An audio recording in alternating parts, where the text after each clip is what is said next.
starring Tom Collins.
Many things were changed during the war. The face of the earth was altered, and the people of the earth changed. Before the war, Frank Race was an attorney, but he traded his law books for the cloak and dagger of the OSS. And when it was over, his former life was over too. Adventure had become his business. The Adventures of Frank Race.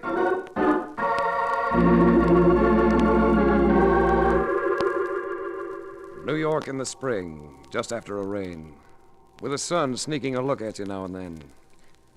Everything glistened, particularly the girls in those transparent raincoats. I was walking right alongside one of them, a blonde who was putting ideas in my head, when... Mr. Race! Frank Race, hey! It was Mark Donovan, coming in fast as usual. I crawled into his cab, a vehicle that looked as though it must have gone through the Battle of the Bulge. I've been looking all over for you. Call come to the apartment from Intercontinental Maritime Underwriters. A guy named Chalmers Latham. An interesting piece of news. Start beating those signals, Mark. A guy named Chalmers Latham. I remembered him from the Rotogravures. First family, good-looking, shoots golf along with the pros. A Frank Merriwell in business. He drew salary as an executive vice president in charge of claims. And at the moment, he wasn't happy.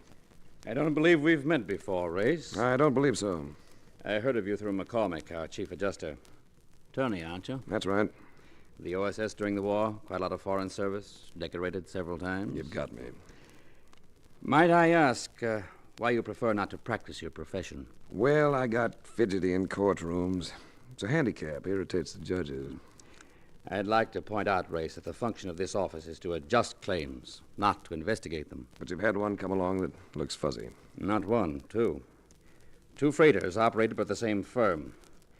The claim in each case is for total loss. How did they go? Overdue and presumed lost. Frankly, they just disappeared, without traces. Ship, cargo, and crew. Well, sounds like an interesting assignment. As I just mentioned, our function is to adjust claims and, well... You don't want to make a fuss. You understand. Now, the claims may turn out to be perfectly legitimate. So I suggest that, on the surface, you make it apparent that you're not working for us. Pardon me a moment. Right. Yes? Put Mr. Nina on. No, wait a second. I'll talk to her out there. Excuse me a minute, Race. Yeah, quite all right, Latham. He took at least 15 minutes. And when he came back, he kept moving around, smoking rapidly. You free this evening, Race? I could be. I'd like to take you to Sally Deneen's for dinner. Informal or white tie? White tie. I'll pick you up at 8.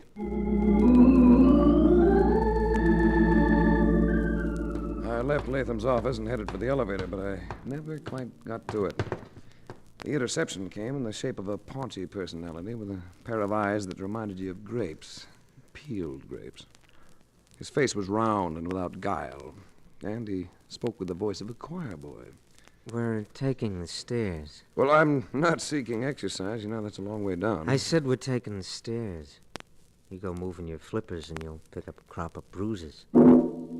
I got the feeling I'd pick up more than that. Those orbs told me he'd been smoking a brand they don't advertise.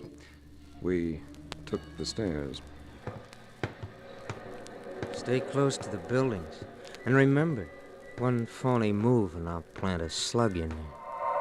There were several cabs around, but no sign of Mark Donovan. We walked about 4 blocks to finally turn in at a short blind alley, a loading dock. On hand were a couple of citizens who'd been fair game for any dragnet. One of them was an ordinary hood, but the other... Well, you remember the way a bootlegger used to dress when business was good? Slouch hat, double-breasted Chesterfield. Hello, Race. My name's Jacklin. Eddie Jacklin. Should that make me happy? I'm not here to stall around. What'll you take to turn down that job for Intercontinental? I might be able to answer that better if I knew what they intended to pay me. Now you're doing the stalling. Like I told you, Eddie, you don't have to offer him no dough. Just let me push him around a little. Like this? Grapevines? I heard you were pretty handy with that commando stuff. Well, he could have been friendlier about things. Walked me several blocks without uttering a civil word. I try to be friendly with people I do business with. You may as well get it straight, Jacqueline. I'm not doing business. I had an idea you'd say that, so I made plans. With a .45 in your hand. I respect you. Nemo, flag us a cab. All right, Race. Drift toward the street. Jacqueline gave the cabbie an east side address, and we lurched away. Our flying start made me glance at the driver, and I had to swallow a grunt when I saw it was Mark. His eye in the mirror caught mine, and I got set for his play, and it wasn't long in coming. Getting a clear stretch ahead, he gunned the cab to about 50, then slapped on the brakes. I'd braced myself, and when Jacqueline and Nemo went forward, I grabbed both of them behind the heads and pushed hard. Get him outside, Frank. Get out, Jacqueline! Roll your head, Frank. Roll your head. I was conscious of a sickening splat, and we all sprawled onto the pavement. Nemo and I came up together, and I went at him with the sharp edges of my hands. He took 2 or 3 and then broke away into camps. Come on, Race. Let's get out of here.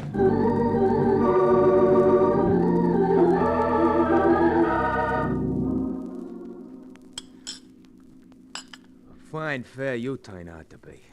Wait for me, says the man, and that is the last I see him. Well, if you'd been watching, you'd have seen me come out of that building with a gun barrel bruising my backbone. I took 5 minutes, maybe, to snag me a cup of coffee. How much coffee do you drink in a day? This is only my 9th cup. Since noon, it is. Why don't you have some more? Mark, do you know about a family named Deneen? Oh, the big shots. Yeah, I know. Hauled 'em around once or twice. There is a girl that's a pip. Do they own ships? That's right, sure. The girl and her brother had a big court fight in '44. Hit all the headlines. Some kind of battle about running a company. No, we weren't reading very many newspapers in '44. What is cooking on all this, anyway? Dinner. They're home this evening.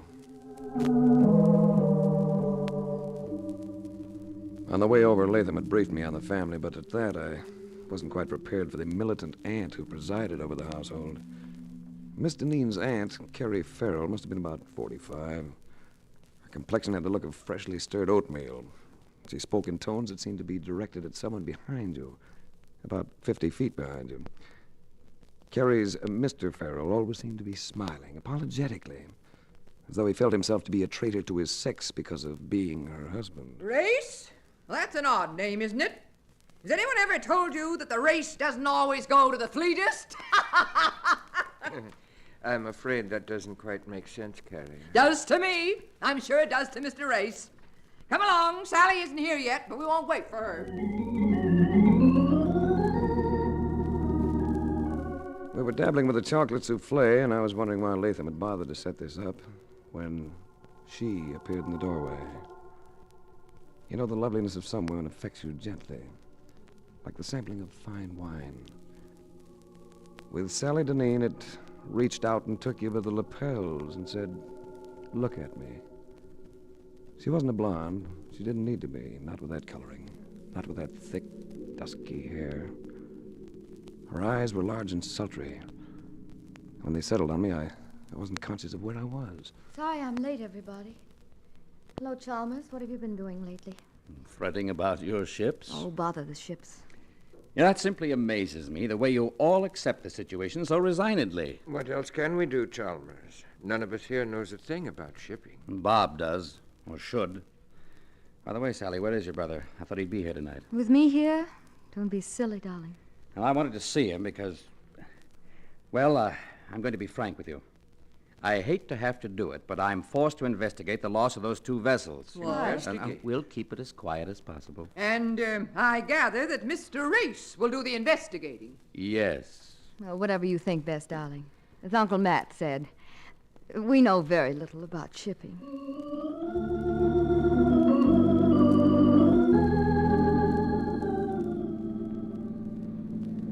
Nice dinner, Latham. I enjoyed it. What did you think of them? Interesting people. Do they share ownership of the company? Sally and Auntie and Brother Bob. Farrell is in only to the extent of marriage. How are they financially? I'm not sure. You see, Race, I have an emotional interest in their affairs. And I caught that. How soon can you leave for San Francisco? That's where the ships are? Most of them. Well, I'll be phoning for a reservation while I change my clothes. Good. And Race, there'll be a $1,000 bonus if you make good use of that discretion of yours.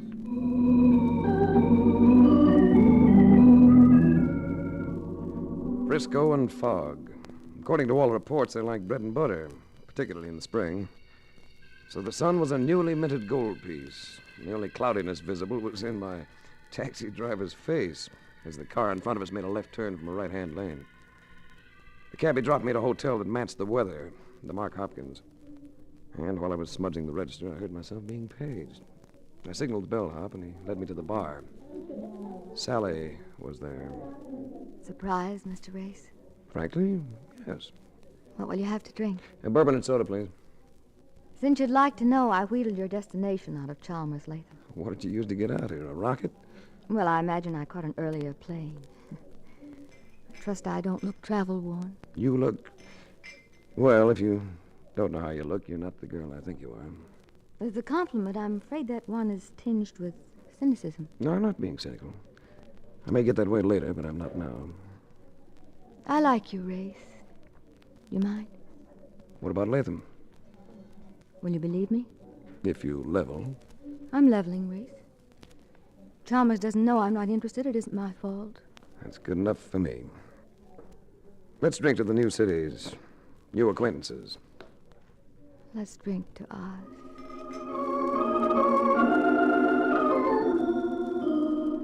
I spent the next couple of days kicking around and asking questions about the missing ships. And I drew a lot of blanks. Then I ran into Sally again at night in the lobby of the hotel.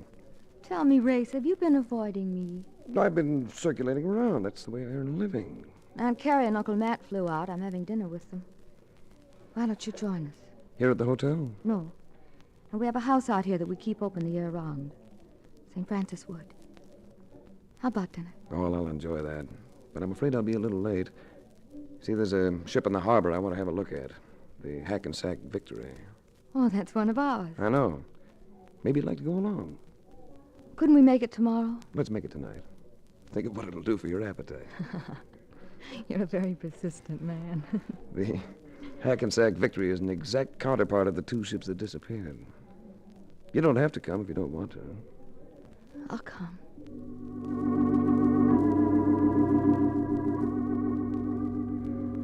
We found the Hackensack Victory with the gangplank down. When we reached the deck, I led Sally aft to a cabin door that bore a brass plate, identifying the quarters as belonging to the master. The captain may not like this. Don't happen to know him, do you? To the best of my knowledge, I've never even seen the man. What do you want? We just thought we'd like to have a look around. We've got no time for sightseers. Captain, this is Miss Sally Deneen, one of the owners. Now, how would I know that? Maybe you'd like to see a driver's I'm not interested. I'm sorry, but you'll have to go ashore. I think we better do that, Race. He's perfectly within his rights. All right, Sally. If you say so. Oh, I'm starved. Wonder how far we'll have to walk to find a cab. You're starved, and I'm curious. What about? The world is full of sounds, mostly words. If your mind is watching while your ears listen, it's surprising what people will tell you without intending to. Have I told you anything, Race? Without intending to? You didn't want me aboard that ship. Oh, that's ridiculous. You know, there's something funny about it. About the master's cabin. They've been redecorating it. Did you notice it? All that cluster of wood shavings on the floor and the smell of paint. Maybe you didn't notice. Not particularly. They've been doing something to the ceiling beams. Now, why would they do that? Race, why don't you forget your job for tonight? She stopped as she said this. So I stopped, too. I reached out, took her by the shoulders. I didn't have to do anything else. Her arms went around my neck, and for a few minutes I did no thinking whatsoever. When we broke it up, Sally seemed a little shaky herself. That was nice, Race. I thought so, too. Shall we have that dinner now? If you don't mind, I'll pass it up for now. And in the meantime? I'm going back on that vessel.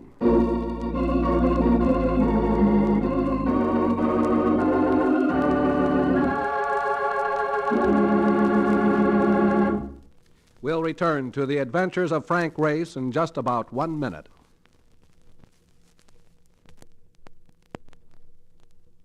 And now back to the adventures of Frank Race.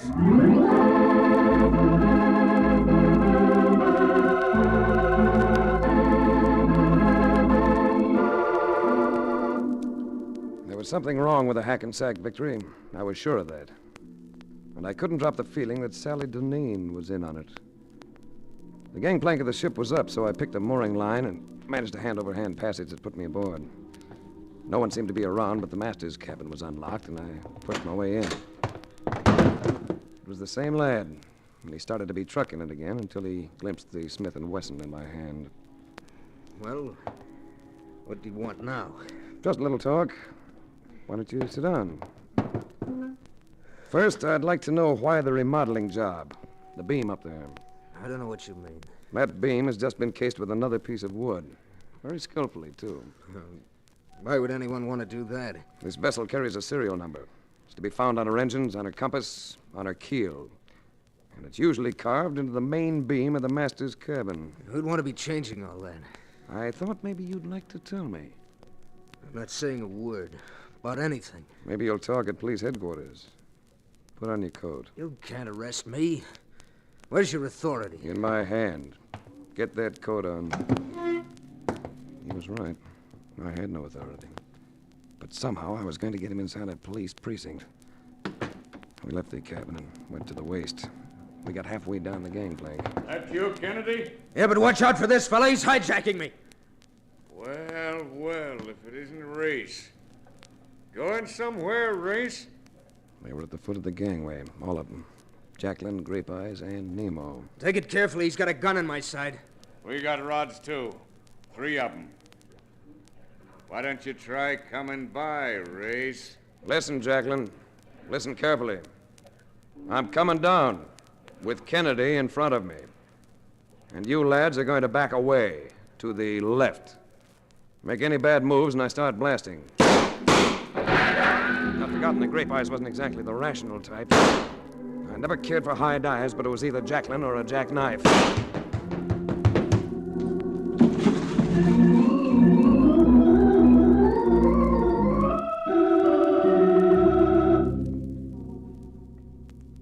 I must have been a sad sight parading around with that oil slick all over me.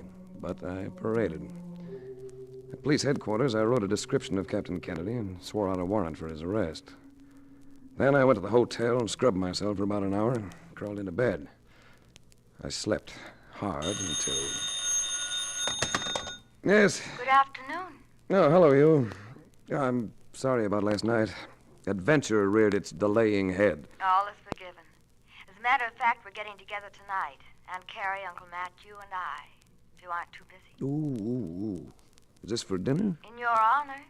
The address is 122 Roland Lane. St. Francis Wood? That's it. I'll be there scrubbed and combed.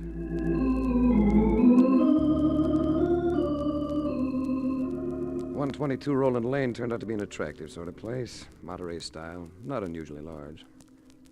When I got inside, I was provided with the surprise of finding Chalmers Latham on hand. He drew me to one side. Anything to report? First you told me. Did Sally Deneen and her brother ever patch up that disagreement they had a few years ago? No, they never patched it up. Where is the brother? Haven't any idea. Does anyone have any idea? What are you getting at? If the brother were to die, would Sally come into any money? To the best of my knowledge, his will cuts her off with a customary dollar. Oh, there's Carrie and Matt. I'll talk to you later. Well, what have you been doing with yourself, Mr. Ace? Suppose I could say I've been looking for victory ships. Oh? Are there a lot of them? Good heavens, my dear. There were hundreds of them built during the war. And many a welder lost his life working between their double hulls. Some of them weren't built very well. A number of them are broken apart at sea. And that could have happened to ours, couldn't it, Race? Yeah. You look pensive, Race. Did you hear me? I said you look pensive. Yeah, it must be this cigarette. I'm trying a new brand. Oh, come now, Race. Or maybe it's because I just realized what happened to those 2 vessels. You what? All right, Race, let's have it. If you own ships insured for $250,000 apiece, it's sometimes profitable to collect that insurance, isn't it? Quite profitable. But it would be more profitable if you could collect the insurance and still have the ships, wouldn't it? More profitable and less open to detection. What are you driving at? Victory ships, and the fact that so many of them were built. Ships that are exact duplicates except for their registry.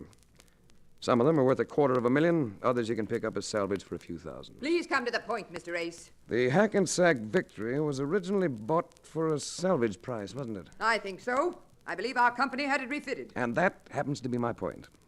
The Hackensack Victory was never actually rebuilt. What? The Hackensack Victory isn't the Hackensack Victory at all. It's the Jackson Victory, one of the ships you were supposed to have lost. Why, you must be insane. It makes quite a picture. You have a sound vessel insured for a fat amount. You buy a battered sister ship for a couple of dimes, sink it somewhere, then transfer its identity to the valuable ship and declare the good one lost. Sweet maritime racket for somebody. But who? Who among us would do a thing like that? I beg your pardon, madam. There's a phone call from Mr. Ace. It was the hotel, relaying a message from police headquarters. They had picked up Kennedy and wanted me to come in and identify him. Sally had come to the phone with me, and I told her about it. Never mind calling a cab. We'll take my car. Come on. What could I say? We went to the car and blew out of there. Took me several minutes before I realized she was headed away from the city instead of toward it. I let out a yelp. Just relax, Race, and everybody will be happy. Hey, you little ninny, what are you trying to do? I'm sorry, Race. The company's been losing money for some time. I guess that brother of mine just couldn't take it. But I care for him, Race. I care for him, even though we don't get along. I care for him too much to see him disgraced. Why, you little idiot, slow down. Don't move, Race. I'll wreck us if you do. I knew what I had to do. Grab the wheel with one hand and hit her with the other. It'd be touch and go, but...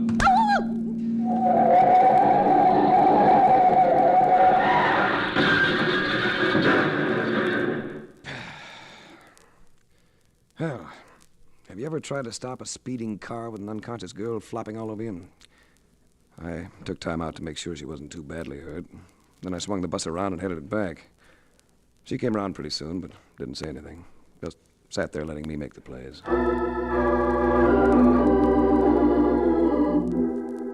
The police had Kennedy all right, in the hospital. But it wasn't easy to identify him. His features had been altered too much, and he was unconscious, almost dead. I left the place, and Sally and I drove slowly back to St. Francis Wood. It was pretty late by then, and the house was dark. But I went in anyway. In the dim light of the living room, I took Sally in my arms. And in spite of what I had done to her, she responded. Oh, Race.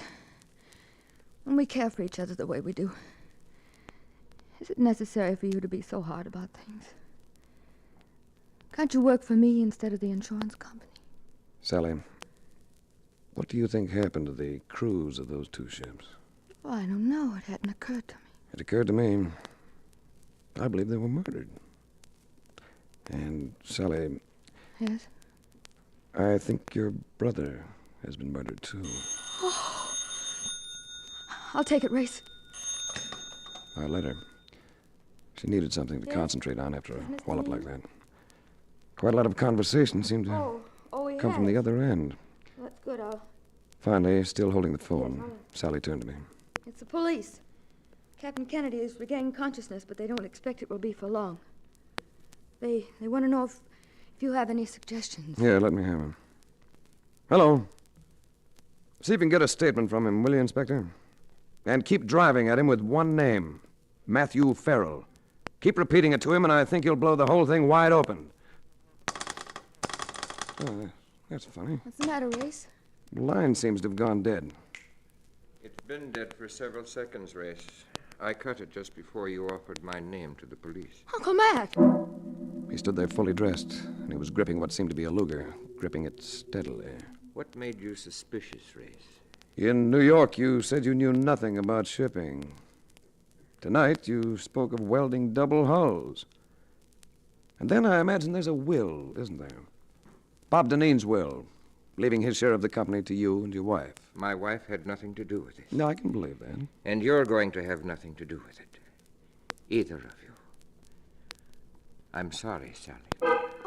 He had a gun on me, but he was looking at Sally. It was a chance I had to take. I dove at it. Race! It's all right. Oh, he's Dead.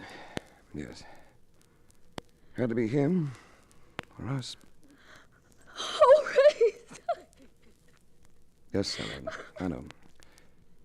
Violence isn't part of your world, is it? You really don't have any courage. We were all right until you came. I'm sorry to disturb your sheltered little world, Sally. But hiding from things doesn't make it a better world than mine. Maybe we'd better take a rain check on each other. And give Chalmers Latham a message for me, will you? Just tell him there's no charge. This one is on me.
The Adventures of Frank Race, starring Tom Collins, came to you from Hollywood. The series is written and directed by Buckley Angel and Joel Murcott.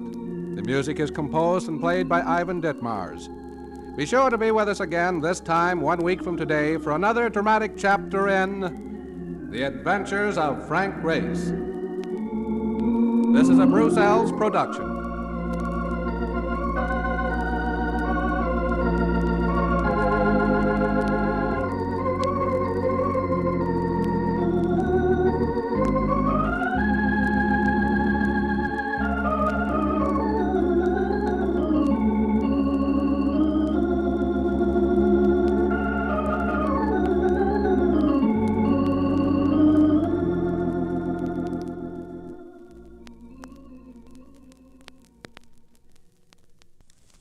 The Adventures of Frank Race, starring Tom Collins.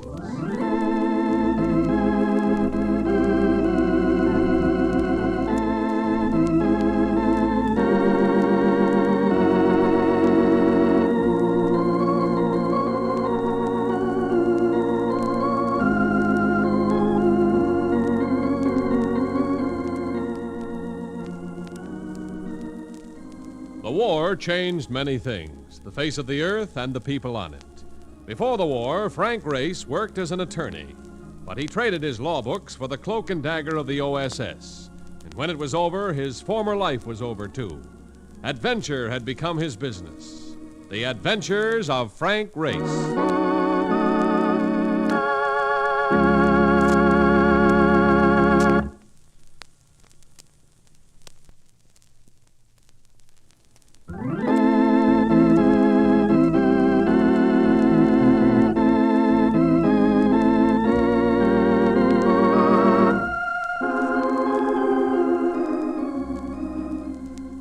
say the way you wake up has an important effect on the whole of your day. Coming awake peacefully sets you off to a relaxed, poised beginning. So I came out of my nocturnal fog to the sound of... Now listen, you're gonna talk to him if I have to beat your brains? Oh, now look what you did. Just because you want to be stubborn. Mark, for Pete's sake. Oh, are you awake? Am I awake? What are you trying to do, break my lease? Well, we just want to talk to you. You both wanted to talk to me? And somehow I have the idea that the desire isn't exactly mutual. But this guy's in trouble, Frank, and he's a friend of mine. His name is Bob Kennedy, and he drives a hack, just like me. It was cold outside, and all Kennedy had on for a coat was a worn Army field jacket. He needed a shave. And the way he shaped up, he could have done with some solid meals. His features were distorted with fear. I've been telling him, Frank, if anybody can help him, you can. Go on, Bob, spill a story. Oh, look, Mark, we're wasting time. I gotta get out of town. It's my only chance. Your only chance for what? He thinks his wife is in the morgue, Grace. Any connection with that item in yesterday's paper? An unidentified girl? Yeah, that's it. Same description, her clothes. The report said there was plenty of indication that she might have been murdered. How do you fit in, Bob? Well, would you believe me if I say I didn't do it? Now, let me get dressed. I think we'd better go to the morgue and have a look at that girl. And on the way, you can break this down for me.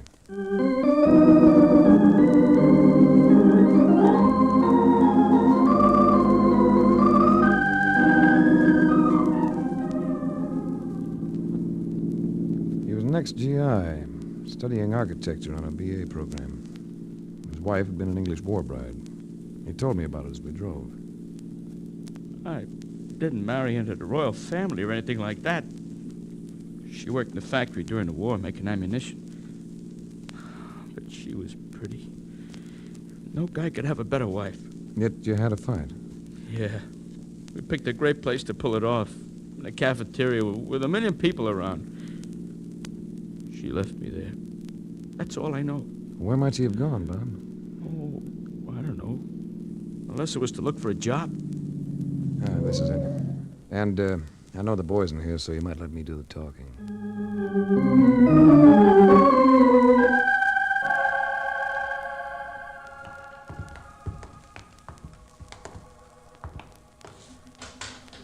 The girl in the morgue was Bob Kennedy's wife, all right.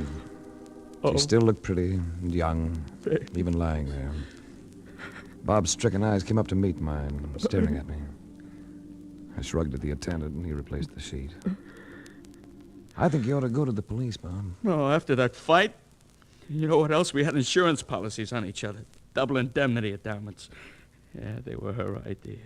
For our old age and to protect the kid. There's the big fat motive they're going to pin on me. You have a child. 2 years old. Boy. That money could be important to him.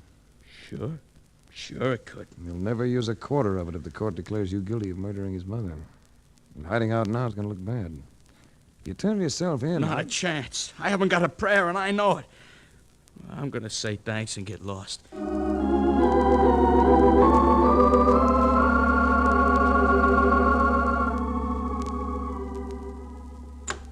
Mark's cab stood at the curb, and Mark shot me a warning look as I came out.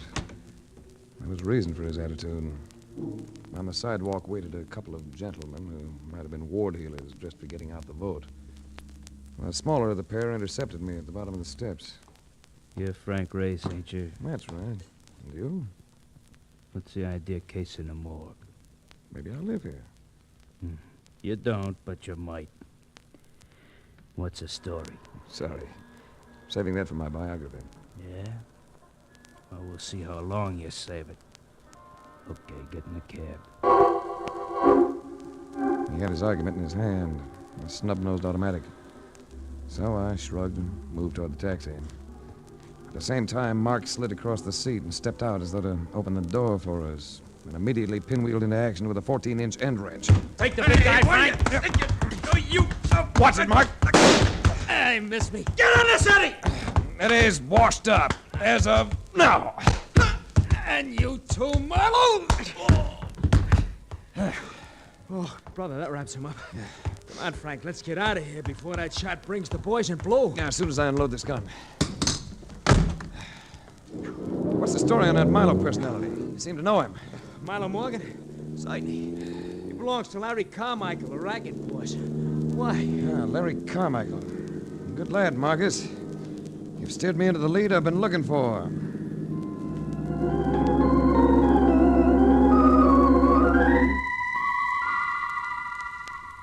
I knew Larry Carmichael. Big fellow with blonde curly hair that was going gray. Found him in his nightclub office practicing billiard shots. Hey, what's the pitch on you anyway? You come in here for the first time in a year and all you do is ask questions. Too nosy? I don't like questions. You ought to know that. Ever hear of a girl called Fay Kennedy? I know lots of people. I saw her a little while ago. On a slab in the morgue. Go on out to the bar. Have yourself a drink. I sell good liquor. But you don't want to talk about the Kennedy girl. I gave a party. I had lots of guests. Your dame was there. I never knew it. And if you keep playing cop, I'm going to get sore. I left him as he muffed his third shot, which wasn't like him. It was still early in the evening, but several people were sitting at the bar. As I went by, a voice tagged me. Heave to, Frank. It's martini time. Well, Larry Carmichael, Jr. You've grown up. Sit down, Race. This is Bunny Covington. Hello, Race. Dusky hair and blue eyes are always tough on a man. When they go with everything else this girl had to offer, you wanted to sit down. Slowly. Bunny Covington, #1 glamour deb of the season. Top of the bottle for looks, poise, or money. Quit staring, Ray. She's going to stay a while. What have you been doing? I just finished chatting with your father. How'd you find him? His billiard game is off. His disposition's off with it. If he's playing billiards, he's feeling happier than he did yesterday. Might be a good time for me to interview him. Stay put, children. I'll be back. So the kid has made the big league. Meaning me? According to the rotos, you're an ultra-exclusive package. People talk about you, too. Yeah, I'm not as pretty, though. Well, you make an impression. I understand you enjoy getting into trouble. Kids like Larry are inclined to exaggerate. Is that what you're doing now? Getting into trouble? If you're talking about this very moment, I'd say the answer was yes. I'm going to enjoy you, Race. How would you like to take me somewhere else? I'm in the mood to patronize several spots tonight. What about young Larry? Oh, he's a charming boy, but I'm not wearing fraternity pins this season. Well, I must make a phone call first. Well, go ahead and make it. And to ease your conscience, I'll say goodbye to Larry Jr.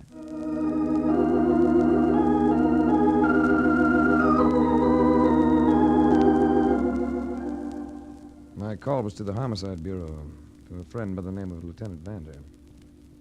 I asked him if the girl in the morgue had been identified. Sure, a kid called Fay Kennedy. Well, how's it go in the book? Homicide? Well, she was found alongside the highway, dead from a blow on the head. What do you think? You picked up anyone yet?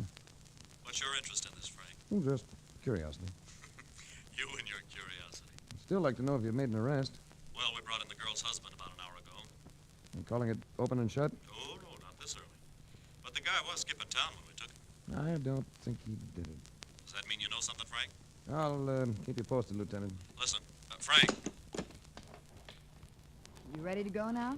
I'll have to call a cab. Oh, we can use my car. What about Larry Jr.? Still talking money with his dad.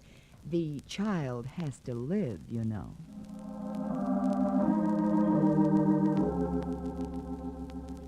We went out to the parking lot, and they brought her car around. I had to repress an exclamation when I saw it. One of those export jobs they're sending out of Europe these days, to the tune of about $7,000. I'm flattered that you like it, Race. Jump in and drive. I should think you'd want an exclusive on that. Oh, not I, darling. My whim runs to handsome chauffeurs.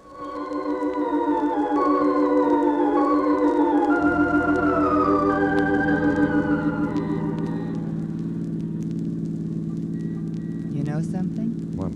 3 nightclubs in a row adds up to a lot of nightclubs, even for me. How about going into that drive-in for hamburgers? We're in.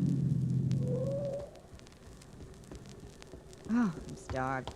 Must be the exercise. Yeah, we won't need menus, miss. Make it hamburgers, french fries, and coffee. Ah, this is nice. But you're not going to take me right home, Race. I'm determined to make a night of it. This is the first time in a week that I haven't been bored. Poor little rich girl. Tell me something, Race. If I can. What do I have to do to get you to take me seriously? You might tell me something about yourself. Ask me anything. How long have you been running around with young Larry? Oh, a few days. Just for laughs. Were you at the Carmichael party the night before last? Yeah, as a matter of fact, I was. Why? There was a girl at that party who was found dead the next day. Police think she was murdered. You're talking about the girl the police identified today? That's right. Faye Kennedy. Well, how do you tie her in with the party, Race? The paper said something about the body being found on some highway. Oh, I'll move around, ask a few questions, listen to a few answers. Get answers. That girl, are you working on the case? Not professionally. I'm just trying to help someone out of a jam. Would I be helping someone out of a jam if I told you I saw that girl at the party? Keep giving. She was one of the extra girls hired as a maid. I noticed her when I heard her talk. That English accent. I liked her. I tried to engage her to work for me. What happened? She didn't want a steady job. Do you know what happened to her later? Yes, I do. It was almost morning when I talked to her about working for me. Most of the guests had left, and she couldn't get a cab. So Larry loaned her one of the house cars, a Ford coupe. And she left by herself. All alone? You sure of that? Well, yes, I'm positive. I watched her drive away. What's the matter? Don't you like my information? I'm thinking what it probably means for her husband. Trial and conviction for murder.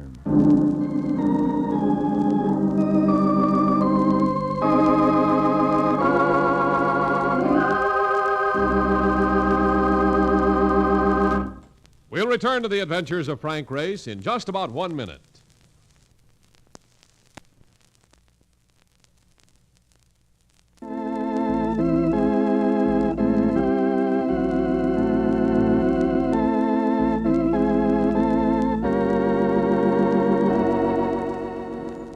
And now, back to the adventures of Frank Race.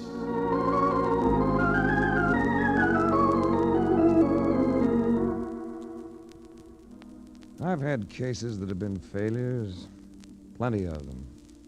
But when a kid has been accused of murdering his wife, the mother of his son, and something tells you he's innocent, you don't like the thought of failure. So I called it homicide and interrupted Lieutenant Vander doing some desk work. Sit down, Frank. What can I do for you? I'd just like to get a look at Faye Kennedy's effects. Well, I happen to have them right here. Look all you like. As compact, lipstick, 4 pennies, and a photograph of a small boy. That all? That's the business. Did you know that she worked as a maid? Yeah, we know. She only worked a few days at a time, but I guess she was looking for a regular job because she just applied for a Social Security card. Now it's your turn, Frank. What do you know about it? Nothing worthwhile yet. When I do, I'll bring it to you. Where are they holding the child? Juvenile hall. Why? I'd like to see him.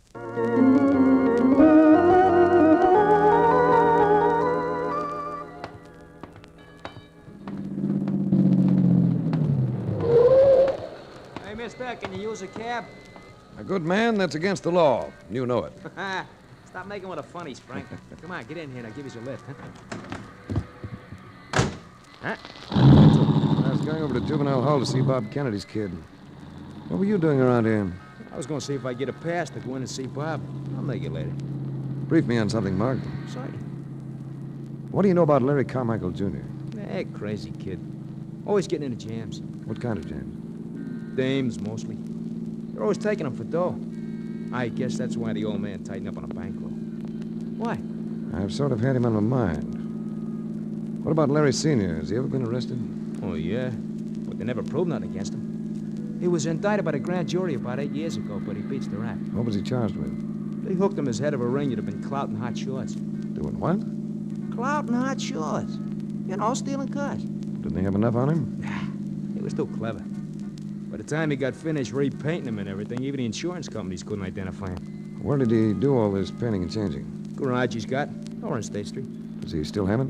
Yeah, but it's strictly legit now. Just the same, I think I'll postpone my trip to Juvenile Hall for a while. Drop me off and you can go and visit Bob Kennedy. Okay, that's the way you want it. Where you going now? To pay another call on Larry Carmichael Sr.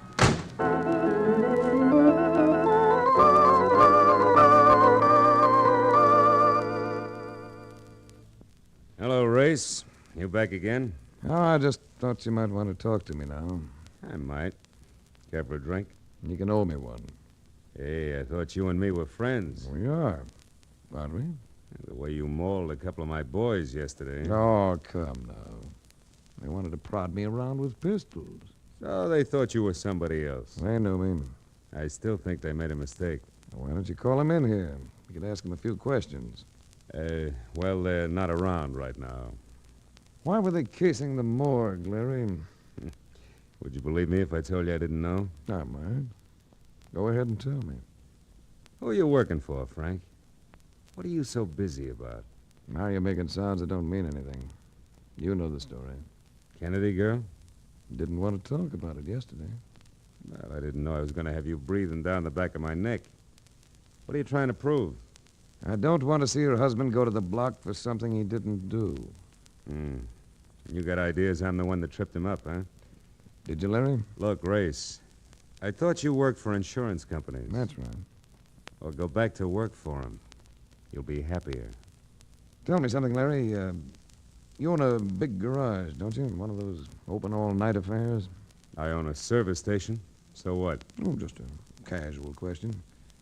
May want to sell you some advertising one of these days. What are you talking about? If it's about me, I want to hear all of it. Hello, Race. Hello, Bunny. Going somewhere? As usual. Take me? Why don't you hang around here, baby? I'm sorry, Larry. I need some fresh air. How about it, Race? I've got your favorite car outside. It won't be exciting. Let me decide that. Where are we going? To see a little kid.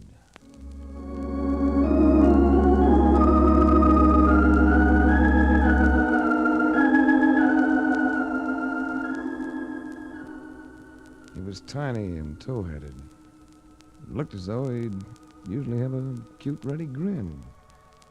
But there was evidence that he'd been crying a lot. And when I lifted him, I caught a soft, tired sob deep in his throat. I was told he'd be kept there until the disposition of his father had been decided, either by the police or by the court. Later, when Bunny Covington and I got outside, there seemed to be more clouds in the sky than when we'd gone in. More bleakness to the day. What did they call him, Race? I didn't get it. Kimmy. His first name's Cameron. Let's go. What'll happen to him if his father's convicted? I'm not sure. Go ahead, you drive. They'll probably put him up for adoption, won't they? Oh, something like that. Whatever happens, it's going to be rough on him. How are you doing on this case? So far, I've walked up a lot of blind alleys. I keep getting the feeling that I'm overlooking something. Something I've already seen. Well, what about the police? Can't they help? Well, they've got the husband. No, I don't know. Maybe they're right, but... But you'll keep trying. That's right. Incidentally, this Greyhound of yours is running low on gas. Oh, well, there's a station across the street. I know. Let's go to that garage of Larry Carmichael's. I can't help being curious about that Ford coupe you mentioned.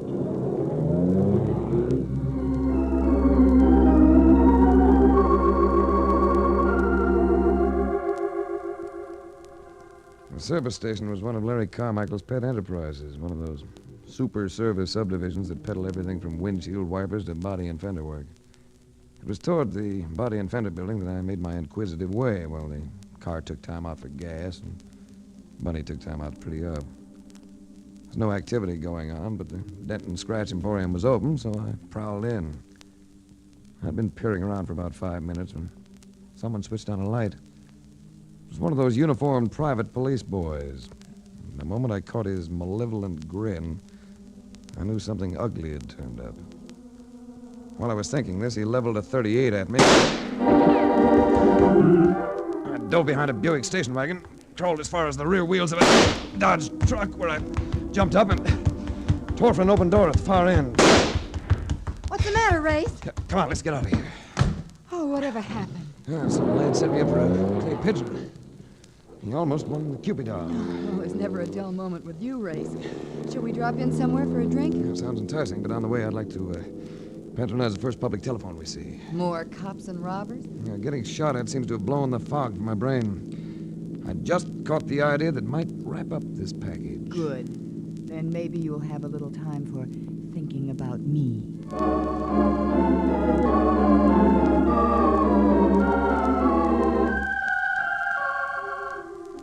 I spent 45 minutes in one of those sidewalk phone booths. I called Vander at Homicide and asked him to relay a message to Bob Kennedy in his cell. When Vander called back with the answer, I talked to him into securing another item of information from the motor vehicle department.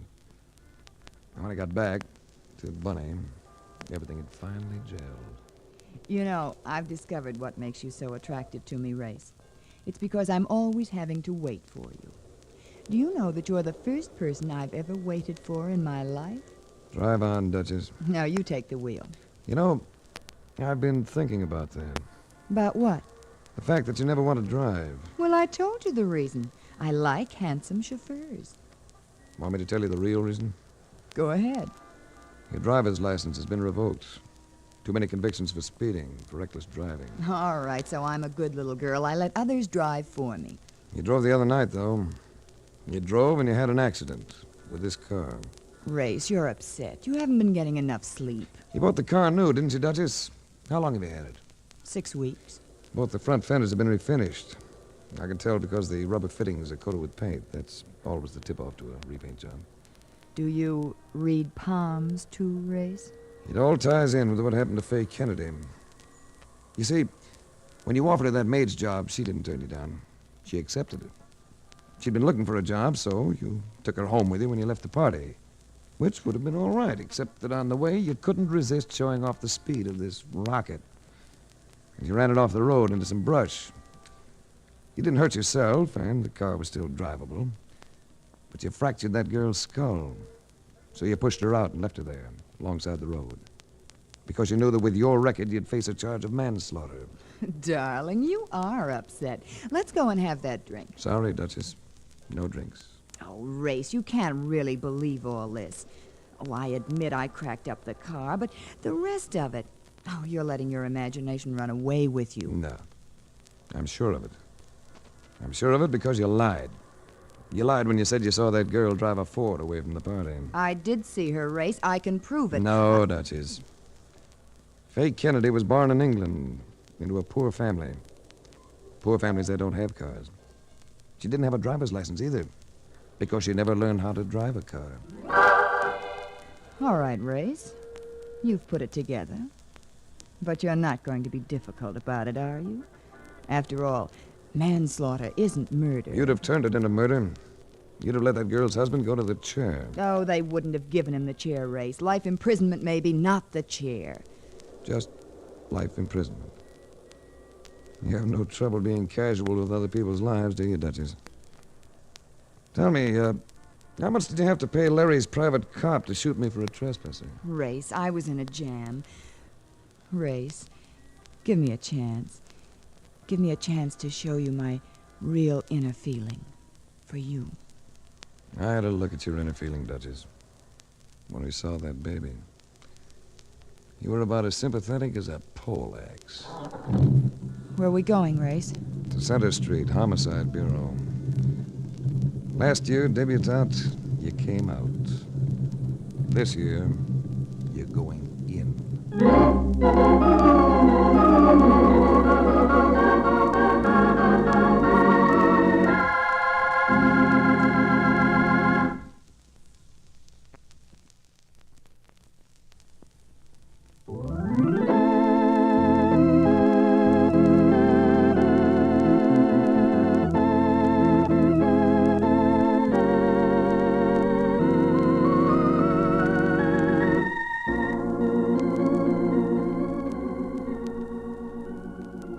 The Adventures of Frank Race, starring Tom Collins, came to you from Hollywood.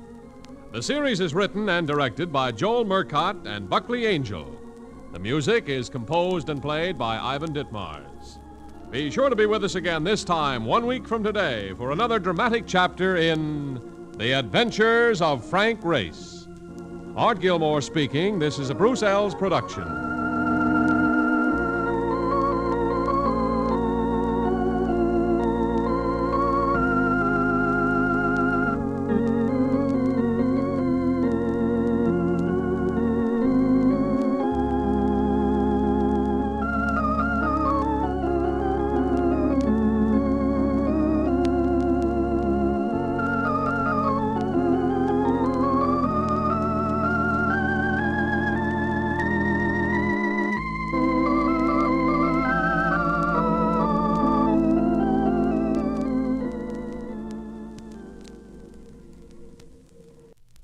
The Adventures of Frank Race, starring Tom Collins.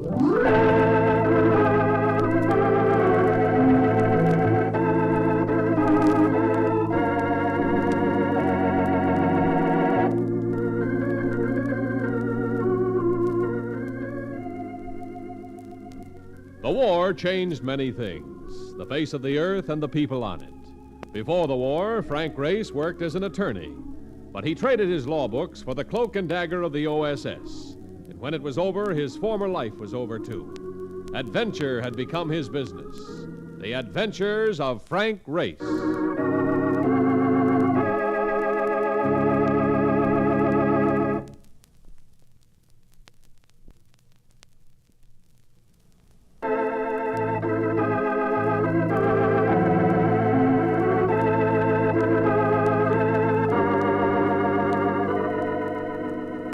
And now we join Frank Race for the Istanbul adventure.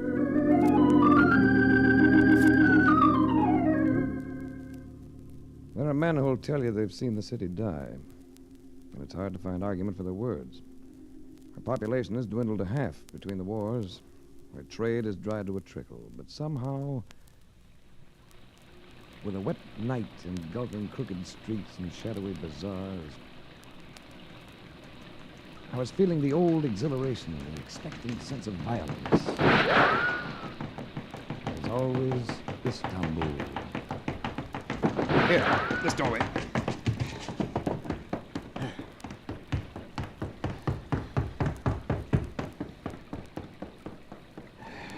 Rather close. You're very helpful. Cigarette? Yes, thank you. Light? What is it? I'm intrigued. A woman comes out of the night, a woman who pursued the bullets. She turns out to be lovely. If you don't mind, I must go. Well, if you don't mind, I'll go with you. No, please. Oh, now look, tomorrow I'm leaving Turkey, but tonight you need help. It's not for me. It's for a friend. A friend who's in trouble, an American like yourself. American? He's hurt, badly hurt. I think he's dying. Well, let's get him a doctor. That's why I'm trying to get out of this sector. I know a physician who will go to him. I'll get you out. Come on. Wait, listen. They've come back. Who's they? Here, let me get clear. Move behind me. Yeah. Hey, Race! Oh. And I thought I knew my way around. This is worse than driving a hack in Boston. Yeah, it's all right. His name's Donovan. He's Brooklyn Irish and to us harmless. Hey, what goes on? Where are you, Frank? Right here. Where have you been? Oh, where have I been, he wants to know. I am out with a man just because he wants to go walking and he disappears. Where have I been? I happened to turn up a side street while you were gaping in some window. I'd imagined you'd follow. What do you say we start grinding back at the hotel, huh? Even with this slicker on, I'm beginning to feel like a blotter. Hey, who's this? And come to think of it, we don't know each other's name, do we? I'm Frank Race. I'm Lisa Kruger. What's the story, Ray? Well, I don't know all of it, Mark. But there's an American nearby who needs medical help. We're going to get him a doctor. There are people around here who might try to stop us. And you talked me out of bringing along my end wrench. From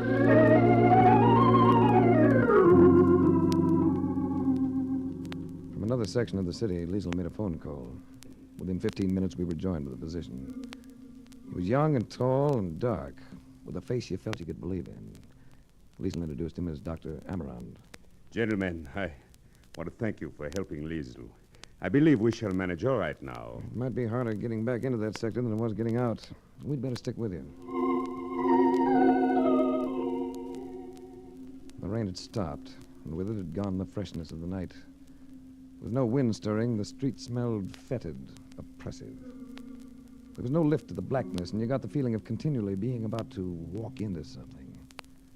Then there was a gate. Beyond it, a small light coming from what looked like a stable. Mark and I were asked to wait, and the other two left us.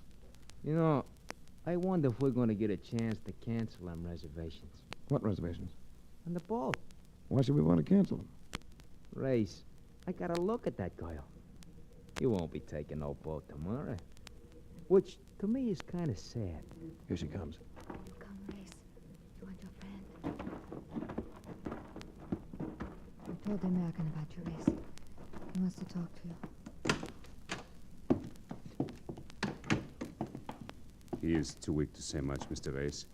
If you will kneel down. What's his name, Doctor? Dwyer. Johnny Dwyer. Hi, Johnny. Hiya, fella.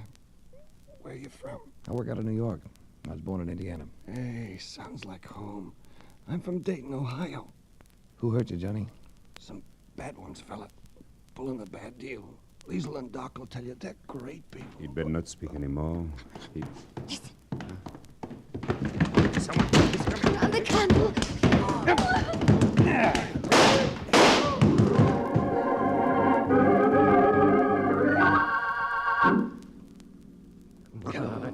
Come out of it, Race. Come out of it, will you? Oh, that's better. Oh. What happened to me? Well, you won't need to part your hair for a while, not the way that slug creased your head. Where's Liesel? And the doctor? I guess they got away. The doc got in a lick, too, hey?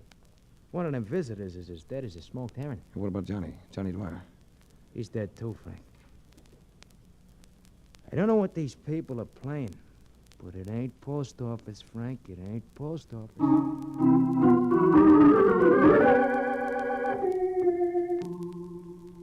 As Mark had prophesied, we missed our boat because I went looking for Liesel. I spent almost a week at it before giving up, after which I lapsed into an inertia of just lying around the hotel. Look, I never knew you to get this low over a dame before. Why not think about other things, huh? Here, I brought up a telegram for you. Yeah, read it to me. All right. Hey, who is Anthony Woolwine? Tony Woolwine. He's an executive for Intercontinental Underwriters. Yeah, well, he wants to see you. Urgent. Well, that means you get your wish about Fifth Avenue. Don't sound like New York to me. This is from France. Someplace called, Cannes. Cannes. It's on the Riviera, not far from Monte Carlo. Monte Carlo? Where all that high-powered gambling goes on? The same. Oh, no kidding. Well, look, if it's all right with you, I just as soon postpone seeing Fifth Avenue for a little while.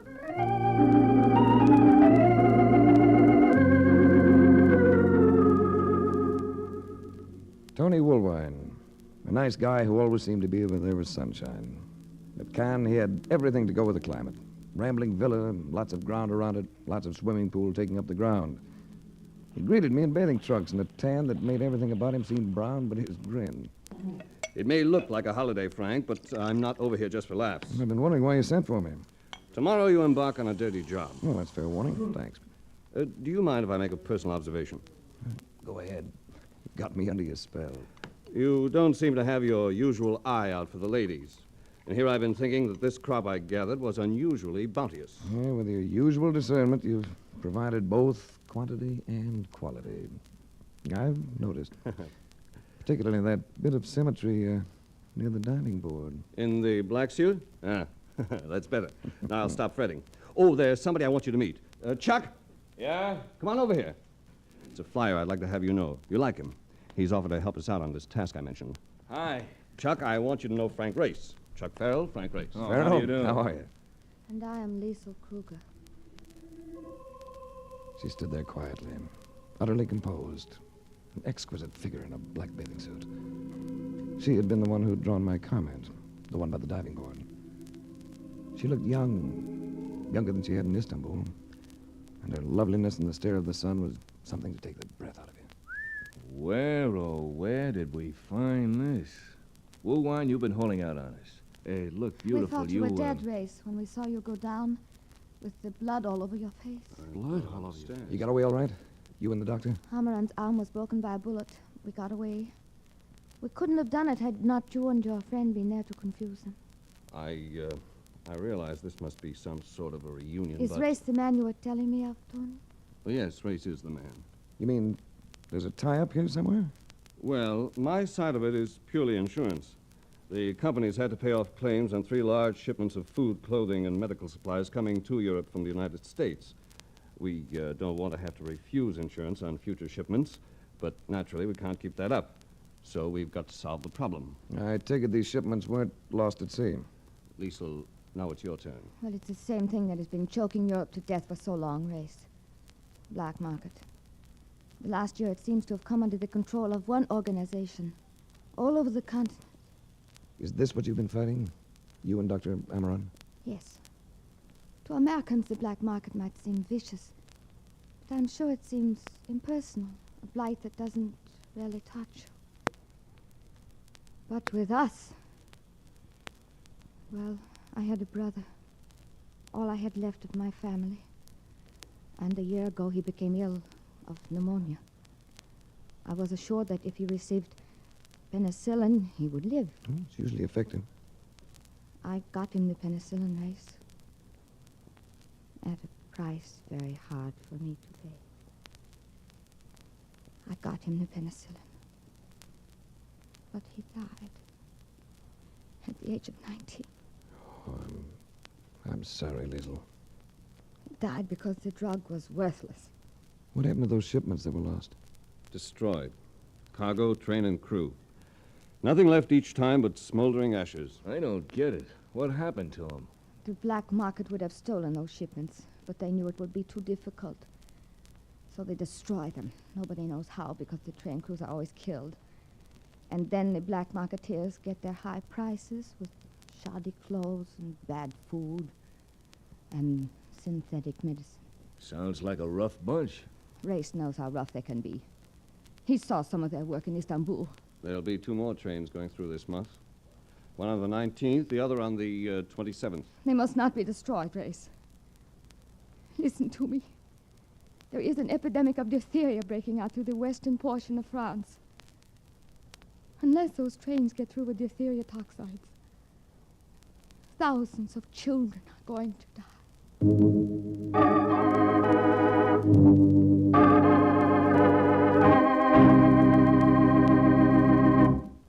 We'll return to the adventures of Frank Race in about 1 minute.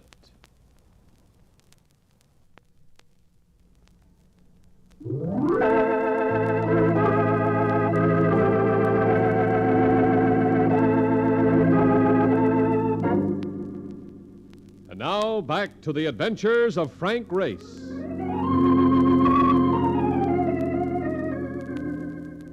The coastline of the Riviera is like no other place in the world. But for me, Liesl Kruger made it even more glamorous. Glamour. It was a quality she would carry with her wherever she went, heightening it with her beauty and a willingness to involve herself in lethal danger for a cause without profit. There's no other spot like this, Race. For me, that is. You've probably seen other places just as lovely, just as unique. As lovely? Yes. As unique? Not quite. Oh, such a beautiful evening. Liesl, Yes, Race? how do I get my teeth into this fight of yours? Where do I start? Haman. Haman can tell you more about it even than I. Where is he? In Toulon. He would be happy to see you. You seem very close, you and the doctor. Well, when 2 persons share the dangers we have shared, there will naturally be a bond. But I'm not in love with him. If that is what you mean. Why do you do it, Liesl? Why do I fight? That was my brother. And I suppose there's something else. Something it would be hard to put into words. You should know. You have the same feeling. I get paid for what I do. Oh, do you always get paid? Who paid you for helping us in Istanbul? Get out of it, Liesl. Let Amaran fight them. Let me fight them. But you get out of it. Why do you say that? We stood facing one another. And over my shoulder, the moonlight spotlighted the terrific face of hers, with its provocative lips and frame of thick, lustrous hair. I didn't grab her. I reached for her gently. And everything took time out for a while. I meant that, Race. So did I. And I'm asking you again to pull out of this business. Race, I can't. I've got to stay with it to the end. No matter what the end may be.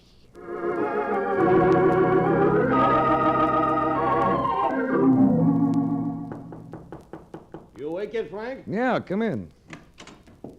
You're being invaded. What's up? We thought you might like to look the country over from the air.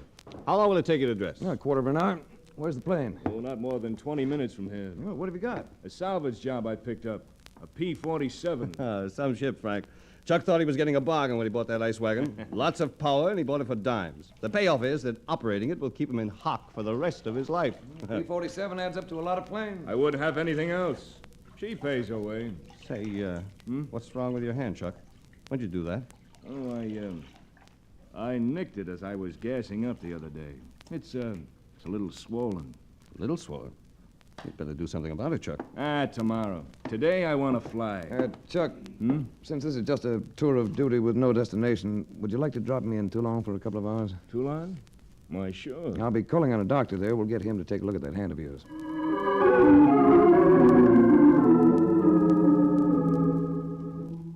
Amaran stared at me when he saw me. His left hand hung in a sling. One of his eyes was almost shut with a bruise that extended down the whole side of his face. Race, but we thought that... You thought I'd been killed, Liesl told me. Liesl, you've seen her. Oh, why do we stand here? Come in. She told me where to find you. Huh? I'm in this with you now, all the way. And there's an American insurance company behind me. Oh, thank heaven. You cannot know how much we need help. Tell me about Johnny Dwyer. Where did he fit in? What happened to him? Well, he was, first of all, an idealist. So many of you Americans are. And he knew how to fight. So they murdered him. What was he doing in Istanbul? He'd learned too much. So the black marketeers chased him from here. From Toulon? Is that why you're here? Yes. Johnny Dwyer stayed at a quayside hotel there, a rat trap called the Charbonnier. Why he went there, Liesl and I never learned. Too many things happened too rapidly. But it was from the Charbonnier that they hounded him. First to Marseille, then to Rome, then to Istanbul. It was from Rome that we got his call for help and word to meet him in Turkey. You know what happened there. The Hotel Charbonnier. I imagine they know you there. Oh, I wish I could say I knew them as well. You have no idea of an identity behind it? Oh, nothing worth a sou. We've dealt with one or two, but they were no more than underlings. We learned nothing. I'm going to take lodgings at the Hotel Charbonnier with a friend who was with me in Istanbul. There must be a safer way. But none quicker than I can see. And now, I wonder if I may ask a favor of you. Anything. The pilot who flew me over here has a bad hand, an infection. I wish you'd look at it. Well, he's here with you? He remained in his plane, but I've got a cab outside. Well, then let us go to him.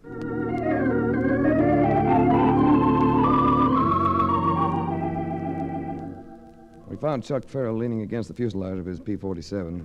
In his hand, a silver flask with which he waved at us as we came up. Amaran, smiling as I introduced them, tightened his lips seriously when he saw the hand. He made a clinic of the 47's cockpit, taking Chuck's temperature and otherwise thoroughly checking his patient's condition. You have absorbed quite a little alcohol lately, huh? Oh, I guess I've been doing all right. Why? Come on, Doc. Brief me on this. When did you have an inoculation for tetanus last? Never had one that I know of. You were not in your army? No. Do I have tetanus coming on? It's possible. Bad, huh? Since you have received no toxoids, then I can bolster an inoculation with antitoxin. It's indicated. Well, then let's have it. Will it make me sick? It may not. Depending on your sensitivity to it. You should not fly this plane. Oh, ever been checked out in a P-47 race? Yeah. Good. Then you can ferry us back. Well, possibly Dr. Amron will come over and check your condition in a day or so. Of course. And when will you keep the rendezvous we discussed? As soon as I can pry Mark Donovan loose from those Monte Carlo gaming tables.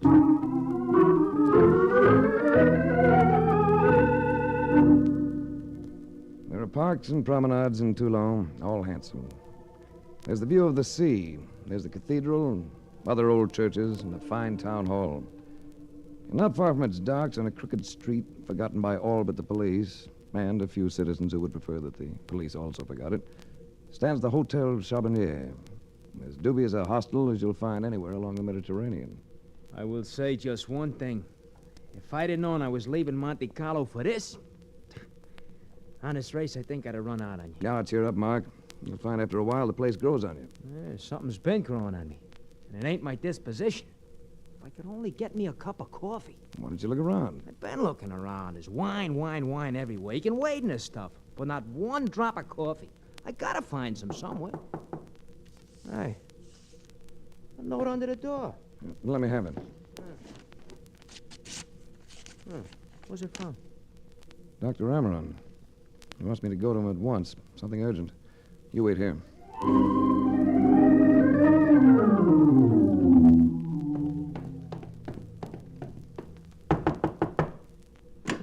Oh, come inside, Race. What is it? Trouble? Worse than that. Tragedy. Look over there. Liesel! She's been hurt. What is it, Emerald? What happened to her? She's dying, Race. She got here about an hour ago. She's been trying to tell me what happened, but she's had only strength enough to say your name. You've got to save her. I've done everything I can, Race. Talk to her. She will hear you. She wants to hear you.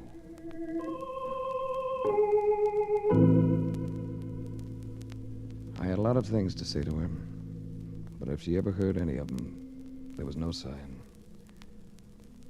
After a while, I gave it up and went back to the Hotel Charbonnier. There in the musty hallway. Race, What? No. It's you, Mark. come here, will you?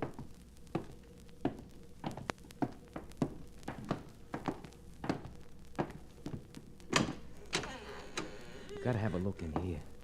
I heard this morning that this place used to be a cafe, see? So I started poking around in the basement, thinking I might accidentally run across some coffees. Gotta move these crates first. And then this door.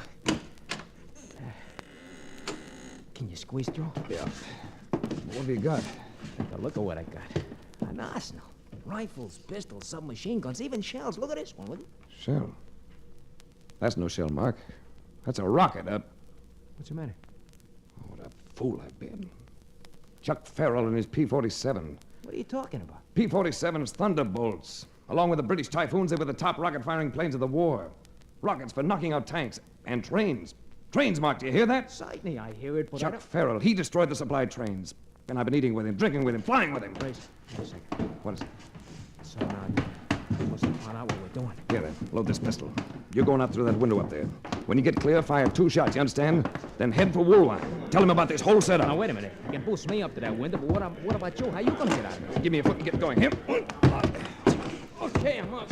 Get clear to the street before you signal. Yeah, but what are you gonna do? Hold him off with this Tommy gun. Get going. Okay, I'm going.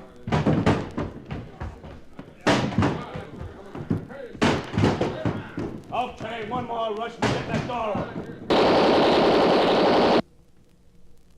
Race, What can I do for you? it's Chuck Farrell. Nice to have you aboard. That machine gun won't do you any good, Race. I've got a dozen boys here. We'll smoke you out if we have to. Farrell, listen. All right, I'm listening. You heard that shot? Yeah, I heard it. So what? That's a friend of mine, signaling that he's clear of here. He's going to Woolwine to tell him how you've been using that P-47 to destroy those trains with rockets. All right, Race. I'm coming in. Alone. And empty-handed. Make sure your people stay out. Now, relax, Race. They're getting lost. With Woolwine knowing about the rockets, why should I sweat out a lost cause? Always play the cool hand. Is that the philosophy, Farrell? Why not? We'll work out other deals. I've made plenty of money and I've still got it. What can you do? Extradite me? Nuts. Of course, you might turn that chatterbox on me. But you're not the type for that. Are you, Race? I don't have to be, Chuck. You're all taken care of. What do you mean? You look sort of feverish. What? Sure, I'm feverish. I've got tetanus. But I've been treated for it. You took care of that. I know. I saw your doctor about an hour ago. He was trying to save the life of a lovely girl you murdered. I didn't do that, Race. You were part of it. The same way you've been part of murdering a lot of other people, including kids. But you finished, Chuck. Amaran said you weren't in shape for a bout with tetanus. Stop trying to annoy me. I took that antitoxin, didn't I? Dr. Amaran learned this morning that the antitoxin he gave you was worthless. Worthless? It was worthless because it came through your own black market channels. And there's none available that'll be effective. Not until a new supply arrives from America in 15 days. And in 15 days, Chuck, I have a feeling you won't be around.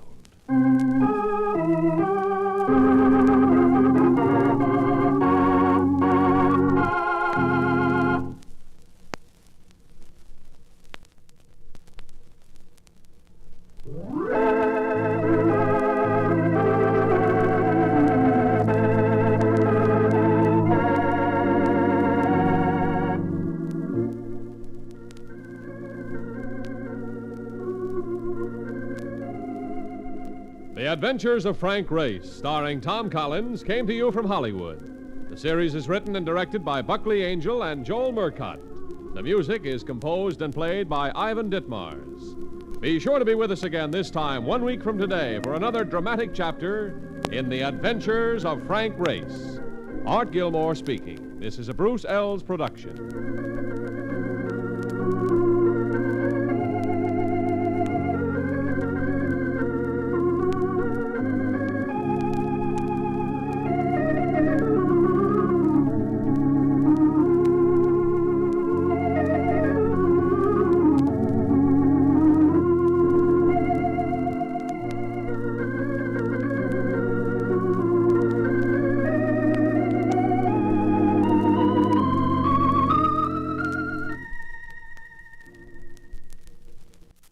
The Adventures of Frank Race, starring Tom Collins.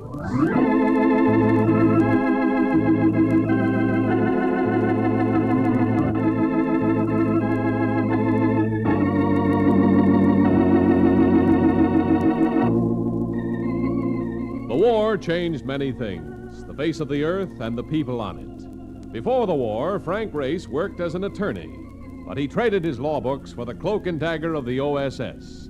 And when it was over, his former life was over, too. Adventure had become his business. The Adventures of Frank Race. And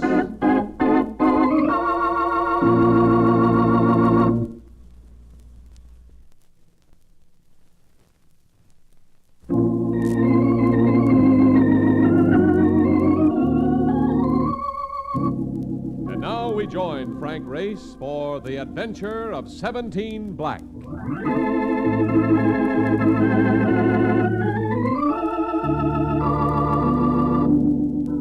Saratoga, city of sport and health, where you can watch the thoroughbreds come thundering into the stretch or increase your physical efficiency with its spring water and sunshine.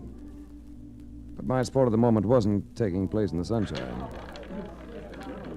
And I'm afraid the healthful effect of its atmosphere was rather dubious. Number 17, Black. And now you're coming up, Mr. Race. Yeah, it's about time after what I've dropped here tonight. I'll let that ride again. Aha! At last I find you. Oh, hello, Mark. Thought you were in New York. Place your bets, please. I was sent up here to find you. We gotta get going. Come on. Won't you hurry? I'm busy. You're gonna be busy. You got a hasty task for Universal Indemnity. The embezzlement job, and they want you right now. Number 17, Black. Looks like you're in the groove, Mr. Race. I've got luck on my shoulder. Leave it right there, Eddie. I'm letting it ride. Oh, no, we ain't, Eddie. Push it this way. We are heading for New York. Yeah, but, Mark, I'm just beginning to win. You ain't gonna win by leaving it there. Let's blow. This is important. Place your bets, please. Well, suppose you're right. Come on. Certainly I'm right. Nobody can keep playing one number on that thing. It just ain't in the books. Yeah, hold it a second. 17, Black. You see what did I tell? Hey, you won again. Yeah, I would have won if you hadn't picked up the bet. Hey, look, maybe we ought to go back and play that thing for a while, huh? You're hot. Come on, Mark. We're heading for New York.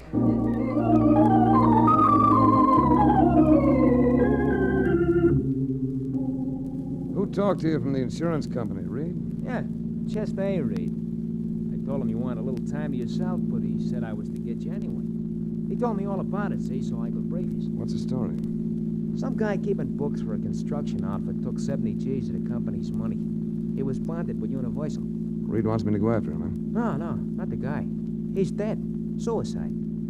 Reed wants you should see if you can find the dough.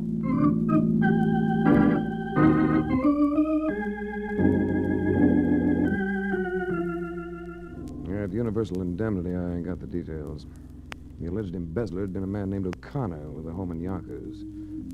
I had Mark drive me over there to see his wife. What's the use of talking about it? Johnny's dead. After a while, I suppose I'll be able to tell myself I've still got a baby. Baby? He's a year old. How you fix for money? I've got the rent for another month. Got some ground meat for supper. Guess I'll have to get a job pretty soon. Didn't your husband have insurance? $8,000 worth. But we'll never get any of it. Not if they call him suicide. That should have occurred to me. How did he die, Mrs. O'Connor? He was found in the garage. Shot in the car. Carbon monoxide. I see. They'll never convince me that he committed suicide. Not Johnny. He enjoyed life too much.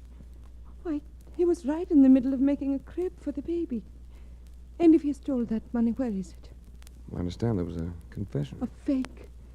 Even if it is in Johnny's handwriting. Here it is. Mm-hmm. I'm taking the only way out. When they audit my records, they'll find I've misappropriated $70,000. Try to forgive me, Johnny. He never took that money. Possibly not, but it's missing. And your husband is dead. If we're going to prove him innocent, you'll have to help me. Oh, I'll do anything. Did your husband have any friends in the company or particular enemies? Irving Dalton, the chief accountant. He always treated Johnny like a laborer. See, Johnny used to carry a hod, but when the baby was coming, he took a night school course in bookkeeping to better himself. Did Dalton hire your husband? No. T.J. Thomas does the hiring. He's general manager. Does Thomas have a financial interest in the company? I think he owns a third. The rest of it belongs to Mr. and Mrs. Maynard. Well, possibly Mr. Thomas can help a little. I'll see him tomorrow. In the meantime, take this. Oh, no. I couldn't. We'll call it alone. You've got that youngster to think about. And for the time being, stay with your baby and forget about getting a job.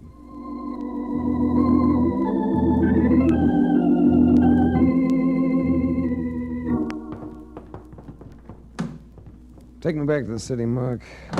What's cooking? Know anything about a family named Maynard? Ah, certainly a hard bunch to get along with. The old man's a retired cement finisher. See, the boys, they don't believe in labor of any kind. No, you're working in the wrong neighborhood. The Maynards I refer to are the big-time contractors. Oh, big shots. No, I know. Hey, Race. What is it? That sedan behind us. What's that they're waving out the window? It's a Tommy gun. Right. You better do some twisting. They're waving it at us. I'm doing the best I can. You got a gun? In my hand. But against that firepower... He's gaining on me, Race. We're gonna get it.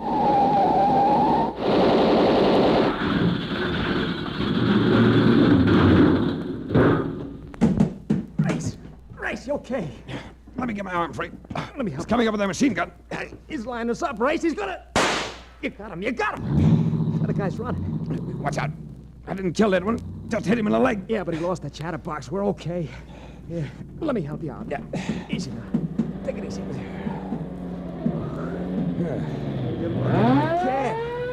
What kind of a deal is this anyway? Looks like a lethal deal, Mark. Somebody's playing for big keeps.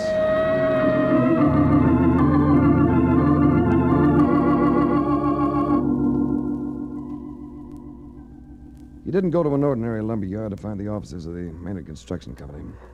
They took up half the 14th floor of a skyscraper.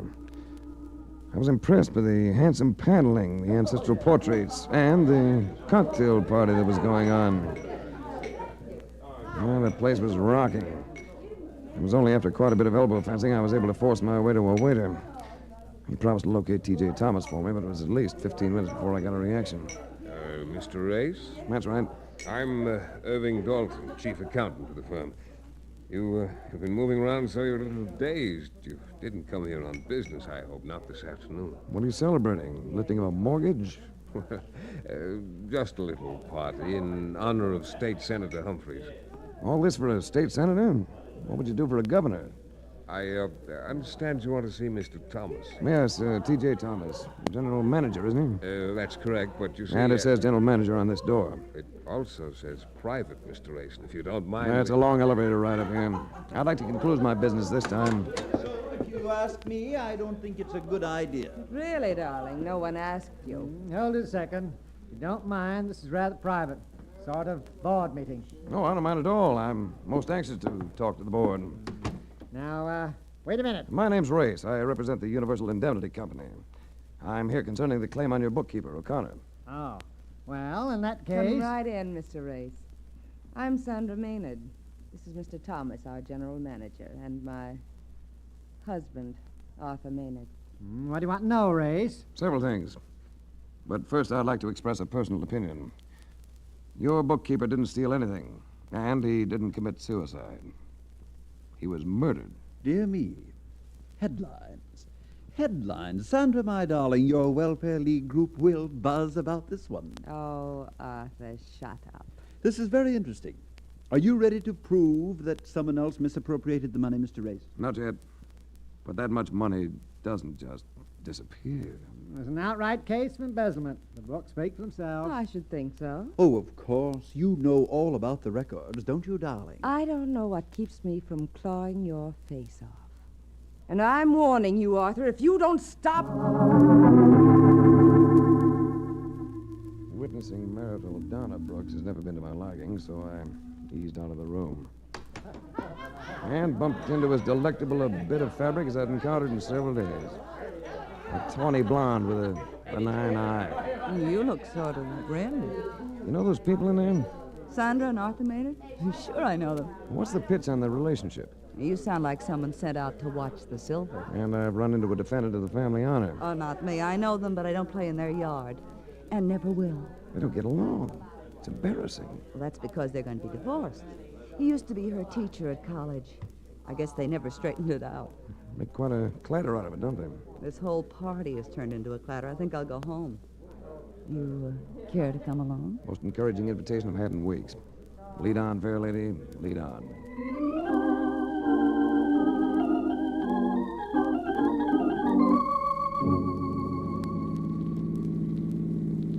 What's the matter with that cab driver back there? Sounded like he was putting up quite a squawk. Mark? No, he's a very unreasonable fellow. Just because he waited half an hour for me, he felt he should drive us to your apartment. When I've got my own car. He must be nuts. Yeah, it's a night to send anybody bombing, Doris. Full moon, sky full of stars. Perfect night for romance. Or murder. What makes you say that? Just a thought. Do you, always carry so much luggage in your car? I'm a nightclub singer. I'm going away for an engagement. Oh, too bad. Well, come with me. What'd I do, push your piano around? Race.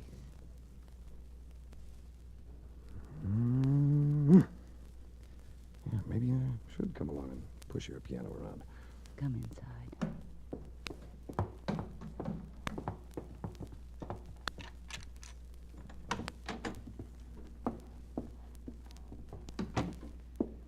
Hold me, Race. Delighted. But first, let's have a little light. What are you doing? Removing this pistol from your purse. What is it? Part of the new look? Oh, Race, don't be like that. I'll go for you if you let me. I might even postpone going away. How would you like to talk about a man named Johnny O'Connor and $70,000? I might. There's something that might interest you in the bottom drawer of that bureau. Seems to be stuck. So are you, sucker. Nice work, Doris. Now we can get rid of this chump for good.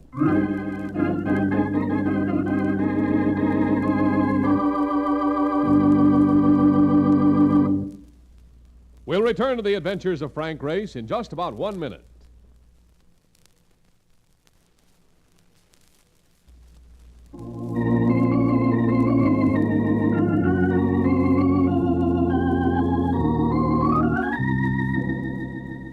And now, back to the adventures of Frank Race.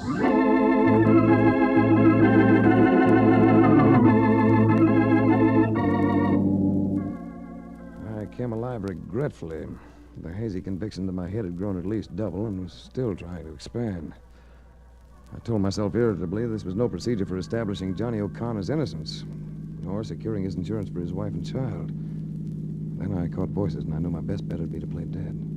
Any sign of life back there, Rocky? Nah, he's out cold. Better take a look and see if he's coming to. Ah, relax. Will you? When I slug them, they stay out for hours. Well, flash a light on him and make sure. Okay, okay. Out cold as a mackerel. Good. Here's the top of the hill. You, want him up front, don't you? Yeah, right behind the wheel. Here, give me a hand. All right. Yeah. Here we Oh, this guy's big. He's hard to lift, all right. Let's give another heave. Oh. Yeah, that's good. Now pour the liquor over it. This ain't no new idea, you know. It's got to be done right or the cops get hip. That's good enough. Now, put the car in high. Ah, I want to stay. Watch you go through that guardrail on the curb. Nothing doing. We're getting out of here. All set. Okay, then. Let it go. I said to grab the wheel, but the lifts of the car fooled me. Threw me sideways in the seat. I tried getting up, but the reflexes were off. That curve. I had to get control. If I didn't...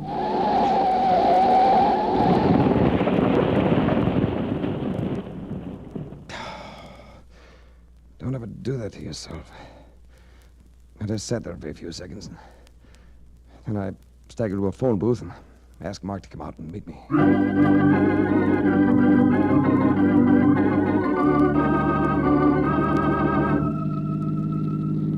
All I can say is it was your own fault. If I'd have been tagging along, it probably never would even happen. I warn yous about that dame. Well, she's very attractive, Mark. In spite of what occurred, I shall continue to think of her wistfully. Nah, she had a look. You know me, I never miss on dames. I agree. As the poet says, they're the most dangerous species. Most dangerous of the species, Mark. You take it from me, they ain't of anything. When it comes to working angles, dames are all by themselves. What are we gonna do with this car? Take it back. It ain't cracked up as much as my cab was. Ain't a bad car at all. Whose is it? The registration says it belongs to Thomas and Humphreys. Used car sales. That's where we're taking it? At midnight? The joint will be shut tight in Atlantic City in December. Well, let's get inside. You know something? They could call this breaking and enter. Do you mind? Not so long as the cause is just. They need a new door here. You want my flashlight? Yeah, street light's enough. You take that filing cabinet and see if you can find any papers on the car. I'll try the desk. Okay.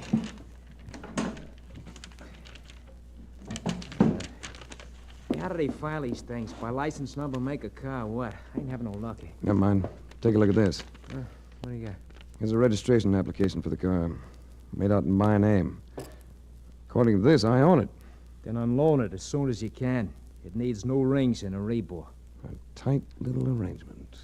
Look, I don't get it. I do. If I'd been killed tonight, Mark, this slip would have been mailed to the Motor Vehicle Bureau in the morning. It would have covered my accident very nicely. Uh-oh. Looks like you're up against tough pitching, right? And there's more to this than just the missing 70,000. I wonder if I could squeeze any information out of Sandra Maynard. Squeeze? Another dame? In this case, chum, that ain't good. Well, you're wrong, Marcus. In this case, it ain't bad.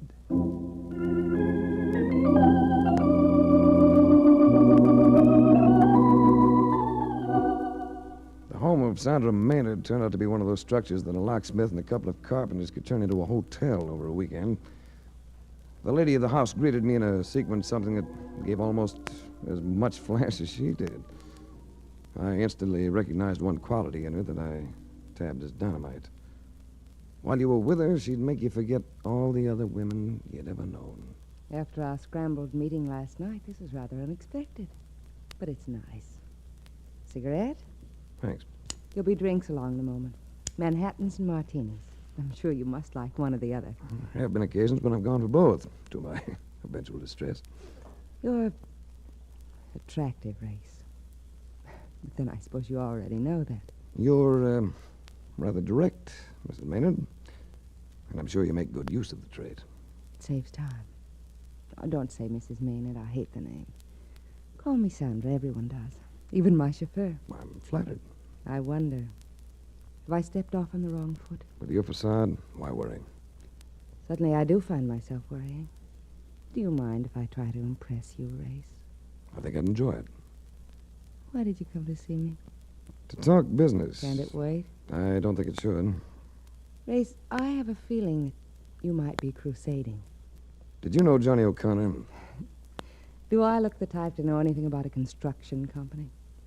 I inherited the thing from my father. I care so little about it, I've given my husband a quarter interest to get rid of him. What about your Johnny O'Connor? He was the bookkeeper who was supposed to have committed suicide after embezzling $70,000. And you don't think he did? Either one. Well, it seems that he handled the expense accounts for the firm. Entertainment bills, items like that. I don't get the significance. The state's attorney general has been asking for funds from the legislature to investigate contracted bids for public works. Been complaints that your company's had inside information on supposedly sealed bids. So a lot of expense vouchers in your office became too hot to hold. Expense vouchers that might have been linked with the bribing of public officials. Oh. What does all this have to do with that bookkeeper?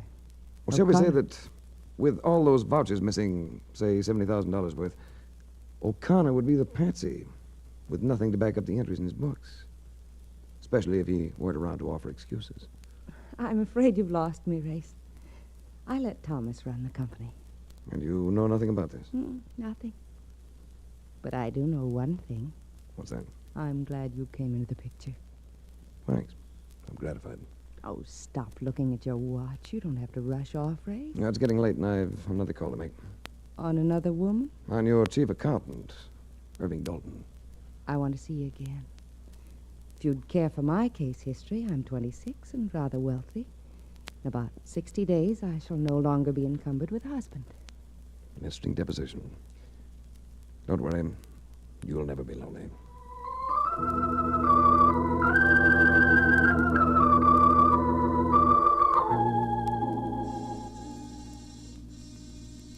There's nobody home, Race. Should be.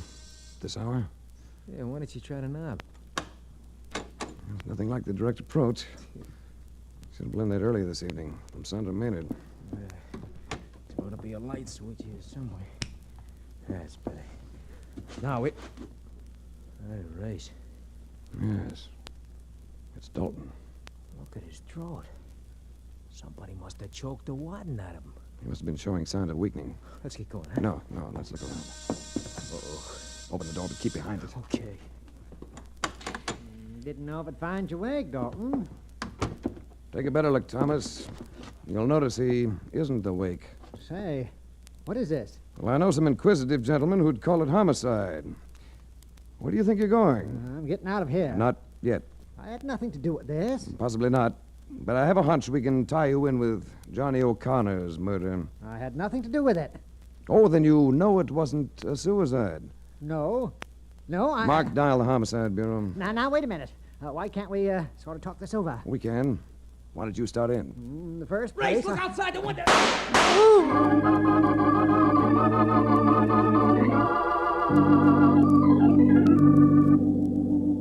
There were lights still on in the home of Sandra Maynard. I told Mark to drift around the grounds, keep his eyes open, and then I rang the bell. The butler, appearing in a robe, insisted that his mistress had retired. I had him take me to her bedroom suite where we found her still up. She dismissed the butler. You mind if I go on brushing my hair, Race? Not at all. It doesn't disconcert you? You know very well it disconcerts me, but at the moment there's something else. What else, Race? I just came from Dalton's apartment. He's dead. Wait. And so is T.J. Thomas, your general manager. Dalton was strangled. Thomas was shot. Race, you're not serious. Who could have done it? The police might think you did. I? Race, you're kidding. You don't think I did it, do you? The person who killed Dalton had the strength of a man. Do you have a pistol? Pistol? Have you ever had one? Yes.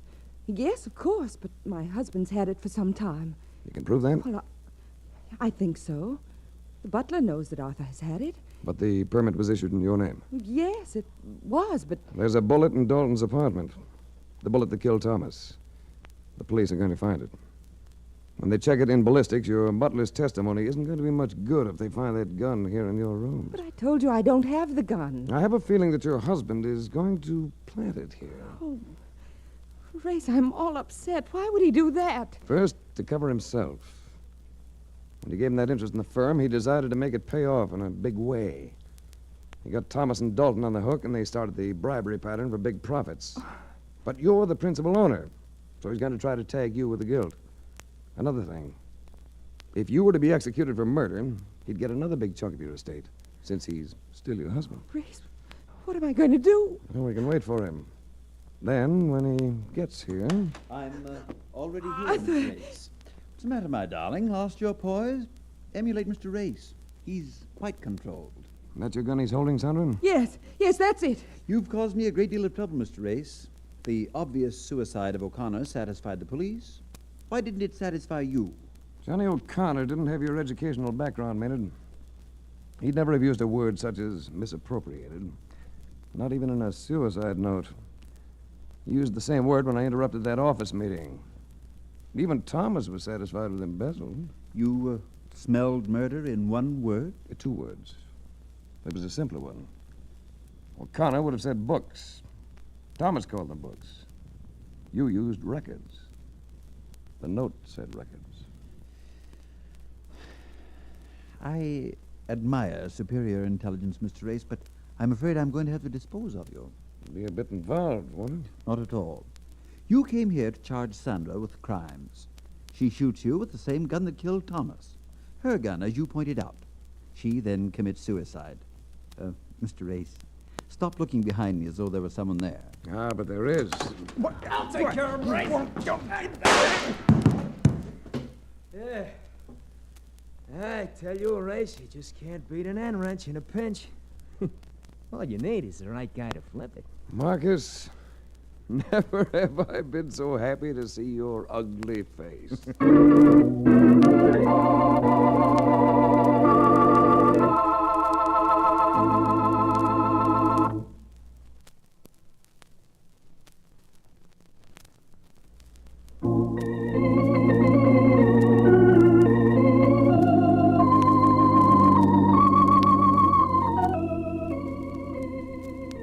The Adventures of Frank Race, starring Tom Collins with Tony Barrett as Mark Donovan, came to you from Hollywood.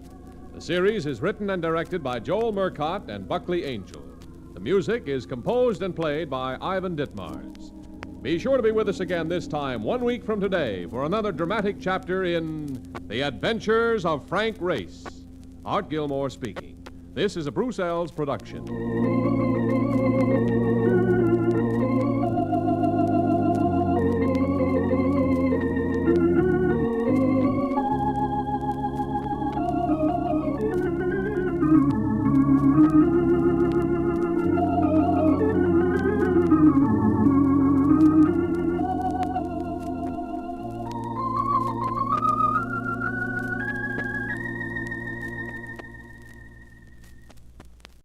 Adventures of Frank Race, starring Tom Collins.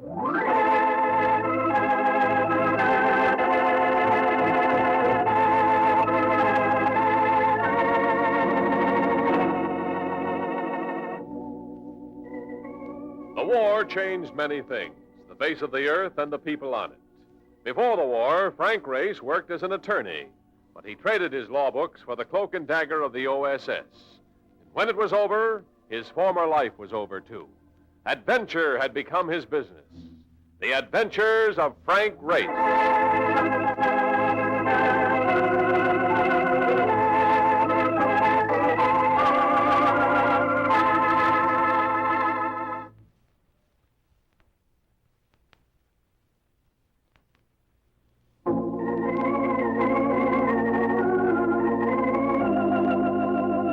And now we join Frank Race for the Enoch Arden adventure.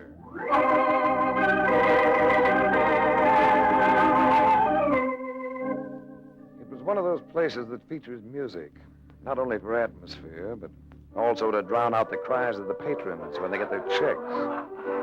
Mine was a mellow mood. I expected to be joined at any moment by a creature both feminine and alluring. So I was settling myself for a gentle and interesting evening when... But I cannot admit you, monsieur. Hey, Ray, tell these guys you know me, will you? Don't make a scene, Henri. Let the gentleman in. Yeah, you see, wise guy. Wise guy. Well, what's the pitch, Mark? I got a dame in a cab. She wants to see you. Why didn't she come in? She's supposed to meet me here. Huh? You expecting a dame? You don't think I'd go white tie and to dine alone, do you? I got me a feeling the dame in my cab ain't the one you're expecting. Blonde, statuesque, rather beautiful. Redhead, stacked, completely a pip. That good? Mm-mm. All right, you sold me. Henri. You wish something, Monsieur Race? Yeah, there'll be a lady seeking me. I've been taken suddenly ill. Ill? You'll make it convincing. Oh, but of course, Monsieur Race. You are dying. To steal a phrase from Mark, the lady in the cab was a pip. I had a look at her while lighting a cigarette. I held the match until it almost burned my fingers. Then I sat back to await developments. I'm Hillary Stewart. I have a personal problem that I think you could help me with, Race. A matter of insurance. The policy's for $500,000. Something tells me the insurance is on your husband's life. Yes. And at the moment he's alive? I don't know. You see, Race, I'm 26 years old. I was married 8 years ago. Almost 7 years ago, my husband disappeared. Disappeared? Just disappeared. Police had the case. There was a lot of publicity and... Oh, yes, I remember. Martin Stewart, senior partner in the importing firm of Stewart Ronick, wasn't he? That's right. And in this state, when a person's been missing for 7 years, He may be declared legally dead under the Enoch Arden law, which would make that little insurance policy of yours payable. You cover ground quickly, Mr. Ray. $500,000, I'm afraid I can't see where you'd have any problems. Do you think the insurance company will be inclined to pay all that money without investigation? No. I think they'll investigate all over the place. But if everything's above board... Suppose they were to find that my husband had been murdered. Well, it'd be important only if you murdered him. Did you? That's what I mean. That's why I want you to look into the affair, for my protection. Will you take the case? Have dinner with me. Coax me a little. I'd like that, but I can't. Not tonight. Tomorrow, perhaps? Let's drop the perhaps. All right. And now if I could be transferred to another cab, I must go home. Well, we'll take you home. Where to? Sumter Terrace, 1450.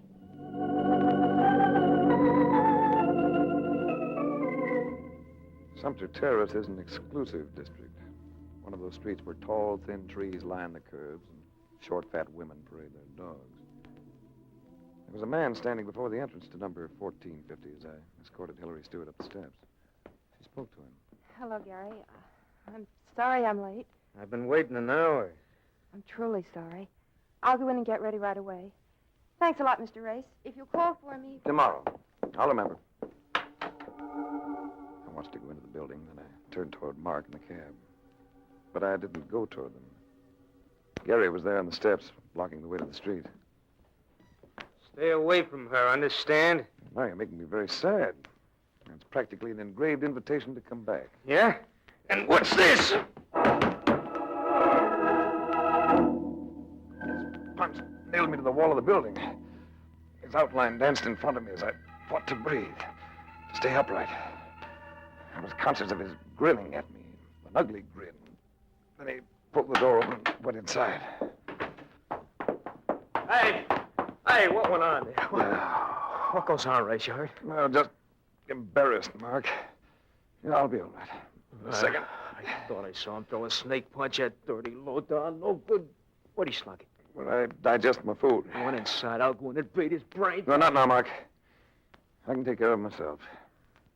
I have an idea we'll be seeing him again. The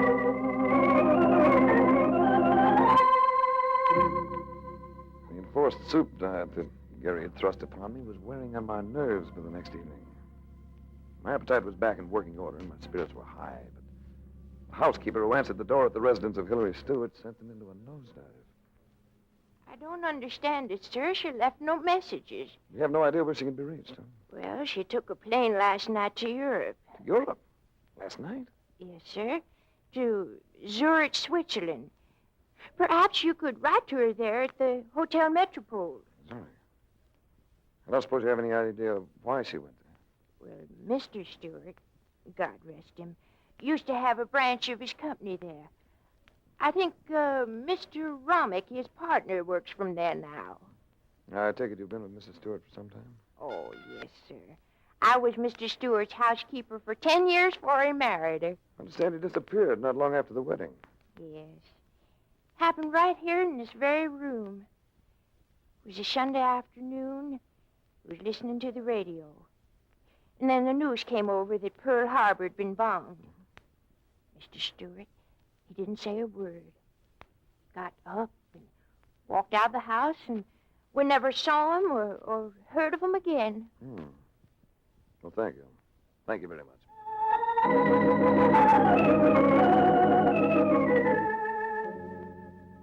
With Hillary Stewart running out on me, my first reaction was an impulse to flip the whole thing. I can do without women to play games, even glamorous redheads. But I thought of her playmate Gary and that sneak punch, and decided that I had to see that boy again. The way he'd acted made me certain I'd find him wherever I'd find Hillary. I played a hunch. I went into a phone booth and called several of the bigger life insurance companies. And I hit the jackpot when I spoke to Steve Watson, vice president in charge of claims at Columbia Life Plan. Yes, Rice, we issued the policy on Stewart's life. Why? Well, I just think the claim's a little fuzzy. Huh? I'd check some more before paying off. Oh, I wish you'd have told me that a little bit sooner. Claim was paid off in full yesterday. Yesterday? That's right. But she'd already collected when I met her. Was that Rice? Nothing, Steve. Wait a minute. You got something on your mind. Spill it. Hey, look, Steve, let me throw you a proposition. I think that claim's off base. Let me look into it. And if I come up with something, I'm working for you. And if I fail, I'm on my own. That's the deal. Where can I reach you? Make it care of American Express, Zurich, Switzerland.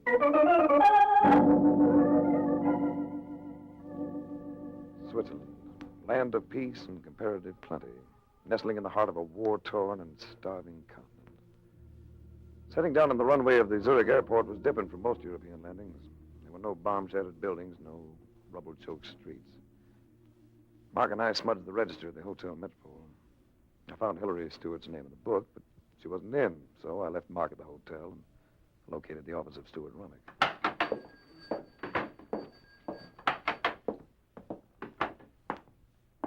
Guten Tag. Guten Tag. I'm looking for, ich bin... An American. Well, don't struggle with the lingo, pal. Let's just talk United States. Oh, gladly. You know, I always have trouble with my umlauts. So do I. Hey, where are you from? New York. No place like it. Hey, I used to play ball for the Dodgers. 2 years with them before Uncle Robbie traded me. Third base. Yeah, the hot corner.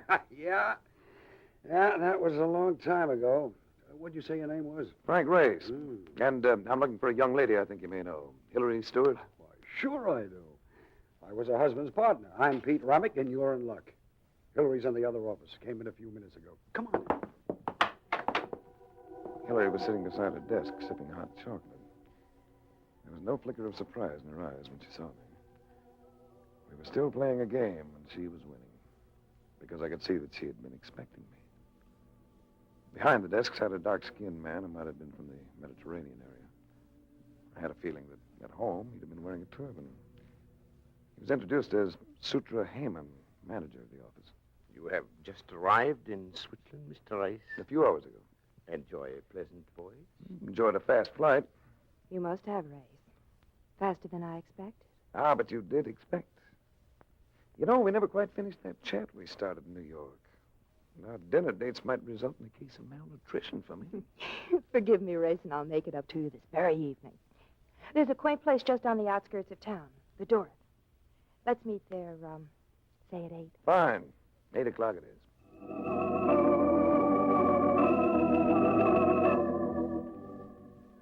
The Dorth is the kind of place you dream about.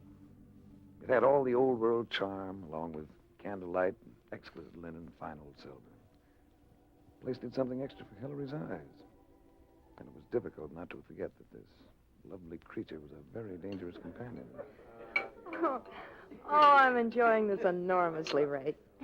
It's the sort of place I'd enjoy spending every evening with someone like you after I get the insurance money. You must be suffering from amnesia, child. You've already received the money.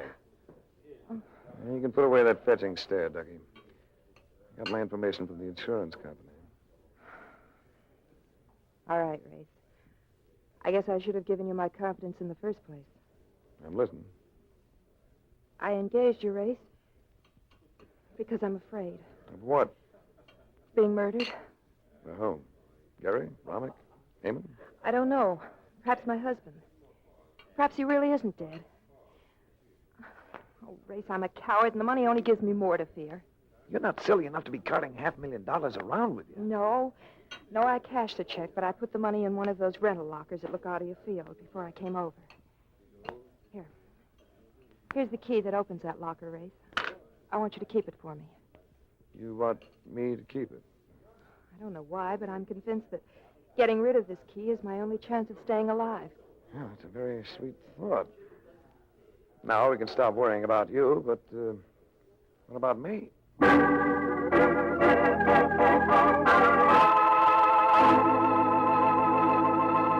We'll return to the adventures of Frank Race in just about 1 minute.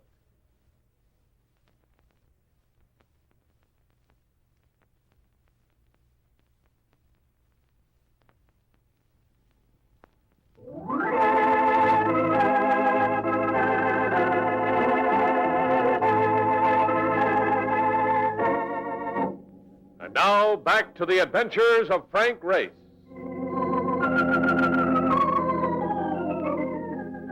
I waited for somebody to make a play, but nothing came. Until I got an invitation from Sutra Heyman to take part in some winter sports at a chalet he owned above Snowline.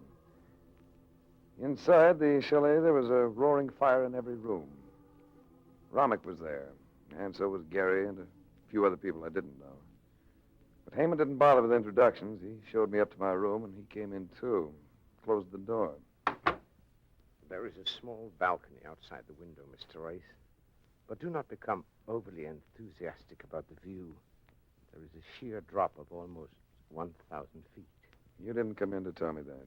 Merely polite conversation. A prelude to more important things. What's on your mind? Hillary Stewart. In what way? I'm in love with her. I want you to leave her alone. So you invited us up here to spend the weekend together. Rotten planning. I have several plans. Some of them pleasant. And the others? Most unpleasant. They do not come within 1,000 feet of being pleasant. What do you want? The girl or the money? Because if it's the money, you have to deal with me. What do you mean? Stewart's insurance. $500,000. It's locked up, and I've got the only key to it. Then you are not interested in Hillary? Well, in a casual sort of way. Any man would be. Gary's the lad you better keep the eye on. Gary works for me. It was his job to keep other men away from her. Oh, so that's it. Well, brace yourself for a shock, Hammond. Your muscle man has fallen in love with his work. Gary? You are joking. It's no joke, Hammond. He'll kill anybody who tries to take her away from him, including you.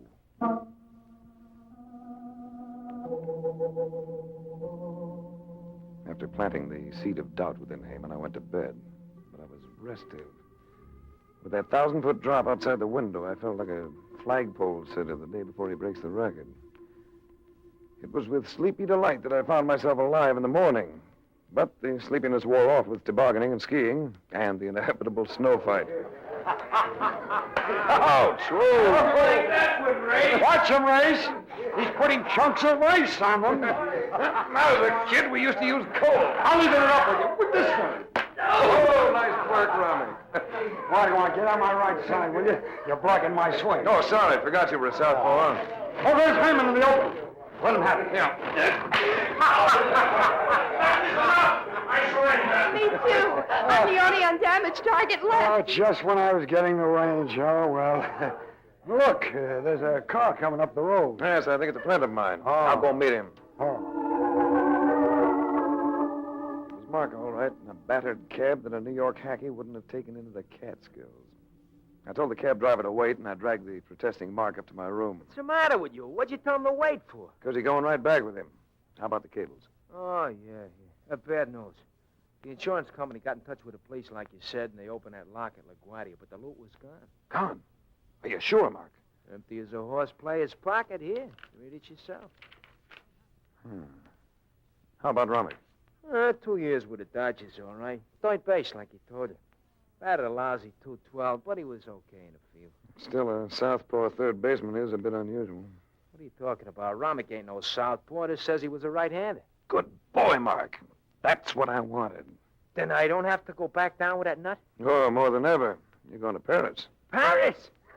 Why didn't you say so? I'll slide down a hill on my nose. There's a Columbia Life Plan office on the Rue de la Paix. Get to the man in charge and tell him I sent you. Check. Ruth de la Paix. Check. Tell him to contact every major insurance company on the continent and find out if any of them have ever paid a claim on the life of Pete or Peter Romick. He ain't dead. He may be. This Romick's an imposter. Yeah, and one more thing. Yeah? I think Hillary brought the money over here with her. $500,000 shouldn't be too hard to trace.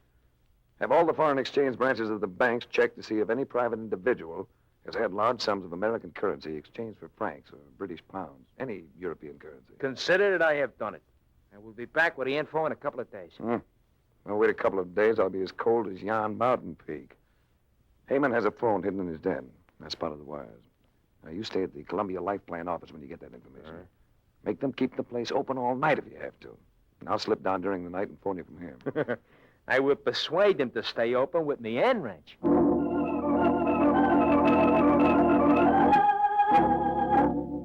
I had less time than I thought.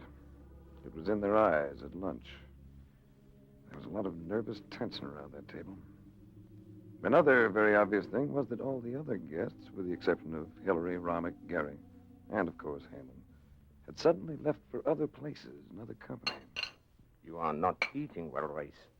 I should think the sports would sharpen your appetite. He goes on diet sometimes. He loves soup. Well, I'm not much of a lunch hound. Neither is Hillary. Maybe we need more exercise. Walk? I think I'd like that. Excuse us? Of course. Sure. The snow was beautiful and deadly. Deadly because you left a trail behind you with every step. There was no use trying to hide. There was no place to hide. Hillary knew it, too, because... Race. Oh, Race. Hey, take it easy. Hold me, Race. I'm frightened. One of them's going to kill me. Why, you? I've got the key. There's no time to argue the point, because unless I'm mistaken, there's a man on that far slope. And he has a rifle with a telescopic sight. Get down. Where is he? Never mind. Do as I tell you. Crawl this way, but keep low. Oh, Race, we can't go any further. There's a drop here. God, there's a slight slope. If it isn't too sheer, we may make it. Hold on to me now and relax. We're going to go bobsledding without a bobsled. No, Race! No!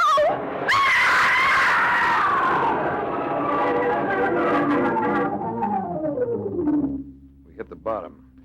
It was touch and go, but it was a little extra distance on our side. But we had to keep moving. At least we had darkness to cover us. Then we rested, but not for long. I was trying to figure out a way to work back to the house and keep my telephone rendezvous with Mark when... Race, look. Following the trail with torches. Tenacious, aren't they? Only 2 lights, though. Somebody isn't playing. Race, you can hear me? Don't answer him. Well, thanks for the advice. Think I like to play clay pigeon? Answer me, Race, or I shall have your friend call you. You don't think I let him get back to Zurich, do you? He's got Mark. Your friend wants you to join us here. I will let him tell you. Don't be a sucker, Race. Keep going. I'm sorry, Hillary. All right, Heyman. Gary. You've convinced me. Bargain with them, Race. They want the key. A very pertinent suggestion. Yeah, listen, Heyman.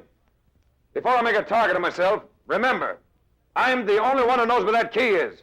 I am aware of that, Race. Lead me to it. Then Gary will hold you and your friend for 48 hours, after which you will be released. Get lost, Race! Get lost! All right, Heyman, but make Gary lay off. You can stop him by walking toward our torches. Here we come.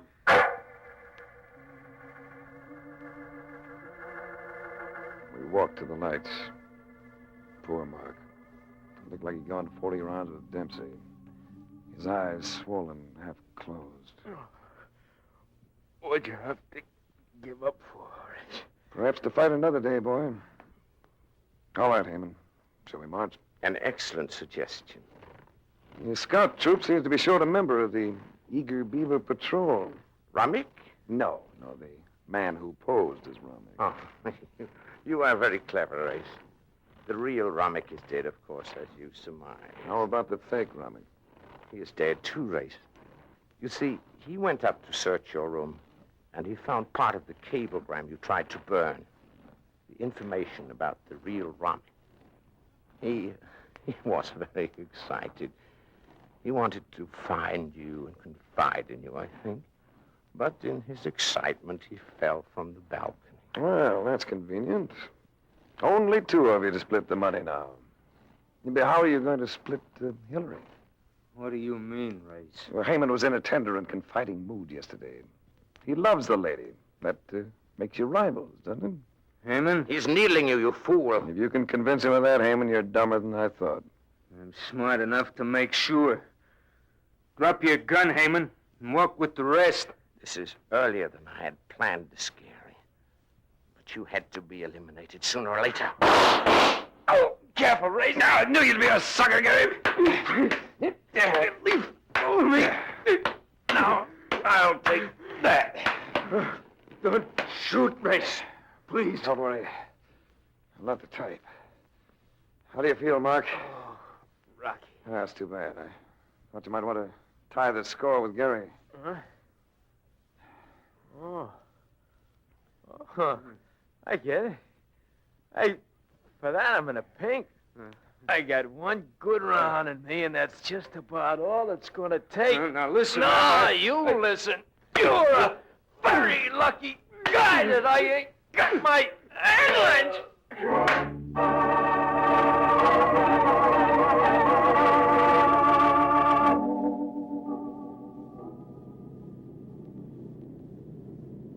Well, what do you know? Boy, look at all that ocean under us, will you? Well, I'd be glad to see New York again. Hey, what do you suppose them Swiss guys will do to that Gary? He murdered Heyman. They have laws. Good ones. You saved my life, Race. I'm very grateful. You'll pay for it. Of course. I'll pay you well. Are you sure the insurance company will close the case when we've told them everything? When we've told them everything, yes. And as soon as they locate and attach the money, wherever you banked it in Europe. But I don't understand. And you've yet to be tried for being an accessory to your husband's murder. Holy smokes, Race, what do you... You made a big mistake, Hillary. You were the only one who knew the money wasn't in the locker. Or Heyman would have shot me on sight without trying to get the key. That's not true, Race. Oh, yes it is, Ducky. You were all in it together. You, Heyman, and the others. Heyman was easy to tag, too. You know, the manager of a branch office of a bankrupt firm wouldn't own a Swiss chalet, equipped with servants, unless he had private means. Like the money from Romick's insurance. That doesn't mean that I had It any... means you were greedy, Ducky.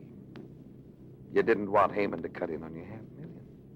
But, Race, why would I have called you in if I had anything Yes, just so you could ask that very question.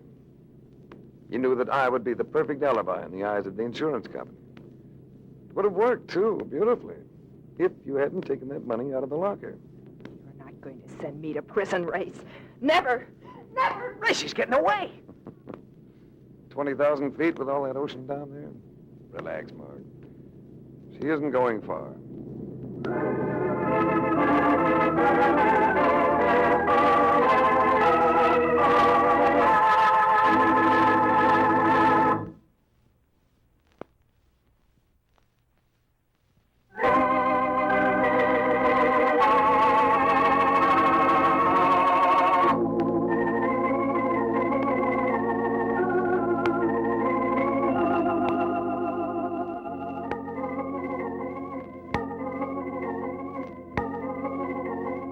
A Frank Race, starring Tom Collins, with Tony Barrett as Mark Dollins, Others heard in tonight's cast were Michael Ann Barrett, Tom Holland, Charlie Long.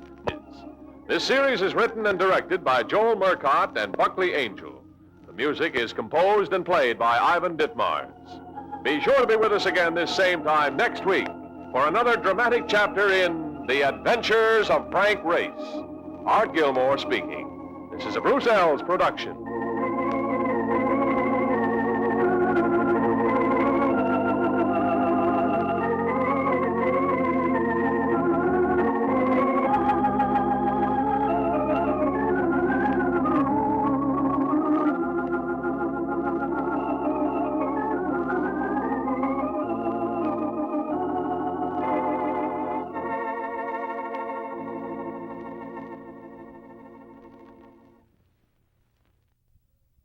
The Adventures of Frank Race, starring Tom Collins.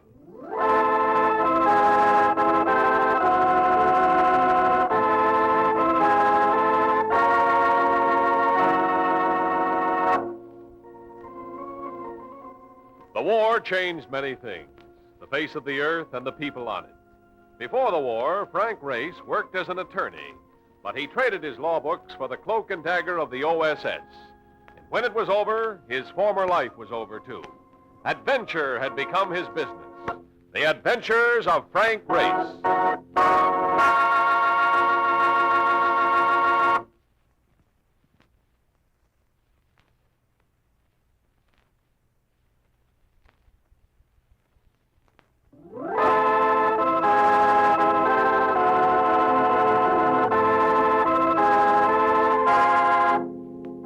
And now we join Frank Race for the adventure of the vanishing president. It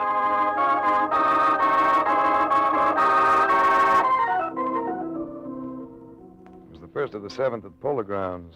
Dodgers at bat, score tied. Time for anyone to sit forward with anticipation. And I was doing just that when there came a sound that startled even the Brooklyn bench. Hey, Ray! There was no mistaking the voice. It belonged to Mark Donovan.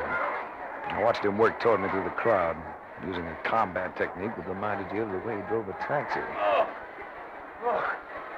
Wait, you got a call. Intercontinental Underwriters. No, let it wait. I want to see the end of this game. No, I can't wait.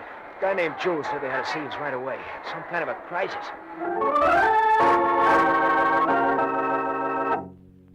Jim Drew, chief claim adjuster for Intercontinental Underwriters. A man with the instincts of a ferret and a gaze you could use for sandpaper. He looked relieved when he saw me. I was beginning to think you weren't going to make it. I almost didn't. I was watching a good ball game. You've tackled a lot of foreign service, Race. How about another assignment? Oh, just in the middle of a hot series. All right. What's boiling? We've got another of those mysteries. Vessels disappearing without trace. 3 of them inside a month, all on the same shipping lane. Same operators? No, a different company in each case. You have a lead? 1. The SS Lucy Wilkins sails from here tonight. She's for South American ports. She's casting off without a cargo in her hold.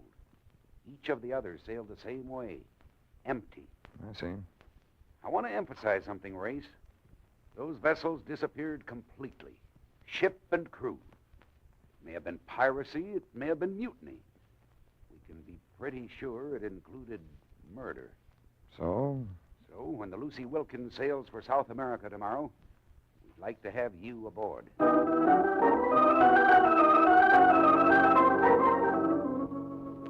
The Lucy Wilkins displaced about 4,500 tons. She rode high out of the water. The moon made sequins of the barnacles that blistered her hull. The softness of the night was doing her a favor. But even at that, she looked what she was. A sea-going tramp that had seen better days. How soon will we get rolling?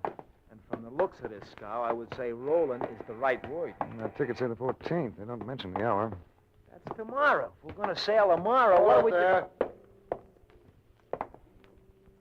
What are you doing aft here? We're passengers. We'd like to know what time the ship sails. You'll have to see the master about that. We'd like to see him. He's not aboard right now. Perhaps we'd better speak to the first officer then. I'm the first officer. You'll still have to talk to the skipper. You're just brimming over with cooperation, aren't you? Would you consider telling us where we might find the captain? You know a place called the Mariner's Rest? It's a few streets over from here. No, I imagine we can find it. He'll be there if you want to see him. Not that it'll do you much good. By this time, he's probably stinking drunk. You didn't have to look very hard for the Mariner's Rest.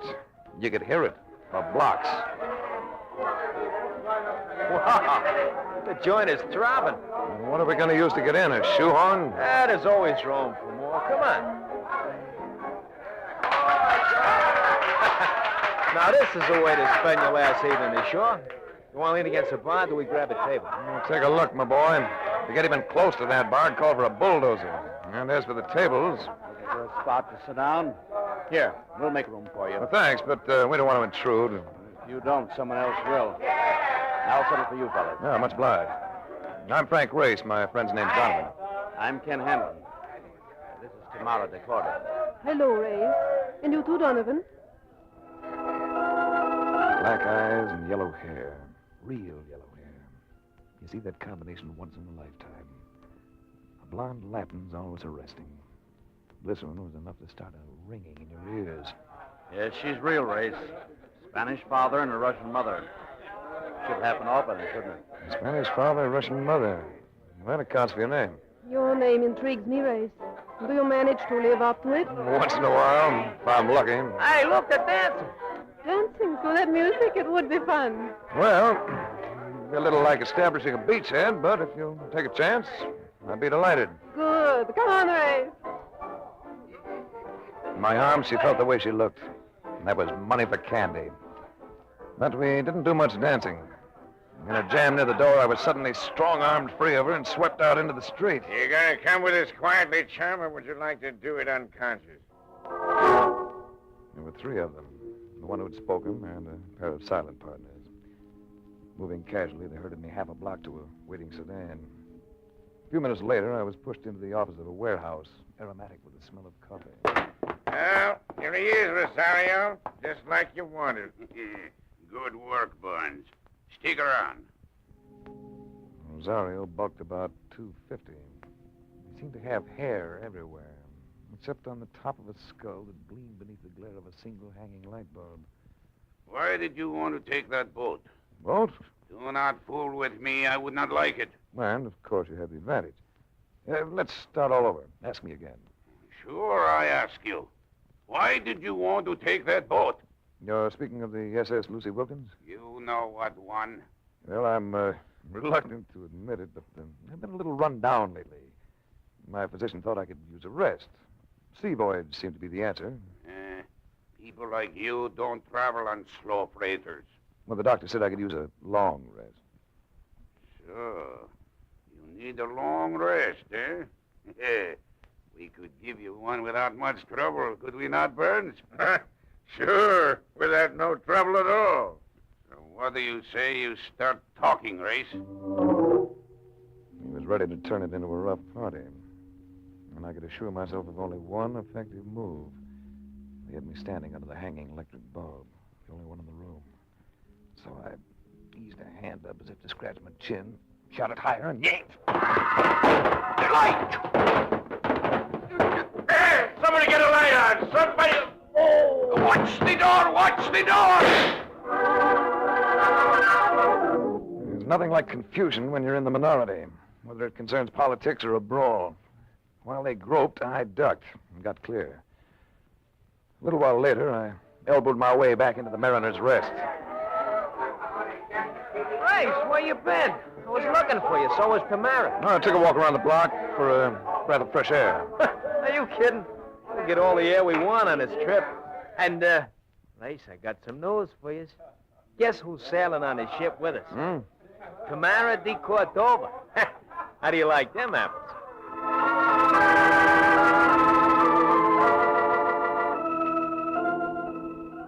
The SS Lucy Wilkins still rode high out of the water next morning. But where there'd been a dock on her port side the night before, there was now only open sea. A lot of it. All rough. At 11 o'clock, Mark still occupied his bunk. As he'd prophesied, the Lucy Wilkins rolled, sashaying from trough to trough in a manner both feminine and diabolic. So, as I walked the deck, I walked it alone. Hello, Race. Hello. I wasn't sure you'd be in circulation. Oh, I'm a pretty good sailor. You look well, Race.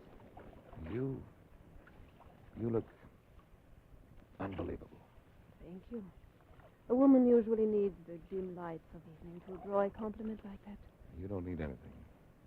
With this breeze in your hair and the look in your eyes. Hold it a second.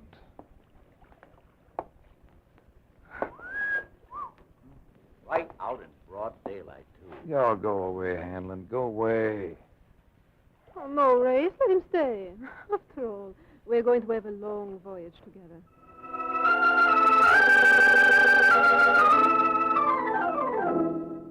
We had dinner at the captain's table that night. The next morning, I came awake slowly, with difficulty, to the realization that Mark was shaking me. I felt stiff.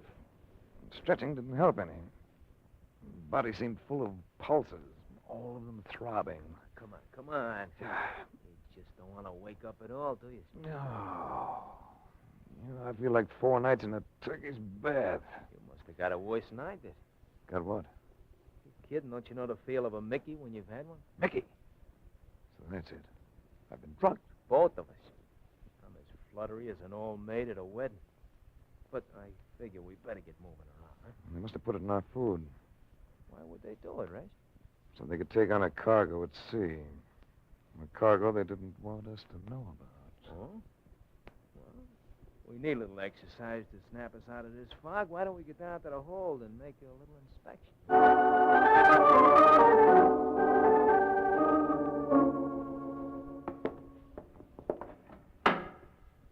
No, don't seem to be much in here either. Now, wait. Turn the flashlight over to the left. Hey, bullseye. What do they got there? I'd say it was artillery. Very efficient-looking 75s. I thought them things was only good for junk. Against a modern army, yes. But against ordinary citizens, they'd be lethally effective. Well, what do you know? They picked up about a dozen of them. Hey, no wonder they drugged us. Come on. We've seen enough. You know something, Race? Kind of looks like somebody wants to start a war somewhere. Yes. We're traveling with the heavy equipment for it. Right to the end of the line. Yes, we were carrying a cargo of evil.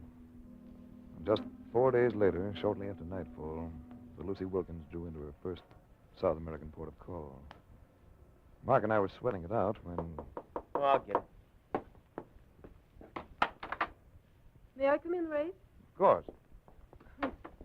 I must speak quickly and to the point. Why did you take passage on this vessel? I've been wondering when someone would ask me that. Oh, I'm not just being curious. Something has come up, something of critical importance. I represent a maritime insurance company. Ships have been disappearing along this sea lane. I'm here to find out why. You must leave this vessel at once. Otherwise, you will be murdered. That's a dashing thought. Oh, I'm entirely in earnest, Race.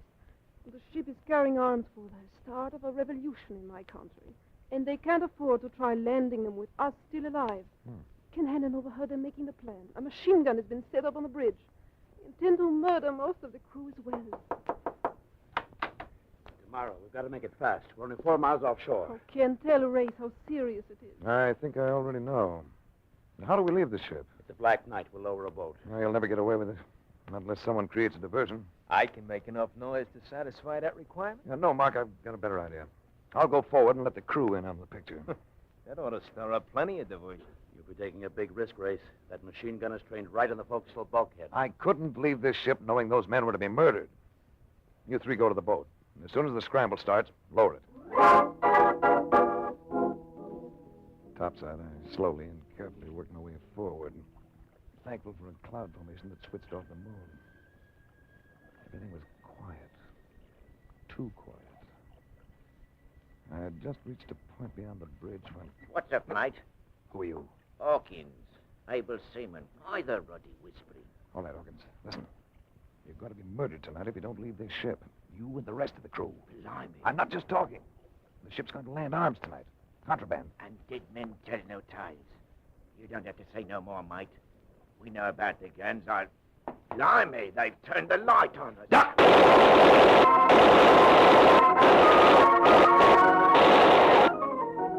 Hawkins, safety. I was sure of that. Because the slugs were following me like hounds to a scent. twisted and spun to the rail. Then it was into the drink for me.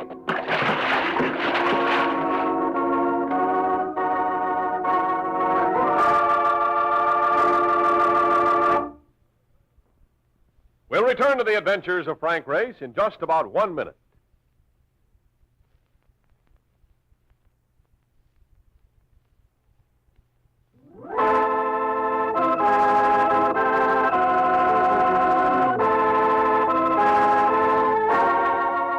And now, back to the adventures of Frank Race.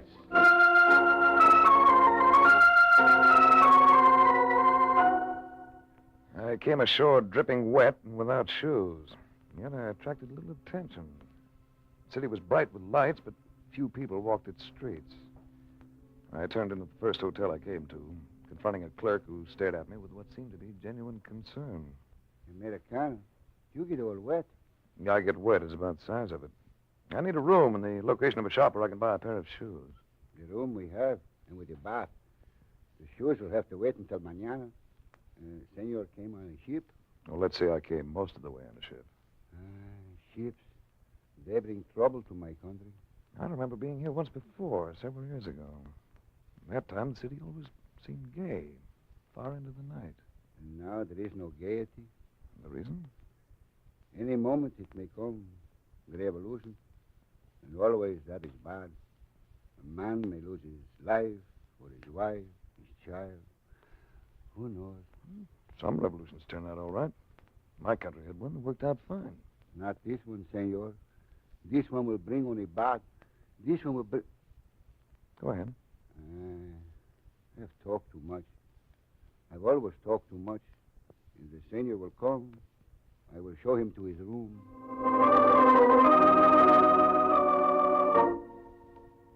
I had another pair of shoes by 9 the next morning. By 10:30, I'd located Mark Donovan and Ken Hanlon. The three of us sat down to breakfast together. Boy, was I worried about you. They told me that harbor's full of barracudas. What happened to Tamara? We lost her right after we came ashore. No, that's a loss a guy could mourn about. Lost her? She just slipped away from us. I guess she had her reasons. Hanlon, you're a newspaper man. Why are you down here? To cover an impending revolution. As if you didn't know. You know, I may be wrong in my impression, but the man in the street doesn't seem to want a change in the government. Guess you can't blame them. Since the Cordova's been the boss, they've had plenty of food and not too much hardship.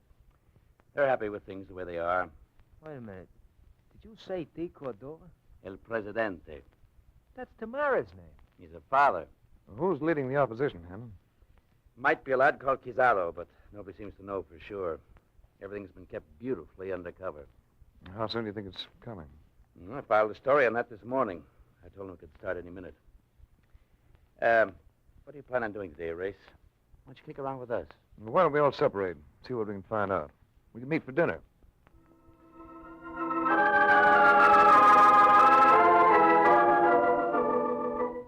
I went out and did a lot of walking, stopping whenever I ran into a person that looked willing to talk, which was rare. I found myself regarded with about as much confidence as a drunk in a wine cellar. Fear stalked the streets of the city. Suspicion moved beside it. I went back to the hotel late in the afternoon and found a little surprise party. Come in, Race. Tamara. Close the door behind him, Burns. Don't worry. He ain't getting away this time. Well, Burns and Rosario. I seem to encounter you two every so often, don't I? Friends of yours, Tamara? Rosario is in my father's cabinet. He's head of the police bureau. I see. And is this an official visit? You came ashore last night, Race. Why didn't you make a report to the police about the Lucy Wilkins being in the harbor? While I was swimming, I saw him swing her about and put out to sea. Well, you must have seen it yourself. Could it be that you did not want our government to know the ship was here? Probably should have notified someone. But I'd been through an ordeal, and I didn't think of it. Let me take him over. I'll make him talk. You content with your existence, Burns? I like it all right. Why? And stay out of my affairs. Why, you... Oh! When you get up, you might try again. Forget it, Burns. He's too good for you. What's the story on all this? I seem to be under suspicion for something. In New York, I asked you why you were sailing on the Lucy Wilkins. never got around to telling me. Tamara knows why. I told her while we were aboard ship. You never showed me your credentials, Race. Here, take a look at them. If I have been wrong... Oh, you're upset. You got a right to be jumpy. Well, these seem to be in order. Why did you not show them to me in New York? I didn't care for your methods of interrogation. Oh, Race, you must forgive us. This revolt is not of the people. And the hour it begins will see the end of a democracy in this country. Can't you stop it? Can't you fight it? Oh, we are not a rich race. We don't have the money to buy arms, such as have been shipped here by the others. Well, then, why is it worth so much to them to effect a coup? The tribunals of the World War didn't find all its criminals, Race. There are many of them still at large. Men who would like to begin over again by getting control of states such as ours. We know they're ready to move at any moment. The president was seized by them this morning. Your father? Yes, my father. All our chances lay with him. Without him to rally the people... Well, if they're holding your father, why don't you rally the people? They need someone to lead them, that's plain. You mean... Address them by radio. Tell them to resist in your father's name. Tell them it's only a few who try to take over. Tell them that if they stand firm, it can't happen. All right, Race. I'll do it.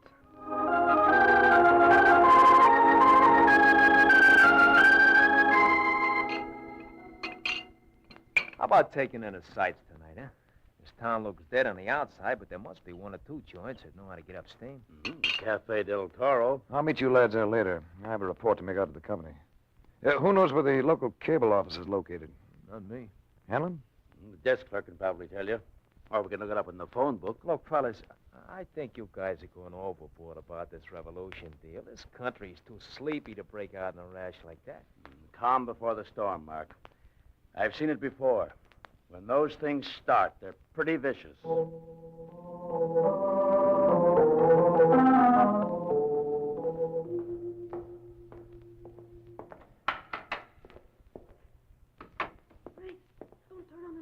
Where are you? Here. In your arms. Oh, Race, I'm in trouble. Take it easy, take it easy. It's Rosario. He's with them, Race.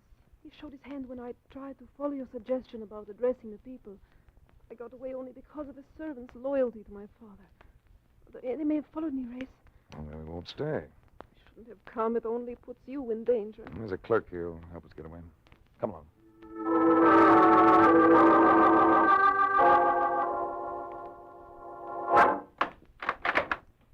Here we are, senor.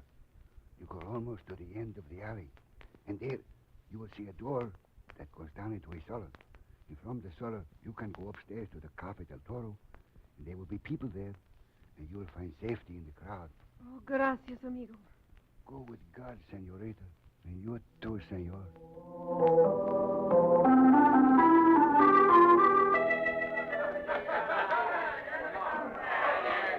What next, Race? Well, they hunt us. I think we should do a little hunting on our own. Do you know where Rosario lives? Yes. I want to locate Mark and Hanlon. They're around here somewhere. And we might be able to use a little help. I'd like to see the inside of Rosario's house.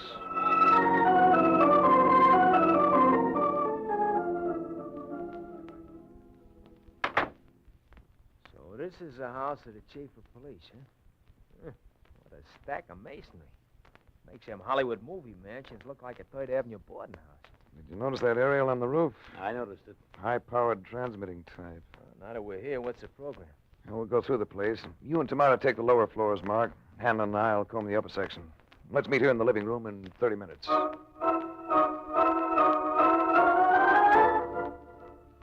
Hanlon and I located the radio transmitter in a small room on the second floor, just off the stairway. And when we got back downstairs, Mark and Tamara were waiting with a white-haired, distinguished-looking man of about 60. I was introduced to the president of the country. They got jail cells in this layout, and that's where they had the press, behind bars. That ain't one for the books. What about guards? There was two of them. But you know me, in the gloom race, I laid them out like linoleum. Then I trussed them up.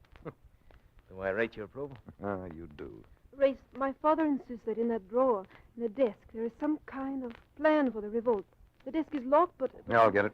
Hey, look through that window. Car driving up outside. How many in it? Rosario and 5 others. Yeah, I got it. And here's your plan. Oh, That's it. It shows the places where the arms are hidden. And here comes trouble, Race, right now. So, here you are. Get your hands up. There's no time for you, Rosario. Oh! All for you, Burns. Mark, where's Hanlon? I don't know. Come on. Watch out, there's more of them.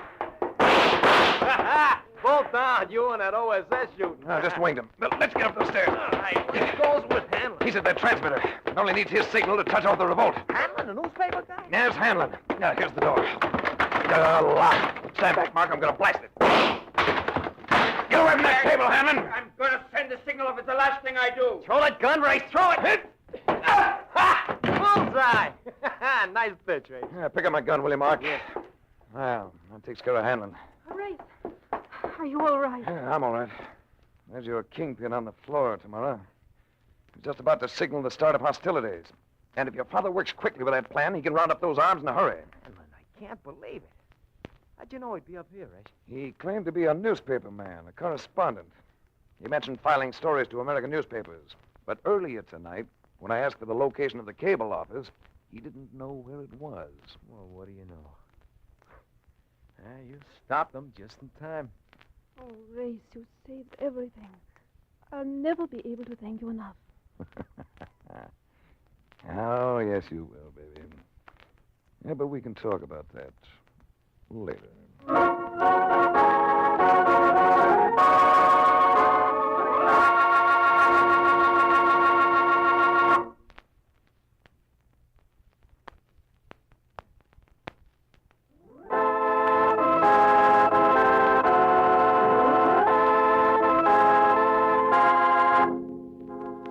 The Adventures of Frank Race, starring Tom Collins with Tony Barrett as Mark Donovan, comes to you from Hollywood.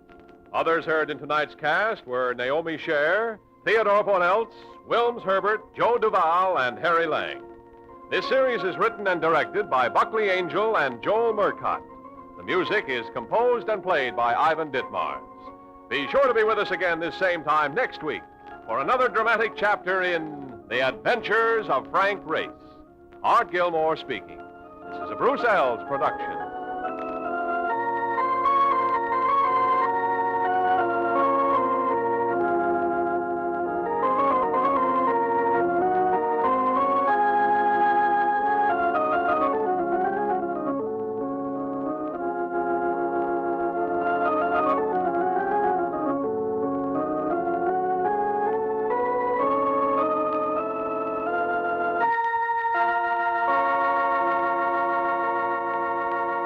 The Adventures of Frank Race, starring Tom Collins.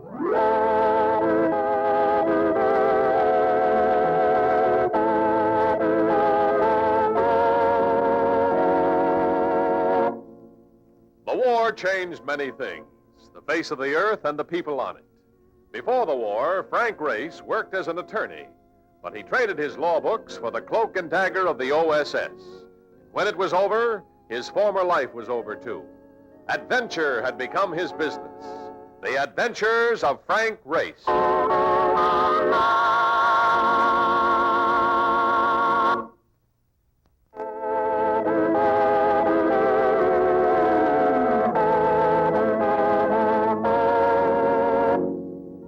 And now we join Frank Race for the adventure of the Baradian letters.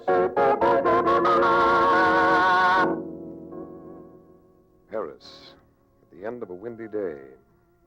Dusk had fallen, but walking along the Quai du Louvre, we'd been able to see whitecaps on the River Seine.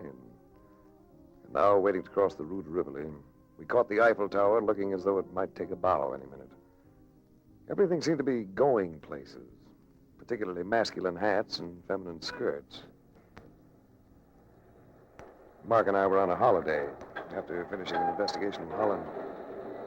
I sort of like to get around and see things on foot, but Mark, well... Listen, Race, where you going now? At the hotel. Another 7 or 8 blocks, I could never make it. Not unless you want to haul me piggyback. Take care. No, not me. I don't want no part of them flying bedsteads they use in this town. Look, I got a better idea. What? I'll stop in at the American bar in the next corner. I promised that bartender in Brooklyn I'd swing by and shoot a fat one. All right, I can meet you there later. Swell. Make it about 8, huh?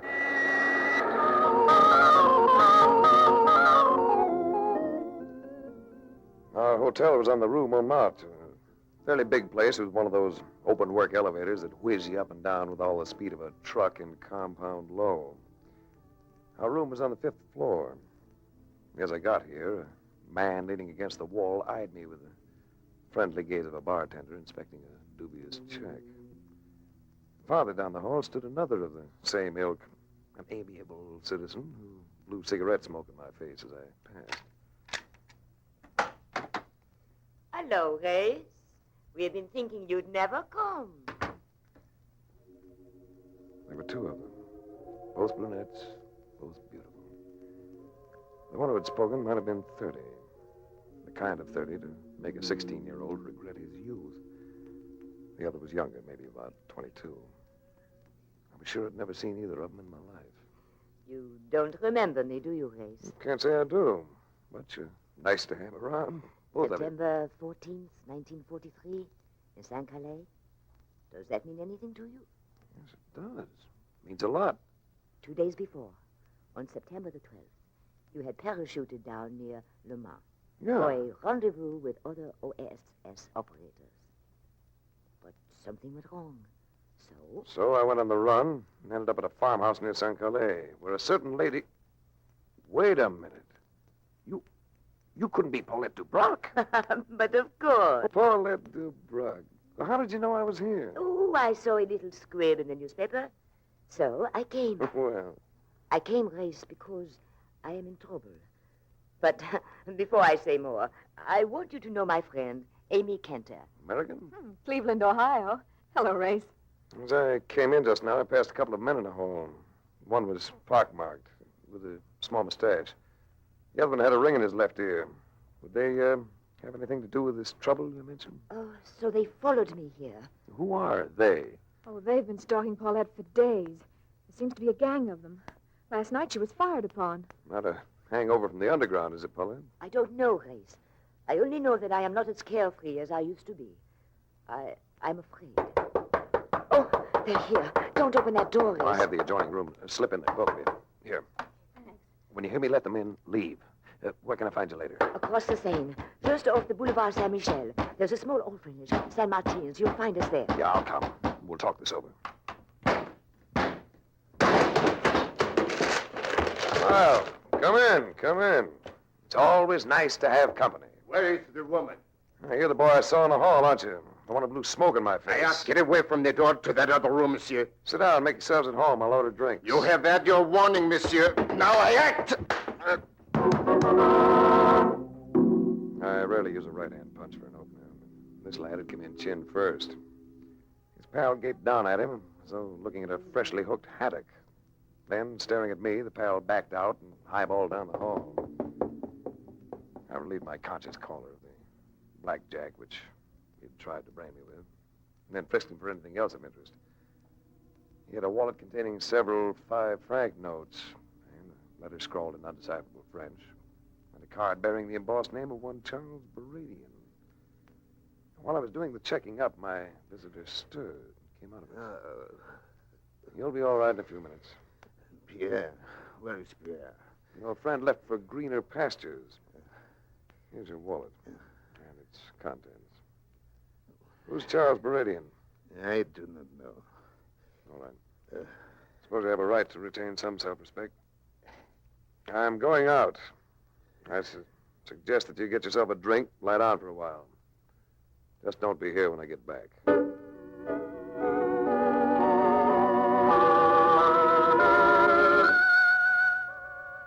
American bar was finished in a sort of Rococo modern. Everything about the place had the light touch, including the size of the liquor portions. Mark made me know to check his bartender friend, a garrulous soul with an expression of a benevolent beagle. Glad to meet you, Race. Any friend at Dunham is a friend of mine. What'll it be, huh? I'll take a scotch and soda, Chick. Sure. Plus a serving of information. Oh, sure. What kind of information? The name Charles Berradian. Does it ring a bell with you? Berradian. Yeah, it rings a big bell. Where would I find him? I listed all the rest of the elegance. Boulevard Houseman. Thanks, Chick. Oh, sure. Now, wait a minute. Huh? You going out there now? I thought I would. Well, I'm going with you. This sounds like a deal we should play back to back. So long, fellas.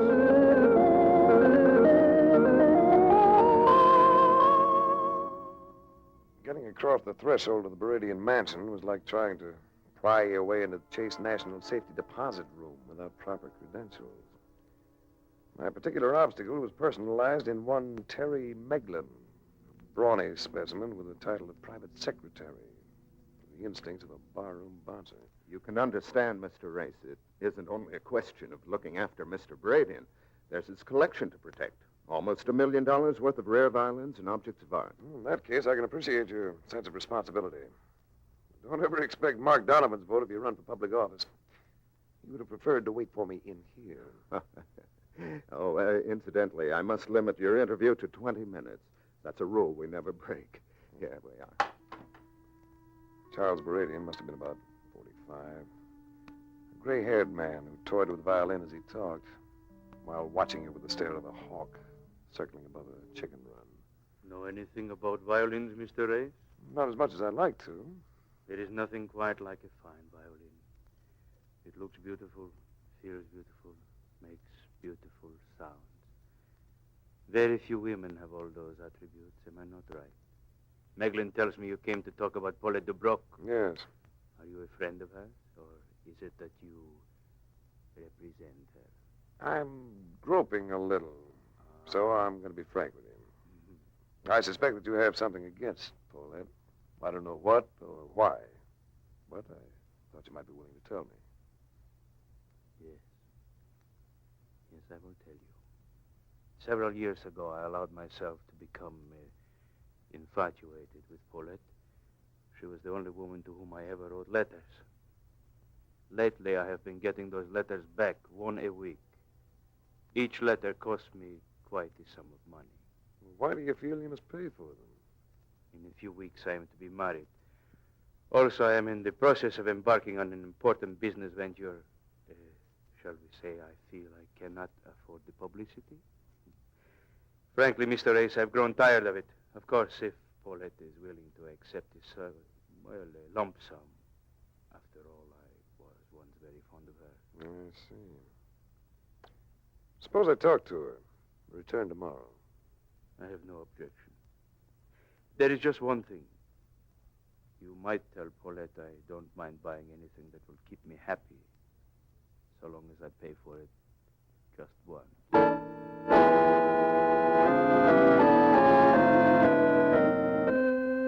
At Saint Martin's orphanage, I was ushered through to a secluded terrace where Amy Kenter sat in the sun.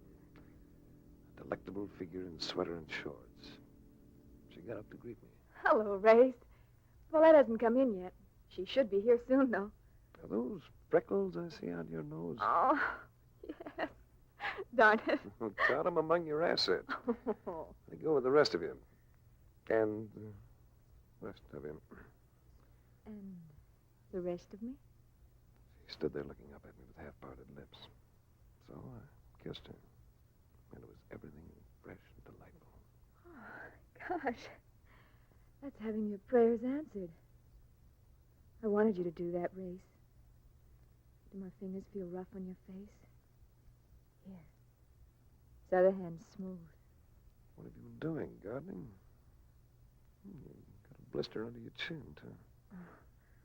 I'm a beaver when it comes to work. Race, I did want you to kiss me, but how about Paulette? Well, that's a question I was about to ask you. How long has she been dabbling with blackmail? Paulette? She ever told you anything about a man called Beradian? Well, no. Who's he? A dangerous citizen. No one for Mademoiselle Dubroc to be tangling with. Is she still Mademoiselle, by the way? Oh, gosh. 1 minute the man's kissing me. The next he's giving me the 3rd degree. I'll come back to our personal relations later. Well, she's still not married. What tie-up do you have with this place, apparently? Oh, Paulette just keeps her going, that's all. I'm a career girl. I work here. Well, where'd she get the money? Her job. Oh, but maybe you don't know about that. She's been doing the lead in a revival of Rain at the La Victoire. You sound just like a press agent, Sherry. Well. Hello, Race. Got a kiss for me, too? Well, how long have you been here? Just arrived. I don't need to have been here to know that you already have kissed Amy. Or you wouldn't be my race. Come here. Well, Race, looks like I've been replaced. Well? Yeah. You must be knocking him dead in the rain. Oh, I have been doing all right. I shall do better now that you are here. How long have you known Charles Baradian? Charles,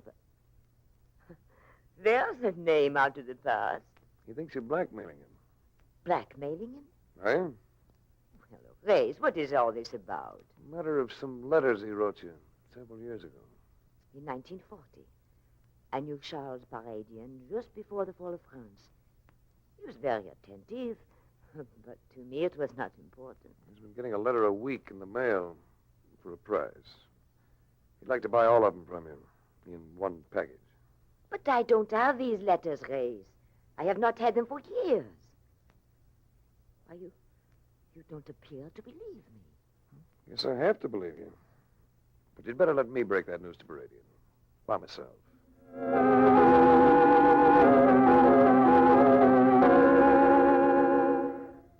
Next afternoon, I rented a car.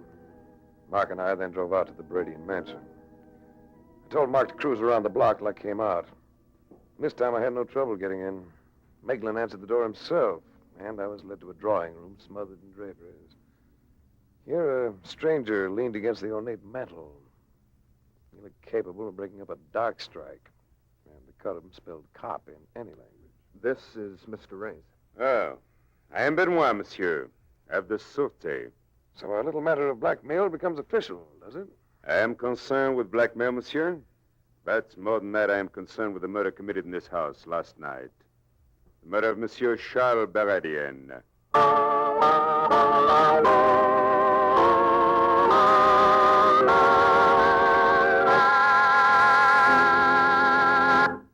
We'll return to the adventures of Frank Race in just about 1 minute.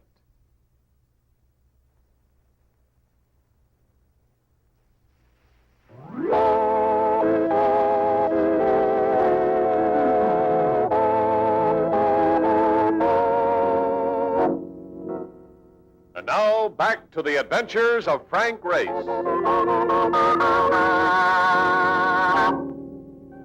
was sure of one thing. My Paris holiday had definitely turned sour. Here I'd been acting as an apparent go-between in a blackmail transaction. And now its victim lay sprawled on the floor of his study, murdered. Around his neck, an ugly red welt where some sort of cord had cut and strangled the life out of him. I had a close look at the wound while Benoit laid out the details. Well, he was first hit on the head, probably with a poker. And a fine violin is missing from the collection. What was its name, Monsieur Meglin? Guarnerius. Yes, well, we might call it a typical case of murder and burglary. But you can understand, gentlemen, that in this matter we cannot afford to accept the typical. What about the weapon? Naturally, it was not left behind. And now, Monsieur Race, if we could repair to another room. I was going to be questioned and probably placed under arrest. So I maneuvered to let Meglin and the detective precede me from the room. Then swung the door shut and locked himself in. Hey, he locked the door. Hey, open the I door. stayed there, frozen, waiting for Benoit's mental machinery to work. Open the door. If he thought the way I anticipated, he'd figure on my breaking for a window. In that case, he'd move to warn his men on the outside. I waited until I heard them move away. Then, after a few more seconds, I quietly turned the key and opened the door. The hall was empty. As casually as I could, I walked to the front entrance. Front door stood ajar, but no one stood on the steps outside. Sidling out, I caught sight of Benoit, talking and gesticulating to a uniformed gendarme. Then I saw Mark in the car, and as he came abreast of the door, I made him a play. Get going, gun it! Get going! Hey, Empress, think you can get away from him? You kid, this might be Paris, but I learned to drive in Brooklyn.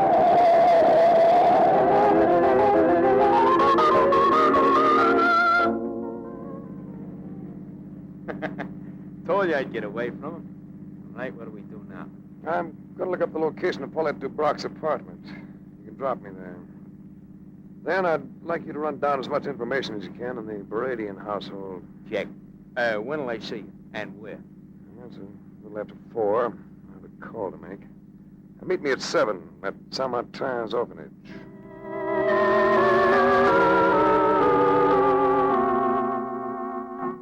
An actress playing leads usually does pretty well when it comes to money. But Paulette's apartment proved to be frugal, even old-fashioned, to the extent of having portieres between the living and dining rooms. Paulette wasn't at home, which gave me a chance to look around. On a small dresser in her bedroom, I spotted a couple of letters postmarked January 1940. Both were epistles of passionate drivel, and both were signed Charles. I heard the outer door go shut, so figuring that Paulette had come home, I went forth to greet her, and...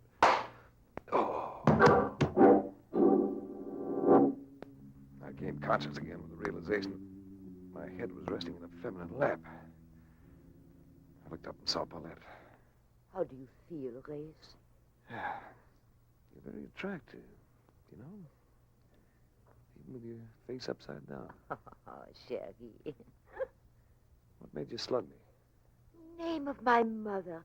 First it is blackmail I'm guilty of, and now you accuse me of hitting you on the head. Someone did. But of course it was not I, though, Grace. I wish I knew you were really Stan. I have not lied to you about anything. You did about those letters from Beradian. I found this pair on your dresser. Said you hadn't had them for years. You could not believe that they might have been stolen from me? Just returned? On the day after Charles Beradian's murder? Grace, no. Not Beradian. Yes, Beradian. Strangled last night. And I wish I knew how to advise you. I don't know whether to say turn yourself over to the police or get out of the country. From where I'm lying, the last thought seems to be your best bet. Probably I should go with you. Grace, I'm really in trouble. No? You're really in trouble? Yes. You'd better get out of Paris. For a little while, anyway. Change your appearance. You've done it before. And take care of yourself, actress.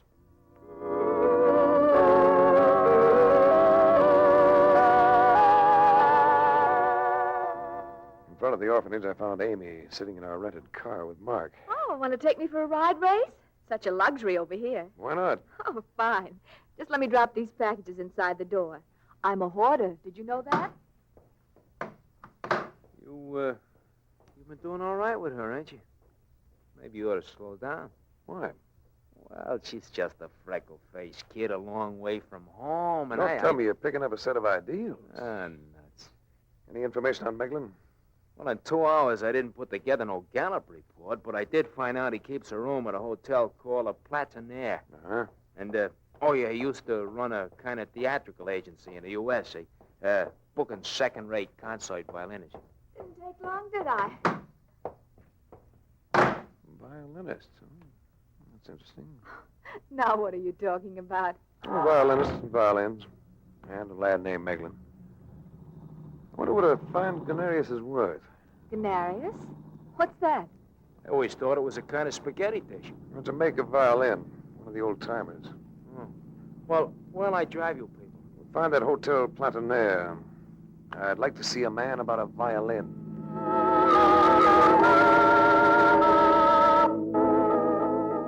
I drew a blank at Meglin's hotel. He was out. And had given no indication as to when he'd be back. But later that evening, just before midnight, Mark and I had him for a visitor at our hotel. His attitude hadn't changed. He was still the same self-contained career boy. But he had come to see me, which indicated a fissure of worry somewhere within him. You called on me, Race. Why?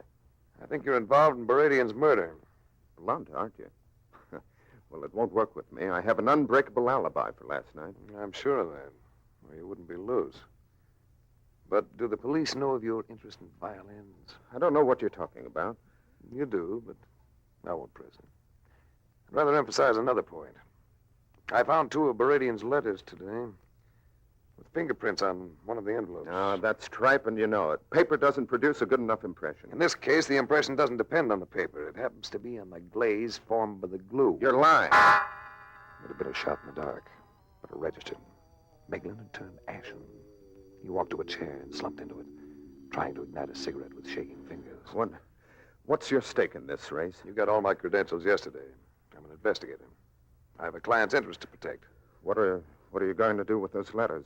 I imagine the French police would be rather enamored with them. Don't you? Now, listen, Race.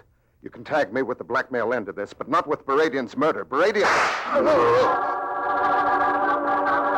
The bullet had come from the fire escape. Mark made a lunge for the window and disappeared in pursuit. I yanked at the phone and put in a sharp summons for a doctor. Then I turned to help Meglin. I knew that nothing was going to do much good. The bullet had nicked his lung, and the man was coughing his life away. Race. I'm sorry, Race. Whoever it was got away. How's Meglin?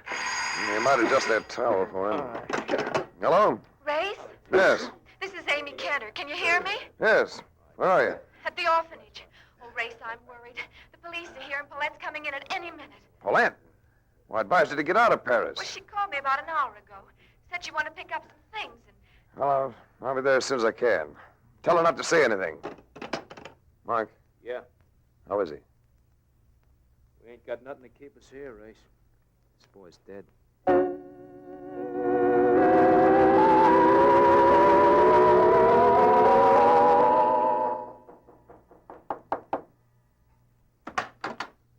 Come in, Monsieur Race. We've been expecting you. Where have you got her? Right in here? Should I come in, Race, or should I go upstairs and poke around like you told me? Better go upstairs and poke around. Right through this door. Right here, Race. Hello, Race. I thought you were going to get out of town. I am not guilty, Race. They should know that. No woman would have the strength to strangle Charles Baradian. We can't sell him on that, Paulette. Bradian was knocked unconscious before he was strangled. As Monsieur Benoit will tell you. Exactly. A woman could have done it, or a man, or both, and with blackmail as the motive. It points to Paulette and possibly myself. Exactly. What was to prevent someone else from blackmailing Baradian? Someone who knew Paulette. Someone who'd gotten hold of the letters. Possible, but not likely. I think it quite likely. Don't you, Amy? I? Well, I don't know what to think, Race. Well, you might think about why you wanted me to believe you didn't know anything about music, about violins. I don't. Look, career girl. All violinists have one thing in common. Calluses on the fingers of the left hands, just like the ones you had. And very often, where the instrument rubs against their necks, they develop small blisters, just like the one you had. All right, so I'm a violinist. That doesn't prove me guilty of murdering Baradian. You, want these items now, Race? No, come in, Mark. Yeah. I found them in a room. Oh. Just like is expected. Two violins, eh? What meaning does it have? One of them, no doubt, belongs to Miss Ketter. The other, if I'm not mistaken, will prove to be the Grenarius taken from Baradian's home. You had to get some profit out of murdering him, didn't you? Oh, you're insane. You and Meglin were in on the blackmailing together. No. When I came into the picture, you had to move fast for a big payoff. That's not But true. Baradian balked and threatened to call in the police. Well, So you killed him. And you killed Meglin in my hotel room, didn't you? Oh, prove it. Then phoned around the corner to make me think you were here. I found the other item, too, Race. A violin string with what looks like blood on it. The strangling cord. Ironic, isn't it, Benoit? A collector of fiddles murdered with one of his own violin strings. Tough luck, Amy. With you, hoarding didn't turn out to be an asset after all.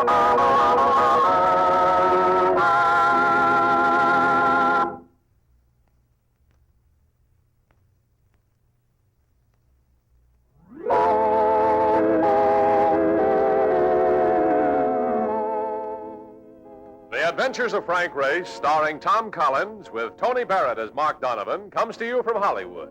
Others heard in tonight's cast were Ann Stone, Truda Marson, Gerald Moore, Stan Waxman, and Jack Crucian. This series is written and directed by Buckley Angel and Joel Murcott. The music is composed and played by Ivan Ditmars. Be sure to be with us again this same time next week for another dramatic chapter in The Adventures of Frank Race. Art Gilmore speaking. This is a Bruce Ells production.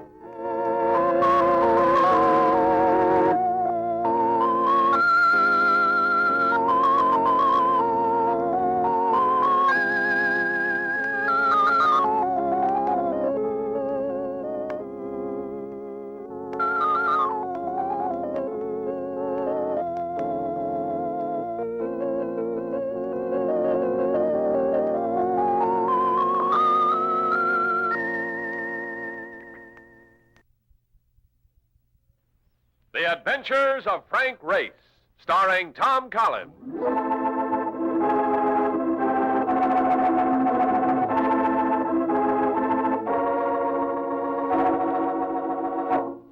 The war changed many things, the face of the earth and the people on it. Before the war, Frank Race worked as an attorney, but he traded his law books for the cloak and dagger of the OSS. And when it was over, his former life was over too. Adventure had become his business. The Adventures of Frank Race.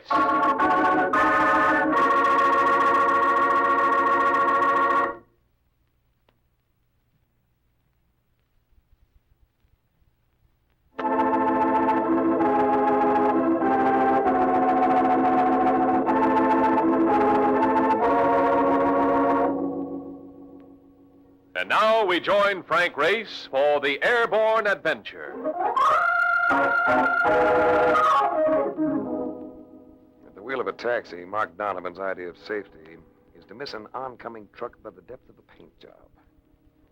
In any kind of trouble, he's a lion, particularly with an end wrench in his hand. But when it comes to flying, he exudes about as much verve as a serving of spinach. The moment we become airborne, he shrivels, remaining the glum introvert until we sight the ground upon which we expect to land. So now, coming into San Francisco on the China Clipper, I watched him loosen up for the first time since we took off. Look at that pretty pavement, that beautiful grass, that lovely mud. In a few minutes, I will be able to drop flat on me face and kiss some of it. Message for you, Mr. Race. Oh, thank you. Probably another case. Well, I ain't gonna mind spending a little time in Frisco. Now, listen to this, Mark. Important foreign assignment necessitates your taking off for Europe within the next 8 hours. Oh. Contact me as soon as you land. Layton International Indemnity. Oh, mother come rub it. I ain't got a chance.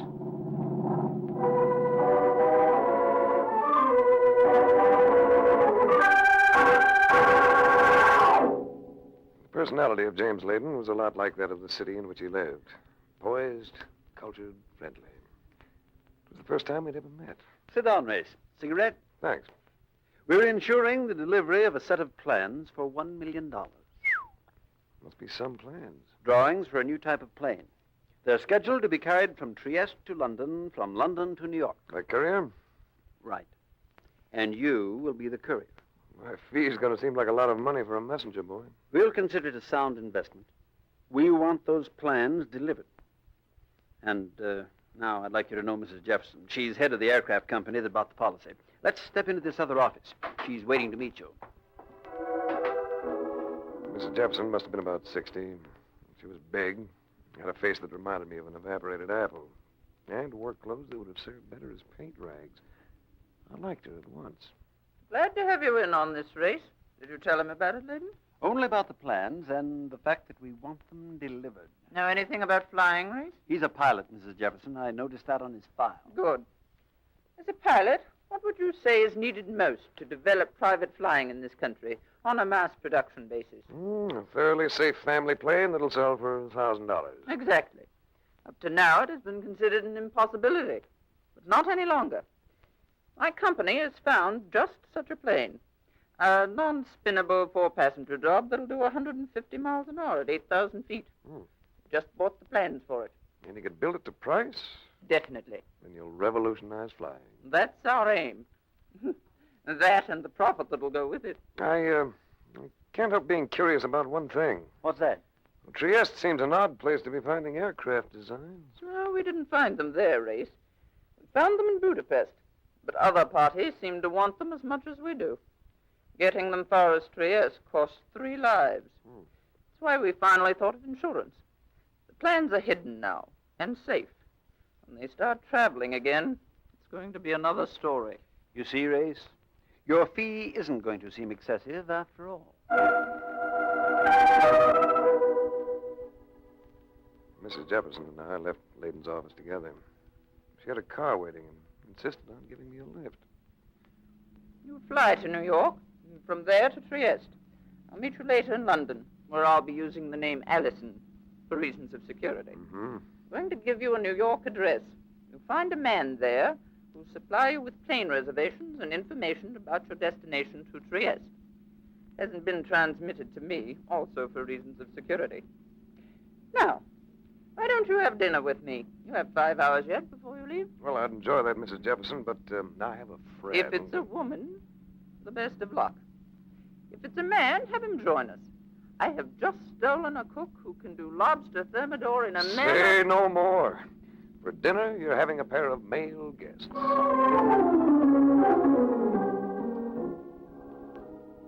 We stopped for a few minutes while I phoned Mark. Then we drove to a brownstone front that had the look of a dowager sure of her position in life.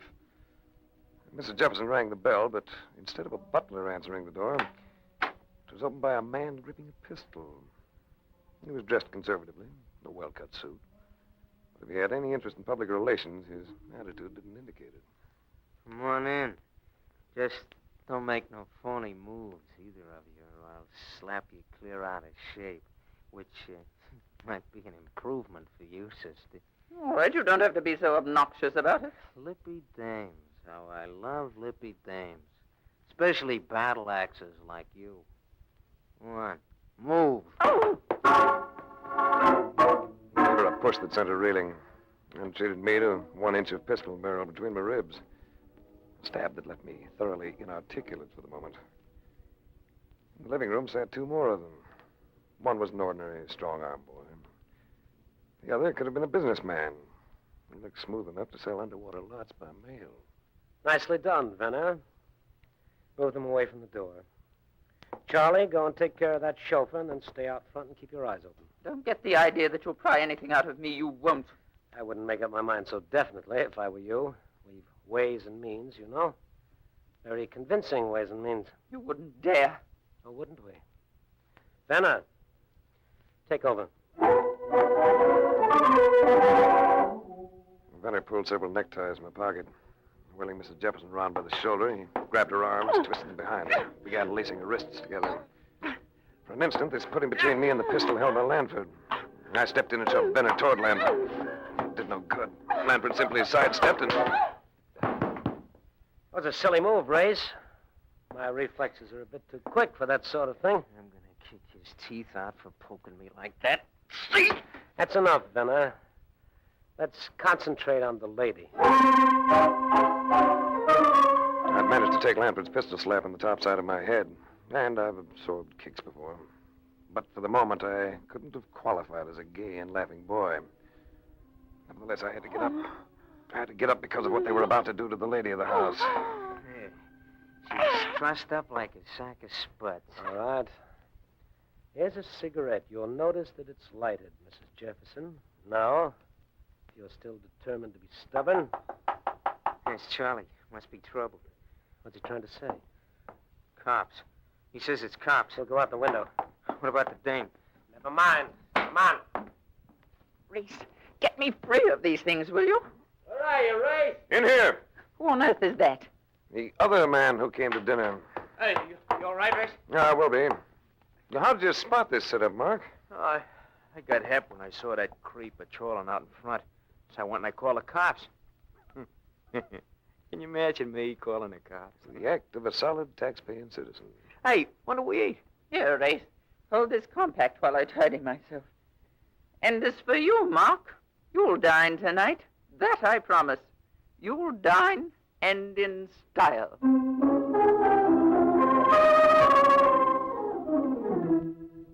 Mark and I landed at LaGuardia Field just before 8 o'clock the next morning. I left him drinking coffee while I caught a cab for my New York rendezvous. This turned out to be a 3-story walk-up, the look of which caused me to check the address I'd given the cabbie. He'd hit it on the nose, so I got out and went in. I could detect no sound from the other side of the door, but I tried again. That hallway had all the fragrance of a flop house on a hot night, and I was anxious to click or get going. What do you want? I'm looking for a man named Rogers. He's not here at the moment. If you don't mind, I'll come in and wait for him. He may not be back for some time. After that hallway, the room actually seemed fresh. Although this may have been an illusion created by the girl's presence. She had the equipment to do that to any room. and to any man. She held my eyes to such an extent that she almost had the door open before I realized it. Yeah, wait a second. Where do you think you're going? I was going to leave. You object. This room's been pulled apart. Did you have anything to do with it? Possibly. Close the door. A woman always resents that, you know. What? A man throwing his weight around. Sometimes a man has to. It's his only weapon. Who are you? The name's Race. Frank Race. How about you? I'm Anna Marenik. Viennese? Hungarian. Not exactly. Not with that accent.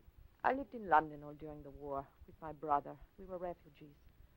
It is possible that my way of speaking was affected by being in contact with so many other accents. Well, don't misunderstand me. I'll buy your way of speaking anytime.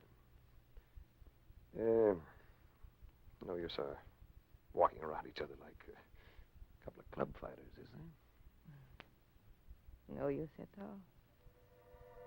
I'd moved close to her, almost without realizing it. Now I took her in my arms, encountering no resistance. And her lips were soft, warm against mine. Finally, still holding her shoulders, I drew back to look at her. She smiled at me, spoke gently. Ray, Yes? if you look down, you'll see in my hand a pistol. An automatic that is pointed right at your stomach. Indeed, I do see it. Indeed, I do. So you are going to back away, and when I open the door and leave, you are going to make no attempt to stop me. Is it understood? Perfectly. Yeah, but you might do one thing for me. What is that? You might give me your telephone number. You'll find it in the book. After that embrace, getting my thoughts back on business was tougher than rolling out of a warm bed into a cold tub. But I made the switch. There was another door besides the one to the hall, a door partly ajar. I pushed my way past it into another room, and there was a man sitting in a chair, his arms thrown wide, his legs spread as if to keep him from toppling to the floor. The bullet had entered his mouth. I didn't need a look to know what the back of his head had looked like. It's probably my man Rogers. So gingerly, I went through his clothes, came up with a wallet. I just opened it when a noise at the door clutched my attention. A uniformed cop stood there, engrossed in drawing a bead on my head with his pistol.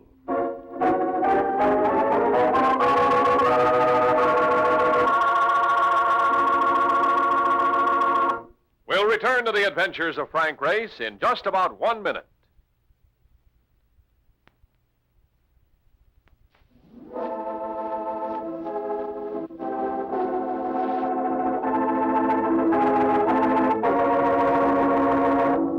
And now, back to the adventures of Frank Race. I was in a jam, no doubt about it. When you're caught going through the wallet of a man who's just been shot to death, there isn't much you can say that'll sound convincing. So I just sat tight until the plainclothes squad arrived. All right, what goes on here? I needed just one look at that Irish map to know that I was getting a break. Fat and moon-faced, with the eyes of a lethargic Eskimo. Dan Manson operated as a detective lieutenant on the homicide detail. Fine thing. Doubleheader at the stadium, and I get yanked for a deal like this. Hello, Race. The heck with the stadium. Tell this patrolman I'm a law-abiding citizen, will you? You mean you're the suspect here? Well, what do you know? Can't a guy find a chair in this laundry? No, who messed it up like this? Might have been the girl who was here when I arrived. Yeah? Dan, I've got to leave for Europe sometime today, so naturally I wouldn't want to be tied up with this business. Well, don't give me that. You're going to be our #1 material witness. No, I'll be around for the inquest and give him a word. I don't know, but... The number you want right now is that girl. Well, say there was a dame here. How do I know you're leveling? He was going to hold me unless I came up with something. So I reached into a pocket and produced the compact entrusted to me the night before by Mrs. Jefferson, and forgotten by both of us. I said, here, she left this. You'll find fingerprints all over it. Yeah, including yours. How old a dame? Oh, 25, maybe. Beautiful, too. You'll have your smiling Irish face all over the front pages. along with her legs. Yeah, all right, Frank. But I'll have to have your word that you'll show up for the inquest. I'll give you my word in the name of every place I expect to be for the next few days.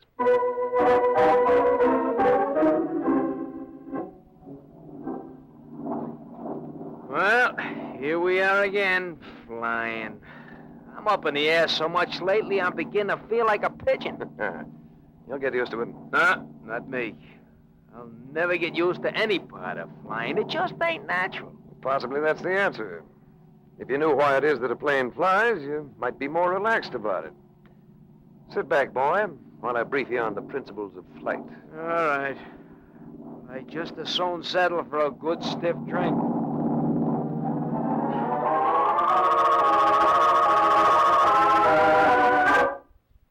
Trieste, city of many nationalities, port of intrigue. Mark and I put up at a hotel called the Vittorio. I'd cabled Mrs. Jefferson about the death of Rogers, so we settled ourselves to await developments. On the afternoon of the third day, Mrs. Jefferson walked in on us, accompanied by an elderly man who projected the impression of a hen on hot bricks. Dr. Tender is an aeronautical engineer. He designed our plane. Yes, I designed it, but I have no desire to be responsible for the delivery of the plans to your country. I would much rather you took charge, Mr. Race. It's all right with me. When do I take over? Bring the plans here sometime this evening.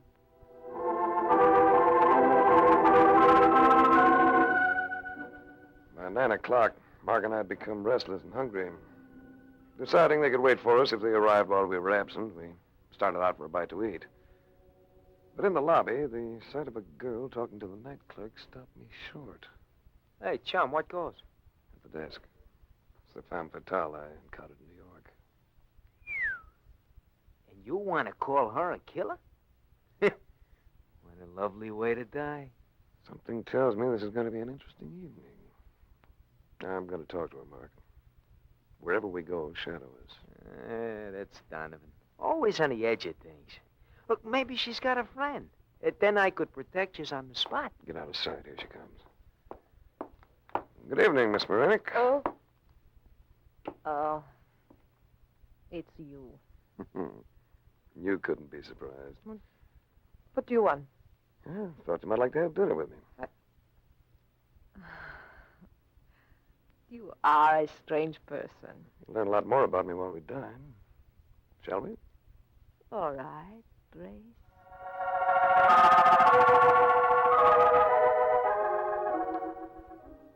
We found a little place below sidewalk level with a floor of flat cobbles.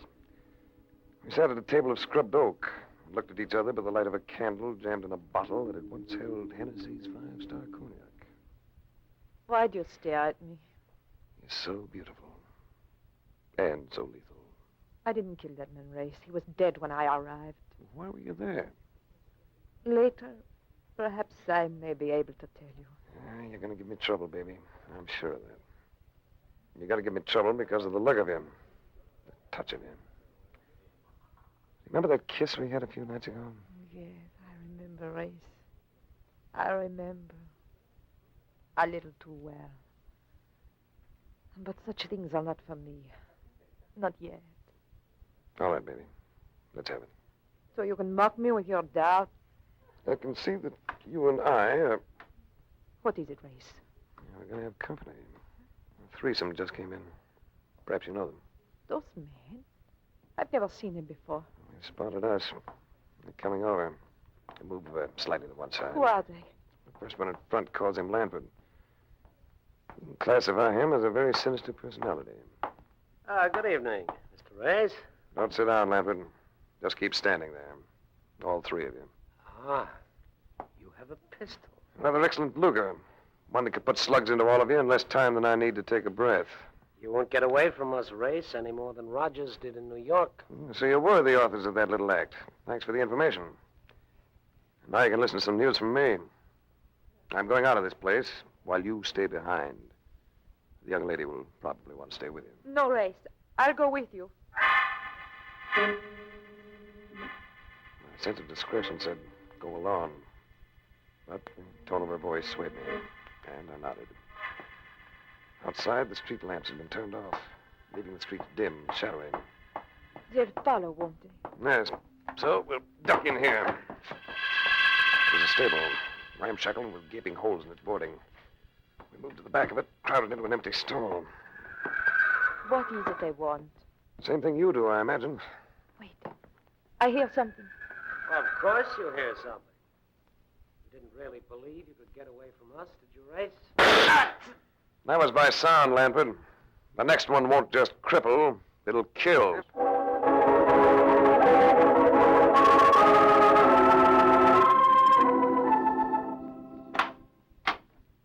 Where on earth have you been? We've been waiting for ages. I'm sorry. We had a brush with your friend Lanford. We had to take him to a hospital. Splendid. Here are the plans, Mr. Ace, in this cylinder. You'll find it rather bulky, but strong. Would you like a look at the drawings? After the excitement they've caused, we certainly would. The power plant is one of the big things here. Mm-hmm. So I see. Turbine activated by 4 simplified jet units. We are making great strides in aviation these days. For too long, we were parasites. For power, we used the engine that had been developed by the automobile. For propulsion, we used the propeller evolved for ships. With some modification, of course. Very little when you come to think of it. The engine we took as it was, and in water or in the air, the propeller works in much the same way. But from now on, it is going to be different, Mr. Ace. Jet force, new designs. From now on, aviation will be the giver, not the receiver. How about it, Race? You feel all right about taking over these drawings? I'll take care of them. Don't forget, there's a lot of money tied up there.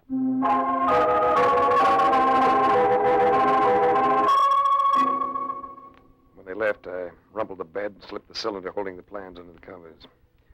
I'd scarcely done this when... I'll get it, Race. May I come in, Race? Hey, thought we took you to your hotel. I have to see you again. Do you have those plans, Race? As a matter of fact, I do. Why? Those plans were developed and drawn by my brother. They were stolen from him, and they were his life. If I don't get them back... You don't believe me, do you? Maybe more than you think. What was your brother's first name? Richard. Richard Moraney. That checks. The initials are M on each corner of the plans. Now we'll check something else. What are you doing? The container is not only bulky, its walls are suspiciously thick. So I'm cutting it here and... There is something between the layers. Yes. A canvas. And it's probably a... Put that down, you idiot, before you destroy it.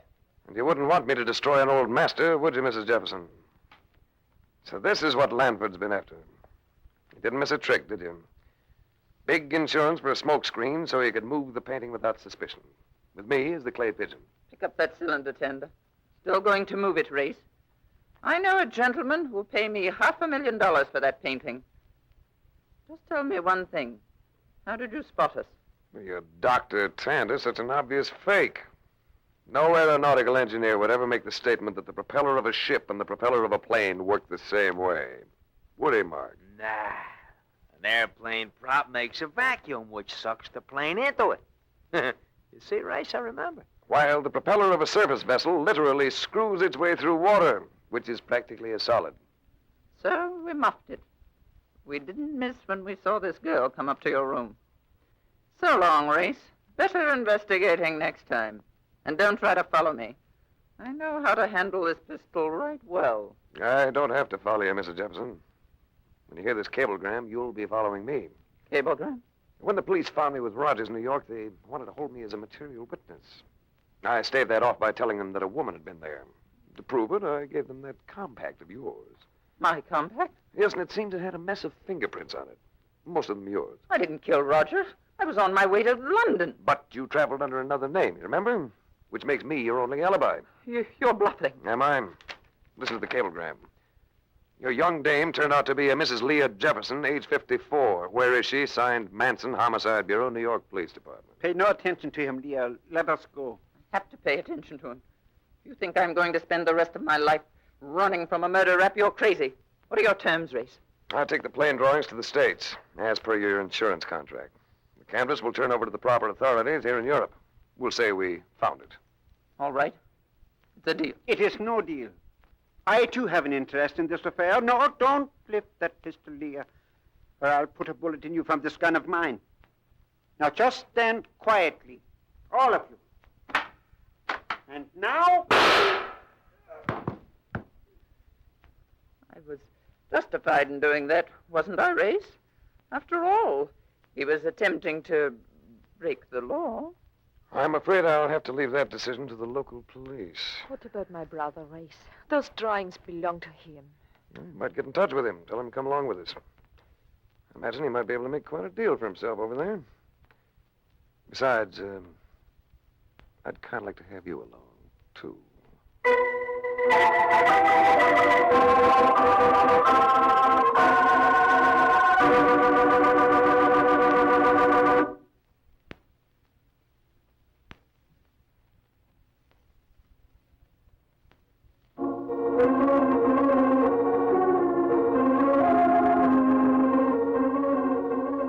The Adventures of Frank Race, starring Tom Collins with Tony Barrett as Mark Donovan, comes to you from Hollywood.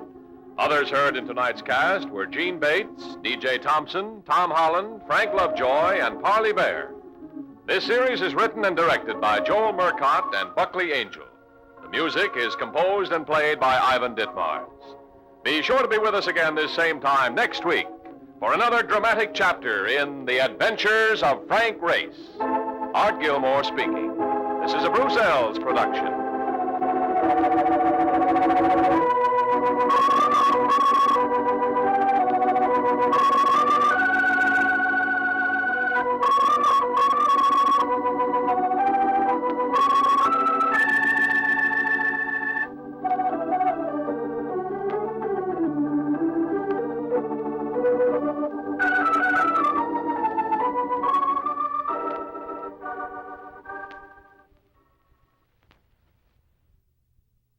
The Adventures of Frank Race, starring Tom Collins.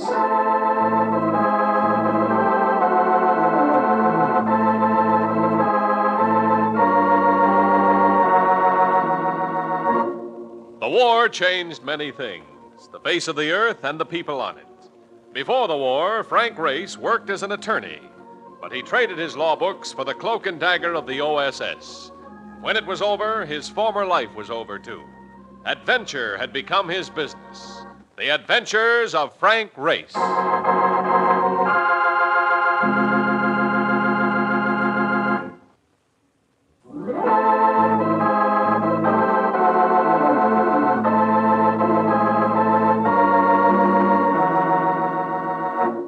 And now we join Frank Race for the adventure of the Shanghai Incident.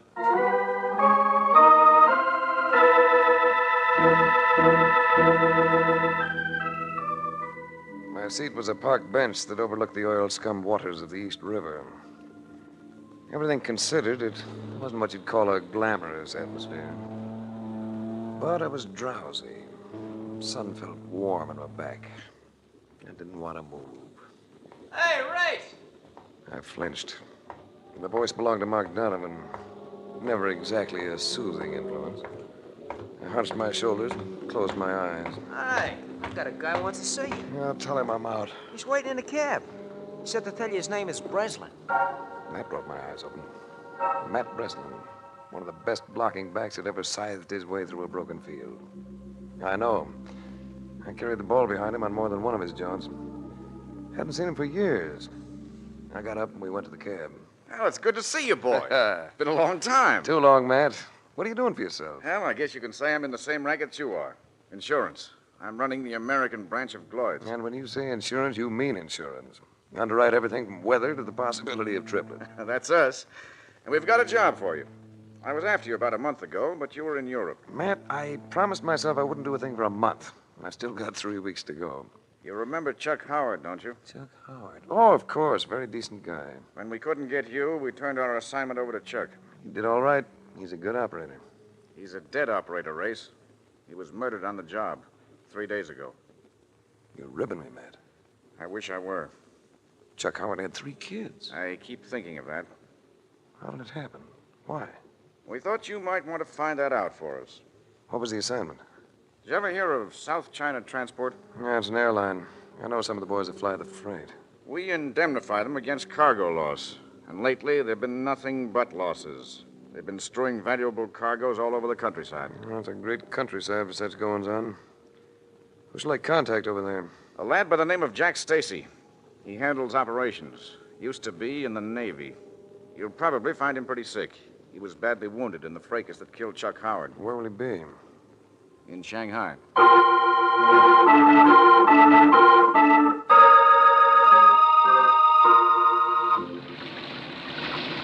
was raining in Shanghai. I got the feeling that all of China was weeping. Maybe I was thinking too much about Chuck Howard. What do you know? To think that when I was 16, I tried to join the Marines just to see China. What kept you out? Were you underweight? Nah, under the thumb of me old lady. She wouldn't sign the papers. Well, what's the pitch on this, Race? What do we do next? I have to see a man named Stacy at a hotel called the Killarney. Killarney, huh? Probably run by a Lithuanian who calls himself Clancy. What do you want me to do? Go along with you? Mark, whenever you ask a question like that, I always know you have a project in mind. Well, they tell me there is a place here in Shanghai where you can get tattooing done, which will knock your papers out. Ah, that's kid stuff. Don't you have enough of those things on you? Oh, I want just one more. This guy does a dancer, which they say will keep you dreaming even after you're too old for it. Ah, go on then. Get your tattoo and Good, I'll see us early enough so we can have supper again.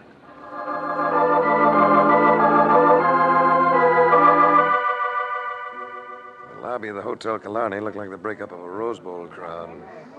I spent 15 minutes at the desk just getting the number to Jack Stacy's room. Then, as I turned away, I felt the grip of fingers on my arm and the nudge of something sharp against my side. There is a divan at the far corner of the lobby, Mr. Race. It would be discreet of you to accompany me there so that we may talk. He had the face of a Buddha. He wore the clothes of a New York broker. Sensing that the sharpness against my side came from the point of a knife, I went with him. As we sat down, 3 other Chinese closed in around us. I am Lin Wan. Would you care for a cigarette? No, thanks.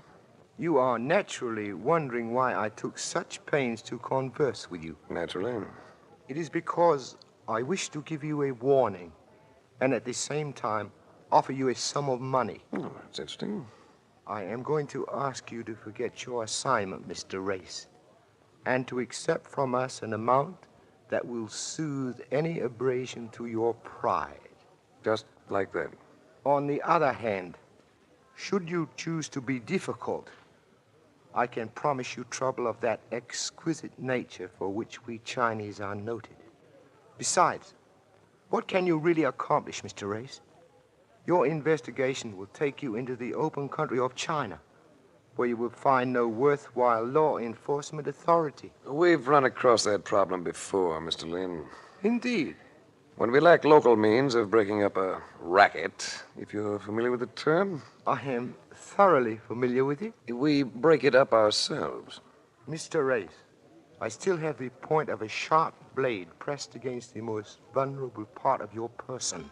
I'm quite conscious of the fact. It would be simple for me to drive it into your body. We would simply leave you sitting here. And the point of that being that I should carefully consider your proposal. Carefully.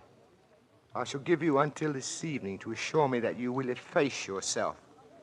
Until 6 o'clock this evening. There's one factor about all this that piques my curiosity. Yes? Well, as you pointed out, it would be such a small matter to murder me. What keeps you from doing it? Perhaps, Mr. Race, because I dislike violence. But that will not keep me from acting should your decision prove unsatisfactory.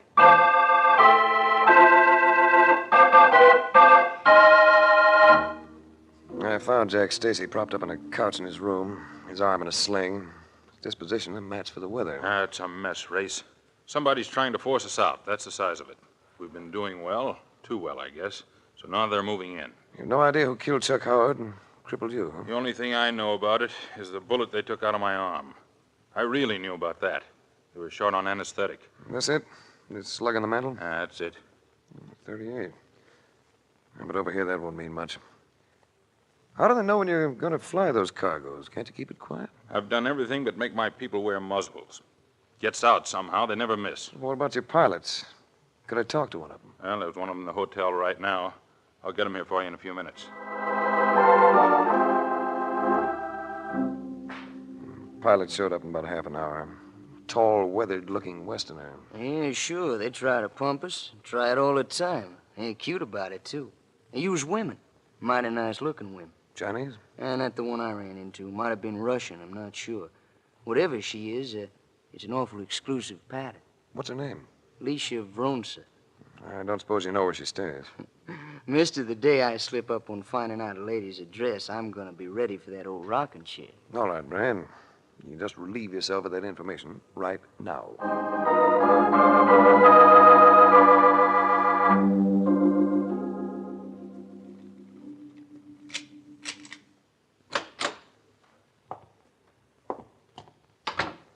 Hello, Miss Bronson.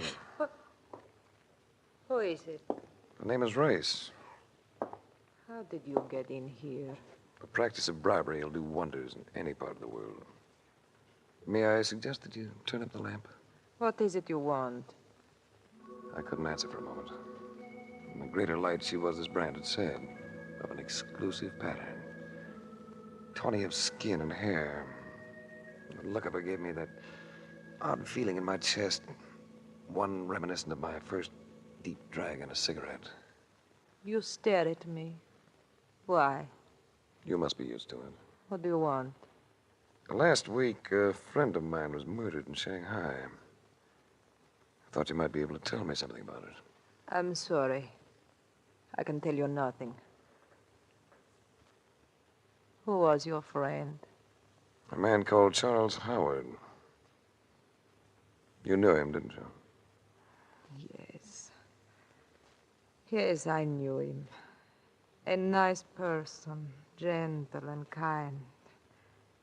Had nothing to do with his death race. Not directly, perhaps. Nor indirectly. I told them nothing about Charles Howard. Why does a girl like you have to become involved in such an affair? Do you know what China's like for a woman who has no nationality? A woman who comes from a group of people who have no place in the world. You're White Russian. My father was White Russian, and my mother. What I am, I don't know. Well, let's get back to Chuck Howard. How long did you know him? A week or two. He was lonely here. He would talk about America, about his family. He was a nice person. Who killed him? I don't know, Race. I took hold of her, pulled her close to me. Her body felt lax and responsive. Suddenly, she stiffened in my arms. Her head turned. Her eyes stared at the balcony that opened into the room. Race. A dark, bleak figure had etched itself inside the frame of the window. Figure with arm drawn back, with knife poised. I beat the throw by a hair, ducking as he let go. The blade grunted with regret as it went by me and bit into the door. Twisting for the window, I got hold of the thrower and... Are you all right? Yes, thanks to you. I won't forget it. Come with me. Where? Tell you in a minute. Come along.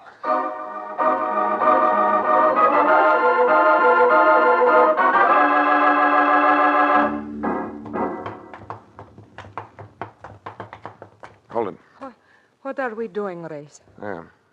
Look up at the building. Oh? Our knife-throwing friend is climbing down from the balcony. Yes. Now you can go back. I brought you out here to keep you safe. Why did you let him go, Race? He's small fry.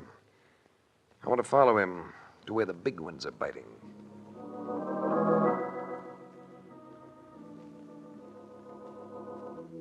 My shadowing act ended in a run-down section of the foreign settlement. Here, the knife thrower disappeared into the recesses of a bleak-looking structure with all its windows boarded up.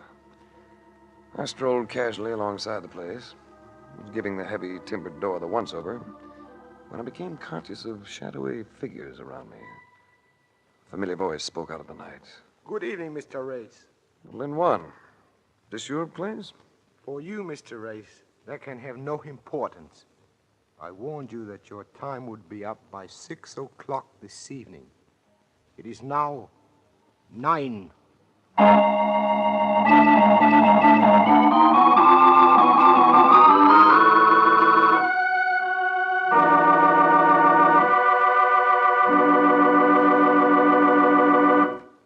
return to the adventures of Frank Race in just about 1 minute.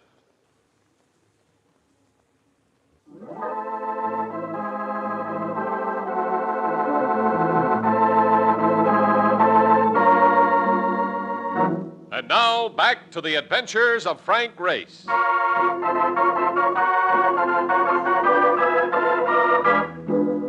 must have been 6 or 7 of them. The one nearest me I put out of action with a fast backhand to the Adam's apple. But this threw me off balance for Lin Wan, who stepped in, gripped me with a hard wrist lock, and spilled me against the wall of the house with a judo hold I hadn't been prepared for. On my back, I caught the first one with my feet and gave him the taste of a fall. But Lin Wan came in, again catching me off balance, twisted me with a toe hold, pinning me face down. There came the sweet, compelling smell of chloroform, and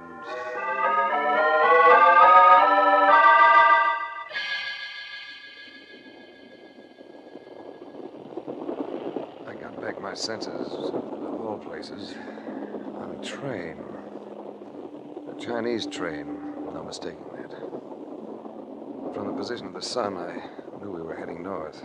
We just can't seem to stop traveling, can we? Mark, what are you doing here?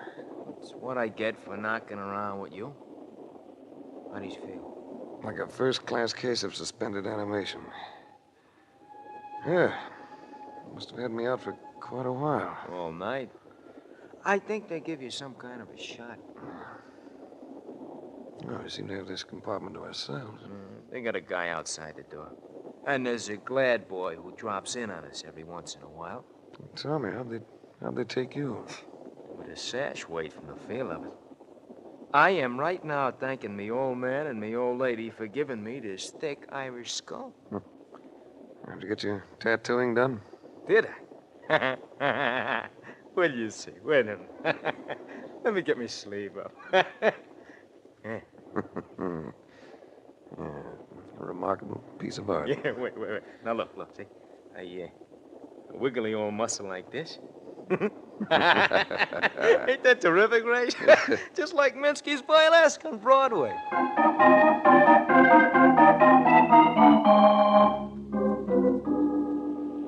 We kept rolling north while the sun reached the zenith of midday, and until its glare mellowed into late afternoon. It was at this time that a man opened the door and motioned for Mark to leave the compartment. Then I had company. Lin Wan. He came over and sat down beside me. I trust you are feeling no ill effects from your experience, Mr. Race. I'm suffering from curiosity more than anything else. Indeed. You murdered Chuck Howard. Why hold back where I'm concerned? Then the insurance company would send another man, and we would have to do it all over again. It is our opinion that we should just take you out of circulation for a few months. Besides, too many murders could bring unfavorable scrutiny from your government. I'd say it was your government, too. I do not comprehend. Why don't you relax, Lynn? You can cut it with Americanese as good as mine. What gives you such an impression? Your clothes, for one thing. Purchased in London, Bond Street. Purchased in Los Angeles, Spring Street. I'll give odds on that. All right, Race. But you must admit my way of handling myself is completely oriental. Your judo? That's good. To learn it, I had to come to China. You could have gotten in the States, I did. But your judo is, shall we say, just a little tired. Smoke? We were slowing down for some reason. And as he lit his cigarette, the train lurched, causing the light to go out. He handed me the cigarettes and the small box of safety matches. I looked at him and grinned. Why do you smile? I was thinking what a difference it makes to have an advantage. Shanghai, you had your boys to tip me off balance. At this moment, you're the one who's behind the 8-ball. You will explain, won't you, Race? With gestures. Now, this box of matches you've handed me, I simply roll my fingers around it, and... Oh! Fast clout to the temple with a box of matches in your fist. It's always a good trick. The matches triple the impact. I was a little surprised he hadn't been hep to it. But we were even. He had a Colt 45 on him, the old Army model. This I confiscated, figuring that he owed it to me. Mark and I had to get off the train. There's still another lad to handle on the far side of that door. Unfortunately, he stood facing me. We both fired at the same time.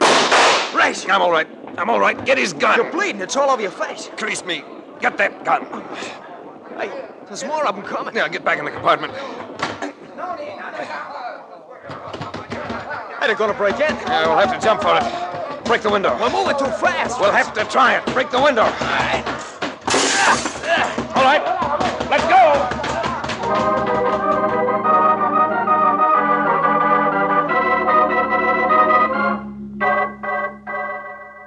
China is rough these days, particularly when it comes to travel. But you can get around if you carry weapons and money, and show a disposition to use both. So we made it back to Shanghai, taking 4 days to do it. And at the Hotel Killarney, I found not only Jack Stacy and Brand the Flyer, but also Matt Breslin, who'd just flown in. You don't know how glad I am to see you. When I heard you were missing, it was too much for me, so I came over. I wish I could report a little progress, Matt. How about this fellow who's been giving you so much trouble? Lin Wan? He's an American. Part Chinese, but an American just the same. Which probably means that he's plenty smart. I see you've got your arm out of the sling, Stacy. How's it feel? Good as new. Yeah, he needed it good as new this morning. He had to swim with it. What happened? Oh, Brand and I went out in a fishing junk, and like a goof, I fell overboard. Nothing serious. Brand flipped me a life buoy, and that's all there was to it. Race, what about this Lin Wan? How are we going to handle him? I don't know, man. I imagine we'll just have to wait until he pries into the picture again.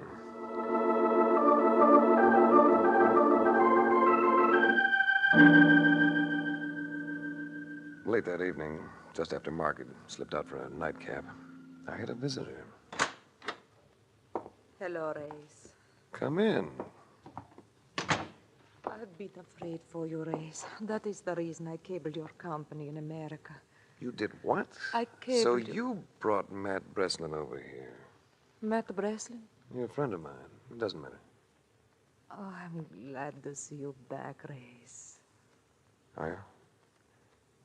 We left something unfinished the last time we saw one another. Remember? I remember. It was this. She put her arms around me, tilted her mouth up to mine. And when they tell you that such kisses taste like wine, they're crazy. Wine doesn't even come close. I'm very fond of you, Race. Happened in a hurry, didn't it? You think it is impossible for it to happen in a hurry? No? No, I don't think it's impossible. But you might do something to prove it. How? Tell me who asked you to talk to Stacy's flyers. You know the man, Race. Lin Wan. Do you ever say anything about others being tied in with him? No. He just gave me a group picture of all the men who work for the airline. Picture? Could I see it? Wait, I may have it here in my purse. Wait. What are you doing carrying a clip of 38s around with you? The bullets? They came from Chuck Howard's gun. Chuck Howard's gun? I was one of those who found him. He was still conscious. And he seemed to want me to have it. Sort of a grim bequest. Where do you keep the gun? At my place. Could I have it? If you like. Oh, here. Here is the picture. Yeah, let me have a look. Well, does it tell you anything? Tells me a lot. That gun may tell me more. Do you want it tonight? Not this late. I'll come by your apartment tomorrow. Do you keep the gun in a safe place? Where no one would ever find it. In the center of a sack of salt.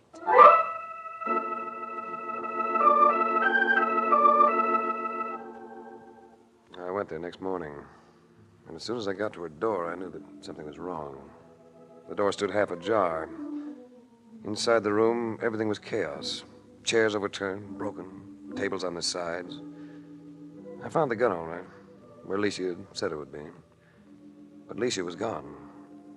I knew I'd have to move quickly, so I found a phone and called Jack Stacy.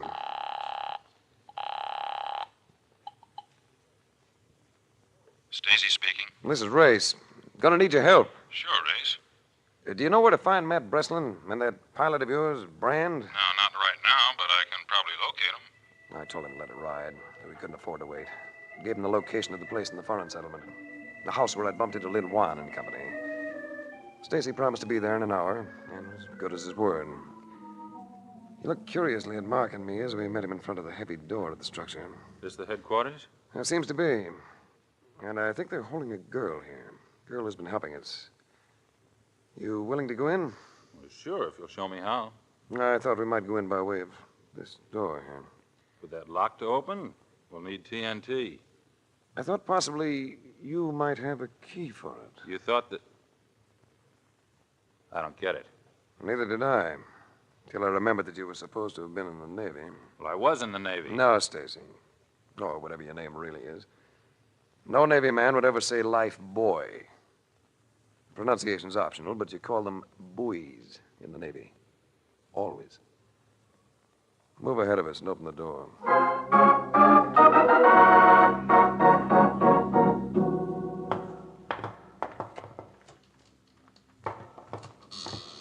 Oh, brother. This ain't no great white way. Turn the flashlight straight ahead, Mark. You're making a big mistake, Race. How could I take the place of another man? By murdering him. And firing the men who'd been close to him. I saw a picture of the regular pilot group last night. The ones who were in it before you installed your own boys. Besides, the bullet that wounded you in the arm was fired from Chuck Howard's .38. I checked the ballistics. Door, Race. Over to Mark. So you came to see us again, Race? Race, they've got guns. So have we. So that makes it even up. Try to even this up. Race! Oh! Race. I'm okay. But Stacy took one of Lin Juan's bullets. Yeah, he took it all right. Right between the eyes. How about you, Alicia? I'm all right, Race. Thanks to you, I'm quite all right. Oh, brother, what a finish. Hey, how's that Lin Juan character? I shot him in the thigh. He should recover in time. Yeah? In time for what? To be executed. And over here, they do that in a rather sharp manner.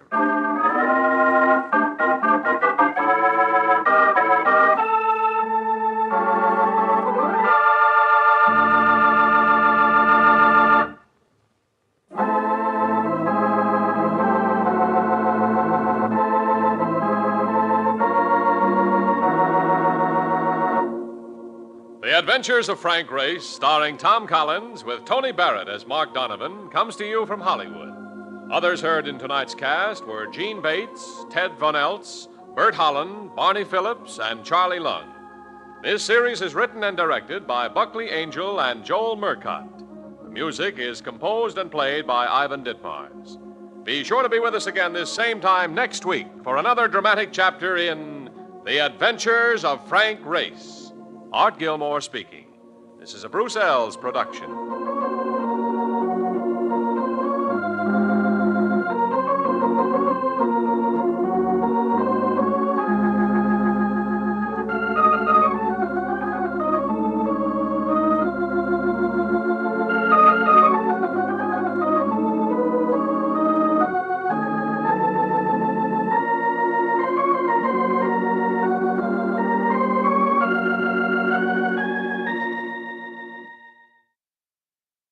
The Adventures of Frank Race, starring Tom Collins.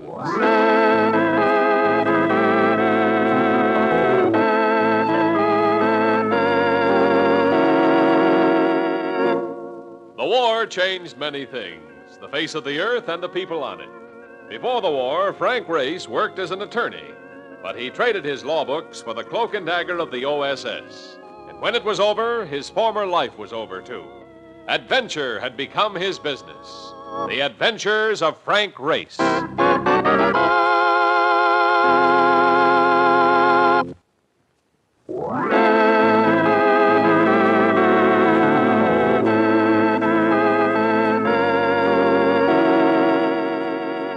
now we join Frank Race for The Adventure of the Juvenile Passenger.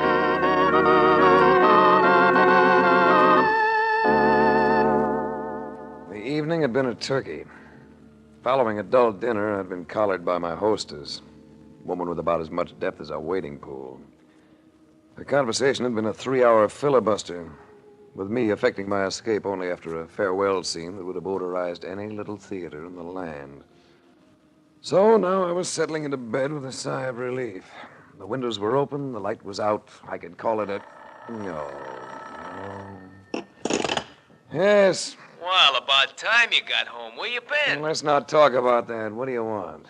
I'll be parking a cab in front of your place in about 5 minutes. Will you come down? For heaven's sakes, why? I got trouble, Race. I need your help. No, bring your trouble up here. I'm in bed. That's just it. I can't. You gotta come down, Race. I need you. Oh, we'll make it 10 minutes.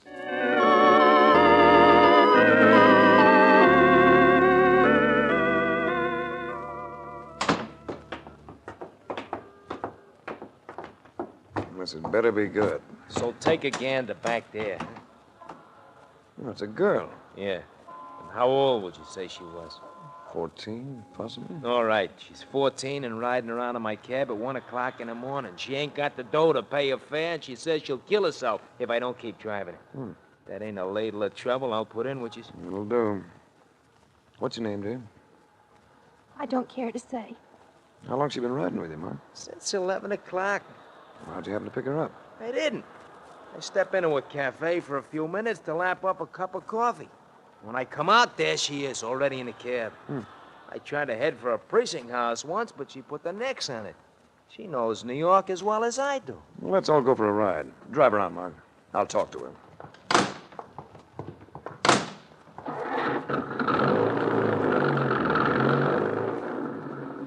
You could tell me your first name. That wouldn't give anything away.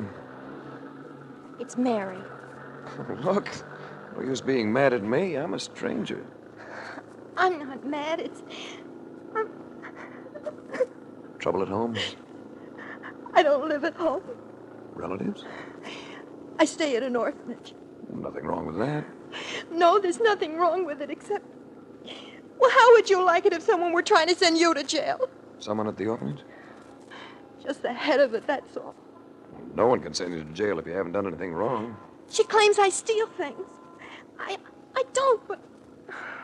What's the use? You won't believe me either. I believe you. I'd like to help you. You can't do anything. Nobody can do anything. What are you supposed to have stolen? Some jewelry. You like jewelry? Sure, I like it. All girls do. But I didn't take any, even if they did find it in my mattress. Then tell them so. Well, let me take you back. No. Well, you can't keep riding around in this cab all night. Nobody wants to help me. Nobody. I said I'll help you, and I will. We'll forget about going back to the orphanage. But you must have friends, someone with whom you can spend the night. Then, tomorrow... I don't know anyone. Except Pharaoh Gillis. I'm afraid a man won't do. Oh, Ferris Gillis is a lady.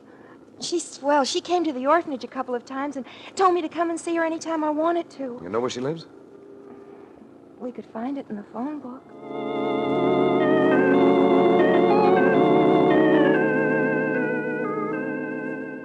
We found it in the phone book. An apartment hotel in the 60s, a place called the Wellington Arms. With the lady we sought seemed to be out. But we didn't exactly draw a blank. While we were still pushing the buzzer to her apartment on the second floor, the elevator clicked to a stop and 3 men got out. We drew their instant attention. Looking for somebody? He could have been the kid who takes your tickets at the theater. Skin was clear. He hadn't been shaving very long. He wore a bow tie and a pork pie hat, but his voice matched his eyes. And his eyes had all the warmth of wet pebbles. You heard me. You can turn off that look of inspection. I ain't liking it. We came to see Pharaoh Gillis. Who's the kid? Her name's Mary. Mary what? What difference does it make? It's all right. I'll tell him. It's Leonard. Mary Leonard. Reads like an act to me. Vinny, you and Lou take him down to the car. Fogel might want to look at him. I'll go through the apartment. You may as well all go through the apartment. The youngster and I are going down by ourselves. What are you trying to do, act hard? I figure you ought to go downstairs with the boys. What do you want, a written invitation? I just want to be understood, clearly. I have an automatic in my pocket. I'm gripping it. Take the elevator, Mary. Get onto the cab. Tell Mark I may be able to use him. Scoop. All right. You don't think you're going to make me stick, do you? I'm willing to try. What's the matter, Vinny? Need a smoke? Keep your hands where they are. You can wait. You know, I figure you do have an iron in that pocket. Clever of you. But I'm figuring something else, too. You didn't expect to run into us either. Who'd want to? So I'm betting the iron ain't loaded. You go to a lot of trouble, don't you? Why don't you relax, boy? We're strangers. We've never seen each other before. If we just nod, go our respective ways, we'll both stay happy. Now I'm sure you ain't got that gun loaded. He had me. And here was a boy who plainly liked violence for its own sake. There's nothing left for me but the stairwell, so I vaulted the banister and got a decent fall. Hey, what goes? I was just coming up. Come in. Let's go. Where to? To that orphanage. This youngster's taken up enough of our time tonight.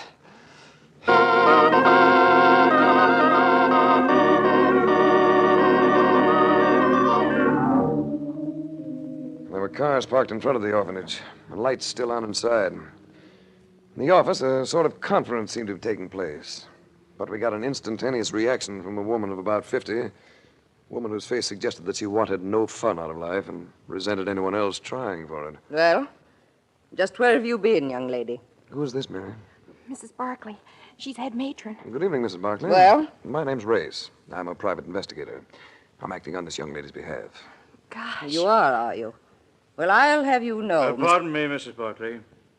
Now, where did you find this girl, Mr. Reyes? I have a friend who drives a taxi. Mary was one of his fares tonight. And she seemed upset, and he found it a problem. So he called on me. I see. I don't believe we've met. Oh, I'm sorry. I'm Paul Westerhaven. This is Miss Doris Sanford. Possibly you know Winthrop Gravel. Everyone does. Paul Westerhaven. Plays polo the way Stan Musial plays baseball.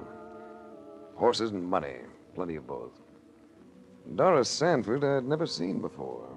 A definite loss on my part. She was lovely even under the glare of a light that gave Mrs. Barkley's face the look of a boiled potato. If you were any kind of a sharpshooter, Winthrop Gravel was a name to flinch at. He scribed a hard-hitting newspaper column that went in for reform. You might be interested to know, Race, that we're here because of this girl's disappearance. She's utterly incorrigible. We've been able to do absolutely nothing with her. You ever try being kind? Well, it is somewhat of a problem, Race. This is the second time the girl has run off. We've been fortunate that no bad publicity has developed. Now, where does Farrell Gillis fit into the picture? Oh, that woman. Who is Farrell Gillis? Well, she's rather well known, Paul. Operates as a gambler. As far as I'm concerned, she's a pretender and a liar. Why do you have that opinion? A month or so ago, Miss Gillis promised to donate the cost of a new building for the orphanage. She seemed quite enthusiastic at the time, but nothing came of it. Well, if you don't mind, we're ready to say goodnight. I'll come and see you tomorrow, Mary. We'll talk this over. All right. And if I've seemed abrupt, Mrs. Barkley, I apologize. I don't imagine your job is a breeze by any means. Certainly isn't.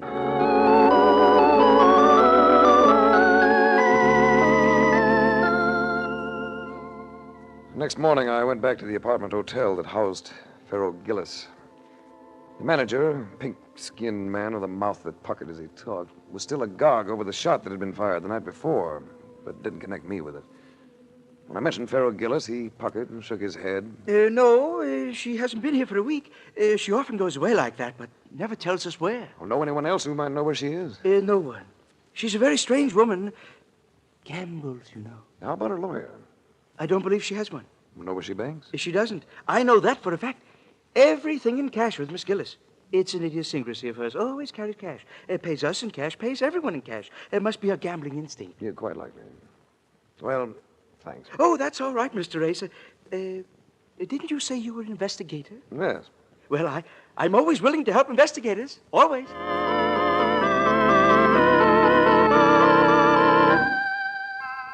The house in which Doris Sanford lived had the look that spells lots of family background. The size that spells money. I was curious to know if Miss Sanford would appear as lovely by daylight as she had the night before. She did. And then some. I can say one thing. You don't look as grim as you did last night. It was a rough evening. You care for a drink? It was a little early. I'd rather wait. Oh, you have a charming house. Makes a nice frame for you. You couldn't pay me a nicer compliment. Oh, yes, I could. It was just a warm-up shot. You know, you couldn't have looked grim last night. Speaking of the orphanage, I've just come from there. I had a talk with a kid. She isn't very happy. I know. We've got to do something for her. How about that Barkley lady? Oh, she's all right. She lost her sister last month, and they were very close. She's making a bit of an adjustment. She'll get over it. She seems to be adjusting at the expense of that kid. How does a woman like Farrell Gillis tie in with the orphanage? Well, it seems that she stayed there as a child. She comes in every once in a while for a visit. You know, this building she was going to underwrite, how much was it going to cost? $50,000. Nice bundle of money. Yes, it is. But you can see Mrs. Barclay's side of it. She was pretty excited at the prospect. That drink you mentioned, couldn't we have it somewhere tonight? And dinner to go with it? That sounds as though it might be fun. But you have another engagement. I could break it, couldn't I? I like the way you say that. Will you call for me? With my hair combed and my face ashine. All right, Ray. It's a date.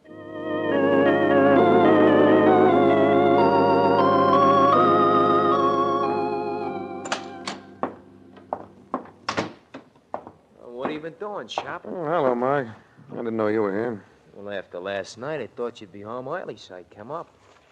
What'd you buy? A black felt hat for evening wear. I thought you had one of them. I do. But when I pulled it out today, I found a bullet hole in it. Huh? Wonder where you got that. Hey, a guy called about 15 minutes ago. A fellow by the name of Tully. Tully? Yeah. Oh, he's the manager of the Wellington Arms. Yeah, that's the one. Said to tell you Farrell Gillis is back. Does that sound important? It might be. I've still got a couple of free hours, Mark. Drive me over there, will you?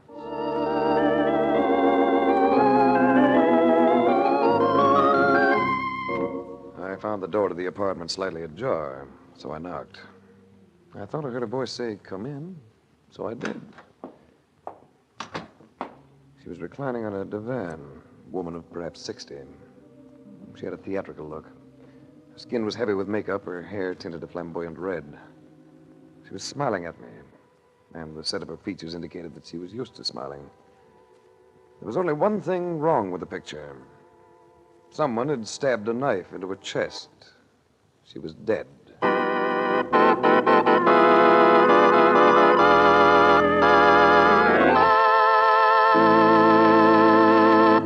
We'll return to the adventures of Frank Race in just about 1 minute.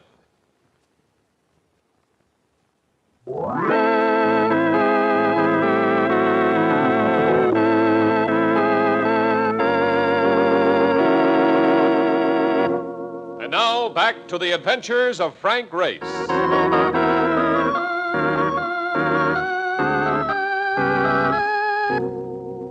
Finding someone murdered always presents one serious problem. Should you notify the police? If you do, you're going to find yourself involved. If you don't, you may find yourself even more involved. But this time, I didn't have to carry out my decision. Just as I picked up the phone, a voice spoke to me in the same soft tones that had invited me into the room. I wouldn't do that if I were you. He'd stepped out from behind a bookcase partition. And dapper serves as a one-word description. He could have been something from a style page in Esquire. He even had the leer to go with it. With him was Slate, the lad who had caused me to vault into the stairwell. The hood called Vinny was also along. I'm Johnny Fogel. The lady is a friend of mine. If we're going to discuss the lady, we may as well get into the past tense, don't you think? Ah, you see, Johnny, you're sugar cookie, like I told you. You ain't gonna get nowhere with him unless you raise a few lumps on him first. Were you a friend of the lady? Well, to my knowledge, this is the first time I've ever laid eyes on her. Maybe I should have said the lady was a partner of mine. Yeah, I understand she was in an interesting business. The most interesting business there is. A few weeks ago, she made a killing, a real big killing. Yes? I gave her the tip that clicked for her, so I sort of figure that now she's gone, Lord rest her soul, I'm straight in line to be the heir to what she left behind. I suppose that's a logical pattern of reasoning for a person of your temperament. Talk so Johnny can get what you mean. Never mind, Slate. I get what he means, and I think he gets what I mean.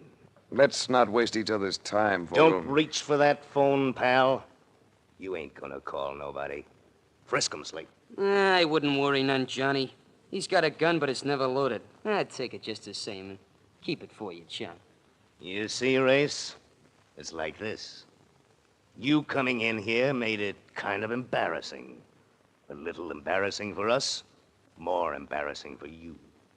Because it ain't gonna be sensible for me to let you go walking out, is it? You want something, Fogel. What is it? Pharaoh's dough.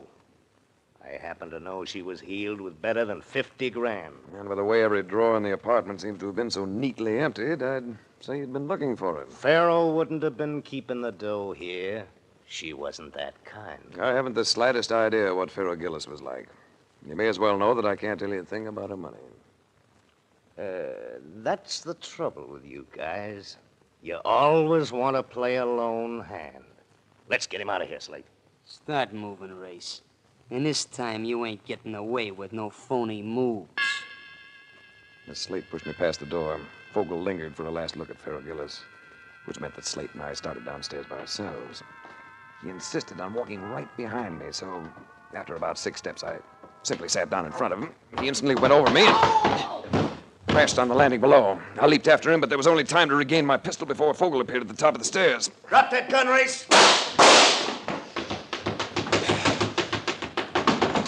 I went the rest of the way on the run, past a gaping manager in the foyer, up to a gaping Mark Donovan at curbside. Oh, not again. Every time you go in that place, you get chased out by bullets. Get me home in a hurry, Mark. I'm due to pick up a most attractive girl in less than 30 minutes.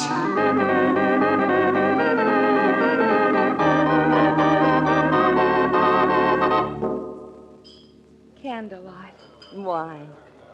I might have known you'd do it this way, Race. I couldn't think of you in any other surroundings. Not at this time, anyway. You're nice. You're beautiful. Tell me something. Ask it. Each time I've seen you, you've worn black. It's for my father. He died less than a year ago. I'm sorry. You don't have to be. You're observant. I like that. It's flattering. In fact, I seem to like everything about you, Race. What would you like to do after dinner? Go home. The butler will have the fire going, and I thought we could just talk.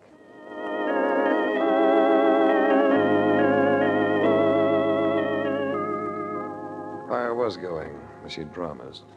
And for the first time in years, I munched freshly roasted popcorn dripping with butter. I love this house, Race. My father left me a fortune, but out of everything, I think I appreciate this house the most. This house and all the things that go with it. Look, these are some linens my mother received when she was married. Aren't they beautiful? She looked unbelievably lovely in the firelight. She gracefully showed me the fabrics, then carefully folded them, placed them on a nearby table. It's the last one. Now it's your turn. What would you like to do? Take you in my arms. You think that's going to be hard? Might lead to complications.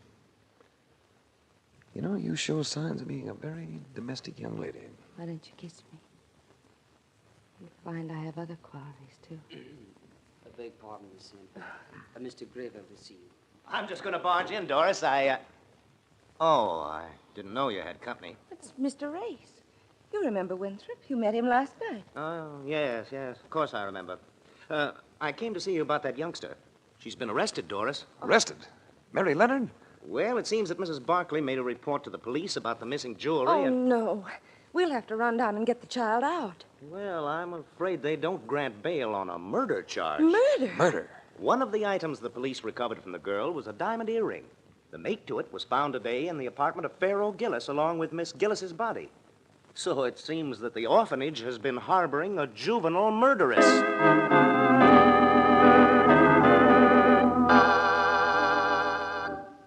I saw Mary Leonard the next morning. She had no tears for me. She was terribly quiet, terribly white. I told you no one could do anything for me. Didn't I, Mr. Race? Well, I haven't been able to do much, have I, Mary? But I want you to know that I've got an idea about this affair. It's just an idea, and a pretty hazy one at that. But it might lead somewhere. I'll keep in touch with you.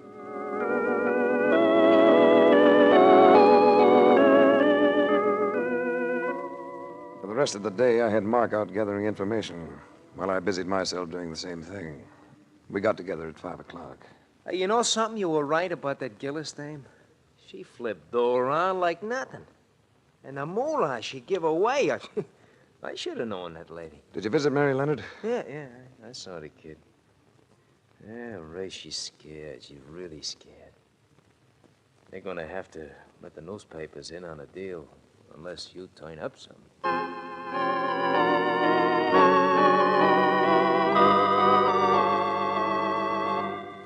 It was about an hour later that I got a call from Doris Sanford. Race, can you come to see me right away? It's important. Trouble? Well, in a way. Nothing to do with the orphanage. But it does concern us. Well, let me see. I'm expecting a report on something, but I know what I'll do. I'll call and tell them to get in touch with me at your place. I'll be right over.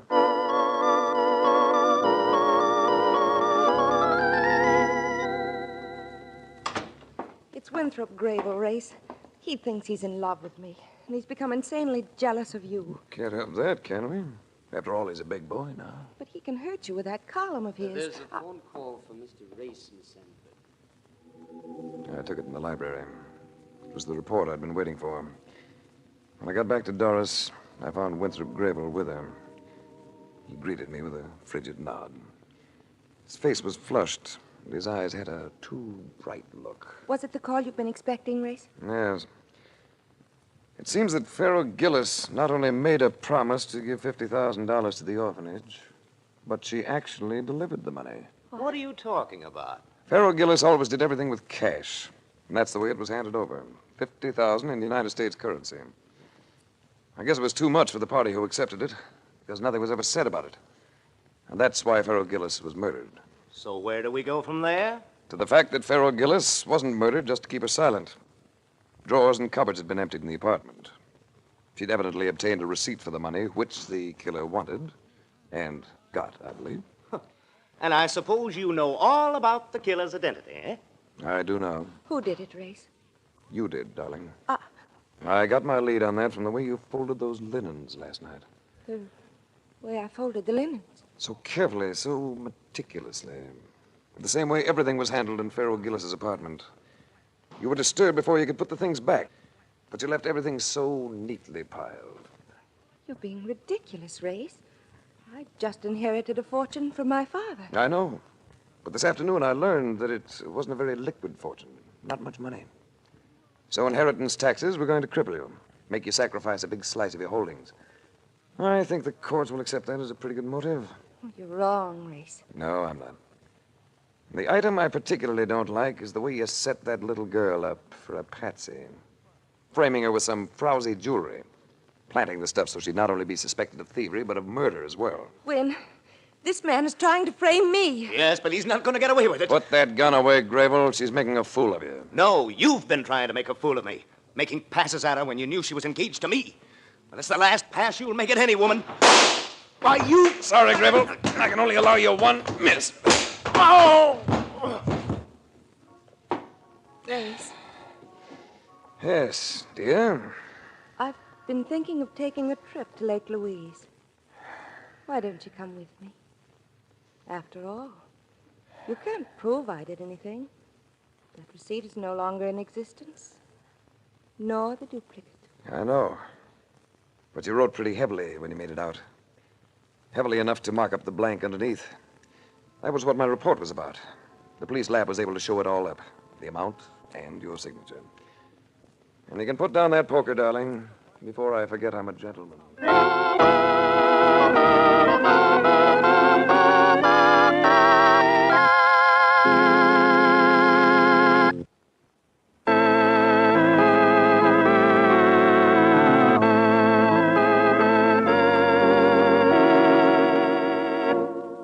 The Adventures of Frank Race, starring Tom Collins with Tony Barrett as Mark Donovan, comes to you from Hollywood.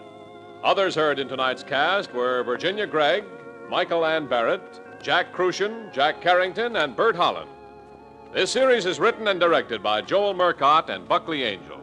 The music is composed and played by Ivan Ditmars. Be sure to be with us again this same time next week for another dramatic chapter in The Adventures of Frank Race. Art Gilmore speaking. This is a Bruce Ells production.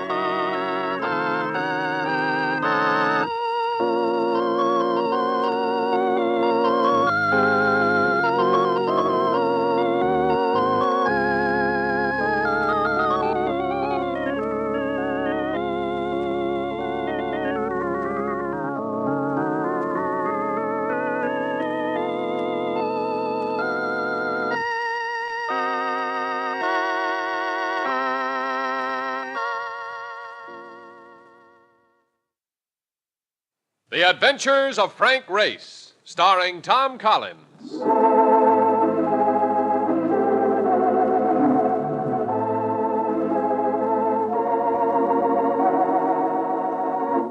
The war changed many things, the face of the earth and the people on it. Before the war, Frank Race worked as an attorney, but he traded his law books for the cloak and dagger of the OSS. And when it was over, his former life was over, too. Adventure had become his business. The Adventures of Frank Race.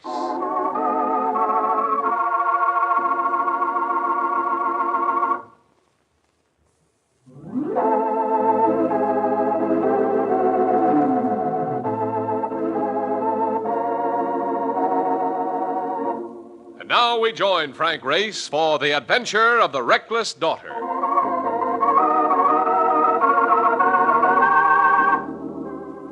Night brooded over the city, and its streets seemed quiet. But you could sense the bitterness that lay beneath the apparently placid surface. This was a section of the European continent, and here the scars of war showed jagged and ugly, with a healing, not a happy process. Oh, brother, talk about dead towns. Everybody here must be between the quilts. It's almost midnight. That's late? In New York, things are just be getting started. I'm afraid it's different here, Mark. Yeah, I'll say it's different. Every guy you meet gives you the dog eye. They all seem to think that no matter... Hold it. Oh, brother, they come kind of close. Listen. Hey, I say this town was dead. I'm now munching on my words. Well, now with you standing here, let's go. Look, what are we doing in this town, Race? You never did get around to telling me. I don't know what the job is yet. You have to see a man by the name of McDonald. Well, I can see that there's no... Hey, that one just about took off my ear. Stay back against this wall. Then you're in the shadow. Look, what goes here anyway? Wait a second. Thought I heard someone call. Americans, you can come here. Hey, it's a dame. In a doorway over there. Come on.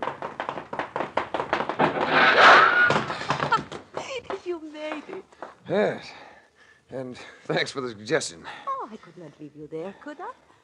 Not when those bullets are really meant for me. Yeah, who's on the other side of them? Probably the police. Cops? You leave us not stay here. There's no future in it. Let's... Well, doesn't seem to be much future out here either. The police throwing lead. If they are the police. Oh, you don't believe me. Yeah, I wish it weren't so dark. If the rest of you goes with that voice... You must not strike a light. We would draw their fire. Which brings up the question of getting out of here. There is a little cafe in the next square. We could perhaps make a break for it. Well, not all of us together, but I have an idea. Which way is the cafe? To our right. Then I'll make a dash to the left, while you and my friend here leg it for the cafe. We'll meet there. Look, let me do the solo act, Grace. You stay with the lady, huh? No sale. It was my thought. Yeah, but I'm used to driving a cab, which makes me better at dodging things. Go ahead, get going. I'll see you later. He was gone before I could protest. With two shots reaching out for him as the girl and I took the other direction. The cafe in the next block turned out to be pretty much like the rest of the city. Not much light, not much glitter. Very little sound. Well, do I match my voice? You witch. You knew you'd knock me over, didn't you? You were sure of it. I'm surprised, too. Very pleasantly surprised. Red hair and brown eyes and all the accessories. And I mean all of them. A woman at whom someone fires bullets. Remember? You're gay. You laugh when so many of these around are grim and unsmiling. Why? To waste life on anything but laughter is foolish. Who are you? Stephanie? Just Stephanie? That seems to be it. Would it do me any good to ask you the why of the bullets? Not at the moment, because we're going to be intruded upon. I object to that word, Stephanie. You make it sound too personal. He had the look that spelled bloodhound. And I sensed that because of the girl, he was going to be my enemy. Race, this is Gregor Savas. Won't you sit down? You will pardon me if I do not. Sit down, Gregor. It will ease that temper of yours. You have a companion, I believe, Mr. Race. Yes, What happened? He is quite all right. But we will have to charge him with resisting arrest. Now you know, Race. Savas is a policeman. A highly placed policeman, to be sure, but a policeman nevertheless. Gregor, do sit down and have something to drink with us. It will lighten your spirits. I am not anxious to lighten my spirits. There are other things to think about. Savas, if Mark Donovan's guilty of anything, then I am equally so. And I. If I thought I could make use of such a situation, believe me, I would. Your companion was guilty of physical resistance. In this country, that is serious. In this country, everything is serious. Let the man go, Gregor. He was only trying to help me. If I have my way, and I think I will, he shall pay a full penalty. And that, for your information, Mr. Race, is quite severe. This was his parting shot. With it, he left us, pausing only a moment or so to say something to a man beside the door. I'm sorry, Race. I'd better start doing something about Mark. Oh, of course. I wish I could help. Will I see you again? Why not? I'm staying with a friend, a countrywoman of yours.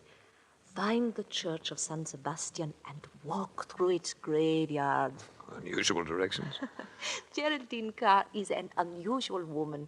I'm very fond of her. I headed for the door, but halfway there I got my eye full of trouble.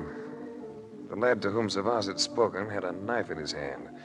So I jammed my way past a side door and into a small room that offered exit in the shape of a window already open. I went through this and landed on the pavement outside.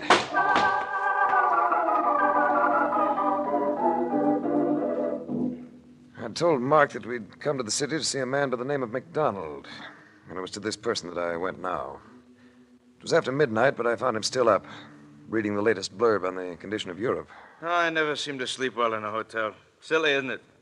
No, sit down, Race. I came at this hour because I have a friend who's just been thrown in jail on a petty charge. Thought you might be able to help us.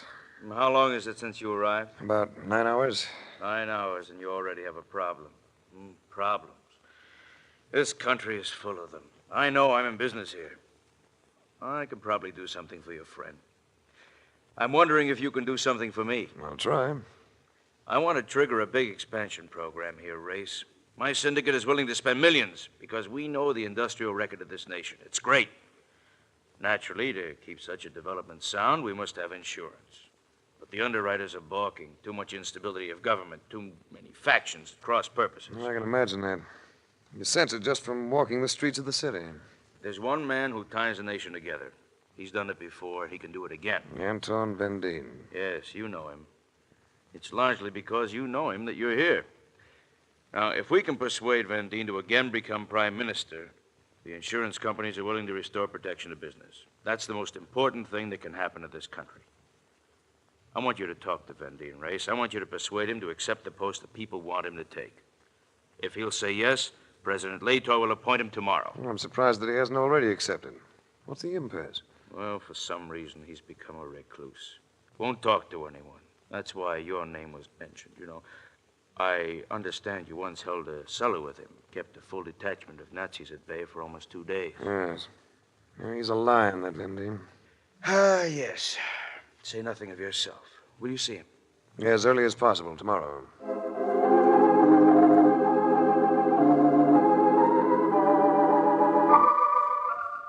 I found Anton Vendine working in his garden. I remembered him with dark, gray-streaked hair. Now his hair was almost white. But the look of him was the same. Rugged, fighting features and the eyes of a child running to receive a toy. His eyes had always carried that expression, even in battle. Race, I can't believe it. I'm so happy to see you. Yeah, it seems a long time, Anton. Yes, a long time. We saw some hectic days, didn't we? And now I cultivate roses. Anton, we've always been strong friends. We've always been frank with one another.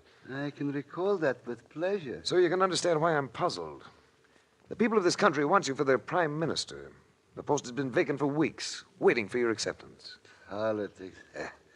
I no longer have an interest there, Race. Well, in your case, I prefer the word statesmanship. In my case, it's all the same. There's something else bothering you. No man could change this much in 5 or 6 years. Yes, there is something else. Do you remember my daughter? You must. In 43, she was 17. Yes, I remember. I recall that you were very close to each other. Yes, we were close, weren't we?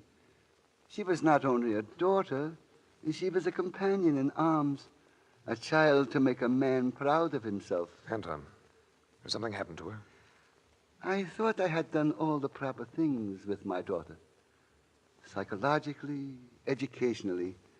She saw some very bad times, like the rest of us. But I felt her to be sound inside. I've always admired the women of my country race, admired them for their strength and vitality. My daughter has both of those attributes in abundance, and now she insists on turning them to the pursuits of vandalism and violence. Philosophies she thinks is new and different. Be gay and seek enjoyment no matter what the cost to others. This has become her only aim in life. I see. But you can't let this affect you, Anton. You can't... Race. When a man cannot influence his own child, a girl to whom he has given all his talents, the best of his efforts, how can he expect to lead a nation? Anton, if my memory serves me correctly, your daughter's name is Stephanie. That's right, Race. And she was always very fond of you.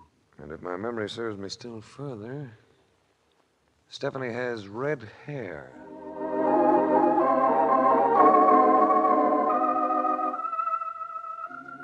Stephanie Van Deen. No wonder I hadn't recognized her.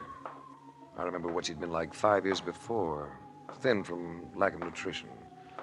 A young girl who seemed all eyes. She'd changed, and how she'd changed. I kept walking. The thought of Stephanie Van Deen's beauty couldn't quite dispel the feeling of depression I developed in talking to her father. Because of my preoccupation, I didn't notice the car until I'd almost reached it. It had stopped so as to block my passage across the intersection. There was the driver, a man sitting in back. Another man stood alongside the car, leaning slightly on a cane. Mr. Race. Savas. You may be interested to know that your companion was set free about an hour ago through the request of a rather influential person. Oh, that's gratifying. I resent meddling, particularly on the part of foreigners. And I consider you and your companion to be a disturbing influence here. So I am making a suggestion. Get out of the country. If you remain here after noon tomorrow, either of you, you will be hunted down and shot.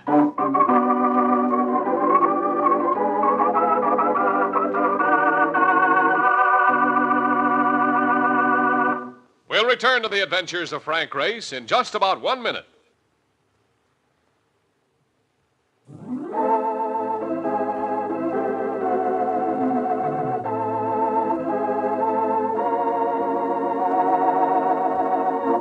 And now, back to the adventures of Frank Race.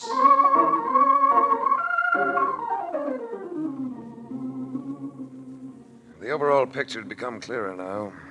The country had turned within itself out of dissatisfaction, and the Corps was assuming the old pattern, dictatorship. Already it had become a semi-police state.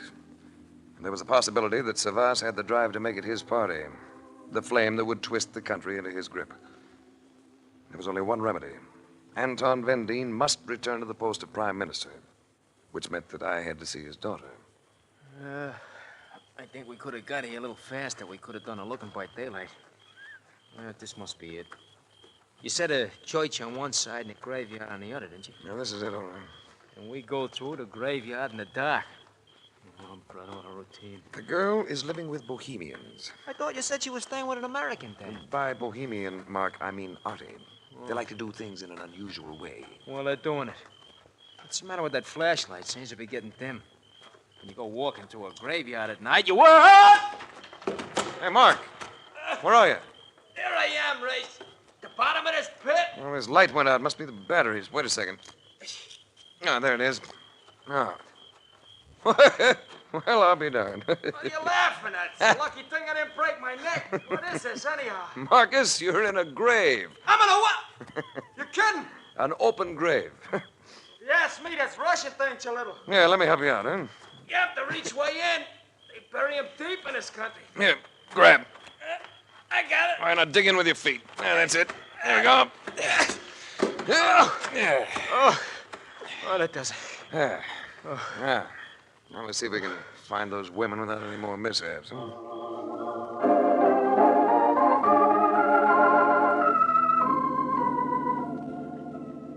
Place turned out to be the loft over a barn, but a loft that had been decorated quite fetchingly.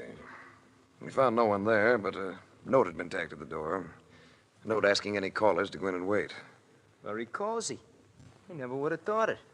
Look, what's the pitch on all this, Raisin? A beautiful girl who thinks that tearing around and involving herself in madcap escapades is fun, even though it threatens to ruin her father's career. Dames. And when they're beautiful, it makes it all the tougher.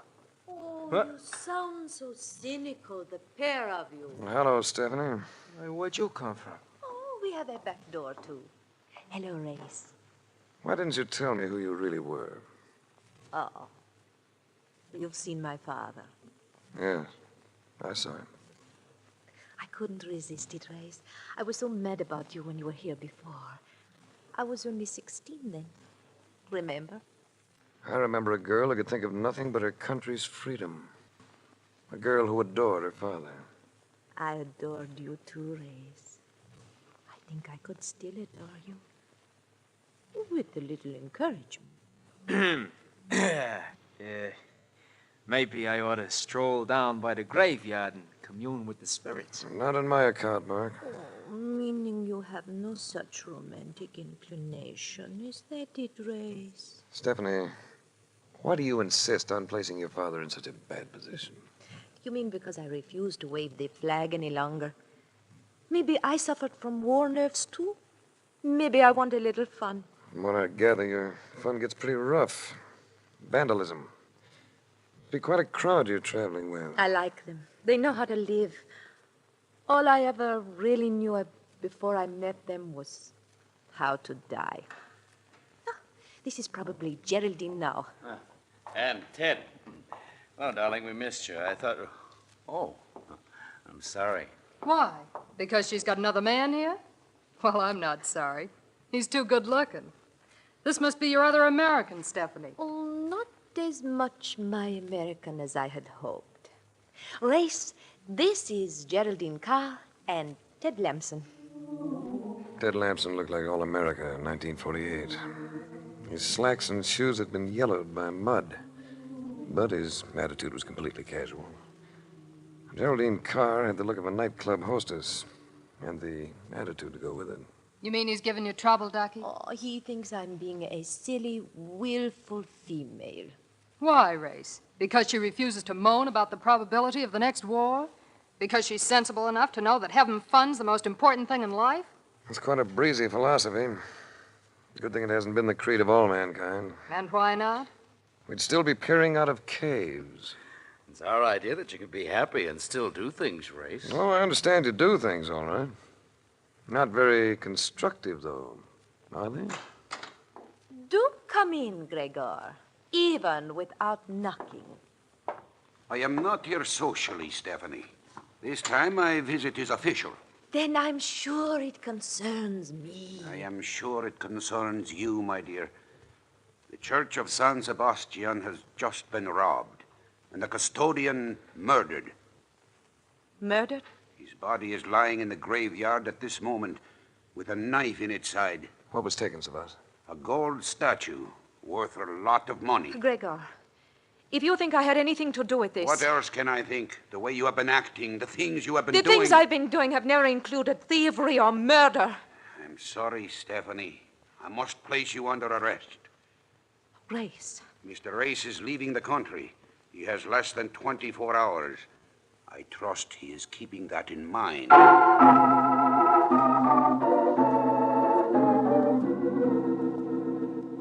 I could think of nothing else but to head for the home of Anton Vendine, where the immediate reaction to my news was one of hopelessness. You see, Race? This finishes it. I can see it'll finish a lot of things if we don't act quickly, including the freedom of this country. What are the mechanics of your taking over the premiership? Well, I could simply be sworn in at any time. But with what has happened, I'm afraid the president will no longer be considering my appointment. Let's go to him, Anton, before it's too late.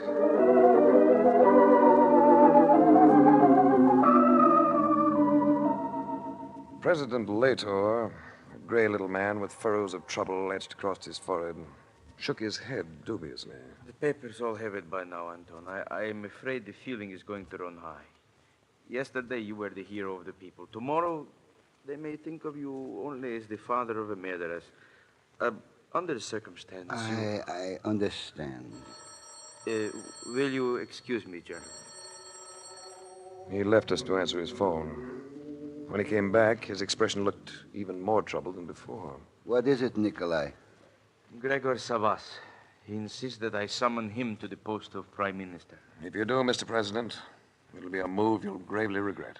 I'm afraid I'm going to have no other alternative. I have held the post open too long as it is, waiting for you, Anton. And Mr. Van Dien's ready to accept it. But this is a scandal, Race. We may as well give up. We are a religious people, Mr. Race, and that statue had great importance to us. Suppose we find it. Suppose we prove that Stephanie Van Dien had nothing to do with its theft. Oh, I should be most happy. Then I'd like you two gentlemen to meet me at the side entrance to the Church of San Sebastian in about an hour. I think I know where to find that statue.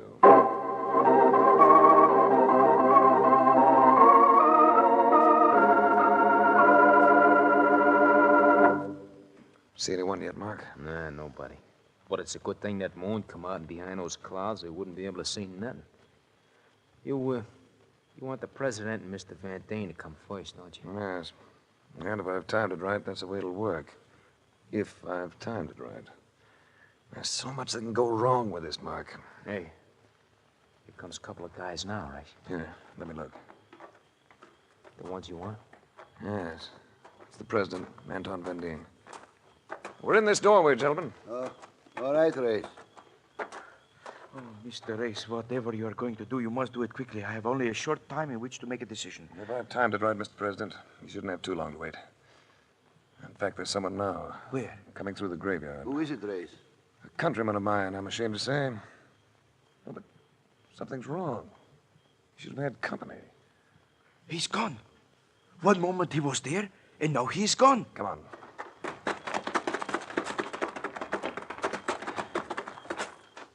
All right, Lamson. You can stop digging. Come out of there. Grace. That is the one, all right. Same grave I fell into. Climb out, Lamson. But this is nothing but an empty grave. Not entirely empty, Mr. President. Buried at the bottom of it, you'll find that stolen statue. Morty Lamson. You sneak. You trapped me into coming out here. Don't talk about sneaks, Lamson. You've been letting Stephanie Van Dien think you were a friend. Well, you won't get away with it. I'm not alone in this. Go ahead, Lamson. Tell us who else is in it with you. I think I can answer that best, Race. Sebas! Yes, Sebas. And with this as a present for all of you. Sebas! I'm in here, too. Watch out for me. You are a bungling fool. You are going to die with the rest of them. He means it. He's going to kill me, too. There seems to be others with him. Surely. Savas is set right now to make his first push. Yeah, with us is the guy in Gosling's. Wait. Let's give them something back.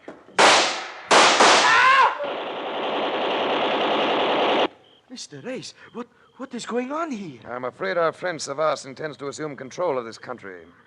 To do that, he knew he'd have to discredit Anton Van Dien. So he took advantage of Stephanie's apparent waywardness and framed this theft and murder.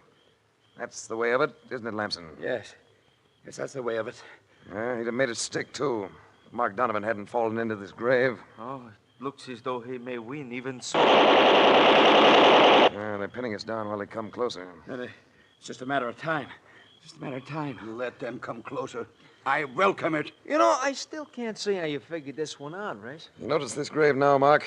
It's just about 6 feet deep, isn't it? Yeah, but when I fell into it, it was a lot deeper. 6 feet has always been the proper depth for a grave. But if you wanted to hide something in it, you'd make it deeper, wouldn't you? Which they did. They went right down to the yellow soil that Lamson had on his shoes. Race, I think they're coming. We are coming, all right. Stand back a moment, Race. Race!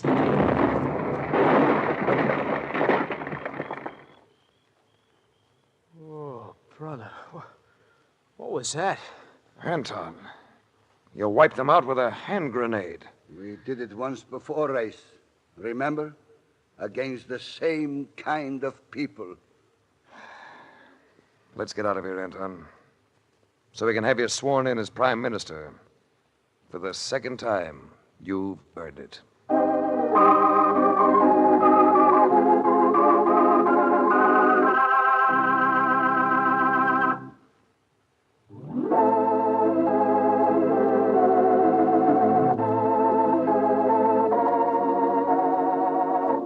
The Adventures of Frank Race, starring Tom Collins with Tony Barrett as Mark Donovan, comes to you from Hollywood.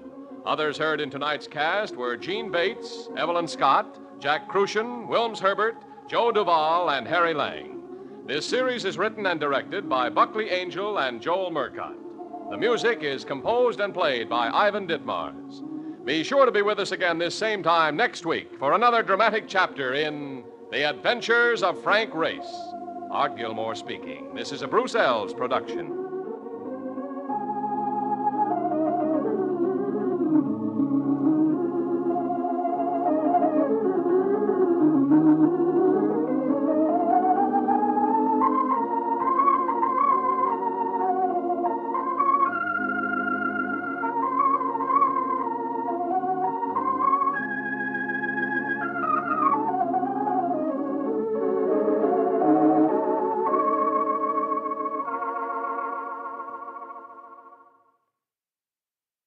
The Adventures of Frank Race, starring Tom Collins.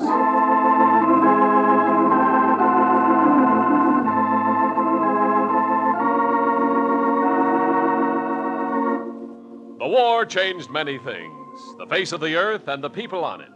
Before the war, Frank Race worked as an attorney, but he traded his law books for the cloak and dagger of the OSS. And when it was over, his former life was over, too. Adventure had become his business. The Adventures of Frank Race.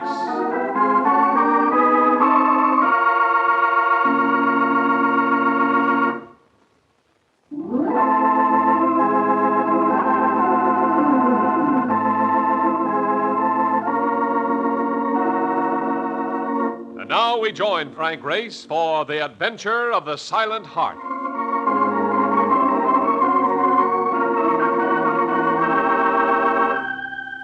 It was hot in New York. One of those summer days when the newspaper sent cameramen on the prowl for some citizen sufficiently touched with the sun to try frying an egg in the sidewalk. At the moment, I felt like the egg. But coming out of the furnace blast of the street into the air-cooled offices of Trans-Columbia Life Plan was like passing from this vale of tears into some unexpected Valhalla. Oh, ain't this something? Say, are all offices like this, Race? No wonder secretaries look so fresh at 5 o'clock. From the reports, you look pretty fresh to secretaries, too, Mark. At all hours. Stop with a clown. Look, who is this guy that you're going to see? Fred Jeremy. There's his name right there in that dorm. Well, why don't I go in with you? Maybe the guy's got something cool in a glass to go with the cool air. He probably wants to see me alone, Mark. Can I help you? My name's Race. I'd like to see Mr. Jeremy. Oh, well, go right in, Mr. Race. You're expected. Race, I think I'll wait out here after all. Mark, someday they'll pass a law making cab drivers wear blinkers. It'll be rough on you, boy. Rough. Take your time in it. I will. You take your time out here. Yeah. Hey, look, baby, I know a place where there is a three-piece band at I hate dancing. Yeah, Mark. Yeah. You try not to freeze to death while I'm gone, huh? Fred Jeremy. Thick-lensed glasses and a high forehead. He had the look of the kid who sat next to you in school, the one who turned in his arithmetic paper 20 minutes before you finished yours. The moment, his eyes were glued on some charts hanging on the wall. Know anything about graphs, Race? A little. Take a look at these. Statistics on angina pectoris, heart disease. This one represents the national average of deaths due to heart ailments. Oh, looks pretty high. It is, Race. It's a big killer. And what's the other chart? That represents one county in our New England district. Same disease? Yes, Race, the same disease. But notice the sharp upswing in deaths during the past year. Almost doubles the national average. Yes. Of course, it could be a coincidence. But you don't think so? Obviously not, or I wouldn't have sent for you. Race, I think there's a murder ring operating in that county. Any special pattern that the claims follow? Yes. The majority of the claims have been paid to business partners. Look at this latest one. The deceased, Richard Dodge, was insured for $50,000 by the financing partner, Arthur Becker. Mm-hmm. But Becker's original investment in the business was only $8,000. I'd like to have a copy of that report. There's one in his folder, along with a list of other cases that are suspiciously similar. Race, the town of Midville is situated on a lake right near the center of that county. It's rather popular as a vacation resort. You could use a vacation, couldn't you? I'll leave tonight. I'll let you know where I'm staying.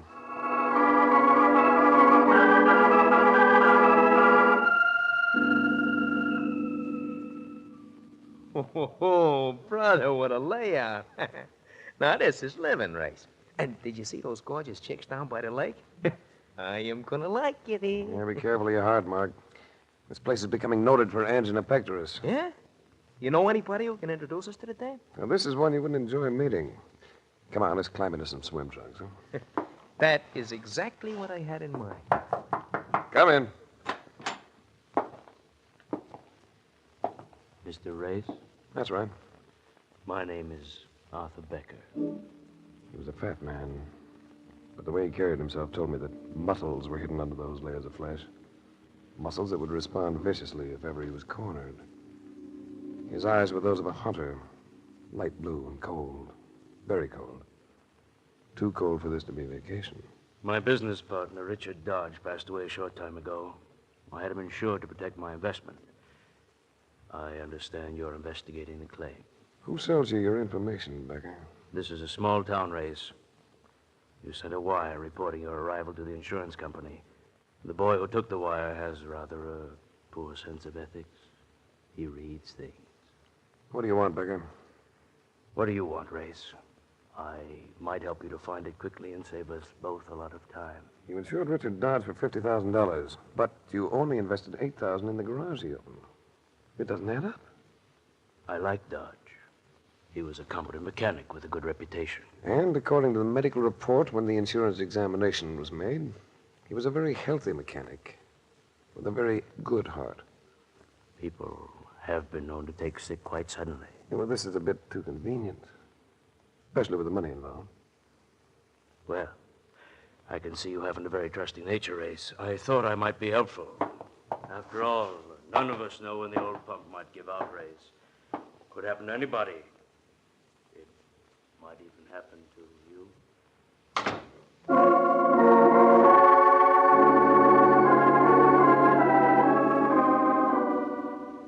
In checking around Midville, I found that Richard Dodge, the latest victim of the heart disease racket, had a mother.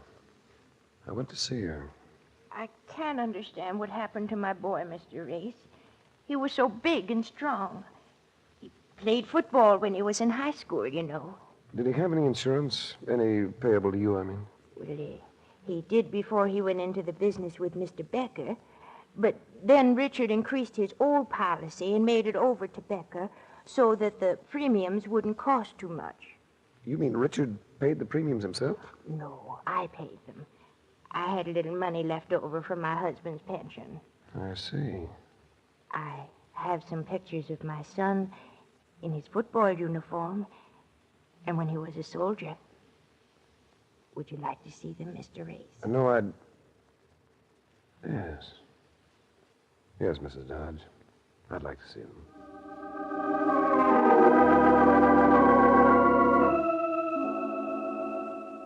There are some pictures you can't erase from your mind. Richard Dodge had been tall and straight, mean-looking. Now there was nothing left for the little old lady who'd prayed him safely through a war, only to see him die without reason. I walked back to the hotel. Well, hey, it's about time you got back. It's been a dame looking for you. She said there was something you didn't know, and she thought might help you. I must be this week's target for good deeds. Everybody wants to help me. She leave a name? Yeah. She said she was Mrs. Dodge. That mean anything? Mrs. Dodge? Well, I just left the old lady less than half an hour ago. This dame was here a half hour ago. And, she ain't all. Not with that complexion. She said she'd get down and wait for you in a car. Parked at the end of the driveway. Blue convertible. I better see her. Yeah, but I've got something for you to do, too. Here's a list of all the possible victims of the ring. They all died in this county. The county coroner's right here in Midville. Go over this list with him, will you, and find out if he performed an autopsy on any of them, and tell him I'd like a copy of his report in each case. Oh, fine. I get all the nice jobs. All you gotta do is chase after the dolls, but lucky me. I draw the county coroner. Now get going, boy. He may be beautiful.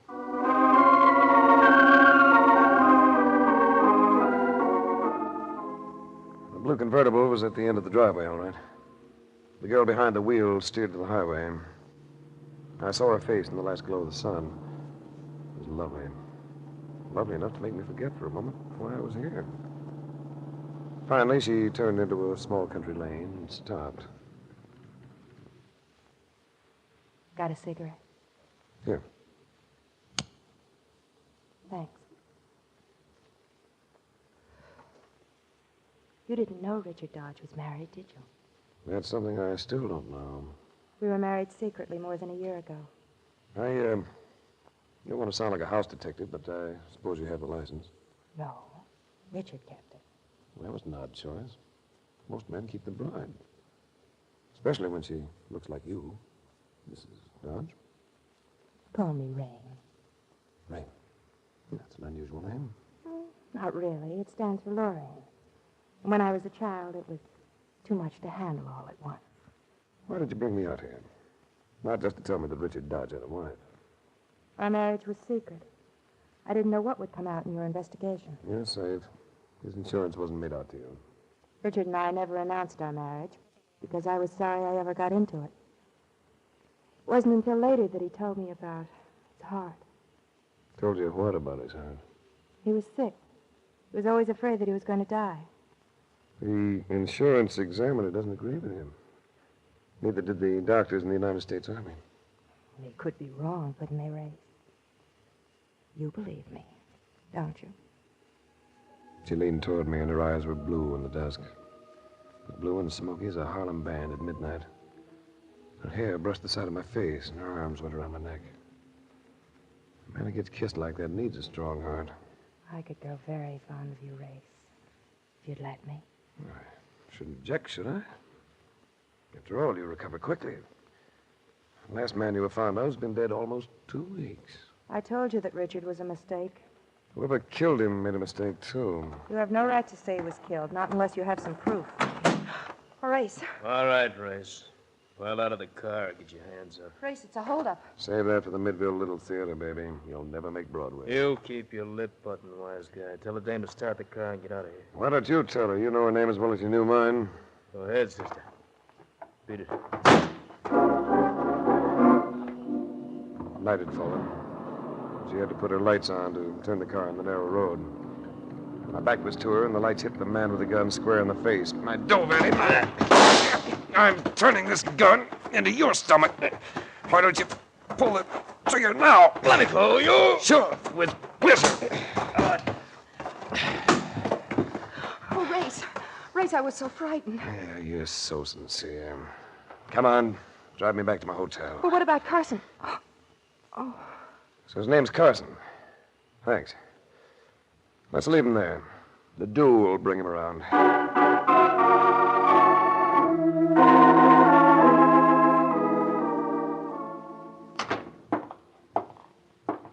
Brother, what happened to you? You got lipstick on your mouth, but the rest of you. What did she do, kiss you and then push you into a concrete mixer? Yeah, rival popped up. A fellow named Carson. How'd you make out with the coroner? Fine, fine. We'll kill the whole quart of elderberry wine. He makes it himself. How about the death reports? He says they was all just plain heart failures. Said we was wasting our time. He too, huh? You know, some I think I'm going to turn in early. That wine has made me woozy. Will probably have me a Technicolor hangover. A few minutes ago, everything looked blue, and now everything looks yellow. Ain't that funny, Rick? Yeah. Yellow. What looks yellow, Mark? Everything. It's funny. Everything. Mark, light up, boy. Right here in the couch. Race. What's the matter with me? Your order, please? Tell room service to shoot up some ice and plenty of black coffee right away. And send the house doctor up. Hurry. Race, what is it? I feel... Yeah, Mark, you got to be quiet, boy. I'm afraid you're going to have a heart attack. Got about a 50-50 chance to save your life.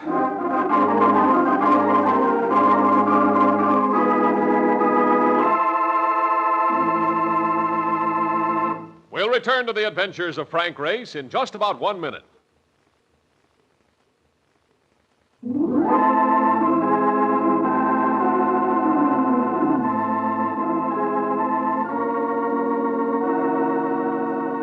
And now, back to the adventures of Frank Race.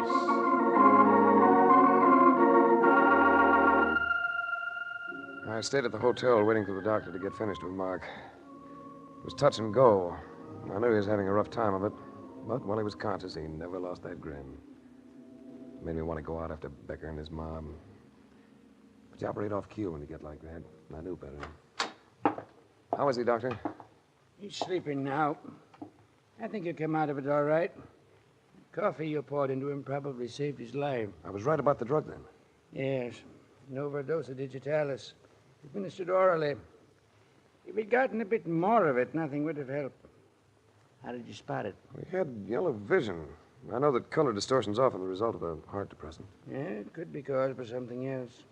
You made a good guess. No, the nature of the case I'm working on eliminated guesswork in this instance. I'll have to make out a report, naturally. Do you know who is responsible? Not for sure, but I hope to before long. As soon as I've had a chance to sample some wine. You'd better stick to water if the gentleman you have in mind spikes his wine with digitalis. Yeah, speaking of water, I think I'll try some. I hope so. There's also some scotch over it. Yeah, thanks. This'll do. What's the matter, Doctor? This water. I thought you said he was given the drug in wine. You mean there's some in that water?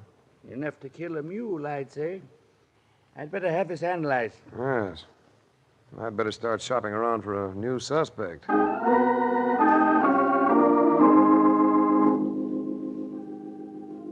the next 12 hours, Mark slept like a log. I stayed close to him. The stuff he'd swallowed had obviously been meant for me. Made a few long-distance calls, including one to Fred Jeremy. He came up by plane, loaded with information. Well, I checked with the police, Race. There's a lot of stuff. I hope you can make it fit. How about Becker? Yeah, there's a prison record, all right. He also has an alias. Sometimes calls himself Benjamin Delaney. Benjamin Delaney? Well, that's the name of another of the beneficiaries on a policy you paid off a couple of months ago. That's right. Now, how about Carson? You able to run down anything on him? He served time with Delaney. He's also out on parole. Good. Now, how about Richard Dodge? Any record of his marriage? Yes, as he married a girl named Lorraine Gregory. A civil ceremony performed in the next county. Lorraine Gregory? The county coroner's name's Gregory. That's right, Race. She's the coroner's daughter. So what were Becker and Carson convicted for? Armed robbery. Well, they picked a less spectacular game, but one that's all even more lethal. Race, in view of what happened to your friend, I think we could get the police to make an arrest. No, not yet, Fred. Couldn't make it stick. Why not? Because we can't prove access to the drug. It's hard to obtain. I've had every source checked and all prescriptions searched. There's no way they could have gotten their hands on the quantities used. None that we could prove. Hi, fellas. Hey, Mark, come on, now get back in bed. Not a chance. Don't you know more people die in bed than any place? I'm sorry about what happened to you, Donovan. The company will try to make it up to you. Oh, thanks. But I am interested in how you could have made it up to me if I drank just a little more of that stuff. I guess you're getting better, all right. I've been slip Mickeys before, you know. But this one was meant to be permanent. I would like to get my hands on the gent who's prepared it. I hope you'll get that chance. I'm going out. I bet there's another dame in this. Yes and no. I'm in the mood for a little elderberry wine. I'm going to visit Coroner Gregory and his daughter.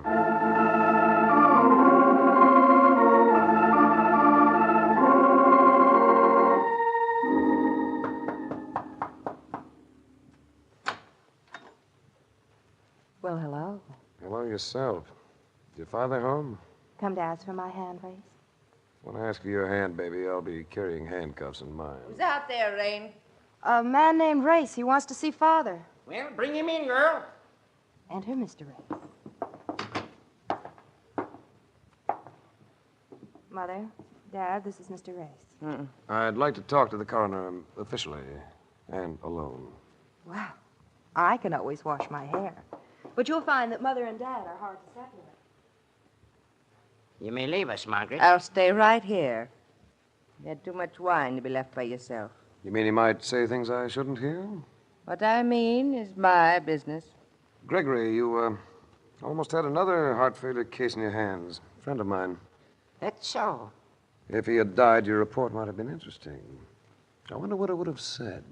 Since he ain't dead, there's no way of telling. I think you'd have passed it off as a natural death, just as you have in so many other cases. Heart trouble is a common disease. Yes, but not when it's caused by digitalis.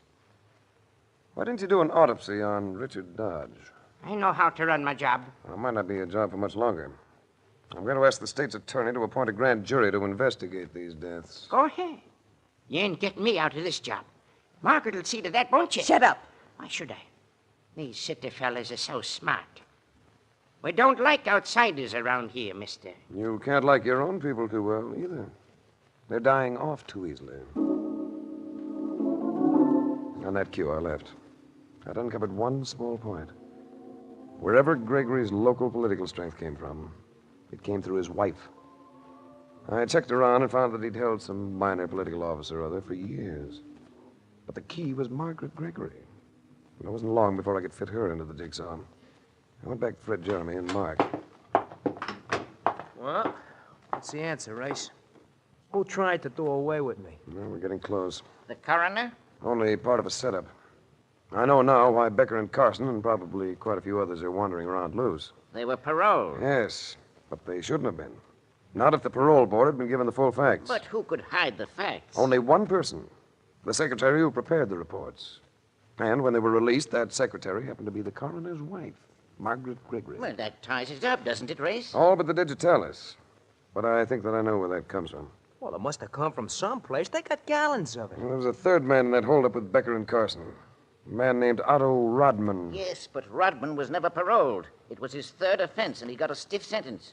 He has another 10 years to serve on a 15-year rap. Yes, but he's behaved himself very well for the past 5 years. He's a trustee at the prison. Yeah, so what's that got to do with the Digitalis, Mark. That's what I said. I think Rodman supplies it. Because for the past 14 months, as a trustee, he's been assigned to the prison hospital. Ah, that's rough, Race. Things get around quick on a prison grapevine.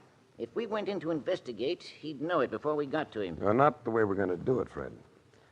I'm going to set it up with the state's attorney. Mark and I are going into that state prison as a pair of convicted hijackers.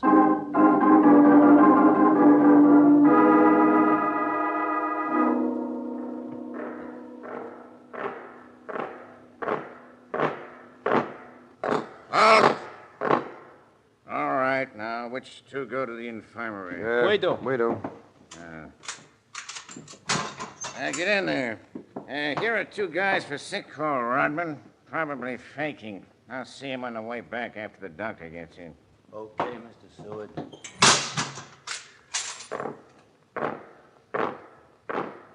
What are you guys in for? The cops say we hijacked a truck. Yeah, but of course you didn't. Well, of course not. Yeah. Ain't it a shame the way we innocent guys keep getting thrown in here for nothing? It was a frame-up. What are you in for? I borrowed some money and forgot to give it back. You guys really sick of just stalling? Yeah, my heart's been giving me a little trouble. I guess being in this place brings on heart attacks. Nah, you get used to it. We ain't had more than 4 hot cases in a year I've been on this job. How do you get an assignment like this? Keeping my nose clean. Is this better than the other spots? Yeah, grub's better. Few special privileges. Private room visitors 3 days a week. Does it work hard? Nah. Guy's got to be pretty sick before they let him stay in here. Mostly it's a clerk's job, keeping records, ordering supplies. Those books right there beside you. That looks pretty simple. Aspirin, bandages, codeine, and digitalis. Quite a lot of digitalis. Large order every month, yet you've only had 4 heart cases in more than a year. Well, the stuff spoils. It's damp here. You gotta make sure it's fresh. Besides, you better put that book down before the doc gets here. Get over and sit on that bench. Rodman, you've been slipping that digitalis out of here 100 grains a month. To Becker and Carson. You're crazy. You're nuts, both of you. Watch him, Race. What are you, a couple of stool pigeons? Rodman, you're an accessory to more than 20 murders, and you'll die for it unless you get smart. Die? Will I? Put on that scalpel, Rodman. Put it in your... Look out, Race! Stay back, Mark. This thing is sharper than a razor. Can you take it? I'll kill you and... Drop it. Drop it. You lose, Rodman. There's an electric chair in this setup someplace. Who's going to sit in it? You, or Becker, and Carson, and the Gregorys? All right. All right, I'll talk. Save it. I'd like the warden and a couple other people to hear it. Open up, guard! Hey, you know something, Race? I'll bet we're serving the shortest sentence anybody ever served here.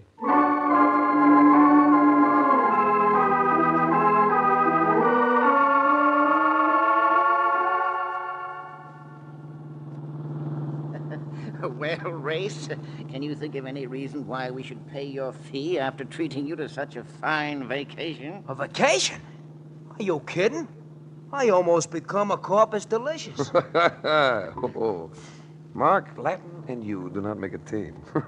Fred's guy. I certainly am. What a ring. The coroner and his wife and daughter, and a pair of cutthroats. Hey, you know something, Race? That Rain dame wasn't bad looking.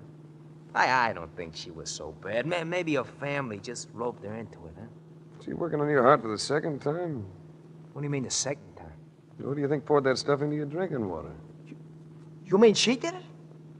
Why, that two-timer, no good dame. That would have gone on if you hadn't stopped it, Race. You've saved the company a lot of money. I wanted to talk to you about that, Fred.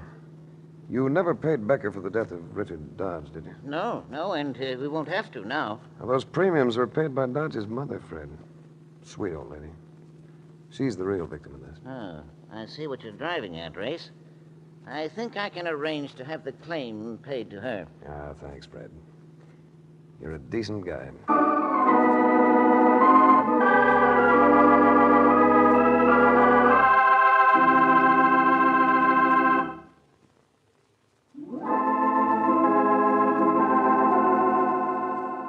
The Adventures of Frank Race, starring Tom Collins with Tony Barrett as Mark Donovan, comes to you from Hollywood. Others heard in tonight's cast were Virginia Gregg, Michael Ann Barrett, Jack Crucian, Ted Von Eltz, and Wilms Herbert. This series is written and directed by Buckley Angel and Joel Murcott. The music is composed and played by Ivan Ditmars. Be sure to be with us again this same time next week for another dramatic chapter in The Adventures of Frank Race. Art Gilmore speaking. This is a Bruce Ells production.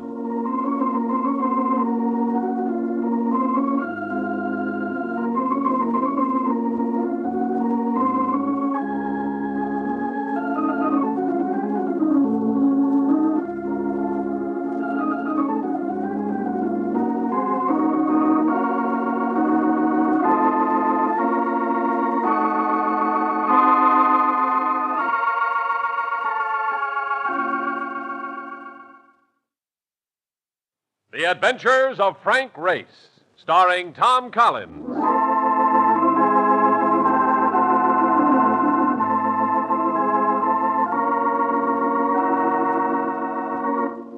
The war changed many things, the face of the earth and the people on it. Before the war, Frank Race worked as an attorney, but he traded his law books for the cloak and dagger of the OSS. And when it was over, his former life was over, too. Adventure had become his business. The Adventures of Frank Race.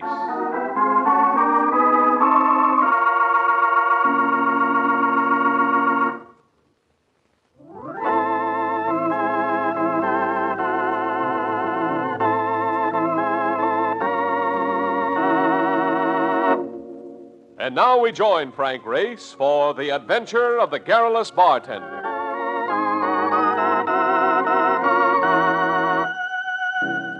There's something about having a date with a redhead that causes a man to spend an extra 5 minutes with his razor, take a little more time in choosing a tie, and maybe giving himself a last look in the mirror just before he's ready to go. Which is just what I was doing when... Hey, I was wondering if you'd be here. I've been trying to get hold of you all... My, don't the man look pretty? Big night, Marcus. I'm dining with that delicious lass with the Titian tresses who... Who is third from the left in the chorus that legs at Mike Shannon's floor show. Exactly. And now you may congratulate me. And now I am going to break your heart. Mr. Daniel Poulsen of the Pacific Insurance Company wants he should see you, but bad, and but right away. Look, Mark, I'm willing to forget you ever gave me this news. Breaking this date tonight would make me very unhappy. Yeah, huh? Mr. Poulsen is already unhappy. He told me so 3 times, all the way from Los Angeles. You mean Poulsen's been calling from California? Yeah, which costs more than a nickel a throw. He's a big account, ain't he, Race? Yep. Here goes my redhead. What did Poulsen say? He's at the Biltmore Hotel out there, which, I understand, is a fair to Midland manger. And he claims he wants to see you the first thing in the morning. He told me that at 3 o'clock this afternoon. It is now 8:30. All right. Let's go.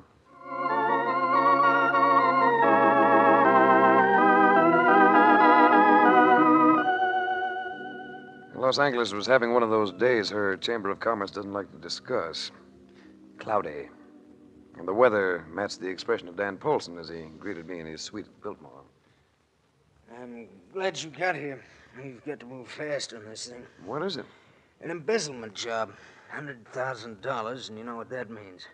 We don't crack it, there'll be 100 more of them all over the country. It must be a bank job. It is. A man by the name of Thomas Carney. Manager of the Spring Street branch of the Merchants National Bank. Any leads? Just 2. They're both pretty slim. He had recently been frequenting a bar on Main Street, a spot called Crow's Nest. And in his apartment, the police came across an envelope postmarked Juarez, Mexico. Had no return address. There was nothing inside it. Oh, that's something. I guess my first move was a visit to this place called the Crow's Nest.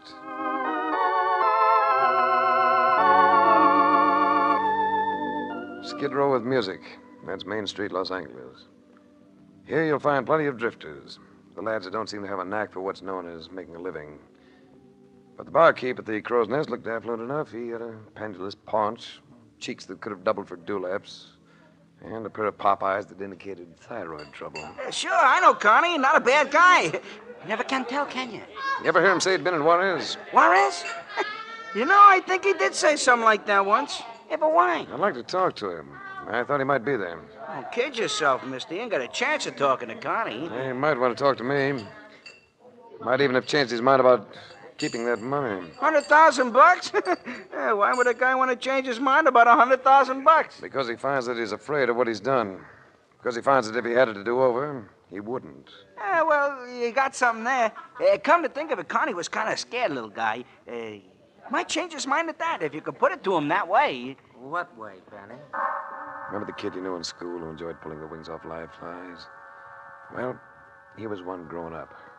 He looked as though he might have just stepped out of his web. And the bartender's reaction made you think of the flies. Hello, Zucker. What way, Benny? Oh, I was just saying, I bet Connie's having a good time in Juarez. Tijuana, maybe. You talk too much. You know that, Benny? Sure. I talk too much, Zucker. But I don't mean nothing by it. Guys that talk too much don't hang around very long. You ought to know that, Benny. Sure. I know it. Excuse me, Zucker. I got a customer. You heard my name, pal. What's yours? Race. You're a cop, aren't you? Not exactly. I hate cops. And just to keep the record straight, I'm an insurance investigator. It's all the same. You're a cop. Which adds up to what? Gonna head right for Juarez, ain't you? Just because that flabmouth said Connie might be there. I might head for Juarez. Gonna head right for Juarez just because that little flabmouth likes to jabber. And Benny... What do you want, Zucker? Come here. Oh, look, Zucker, I told you I didn't mean nothing. I said come here. What do you want, Zucker? A drink? Lean over here. What for? So I can take hold of you. Like this! Let go! You fat flabmouth, I'm gonna... Let go of him. Get your hands off me. If you don't let go of him, I'm going to break your arm. All right, I'll let him go. big guy, ain't you? Tough, hard, big guy. Why don't you drift? You know what I'm gonna do with you, big guy? I'm gonna be around. Gonna be around all the time. You stay here, I stay here. You go to Juarez, I go to Juarez. All the time till I get you somewhere just right. Then I'm gonna make you wish you'd never been born.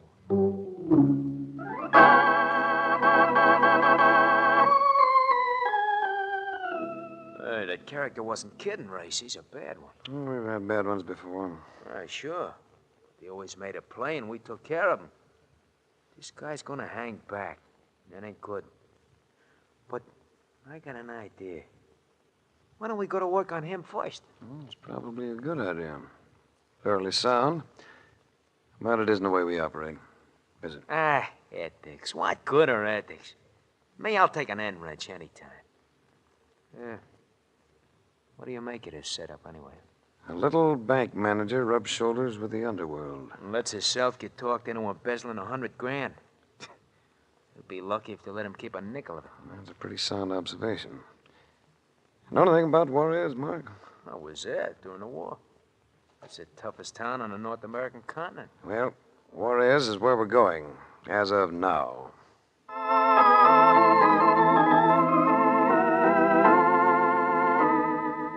The toughest town on the North American continent looked sleepy, felt unbearably hot, and gave you the feeling that here had been gathered all the dust in the world. It was just after noon, siesta time. But I ran into one native who seemed willing to give his time to something else besides slumber. You better come in from that sun, senor, before it burns a hole in your head. That's probably an excellent suggestion. You were looking for something, senor? My name is Enrique Hernandez. I like to help people look for things. I'm looking for Americans. Oh, we got a few here. How'd you like them? Like this or like this? I'm looking for a man. A man by the name of Carney. Carney, a little man with part of his hair gone. That adds up. Can you take me to him? He would be worth something, senor. $100 if I get right to him. See, this evening, senor, I'm going to meet you here. You have the $100 in your hand, and I will show you the way to this man, Carney.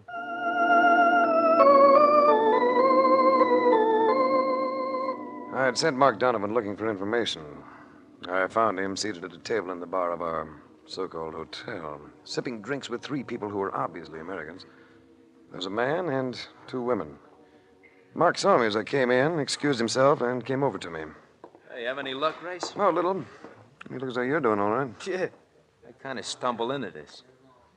See the two dames? Well, I make a play for the young one, and the old one gets the idea I mean her.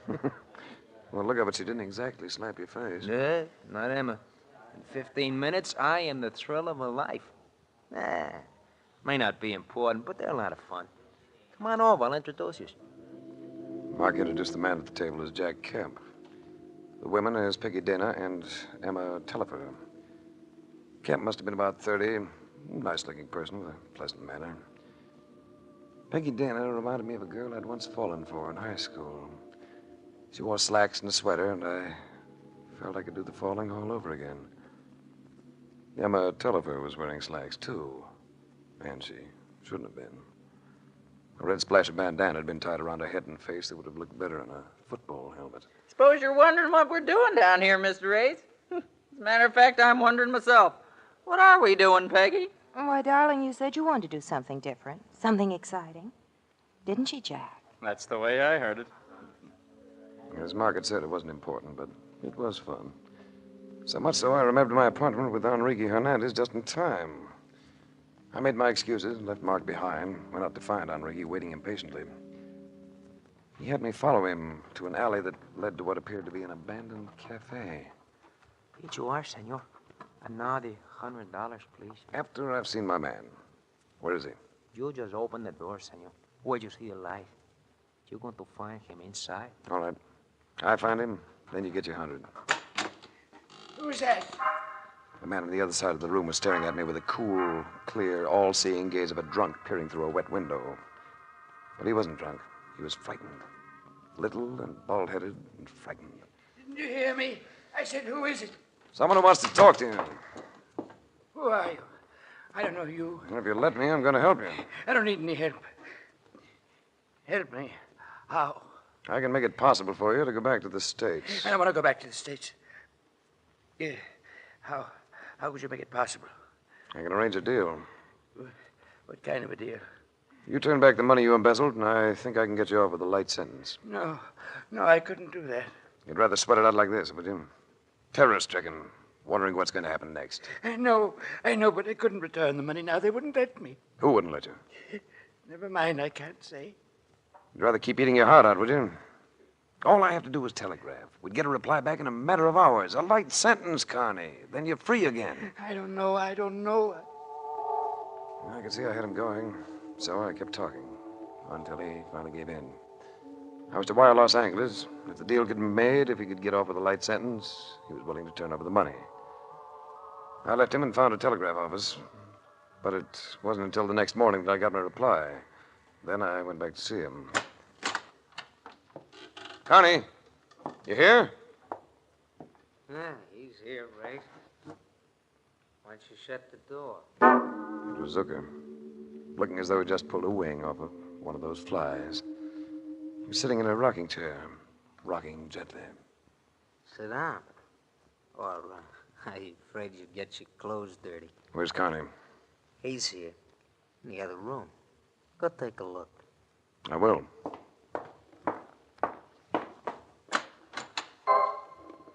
Connie was sitting in a chair, too, and it happened to be another rocker.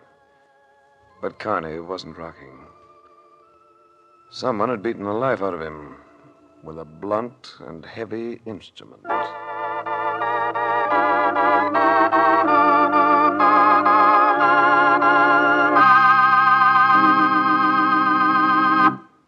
We'll return to the adventures of Frank Race in just about 1 minute.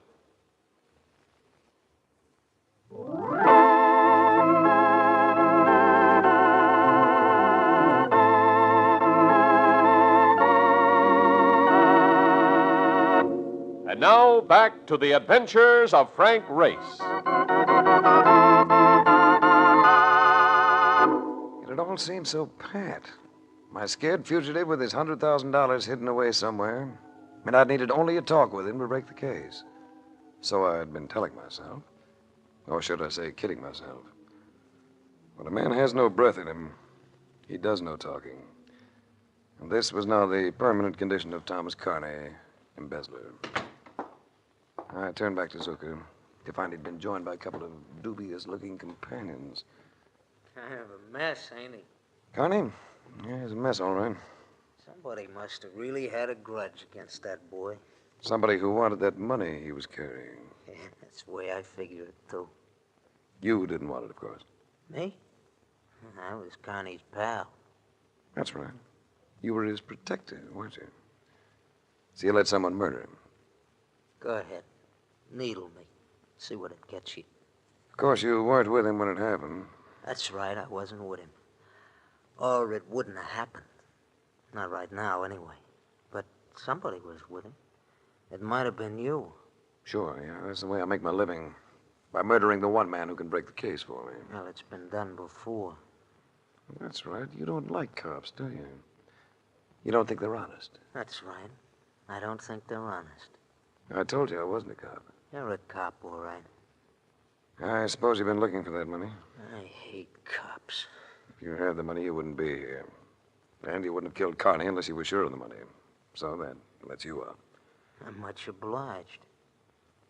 But it don't let you out. No? No. And you know what we're gonna do?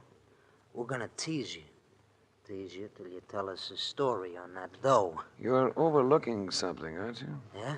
What? Would I have come back here if I already had the money? How do I know? How do I know what a cop's liable to do? You want we should start in on him now, Zucker? No, not here. We might want to work on this boy for quite a while. We wouldn't want them Juarez police to butt in. So I take him to the motel, eh? No, you take him out in the sticks. Out in the sand where we went yesterday. You keep him in the sun while you work on him. That's gonna get a little hot. For you? Sure. But think how hot it's gonna get for him. You ain't coming? No, not right now. I want to have a look around this joint. I'll catch up with you later. A pair of assistants took me outside to a car they had waiting at the end of the alley. I was pushed into the back seat, but it didn't start moving. The car just wouldn't cooperate. It sounds like you boys might be a little low on gas. Then you put a bush in his crate? No, you didn't. Look at the gauge, you jerk. Well, let's go back and tell Zucker. He'll probably be quite happy with the efficiency shown by you boys. I ain't gonna tell Zuka nothing about it. There's a gas station a couple of blocks from here. We'll go get some. All right, come on, get out. Oh, you want me along, too, huh? No, I thought maybe you'd let me sit here and watch the passers-by. Quit clowning. Get out. It was more than 2 blocks. It was 5. All of them dusty, all of them hot. And my companions weren't used to walking. That quickly became obvious. So by the time we reached the gas station, both were thoroughly disgruntled with me, with the weather, and with each other. Then we had to wait. What goes on around here anyway? Ain't there nobody to run this joint? It's 1 o'clock, siesta time. Oh, damn it, siestas. No wonder they never get nothing done around here. Now, here's a can. We can just take some gas, leave the money. We'll take some gas, all right, but we ain't leaving nothing.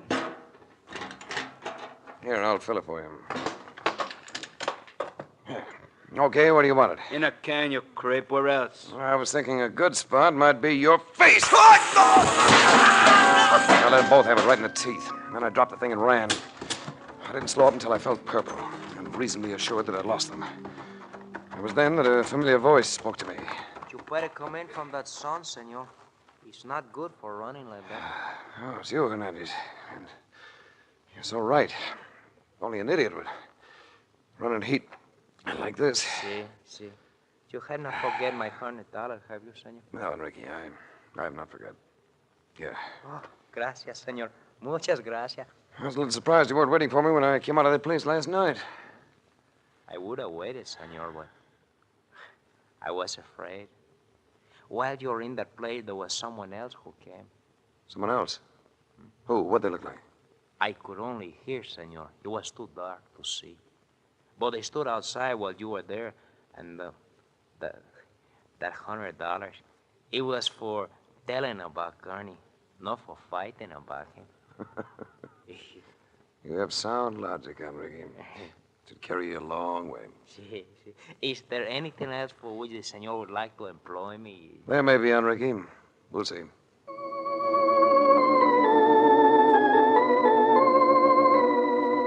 I was hot and thirsty, and full of the conviction that I'd bungled what appeared to be a fairly simple case. A combination of circumstances that called for a drink. A long, tall, cool one that I secured at the bar of our hotel. And while I quaffed it, something feminine and lovely sidled under the stool next to me. Something feminine and lovely by the name of Peggy Dana. Hello, Race. Hello yourself. You look as though you'd been running. I have, but we won't talk about that. What would you like? I didn't stop for a drink. I just thought I'd like to talk to you. Mm-hmm. Had I known that was coming up, I'd have gone downstairs and prettied up a little. Oh, you look all right as you are. You look all right, too. You look awfully all right. Race, why are you down here? Hasn't Mark Donovan told you? You know he hasn't. He's not the type. What are you doing down here? I just came down for a look at the place. I'd heard it was wild and woolly. Now I guess I'm just staying because you're here. But you've been keeping so busy. What about the boyfriend, Jack Kemp? Yes, what about me, Peggy? I thought I was in your good books. I think you're wonderful, darling. See, Race, the girl really loves me. So quit trying to steal her, will you? Look, why don't we go to a table where we can start some serious drinking? Oh, Jack, it's too hot. Not for me. How about you, Race? I don't think I could handle another one. Good man. Now, I'd like to make you a bet. Just finish one more of those things you're sipping now, and I'll give you any odds you want that it's the beginning of your downfall. He was almost right. A hot day and a bartender who knew how to hide dynamite in a cool, delicious drink. That's enough to cause your grandmother's downfall. By the fourth one, I knew I'd have to slow up. It didn't seem to bother Kemp. The only way he showed any effect was by insisting on paying for every round, and by the careful and exact way he counted out the bills to pay for them. I was finally rescued by Mark, who somehow got me up to our room. Are you off your rocker? You can't drink like that in this country. Or in any other. What do you want? Hot coffee, cold shower, or both? I don't want either, Mark. Be quite truthful, I just want to go out and send another wire to Los Angeles. You're nuts. Here, just let me ease you down on this bed now. Ease down onto yourself, boy. I'm going out and send that wire. I just thought of something I think is going to crack this case.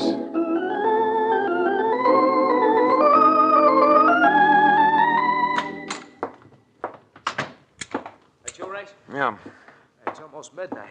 What have you been doing? playing watchdog. Did I get a wire from Los Angeles? Here it is. Good.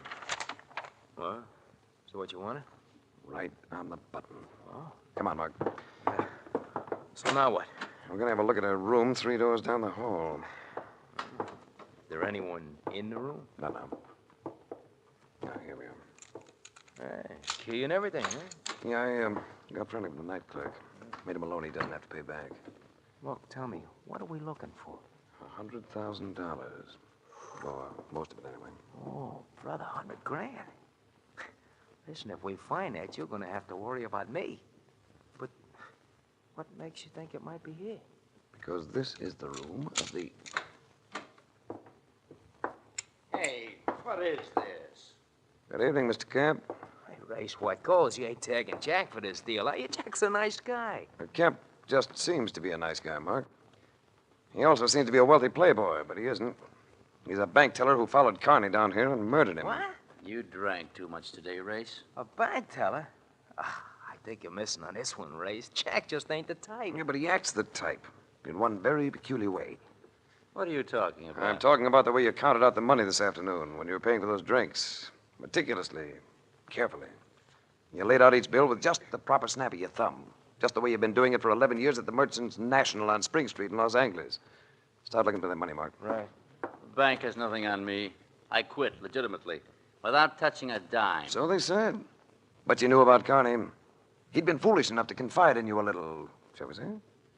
You knew he was going to a rendezvous down here with thugs he thought were going to protect him. So you came here, too, and got to the money before they could. But you had to murder him to make it stick. Hey, Race, here's the dough. It was in his phone book. And you can turn it all over to me. Thanks for leaving the door open, boy. It's a written invitation. It's still open, Zucker. For you to back out. I ain't backing out of nothing. Come on, chum. Bring me that phone book. You can still leave, Zucker. But not with that phone book. Like I told you before, Race, I don't like cops. You crowd me too far, and I'll prove it to you. Bring me the phone book, chum. That gun he's got in his hand, Race, that's a good argument. I've got a gun in my hand, too, Mark. In my pocket. But, maybe you had better give him the phone book. Oh. All right. I'll give it to him.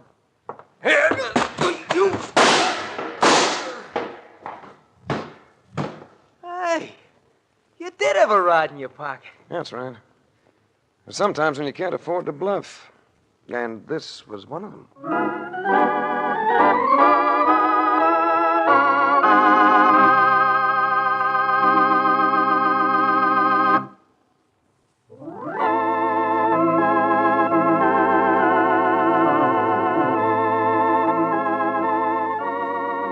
The Adventures of Frank Race, starring Tom Collins with Tony Barrett as Mark Donovan, comes to you from Hollywood.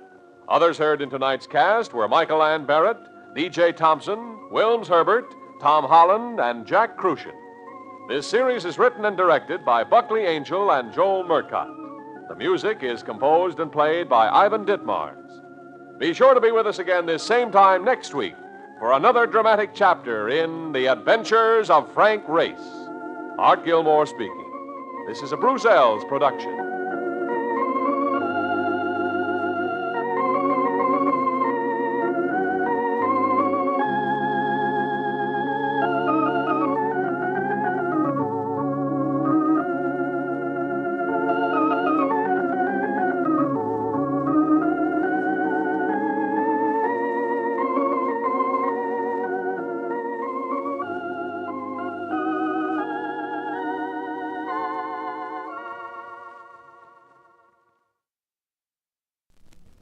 The Adventures of Frank Race, starring Tom Collins.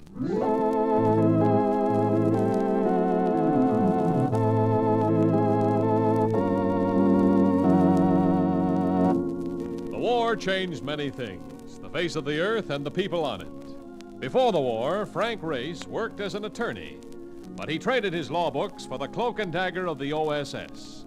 And when it was over, his former life was over too. Adventure had become his business. The Adventures of Frank Race.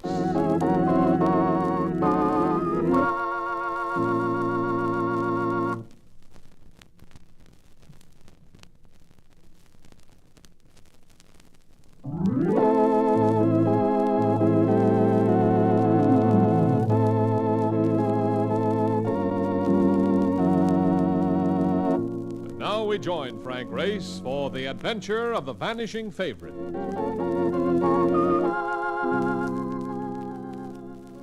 Nothing can buy as much excitement as a $2 bill. Anybody addicted to the sport of kings can tell you that.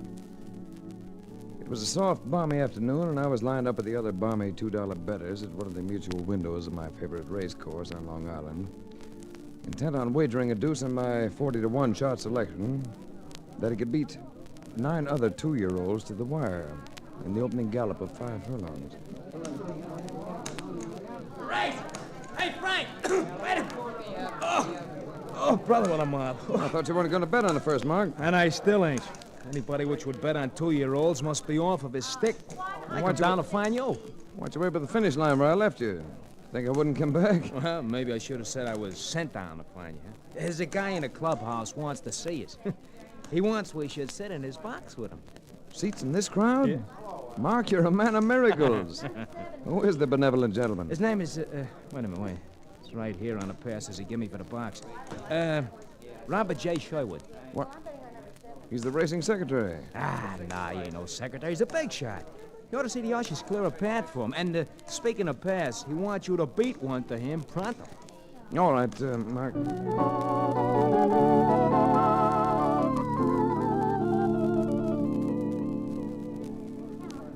Thanks for the offer of a seat, Mr. Sherwood. We've met before, haven't we? Yes, Race, we have. Some securities were once stolen from me. You recovered them for me through my insurance company. Oh, that's right, I'd forgotten. Now, I don't mean this to sound ungracious, but when I saw your companion, Mr. Donovan, in the crowd, I asked him to bring you up here. My reasons are not entirely social. Lose some more securities? No, but I do have a certain responsibility that might lead to problems. This time, I want to take precautions in advance. A personal matter? Yes, in a way. It also involves this track. It might involve the future of horse racing in this country. Sounds big. But it also sounds rather vague. I'll try to be more specific, Race. Do you particularly care about seeing the second, or? No, I took too much of a loss on Lady Borgia in the first. In a roundabout way. Good, good. Come back to the stables with me. I'll show you the root of my trouble. We went out to the neat white stables behind the track. The root of Sherwood's trouble, as he called it, turned out to be a jet-black colt with a hide that glistened like satin. Needed only one look to tell me that this was no ordinary oat burner. He stood a good 17 hands high, and when he shifted his weight, muscles rippled, and the look in his eye that spelled his champion. Holy smokes, what is this, citation? No. His name is Flame of Athens. The wonder horse from Greece? But I thought he was shipped to Santa Rosita. No, Race, that story was false. It was given out to the sports commentators for a reason. The reason being you don't want anybody to know that the horse is here. Why? Because several attempts have been made to kill him. It takes somebody pretty low on the rung of humanity to want to harm an animal like this. You're really a piece of horseplay, aren't you, boy? Race, I'm stumped. I don't know who wants to get rid of the animal. It could be too many people with too many motives. What do you want me to do? I want you to be responsible for the safety of the horse until he's flown out to Santa Rosita track next week for the match meeting with Galway King. Oh, it's a little out of my line, Sherwin. This looks more like a job for a lodge babysitter. Well, you'll find it isn't so simple if you take the assignment. I need your help, Race. I can see that you love a thoroughbred. So do I. I also love the sport. But if it's going to exist, it must be kept clean. What do you figure might be trying to muddy it up? There's been a lot of betting on the match between Flame of Athens and Galway King. Originally, Galway King was a heavy favorite because he's beaten almost everything over here. People figured a foreign horse doesn't have a chance against him. But the betting switched? Yes. Yes, a lot of money showed for this horse all over the country. Now he's the heavy favorite. It's only 1-3, odds on. A lot of bookmakers gave bigger odds in the beginning, though. They stand to be wiped out if he wins. Then you figure that the bookmakers are the heavies in this. For the sake of the sport, that's what I'd like to figure. But there are other possibilities? Yes. It's the owners of the horses. They have a side bet. Even money. Horse for horse. How big is the bet? $500,000. Holy cow. You mean there really is that much cabbage in the world? Both owners are wealthy men. Galway King is fourth on the list of all-time money winners. And Flame of Athens beat everything in Europe before he was shipped over here. Both owners and all the bookmakers in the country. It's quite a batch to keep tabs on. You'll take the job then, Race? Yeah. I'll take it. Good. And as a bonus, I'll give you one more suspect. The jockey who was slated to ride Flame of Athens, Georgie Clements. He's been removed from the mount. That makes bingo, Race. The only ones we don't have to watch is each other.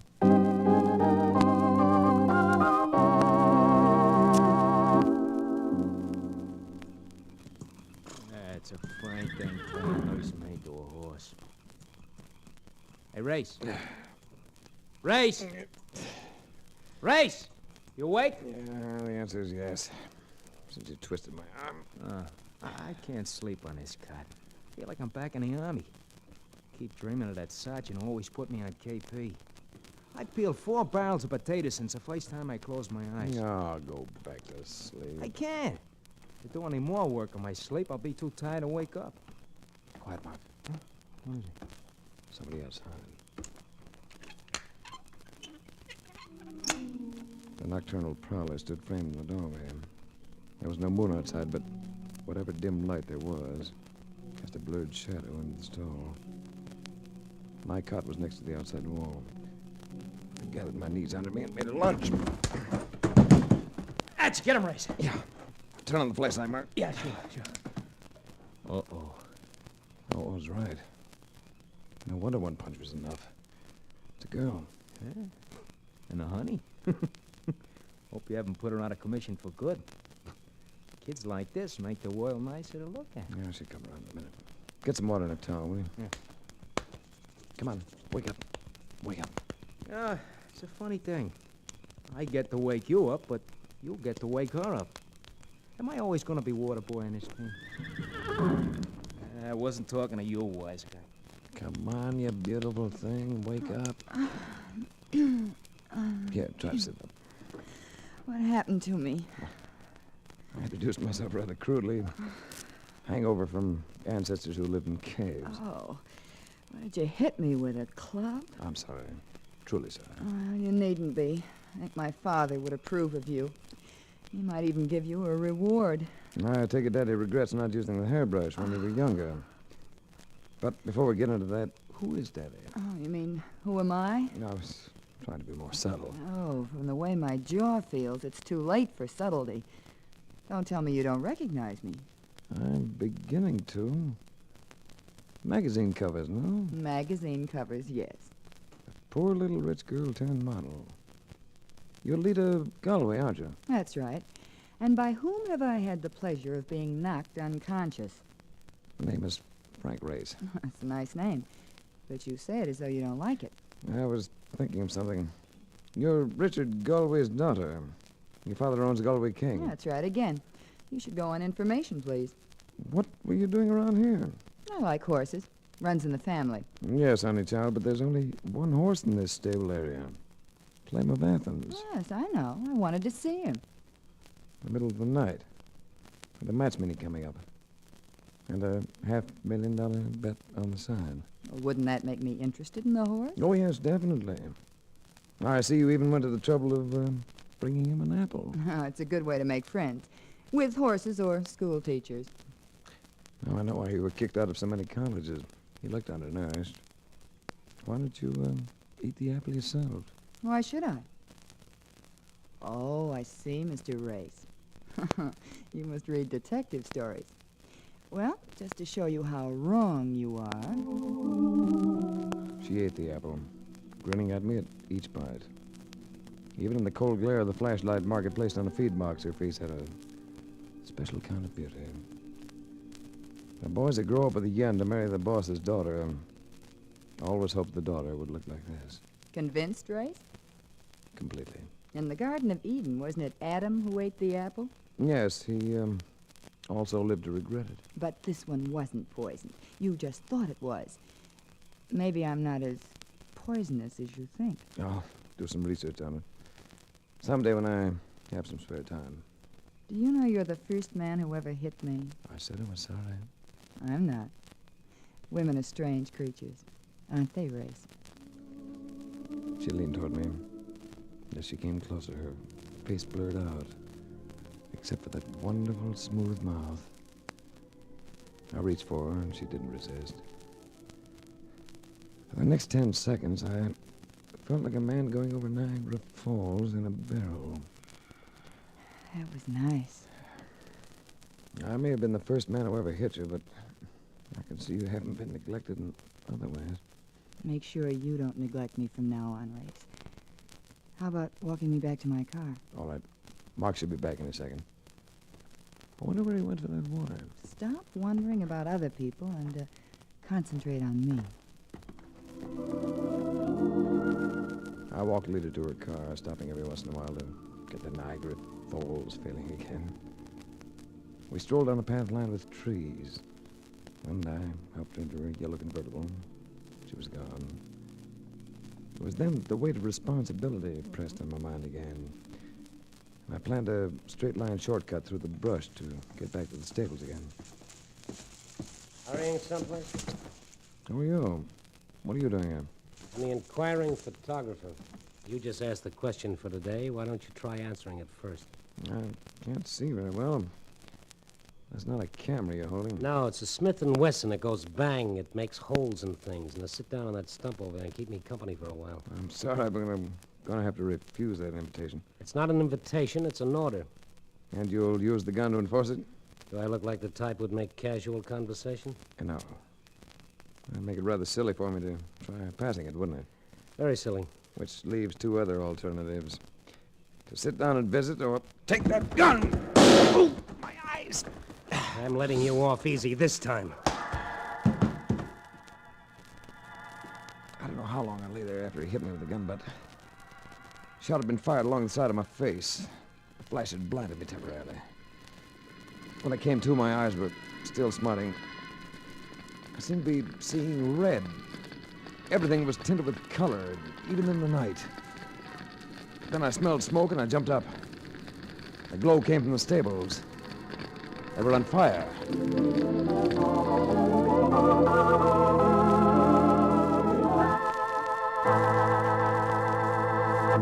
We'll return to the adventures of Frank Race in just about 1 minute.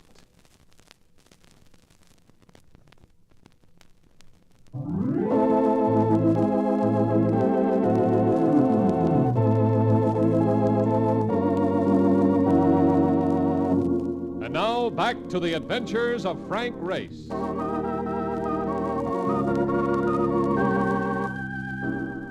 the time I reached the stables, the place resembled Dante's Inferno. Whoever had named the horse Flame of Athens must have had a premonition of things to come. Nothing in that row of stalls could have been saved.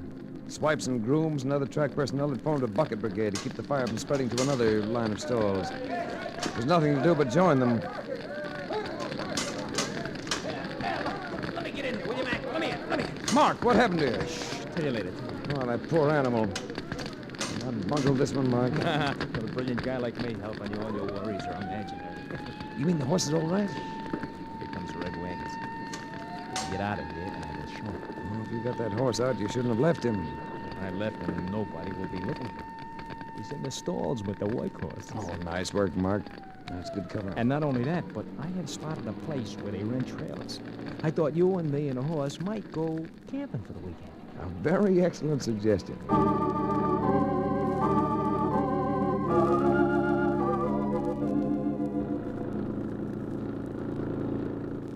Oh, brother.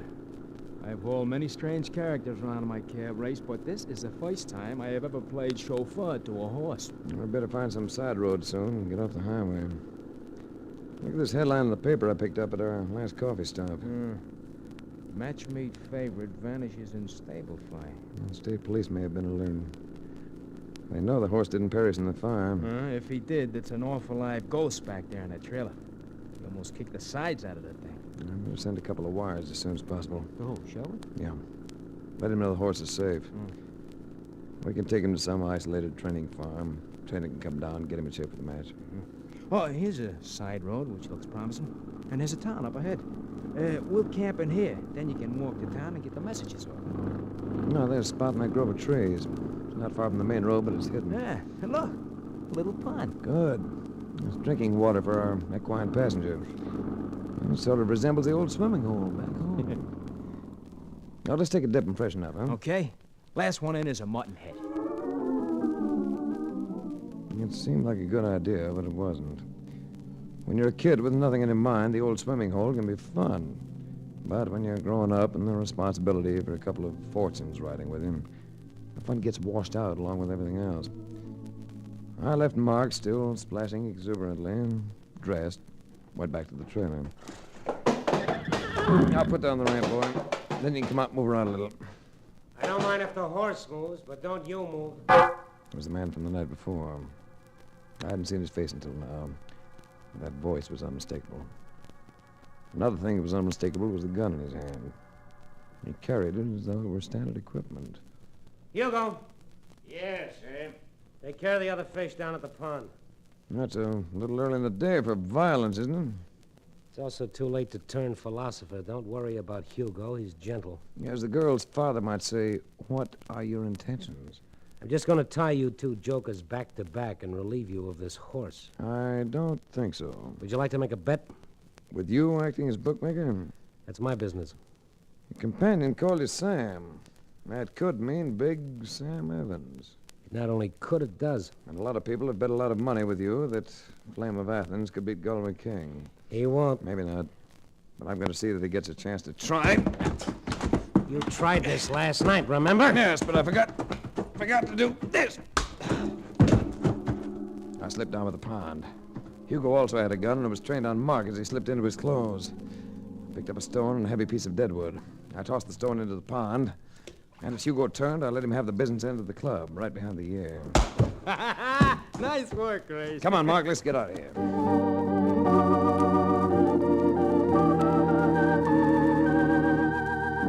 If there was going to be a match meet at Santa Rosita Park, it seemed like a good idea to get Flame of Athens out there. I sent my wire to Sherwood, and he arranged for a plane to pick us up at a small airport off the beaten track. We loaded Flame of Athens on board and headed for California. We took him off the plane at another small airport, and under cover of darkness, slipped him into a stall near the training track. You, think we're giving him the shake, Grace? Well, there's one thing we're sure of. The plane wasn't followed. That makes sense. It also means we should not be running into no trouble for a while. So, maybe I could take a little time off, huh? To do what? Well, there is a girl who slings hash at the drive-in across the road from the Santa Rosita track. Her name is Ramona. Ramona Glutz. Oh, what a doll, what a doll. I met her out here once before. With a name like that, she must be unforgettable. All right, run along. Won't be gone long, Race. Don't be lonesome. Yeah, I'll try not to mind. And I'll try to help you. Well, you again. What do you do, haunt stables from coast to coast as soon as the sun goes down? Aren't you going to slug me again? Still carrying peace offerings, I see. Oh, you mean the apple? The horse missed out on a treat last time because you were so suspicious. I can give him this one, can I? You're afraid not, honey child. Just a precaution. Race, can you think of any reason why I might want to harm Flame of Athens? To save your daddy $500,000. Oh, well, that wouldn't be necessary, Race. You could simply say that Galway King is not in condition and cancel the match. You mean there's no forfeit? That's right. No match, no bet. Then that eliminates your father as a suspect. But not you. What do you mean, Race? Big Sam Evans, the bookmaker. You know him, don't you? I've met him. once or twice. He was also out at the track with you that night the stables were burned. That's not true, Race. Oh, yes, it is, Ducky. Because there was only one car at the gate to that area. Your convertible. And he was there after you left. How did he get away, then? Simple. You drove up the road a bit, waited for him. Because Mark Donovan saw your car outside the fence when he was finding a safe place for Flame. I used to think I was in love with Big Sam. What changed your mind? You did, Race. I didn't believe her. But you can forget about your beliefs when you hold a woman like that in your arms. She was all the things that ad men promise a woman she'll be when they put a new perfume on the market. I don't know how long we stood there. It must have been a long time because... Hey, look it. A romantic couple. Shut up, Ramona. Hello, Ray. Hello, Mark.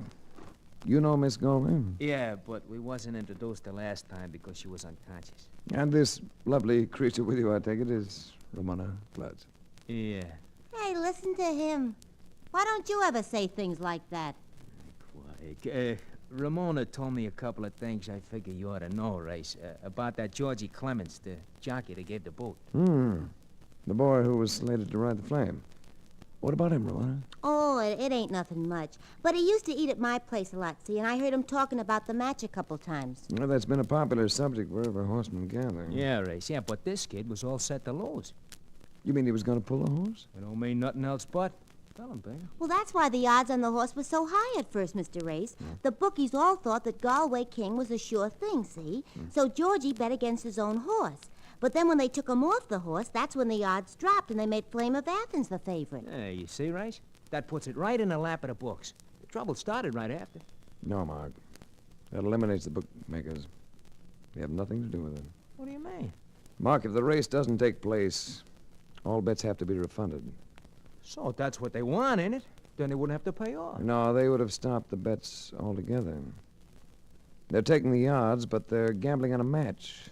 They're gambling to win. If they tried to do anything to the horse, they'd have tried it just before the match. Not to kill him, but just to make him lose. Hey, that's right, yeah. Tell me something, Lita. And don't stall, Ducky. Why was Big Sam out at the track that night?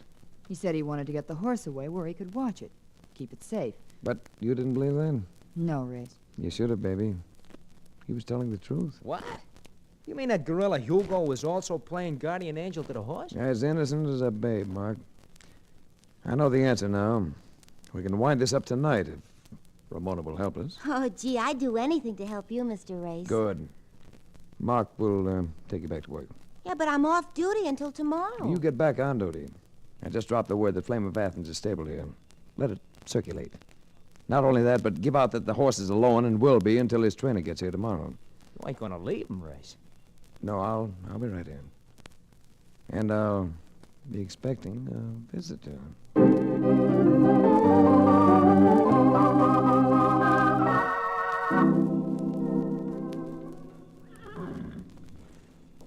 Quiet, boy. Quiet. Hold on. Hold on. Come on, boy. Come on, Flame. All right. Don't move. Hey, douse that flashlight. You blinded me. Who are you? Just an exercise boy. I thought I heard a noise. You're Georgie Clements. All right, so I'm Georgie Clements. Is that a crime? No, but arson is. You're wanted for burning down some stables back east. And for murder. Murder? It was a lie. A long shot, but I played it. I had to sell him a parcel of fear and hoped it would break him down. And there was no horses in that stable, Race. You got Flame out. And even if you didn't, killing a horse isn't murder. There was a tramp sleeping in one of those stalls, Georgie. He was badly burned. He died this morning. Hey, you can't pin that fire on me. Yes, I can, Georgie. I saw you. You saw me. I was the only witness. Well, that's only good if you can testify. But you ain't gonna testify, Race! A powerful little man. He lunged through me back. He was all muscles and shoulders. I could have handled him, but the horse was fractious. He kicked me as I slipped, and his kick caught me in the small of the back. For a minute, I couldn't move. Now, Race, I'm gonna finish you off with this rod, and then I'll take care of the horse. I'm afraid somebody's going to catch up to you, Georgie. Come on, Hugo. Hey, stay where you are, you guys! You punk, stay low, Race. Oh, boy. Easy. Ah, nice going, Race. Well, nice going yourself. Saved my life. Well, this horse is safe now, and that means you stand to lose a fortune. Or win one, Race. I like to gamble. You must think Galway King can take the flame. I don't know, Race. Maybe yes, maybe no. All I know is the King is one of our own horses. He's beaten everything but citation. I still think he can knock off a horse from across the seas, even Flame of Athens. You know, Sam, we had a lot of guys like you in the Battle of the Bulge. They weren't favorites either. Yeah, I know, Race. I was one of them. I still like the home team, win, lose, or draw, odds or no odds, as long as the contest is on the level. Well, I've taken care of this horse as far as I could. Now I've got a piece of business to attend to. What's that? Well, I'm going to take a tip from a nice guy. From you. I'm going to bet that Galway King beats his ears off on that track Saturday.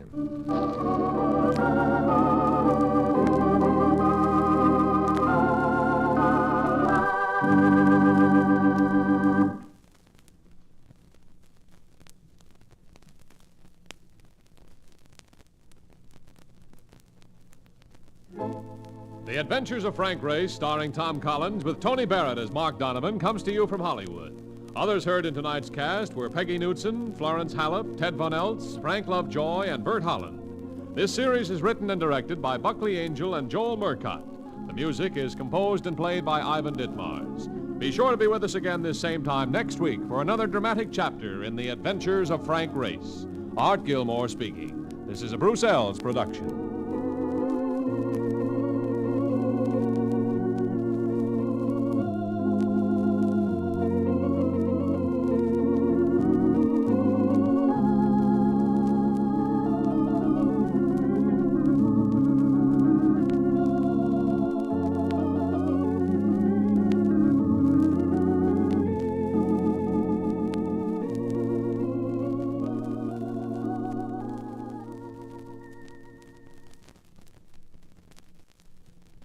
The Adventures of Frank Race, starring Tom Collins.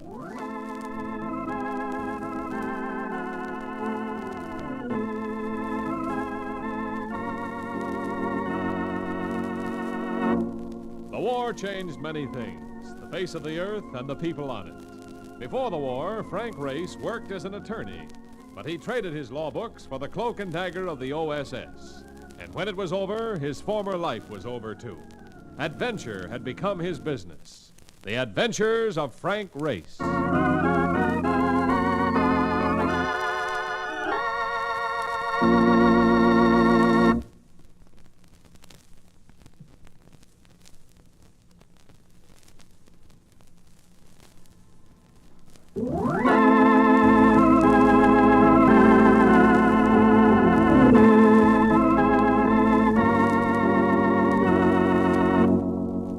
Now we join Frank Race for the adventure of the embittered secretary.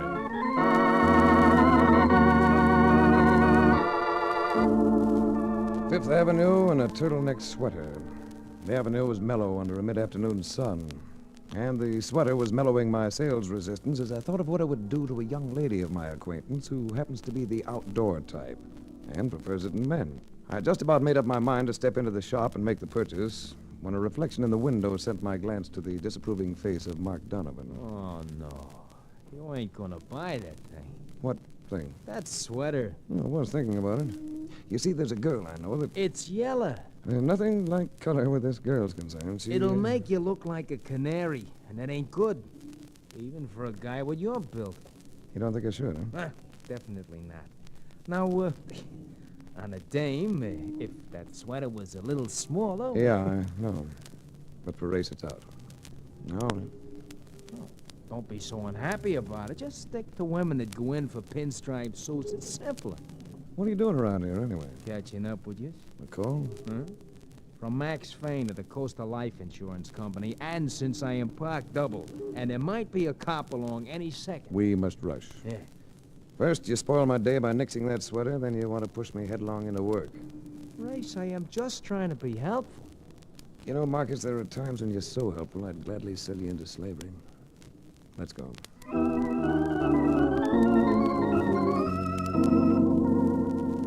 Max Fain of the Coastal Life Insurance Company rated a beautiful office, secretary to match, and a complete set of tube fingernails. He screwed his face into a pained knot as he watched me light a cigarette. Go ahead, smoke. I have to lay off for things. You should have sent word. I'd have brought along some cubebs. Other business. You know Chuck Hardy? Well, there's a Chuck Hardy who plays third base for the Baltimore Orioles. And there's another one who plays polo and rides herd on a $20 million inheritance, or thereabouts. It's the second one we're talking about. And after the build-up, I have to let you down with a thud. Hardy's lost some jewelry, trinkets of some kind.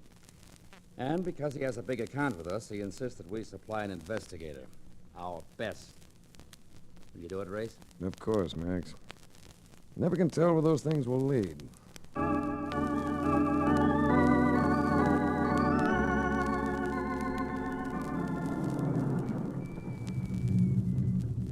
There's the house across the street, Race. And it looks like you might have a reception committee. Yeah, I noticed that. Who's the lad with the bow tie, Mark? He looks familiar. He should. That's Danny Emerald, and he is tough, Race. The genuine article.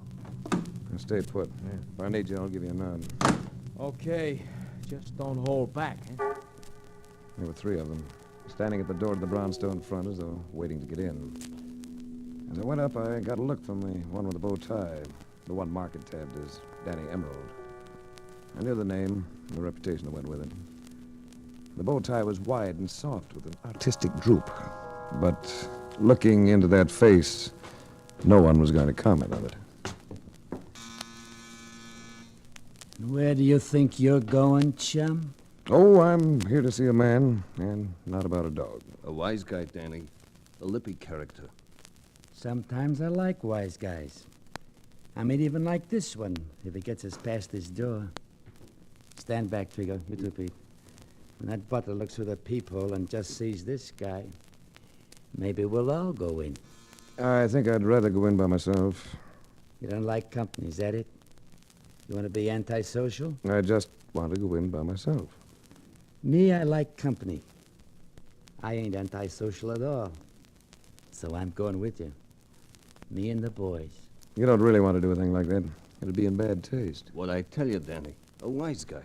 I don't think the butler's coming anyway, so if you don't mind... Wait a second, wise guy. Rushing off like that.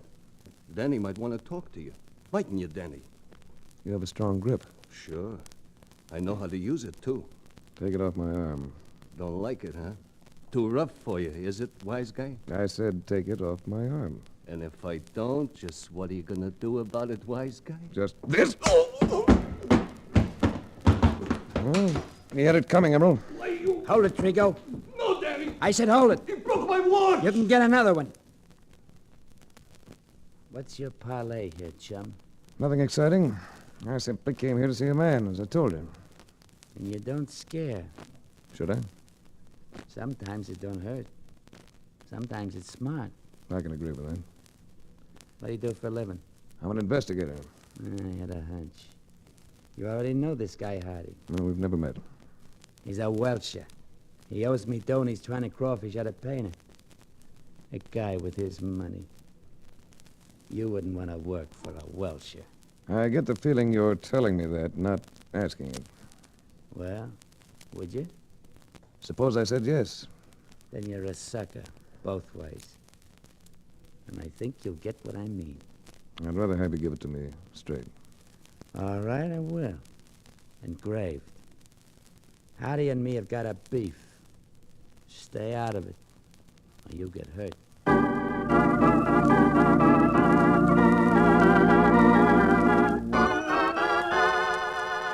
I tried the Hardy Menage about an hour later. Got the same result.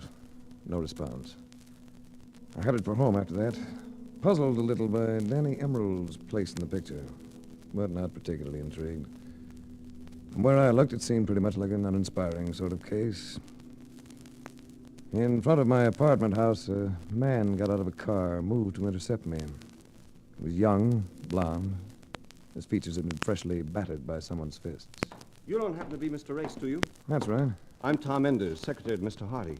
He's out at the Larches, and he'd like to see you there. And where is the Larches? It's his estate up the river, about 20 miles the other side of Yonkers. You don't need to bring anything. I've got the car ready. Well, I should pick up a couple of toothbrushes, don't you think? We have those, too. We have everything at the Larches, including trouble. Just the same, I took time to pack a bag. Then I sat beside Enders while he nosed a 1949 Cadillac convertible out of the city and northward along the Hudson River. I understand you're coming up to investigate the missing jewelry. That seems to be it. A few $100 worth of medals, and Hardy goes crazy. You sound bitter. I sound that way all the time. It's my natural tone. What does Danny Emerald have to do with Hardy? I wouldn't know. Who is Danny Emerald? A lad who's learned to make gambling pay. You're bitter. You've been battered. What's the story? My boss doesn't trust me. Hardy? Mr. Hardy. For a while, he had the idea I might have taken the stuff. You? And because I wouldn't admit it, Mr. Hardy became angry. And when he gets angry, Mr. Hardy likes to maul people. Mr. Hardy is very good at mauling people. He was Olympic light heavyweight contender in '36. Well, what do you do about a situation like that? Me? I just stand there and take it. I got a wife and a couple of kids. I'm 33 years old. During the war, I spent almost 4 years in the Army, and that takes a chunk out of a man's life. It gets to be that a job's a job. So it seems worth it. Not to me alone, it doesn't. Having the wife and the kids, well, a job's a job. Who else beside Hardy will be at the lodges? Quite a few people, including a woman who will make you forget everything but your name.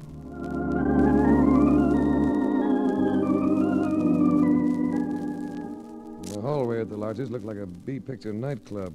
And I got the feeling that the rest of the house would match it, both as to size and decoration. Anders and I took a small elevator up to a custom-built gymnasium. It had been finished in leather and chrome and a finely stained wood, but it smelled like all gymnasiums. It affected me as being the first really human thing about the place. As I watched, a vicious blonde pinwheeled across a large mat. And watching it languidly was a man with the features of a Colorad and eyes like bad wishes. Anders and I walked across to him. And I met Chuck Hardy, 9-goal polo player. I've been wondering when you'd get here. I called at your place in town. You had another visitor at the same time. A lad by the name of Danny Emerald. Oh? You seem to have designs on your peace of mind. Emerald and I had a disagreement about a bet. I wired him this morning that he'd get the money from Enders tonight. That doesn't really concern you, does it? I had an idea that the news might be of some interest to you. My only interest lies in getting back the items that were stolen from me. I understand that what you lost doesn't have a great deal of value. It does to me. Small stuff, sometimes hard to recover. Look, Junior, I want those things back. I'd like that understood. I'd like something understood, too. I've suddenly developed the conviction that you and I aren't going to be compatible. Maybe no one's ever mentioned it to you, Hardy, but you're about as agreeable as a wad of gum on a throttle pedal. Get yourself another boy. I'm going back to town. I wanted no further part of the Hardy setup, so I found a phone, called the nearest village to check on train reservations. I learned that the next train out wouldn't be leaving for another 4 hours. I also learned that the village had no taxi service available. I was mulling over the prospect of a 6-mile hike when I noticed the girl who'd been gyrating in the gym. Where there was another young woman, a tawny-skinned, flame-haired girl who gave me a "what are you going to do about it" look that made me breathe deeply to maintain my poise. It was this one who spoke to me. Running away, Mr. Race? That's quite an opening. Where do we go from there? I'd like to see you stay. Anyone with the nerve to say no to Chuck Hardy is needed around this place. Am I to believe that you can't swim? Not I or any other woman in the world. Not Chuck Hardy. Well, if he doesn't go for you, he's kidding himself that he's alive. Merrill, I knew I was going to like this man. I get the impression you don't care for our host. Then why stick around? Touché. You can be very direct, Mr. Race. Just matching your mood. Get along with Chuck once you know him. Merrill here likes polo. That's why she likes Hardy. People who go for polo all adore Hardy. Jerk. There's nothing quite so fascinating as a lovely woman who uses earthy language, particularly when she has red hair. What's your name? Jake Conlon. And in case you don't know, this is Merrill Reed. Hello. Both interesting people. I'm sorry I can't stick around to know you better. Oh, if you're stuck for transportation, take my car. Just leave it at Nagel's garage for me. Be still, Merrill. I don't want him to go back. Oh, sorry, lovely, but this place curdles my ego. All right, Merrill, I'll take you up on the loan of that car. Thanks. It's a green town and country. Here are the keys.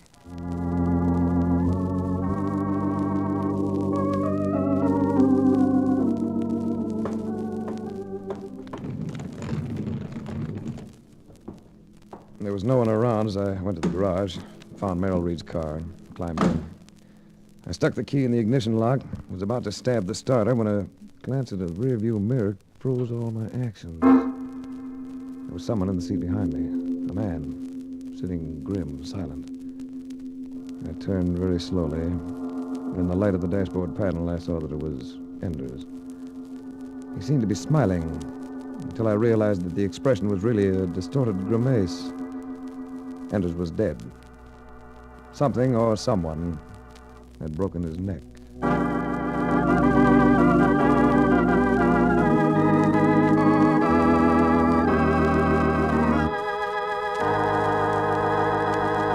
We'll return to the adventures of Frank Race in just about 1 minute.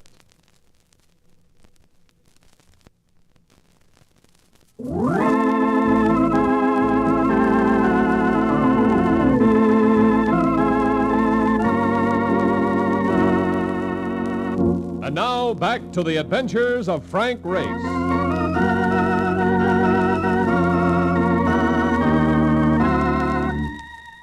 Crime is a funny thing. You get into a part of it that starts out in a small way, and suddenly you find yourself in the middle of something big and ugly. I crawled into the back seat of the Chrysler. In addition to his neck, Ender's right arm had been broken, along with one of the fingers of his right hand. At his feet, I noticed one of those new pencil cigarette lighter combinations. I stuck this in my pocket and went back to the house. I found Hardy in his study with him, a middle-aged woman with a sweet face and a quiet smile. But Hardy made no effort to introduce us. I thought you were getting lost. I was on my way. But I thought I'd better tell you that your secretary is dead. Enders? Dead? What is this, a gag? He's sitting in the back of that green Chrysler in your garage. Sounds like a job for you, Martha. Or the coroner. Mr. Race, I'd better introduce myself, since Charles never bothers with trivialities. I'm Dr. Clemson, the Hardy family physician. I'm sure you can't do anything for Enders, Doctor. But you might take a look. I'll come right away.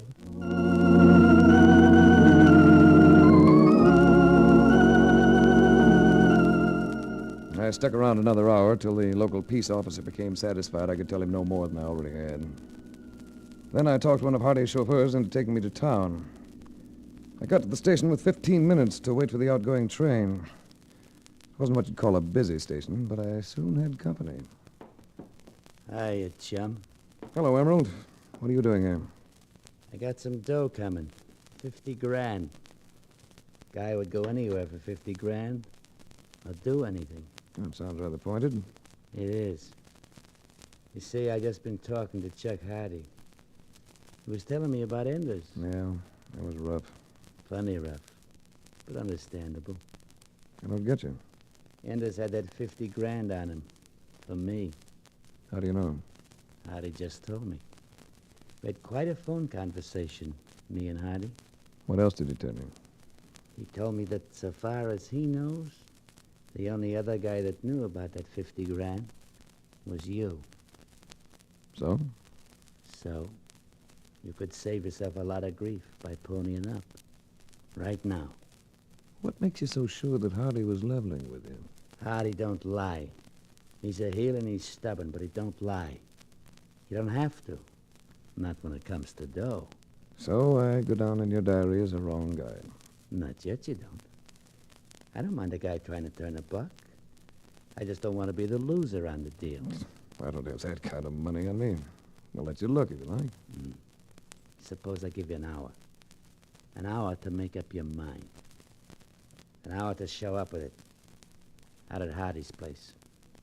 You're a very reasonable man. So my friends tell me. And I got lots of friends. I got 3 of them in this neighborhood right now. Including Trigo. I get it. So, you meet me at Hardy's place in an hour. Play it smart, Brace. Be there. With the dough.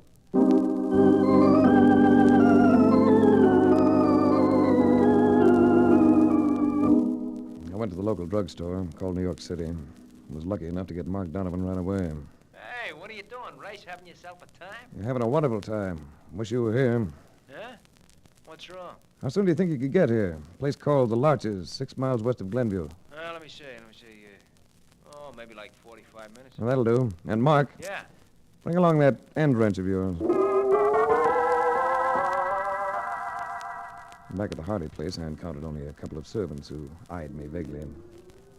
I wandered about for a few minutes and finally blundered onto a rather spectacular mezzanine that overlooked the gigantic dining room. It was as I stood here that Merrill Reed appeared. You mind if I say I'm surprised? At seeing me back? You were so definite about your intentions to leave. Forces beyond my control have entered the picture. It's a big room, isn't it? It is. I don't have to stretch my imagination to see Hardy sitting at the head of that table, throwing bones to his boarhounds. But never mind, Hardy. I'd rather concentrate on you. Oh? Look quite fetching in that evening gown. Thanks. But Jade got the same reaction in just a sweater and shorts, didn't she? Nobody's going to overlook you, baby. You're a huskier girl, but it's packed in all the right places. As a matter of fact... Don't try to kiss me, Race. Not unless you really mean it. How can I know what I mean till I've tried it? Here. No! I had my arms around her, but she twisted sharply away and left me standing there, feeling as a male usually feels under such circumstances, miffed, a little incredulous. I waited a few minutes, then moved out into a large hall where I ran into Dr. Clemson. Yeah. You look like a man with a purpose. I'd like to find Hardy. May I ask what for? Well, you're a family friend. I'm afraid you might not be in sympathy with my plans. I like you, Race. I've known you scarcely long enough to say hello, but I like you. So I'm going to give you a warning. Don't cross Charles Hardy. He's headstrong, he's arrogant. And he has the power to be more vicious than sin. Thanks for the tip. Do you know if the police are still here? No, they left. About half an hour ago. And took that boy's body with them.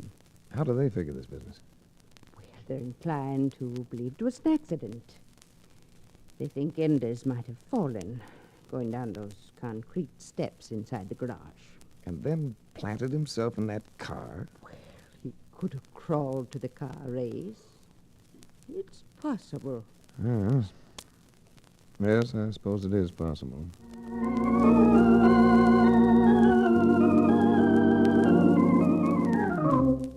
beginning to think that anything could be possible around this spot. Leaving Dr. Clemson, I went out into a night as cool as a preoccupied woman. Then, about 100 feet from the house, a grim-looking figure suddenly loomed up in front of me. Where you going, Race? Trigo. Yeah, Trigo. What do you want? 3 guesses. Stay where you are, Race. I got you. And the moon just right. So I'm properly lighted. Now what? Danny give you an hour, didn't he?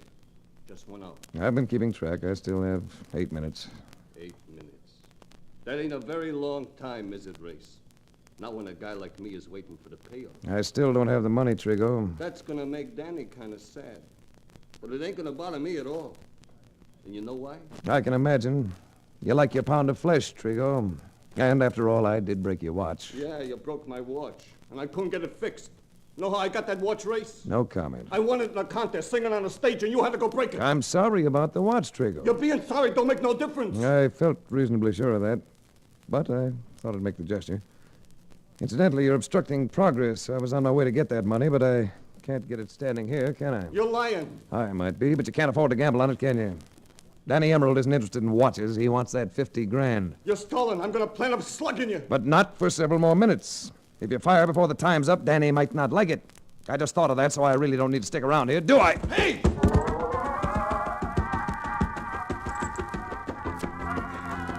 I paid no attention to his yell.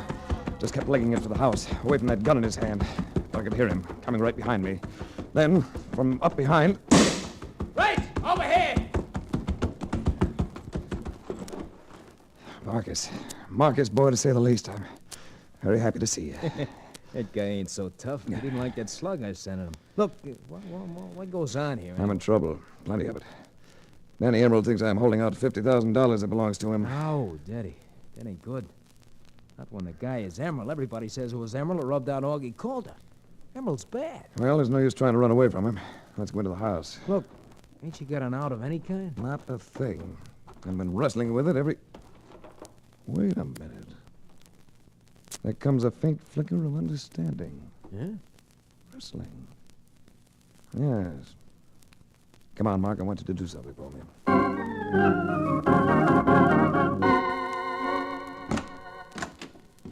Come on in, Race.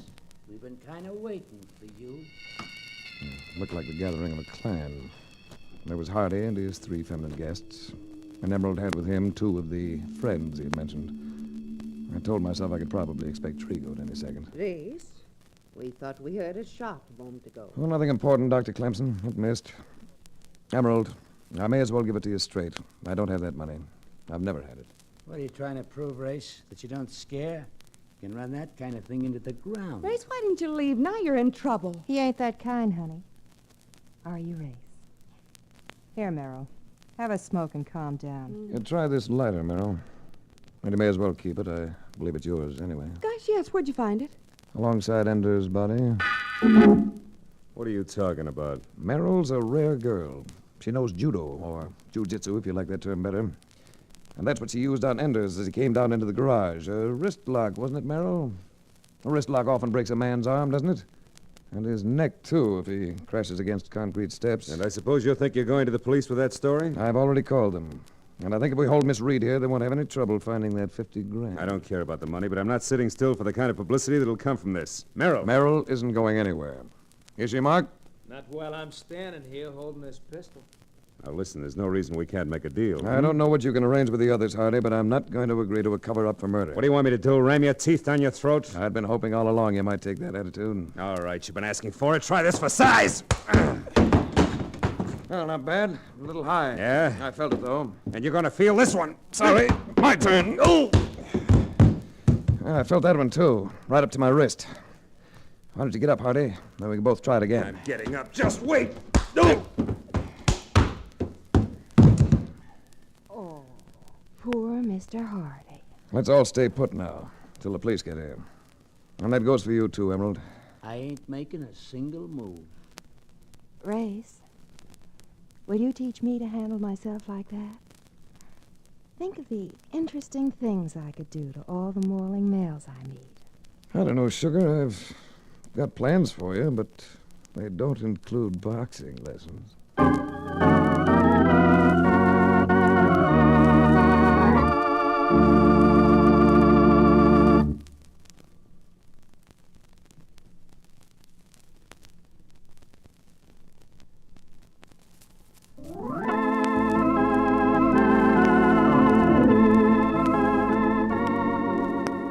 The Adventures of Frank Race, starring Tom Collins with Tony Barrett as Mark Donovan, comes to you from Hollywood.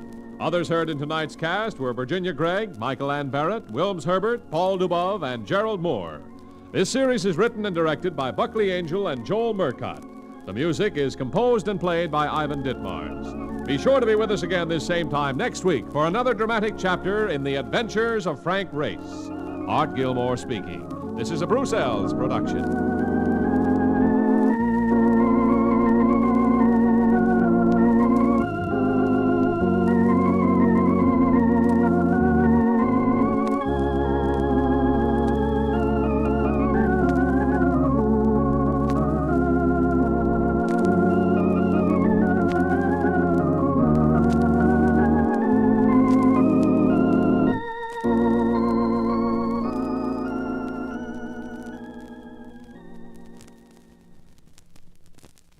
The Adventures of Frank Race, starring Tom Collins.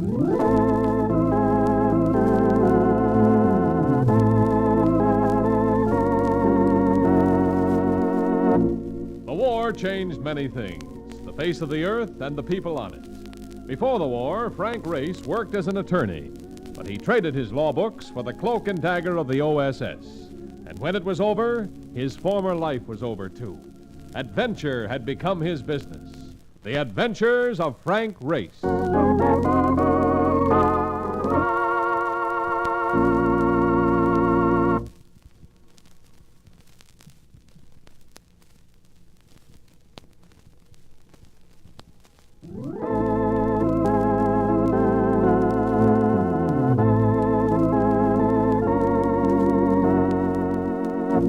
now we we join Frank Race for the adventure of the Talking Bullet. Jones Beach and a portable radio. That's the only logical escape from a sultry summer night in the breathless heat of a Manhattan apartment. Lying there on the sand with Mark Donovan, I took my comfort and solace from the radio via one of the classic-minded stations, which featured a fine pianist addicted to Beethoven.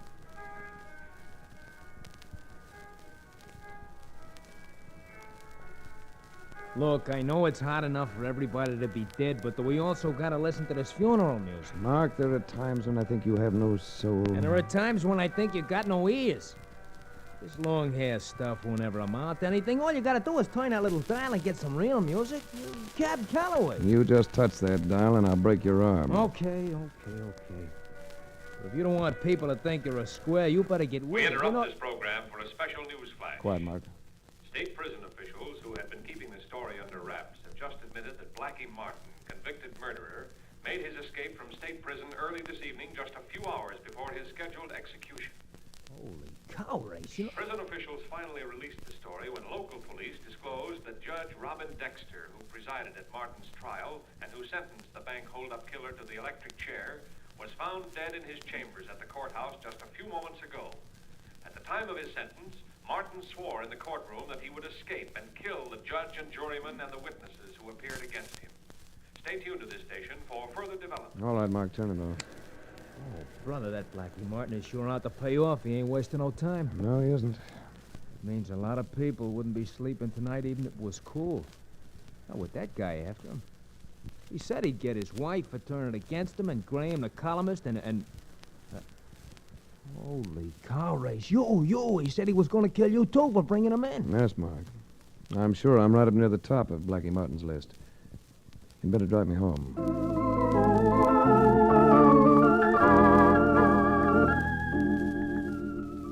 A man already convicted of murder doesn't have much to lose. I kept thinking of that as Mark drove me back to town. Martin had strangled a bank night watchman, and another life or two either way wasn't going to make much difference to him.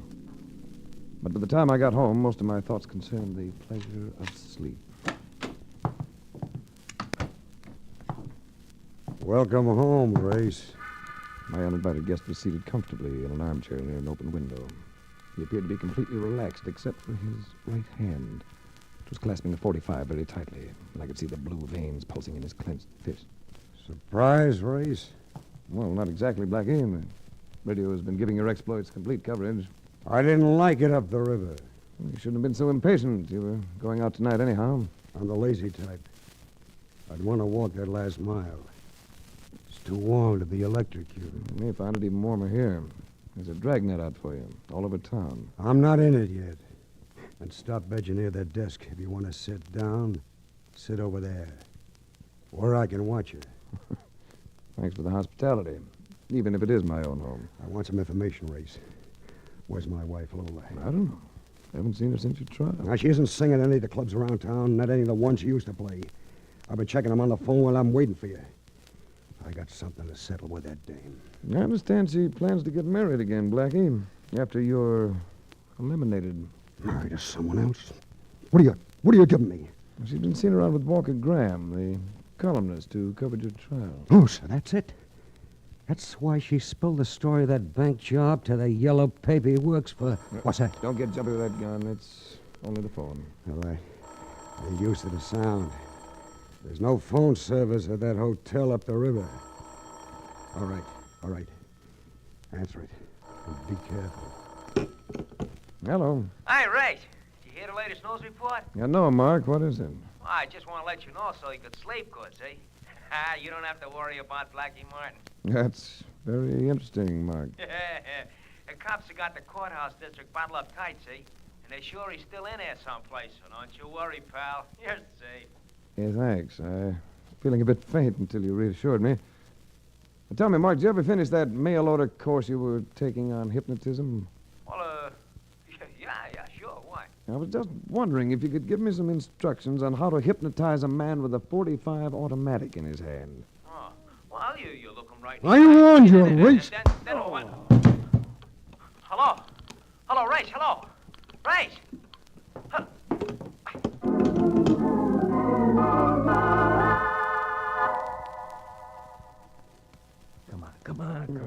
Race. Come on, snap on it. Yeah.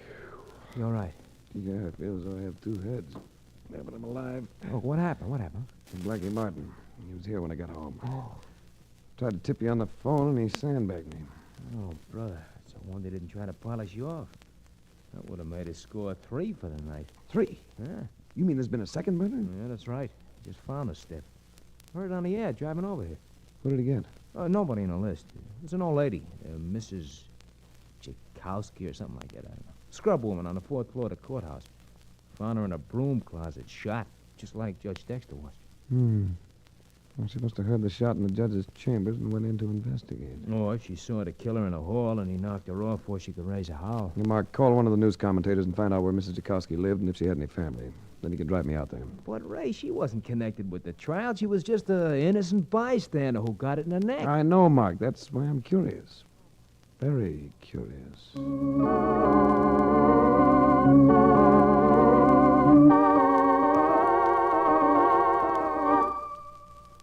There are some people who die without reason. And Mrs. Chikowski, the old scrub woman, had been one of them. Talking to her daughter wasn't easy. But why? Why would anybody want to hurt my mother? She never hurt nobody. She was a good woman. I'm sorry, Miss Chikowski, but other people are in danger, too. I need your help to protect them. What can I tell you? What do you want to know? All about your mother. Who she knew, any friends or enemies, anything. Could she have enemies? She works all night scrubbing in the courthouse ever since she came to this country. And in the daytime, she would sleep or stay around the house always. Well, she had no friends at work? I don't know. Nobody who ever came here. I don't think so. Why not? Well, she couldn't speak no English. You see, we always talk Polish at home. Oh, but you speak English well enough. My father brought me here when I was 12 years old. Mother, she only came from the old country 4 months ago. Only 4 months ago, huh? Yes. When my father died, I sent her his insurance money to come here. Then she went to work in the courthouse. That's all there is. That's all I know. Naturally, your mother couldn't read or write? No. Not even in Polish. She had no education at all. Why? Why did they let that man escape to kill my mother? That's one of the answers I'm looking for, Mr. Kowski. Because I don't think Blackie Martin killed your mother. I don't think he's killed anybody. Yet.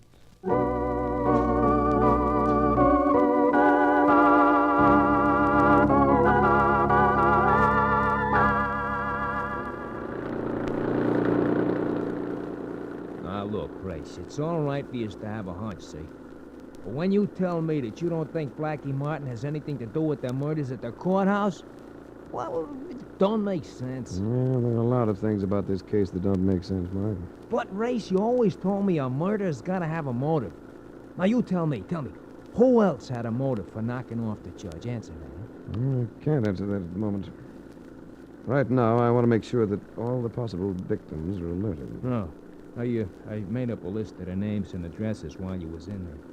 I'll take you to the places one by one, see? And, this house up the block should be our first stop. Mm-hmm. Who lives here? Let me see. Timothy Aloysius O'Brien. He was the foreman of the jury. Come on in with me.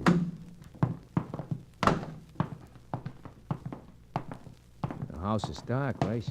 It's, midnight, you know. Well, just the same, O'Brien should go to the police and ask to be taken into protective custody until this is over. You ring the bell. Yeah, all right.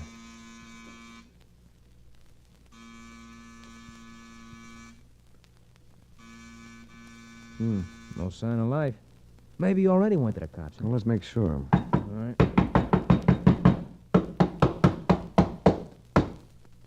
Hey, that did it. Look. Huh. Light went on the back of the hall, look. O'Brien sleeps the deep sleep of the pure of heart, considering his place on a list of people who might never wake up again. Here he comes now. Oh, what do you want? My name is Race. Blackie Martin's escaped from prison, and you may be in danger. I want you to go to the police station and stay there until he's caught. And you woke me up for that? Look, if the police want to protect me, let him send a man over and he can sleep on the doorstep. All right, O'Brien. I can't force you into it, but don't open the door so easily if anybody else should come calling tonight. I'll be so sound asleep I won't even hear him. And good night. Good night. Good night. He's Irish. You better drive me to the precinct station house, Mark. I'll ask them to send a man over right away. I wish I knew where to find Blackie's wife, Lola, though. I'm sure she's number one in his hit parade. Oh, maybe she's singing in one of the smaller joints, huh? Hop in. We can make the rounds of a few spots later on in. Hey, what's that? Shots inside the house. Come on. Knocking won't help this time. Smash it in. Right. Better must be back here where the light went on before. This must be it. Yeah. Light a match, will you, Mark? Yeah. Was it bad, Race? Right through the chest, Mark. He's dead. Hey. Hey, something move. Douse the match. Right. Keep your eye on that drape at the window while I... Look out, Mark!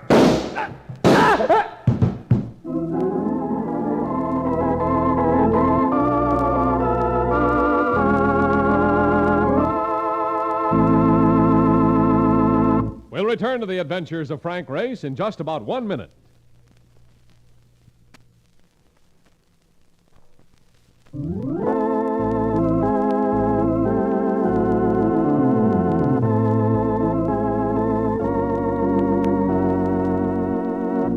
And now, back to the adventures of Frank Race.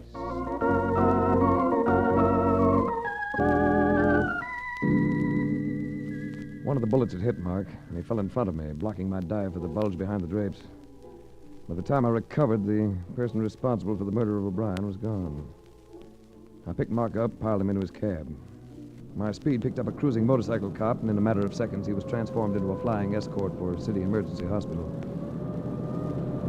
I'm sorry you stopped that bullet, Mark. It was meant for me. It's all right. Better my shoulder than your head, Frank. Did you look at Blackie when he fired? No, he got clean away. At least it should wash up your idea that somebody else might be doing the killing. Judge Dexter and then O'Brien, that ties up with only one guy. That guy's Blackie Martin. It does narrow the field down. If it isn't Blackie, it's somebody else connected with the case. There's one big question that still needs an answer. What's that? Blackie had me cold turkey at the apartment, and I'm on his list. Why didn't he pay me off? Well, maybe he passed you up once, but he just tried to make up for it. And you better make sure he doesn't kill you while you're trying to prove he didn't kill the others. Here's the hospital. Emergency ramp. That's us. With the aid of the motorcycle cop and a young doctor, I got Mark into the operating room. I showed the cop my credentials and explained the setup. He left to make a report while the doctor went to work on Mark. Hey, lay off the eat if you can, Doc, will you? Makes me sick. All right, we'll try a local. That ought to help, son. Have to cut your clothes away. Mark, try to think. In driving around town, haven't you seen some sign of Lola Martin singing someplace? No, Rich. Maybe she changed her name, huh? Lola Martin? Oh, yes, Doctor. Did you ever hear of her? No. There is a girl named Lola singing at the Tiger Room. It's a hangout that the interns frequent over on 10th Avenue. Yeah, redhead on the curvaceous side? On the curvaceous side, all right. But a blonde. That could be peroxide, though. Ready for the needle? Yeah, I'm ready if you are. It'll take hold in a second. We can probe for that slug. Oh, brother. That's Lola at the Tiger Room, Race. You better get going. You still got some time. No, wait until the doctor finishes with you. How's the shoulder feel now? Numb. Good. It's gonna hurt you some anyhow. Yeah, go ahead. All right, almost got it. Hold tight. Here it is. Mark boy. He's passed out for a minute, that's all. Here's the slug. 38 caliber. Wow. So it is. My hunch is paying off. What's that? The last I saw of Blackie Martin, he was carrying a .45. Tell my friend that when he comes to.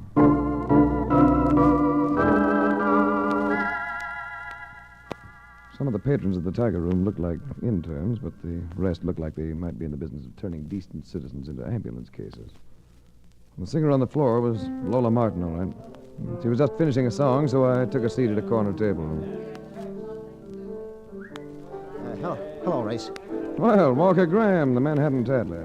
What brings an ace columnist to this den of iniquity? I'm worried about Lola with Blackie on the loose. You ought to do some personal worrying. The tip you printed was one of the things that helped to send Blackie on that one-way trip.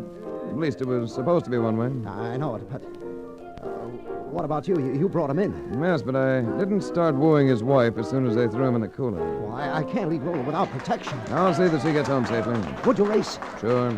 I hope you don't think it's yellow of me to take a powder. What I think of you isn't important. She'll be back here in a moment. Tell her I got an important call, will you? Sure. I'll tell her you went to play ping pong with Blackie. Yeah. Well, thanks, Race.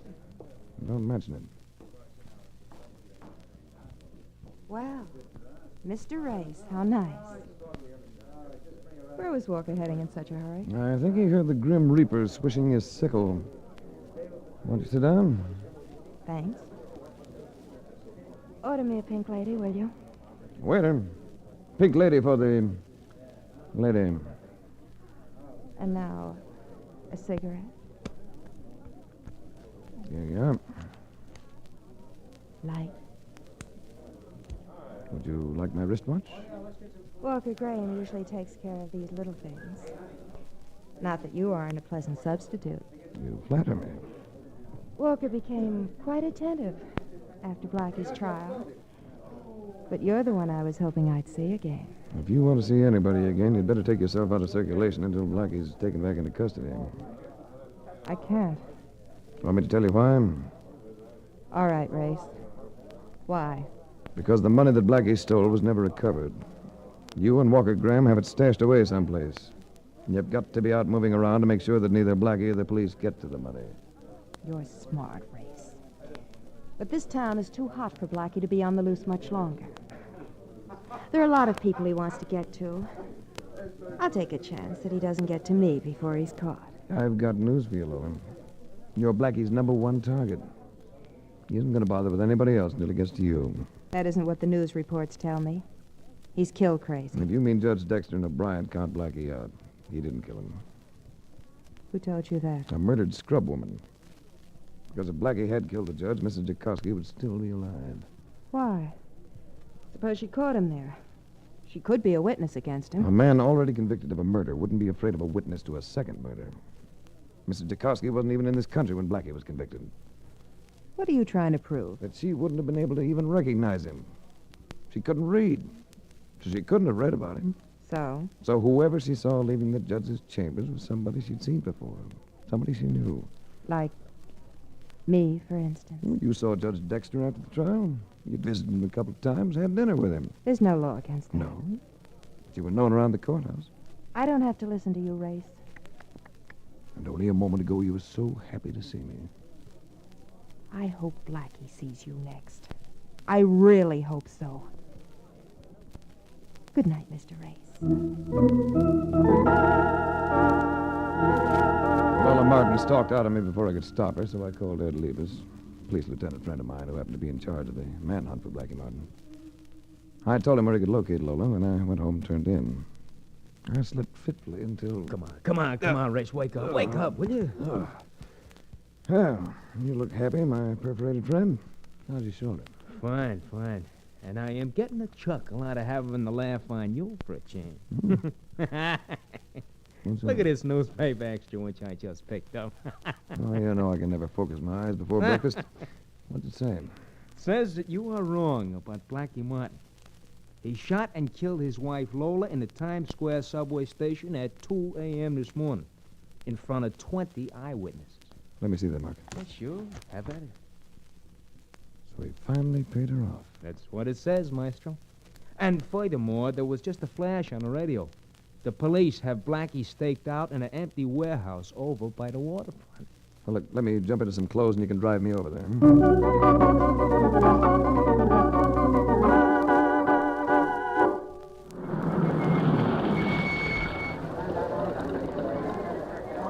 Well, here we are, Race. This is the finish for Blackie.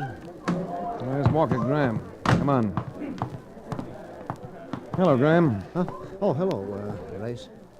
Well, you got Lola after all. I know. I'm sorry. We're going to be married. I guess this winds it up, though. Won't hurt anybody else. Where is he? In the cellar of that building. It's full of storage bins, and he's got the doorway covered. They've sent for equipment to smoke him out. Who's in charge? Lieutenant Olivas. Here he comes now. Hello, Graham. Race? Hello, Lieutenant. Hello, Ed. Looks like you're having a little trouble. Oh, I could get him if I had to, but why should I risk losing a man? He can't get out. What are the orders? Shoot to kill? I don't like it, but that's it. He's dangerous. Ed, I want you to do me a favor. Pull back your police line to the other side of the street and let me go in after him. Are you tired of living, Race? Oh, you know I'm not an idiot, Ed. I'm playing a hand. Well, all right, Race. I'll chip in with you. Say, Sergeant, come on, move those men back. All right, move back there. Well, there you are, Race. It's all yours. No, don't do it, Race. He'll kill you for sure. What a column this will make. Oh, you see, Mark? You wouldn't want to spoil Graham's column, would you? See you later. No, wait.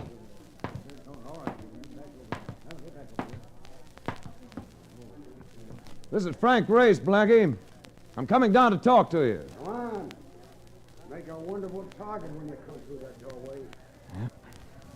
Here goes. You missed me, Blackie. I'm in, and you can't see me any better than I can see you.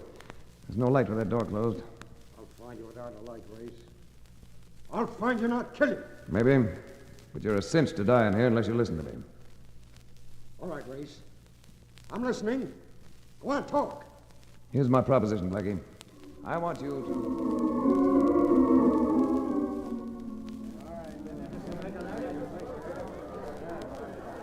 Hey, he's been down there a long time. I'm afraid Blackie got him as he went through the door. Smoke equipment is here now. Hey, more shots. Hey, look. Cellar door, it's moving. Get that door covered, man. Hold your fire up there, Ed. Race. All right, nice work, Race. Come out. Hold that crowd back there, man. Hey, look. Look, he got Blackie's carrying him out. Let's get this body into the warehouse office, Ed. Right. Come on, Donovan. You can come in, too, Graham. And call your paper. Yo, this boy's heavy. I'll dump him here until the wagon comes. Thanks for a great story, Race. I better call before deadline. Hold it a minute. The story is bigger than you think. What do you mean? Who would a man try to kill first, Graham? A judge who was only doing his job, or a wife who double-crossed him? Well, I guess Lola was the main one, but he got to the others first. No, he didn't. Because Blackie didn't kill the others. The person who killed the others had to kill Mrs. Jakowski, too, because she recognized him. It was somebody who went to the courthouse every day. Somebody like you, Graham, covering the beat for your paper. What motive would I have for killing Judge Dexter? Because you thought he was wise to you and Lola. That's why she was shining up to him. And you figured the other murders would make the police redouble their efforts to get Blackie and shoot him on sight. You haven't got a shred of proof, Race. Not yet. But I think you have the proof on you. A .38 caliber gun, the gun that killed 3 people. See, Blackie Martin's gun was a .45. All right, genius. Here's that gun. Now move back, all of you. Grab that gun, Graham. I said move back, Lieutenant. I know how to use this. Let's be smart, Lieutenant. Do like the man says. I'm going out that door. Don't try to stop me. Well, don't leave without saying goodbye to Blackie. He's right behind you. And he still has that .45. Dead men don't worry me, Race. I ain't so dead. As you go. Drop that gun, Graham, before I put a slug through you. Nice going, Blackie. Now you might as well give the gun back to me since it isn't loaded. Why, you I was hoping you'd try that. Well, Race, we won't have much trouble taking him in. Thanks, Blackie. But you still have a date with the electric chair yourself. I'm ready. I don't mind now. As long as I know that Graham is going to be practically sitting in my lap when they turn on the juice. What went on down in the cellar, Race? I knew Graham was guilty. I knew Blackie didn't want to die and let Graham get away. So I sold him on this little act. Oh, brother, for my money, you get the Academy Award. Thanks, Mark. Well, let's get this unconscious Oscar to the police station. Another hot day. No, I'll never catch up on my sleep.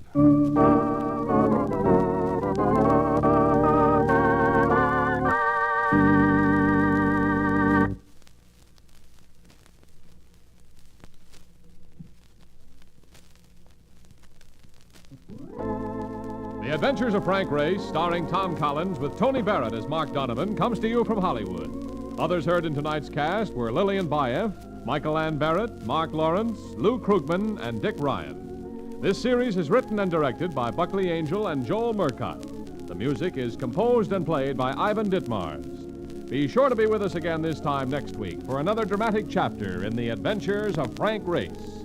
Art Gilmore speaking. This is a Bruce Ells production.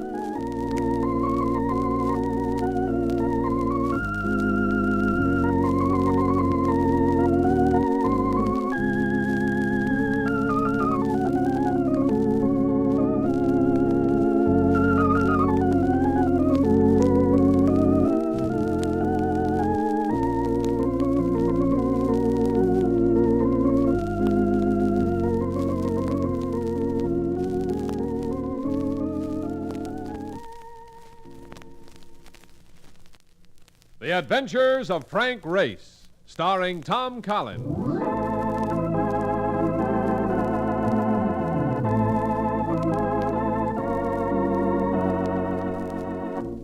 The war changed many things, the face of the earth and the people on it. Before the war, Frank Race worked as an attorney, but he traded his law books for the cloak and dagger of the OSS. And when it was over, his former life was over too. Adventure had become his business. The Adventures of Frank Race.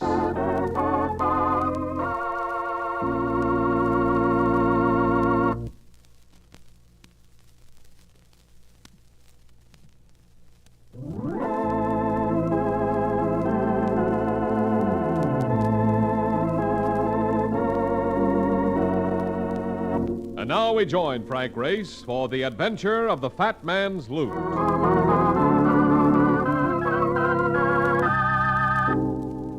Nothing like a Turkish bath for complete relaxation. I hadn't had an assignment for 2 weeks, and the heat and the humidity of the steam room at Barron's Baths on 3rd Avenue were rapidly dissipating any desire I might have had for ever working again. But the door opened, and I was joined by a familiar figure who made his way through the wispy steam with all the abandon of a cab driver in a fog. Hey, Race. You in here? He melted and ran right down the drain. Hey, Race! Over here, Mark. Oh. Holy cow. You've been in here long enough to turn into a lobster. Of all the guys to have to go looking for, you are the only one which has ever made me get dressed up in a towel. Well, it's good for you, Mark. Opens your pores. Yeah, huh? Let's get out of here. Look at the color of me. Be lucky if I'm not snatched off the streets and sent to an Indian reservation. If you don't like it, why didn't you wait outside where I left you? Because somebody's looking for you. Ted Coleman, the Universal Surety Riders. Must be a jewelry case, huh? From the sound of them, there ain't a diamond left in the world that hasn't been stolen. All right. One cold dive in the pool and we can get out of here.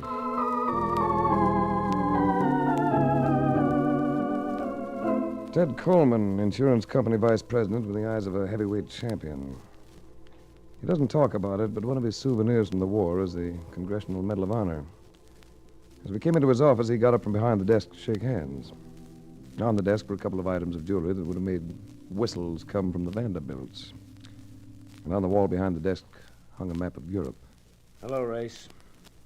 What do you think of these trinkets? Pretty baubles. They must be paste. No stones could be that large. No, Race, they're real. They were even larger before they were cut and reset. Who do they belong to? Some unfortunate people who are no longer with us. People who were murdered in Europe during the war. I've been waiting for some of this stuff to turn up. This is only a small part of what I'm looking for. And you want me to find the rest? Yes. It isn't going to be easy, Race, because these jewels are part of the loot confiscated by Herman Goering. Oh, old fat stuff himself, huh? Hey, Goering's dead, ain't he? Yes, he's dead, all right. But obviously, somebody who was close to him is still alive. Alive and living like a king with stuff like this in his possession. I don't like the idea of that, Race. Neither do I. Where do I start? A Nazi captain named Ludwig Strauss was in charge of Goering's jewel collection. Oh. I've checked all the war crime records. Strauss has never been picked up. He's had a couple of years to change his appearance and his name. You better start in Berlin. That was Strauss's home. Here's some notes on him. Former addresses, names of intimate friends, many of whom were taken care of at Nuremberg. Here's a picture of him with Goering at the gambling casino. Gering's in the background, and that's Strauss getting ready to throw the dice. He's almost as fat as Gary. Tell me, Ted, where'd these jewels turn up? Got the places circled in red on the map. Marseille, France, Torino and Geneva in Italy, and the necklace in Barcelona, Spain. Mm-hmm. Details are in the notes I gave you. I guess you paid out a fortune in claims on this stuff, huh? Now, this might sound funny coming from an insurance man, Race, but I wish we'd paid more, because that would mean that some of the owners would be alive to collect. I want that Strauss, Race. I wish I could go after him myself. Well, I'll do my best, Ted. Arrange visas for Mark and me. We'll take a plane to Berlin in the morning.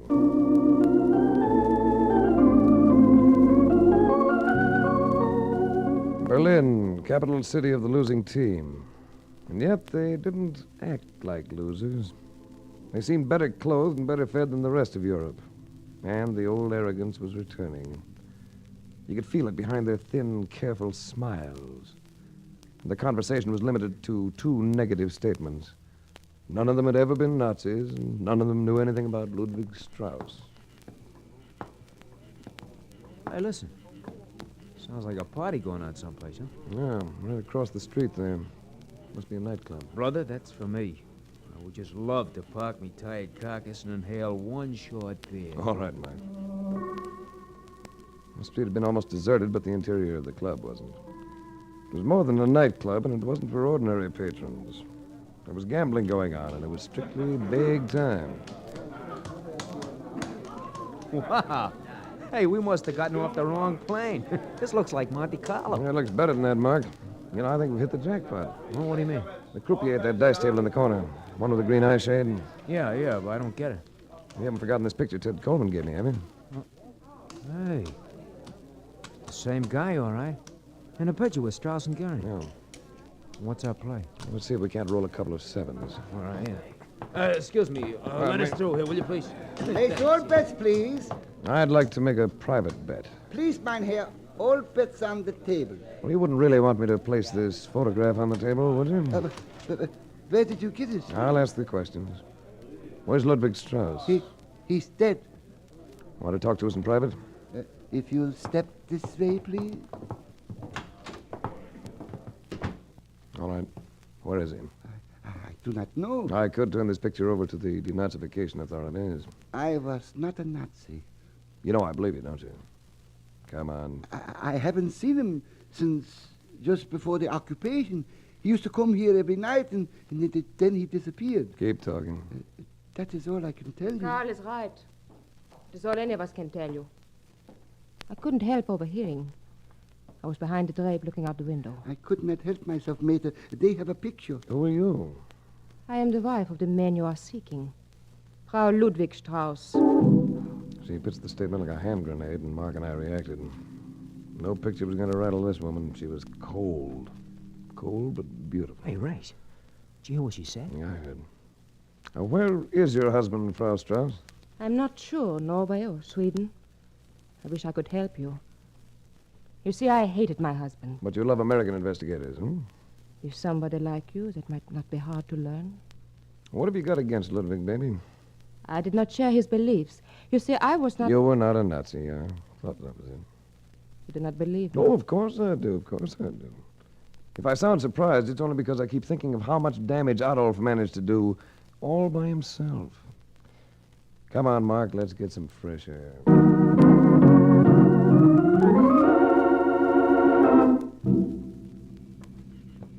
So, here we go again.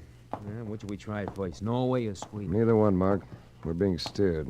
No Nazi officer'd hide out in Norway or Sweden. If people discovered there, they'd tear him apart. Then you think Strauss is still here? No, too many people who might recognize him.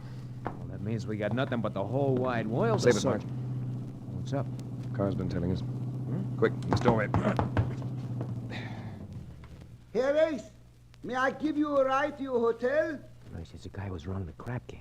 I know you are here someplace. I just want to help you. Get out of the car and walk over here with your hands up. Oh, there you are on the doorway. All right, Otto, schnell. Somebody else in the car. Down, Mark. One down. Otto's making a break for it. Stop! Oh, don't hit me. Give me that gun, Frank. Yeah. It's Cam Otto. Frank, you're all right. Get in the side. Better commandeer that car and get out of here.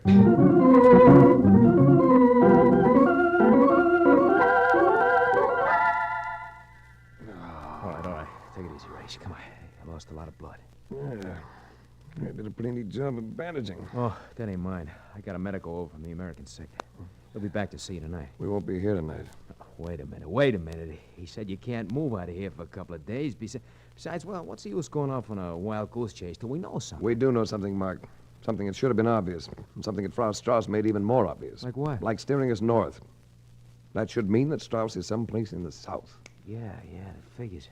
But where? Place you mentioned last night. Monte Carlo. Now you're guessing, Race. Maybe, but with reasons. Strauss spent all his spare time gambling. When a man doesn't change his habits, you know. Yeah, but there are other places. Yeah, get that map out of my pocket, will you, Mark? The one Coleman gave me. Yeah, right. Yeah. Look at the places circled in red, where the jewels were found. Yeah. See what you mean. Now, they all fan out around Monte Carlo.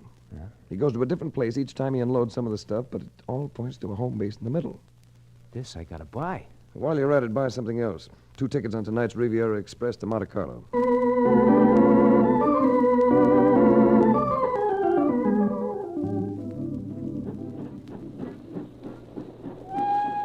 Oh, brother, they're kidding. What a train.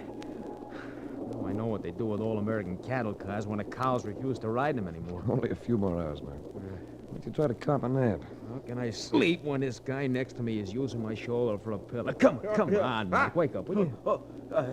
Pardon, monsieur. I must have fallen asleep. For a minute, I thought you dropped dead. You gentlemen are tourists? We're in the jewelry business. A buying trip. Oh, one can pick up some wonderful bargain in Paris. Have you tried there? I thought Monte Carlo might be a good spot. Monte Carlo? Oh, I'm afraid you will be disappointed. Most of the jewels one sees in Monte Carlo are worn by your rich American women. Well, natives must have some jewelry of their own. I guess they might sell some of it if they get a losing streak at the casino. Again, you will be disappointed. The regular residents of Monaco are not permitted to play at the casino. It is against the law. Really, you would find very preferable. Everybody seems to have a suggestion as to where I should go. I do not understand, monsieur. Yeah, perhaps you don't. We'll skip it. This is my station. Au revoir, monsieur. Au revoir. Yeah, au revoir. Hey, wait a minute, you forgot something. Oh, that is my lunch. I overslept. My wife will have oatmeal prepared. Please, accept it with my compliment. Well, thanks, hey.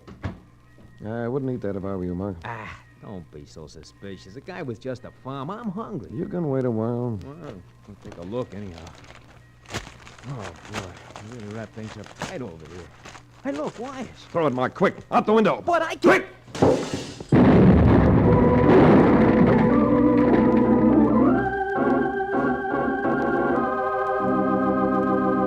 We'll return to the adventures of Frank Race in just about 1 minute.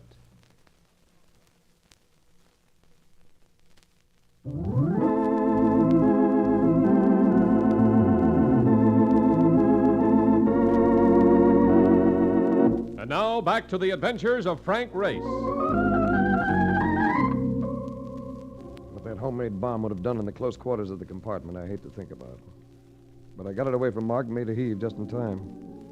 Even so, it tore up a section of track next to us and broke enough windows on the train to make it look like the aftermath of a sandlot ball game.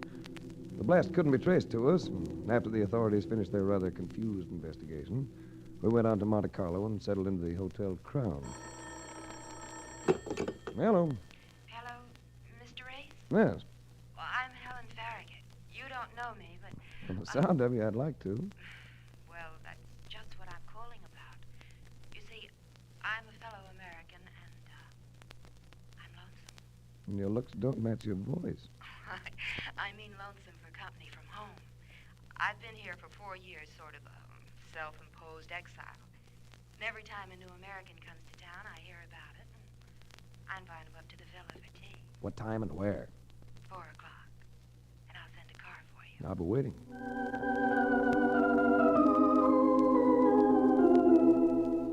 The villa that housed Helen Farragut was something you see in dreams or on picture postcards. You could count 7 different shades of blue in the Mediterranean as you looked down from the hillside. But beautiful as the sea was, Helen Farragut could snatch your attention from it without half trying. My blind dates don't always turn out this well, Mr. Race. I was just going to say the same thing. Will it be tea or something more stimulating? You know, this is definitely Cointreau with him, and atmosphere. I'll join you. 2 Cointreaux, please, all right. Yes, Miss Barrett. When we get our drinks, I'll introduce you to my protectors. Protectors? Mm-hmm. You see, I always invite a couple of extra people just to have them on hand if the blind date should turn out to be disappointing. They're out on the balcony. Will they always be out on the balcony? No. Next time we'll be alone. Miss Barrett. Monsieur. Oh, thank you, Honor. Well, thanks. And now, the balcony? There were 3 of them, 2 men and a woman. One of the men was an American businessman, Dan Carpenter, a bit on the paunchy side. He had the distracted, futile air that Americans get when they've been abroad for too long. Then there was Rudolf Richter, a German right down at the proverbial Heidelberg dueling scar. I needed no introduction to the woman. We meet again, Mr. Reis. Yes, Mrs. Strauss. Despite all obstacles, we meet again. Oh, you know each other. Well, that's nice. You can chat while I get Henri to fetch you out. I'm telling you that Well? I had a run-in with some of your friends before I left Berlin. They were not my friends, but there's no point in telling you that. You don't want to listen. Your voice, yes. To the words, no. Perhaps in time I could convince you. But this is hardly the place. We'll be meeting again. Tonight, perhaps? Dinner? All right. Race, I'd like you to settle an argument for us. You've just come from the States. Yes? Richter thinks that America is all for keeping Germany down. I told him once we've won, we forget about all that nonsense. Sure we do, Carpenter. Places like Belsen and Dachau are easy to forget. There you are, Richter. I think I denoted a note of irony in Mr. Ace's voice. I get that way around people like Carpenter. What do you mean? I mean, I think you sat the war out in some nice, cozy spot like this. You can forget anything. You weren't hurt. Look, I was too old for Sure, you were too old and you had no sons. It figures. Why, Easy, fellow. Oh, tell Helen I had to go. I'll call again when the tourist season is over. I'm afraid Carpenter does not like you. Well, that makes it even. I don't like Carpenter. I'm surprised to find you on my side. Why, Mr. Reis? Because I am a German? I was not a... No, I won't say that. It is too commonplace. Coming from you, I might believe it. Coming from Richter, you should believe it. He lost his family at Dachau. I'm sorry. I was a jeweler, Mr. Reis. My company was, well, it was comparable to your Tiffany's. Now I have nothing but the desire to find one man and to make him pay. Not for the jewels, but for my wife, my child. Ludwig Strauss, huh? Yes, Ludwig Strauss.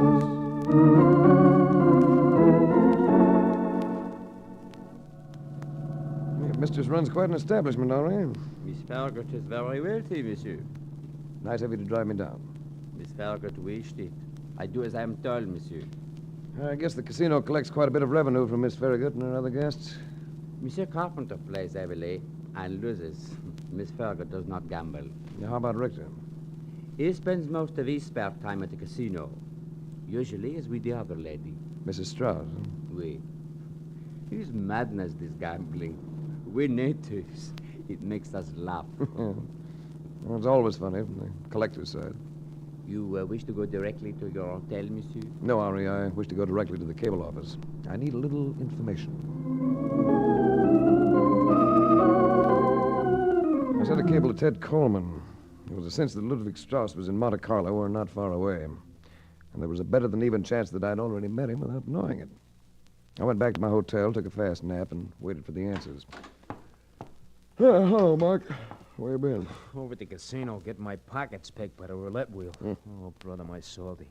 Oh, here. It's cable for you. Picked it up at the desk. Oh, good. I've been waiting for that. What does it say? Plenty. Information Coleman dug up about Strauss. Went to school in England and the United States. And English is one of the languages he speaks like a native. So how does that help? It helps plenty, Mark. With his physical appearance changed, hair dyed, new name, he might be almost anybody we meet. Might even be an American businessman named Dan Carpenter or a German named Rudolf Richter. Yeah. Might even be my grandmother in Williamsburg. What a case. Mark, would you say that a piece of jewelry would be an appropriate gift for a lovely lady? Well, only if you was going to marry the dame so you could get your claws on the thing and hock it if things got tough. Why? I've been thinking of buying a brooch, a large diamond brooch. It's a sentimental offering. Are you off your rocker? No, Mark. I want you to go to a jeweler and have one made up. Race, you nuts. Well, listen to me. I want a paste job that will look like the real McCoy. Plenty of flash and no value. Oh, that's different. Now, Scoot, I've got to dress and meet a lady for dinner.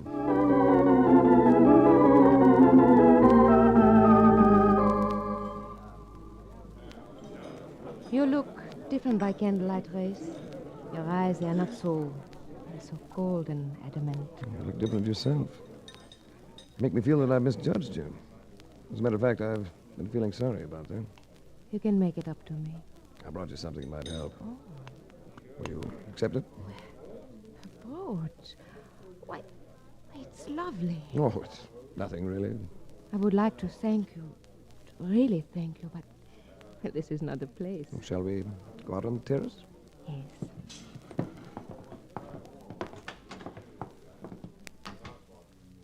Now I can thank you. She came into my arms. I said she was cold, but she only looked that way.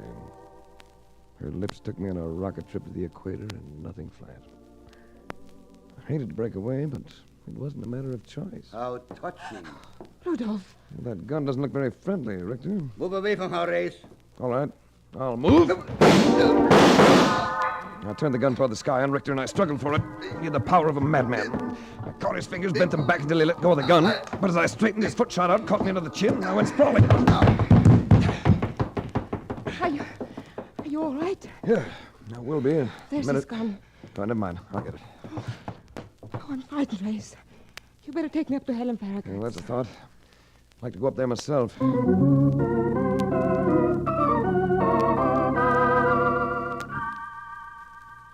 Must have been quite an evening, Mr. Race.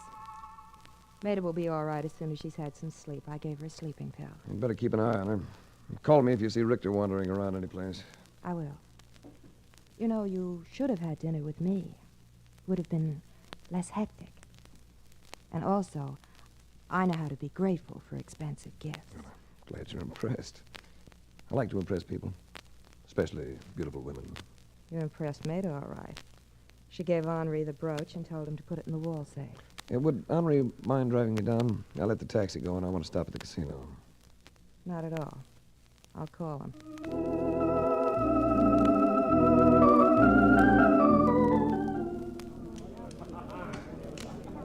I am glad you asked me to drive you down, Monsieur Rice. I had the urge to visit the casino this evening. I thought you were opposed to gambling. One is human, monsieur. Well, don't lose your shirt. With my salary, monsieur, neither the house nor I can get into much trouble. I left Henri and wandered around the casino looking for Rudolph Richter. He wasn't at the roulette tables, he wasn't at the dice tables. I went into the baccarat room, watched the play for a while, then decided to give it up. But when I came back through the main room of the casino, I saw a familiar face. Dan Carpenter. And he wasn't happy. Cash in these chips, take them off my tab. I'll give you a check. Having a losing streak, Carpenter? Huh? Oh, it's you. Gambling's an expensive pastime. So's giving out advice you haven't been asked for. I'd like to talk to you. Not now. I'm catching a plane for Firenze. What for? To sell some Italian holdings, if it's any of your business. Monsieur Rice! Monsieur Rice! Henri, what is it? Miss Farragut just called. It is about Mr. Richter. He just killed himself up at the villa. He jumped from the balcony.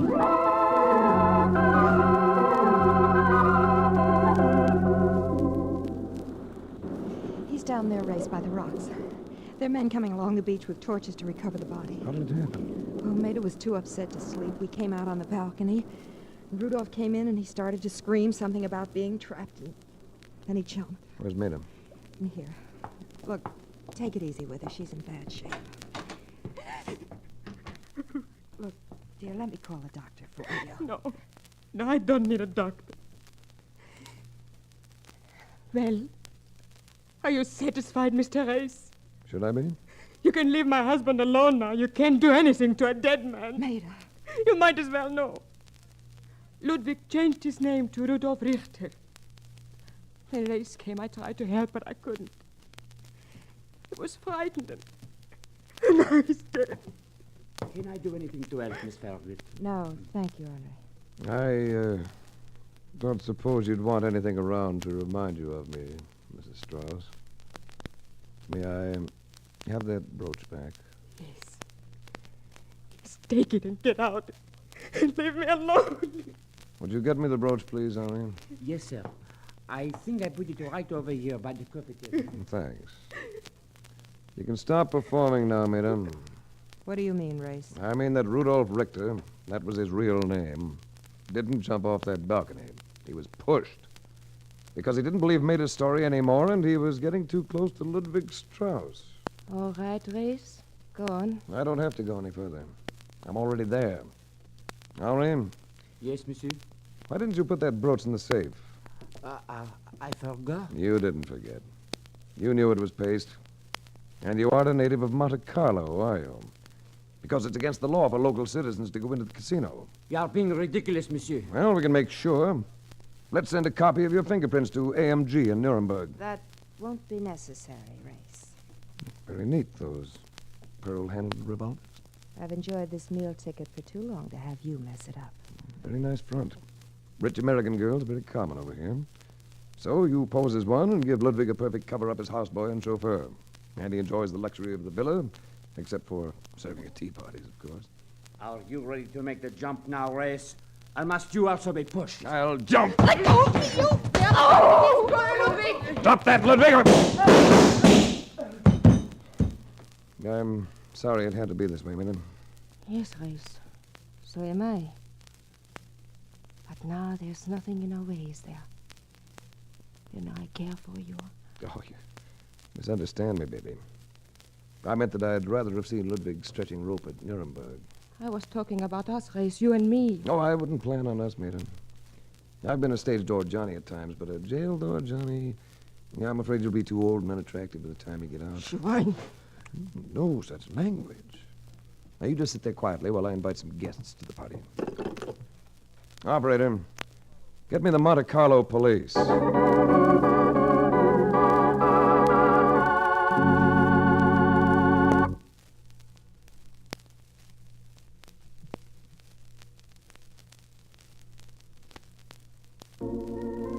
The Adventures of Frank Race, starring Tom Collins with Tony Barrett as Mark Donovan, comes to you from Hollywood. Others heard in tonight's cast were Lillian Baeff, Michael Ann Barrett, Wilms Herbert, Jack Crucian, and Harry Lang. This series is written and directed by Buckley Angel and Joel Murcott. The music is composed and played by Ivan Ditmars. Be sure to be with us again this same time next week for another dramatic chapter in the Adventures of Frank Race. Art Gilmore speaking. This is a Bruce Ells production.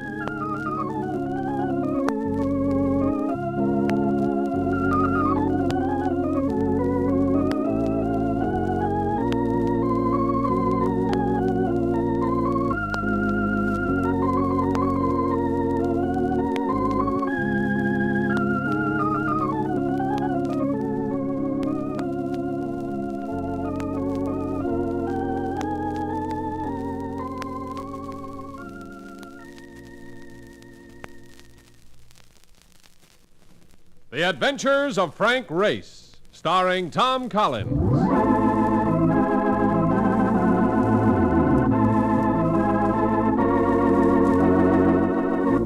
The war changed many things, the face of the earth and the people on it. Before the war, Frank Race worked as an attorney, but he traded his law books for the cloak and dagger of the OSS. And when it was over, his former life was over too. Adventure had become his business. The Adventures of Frank Race.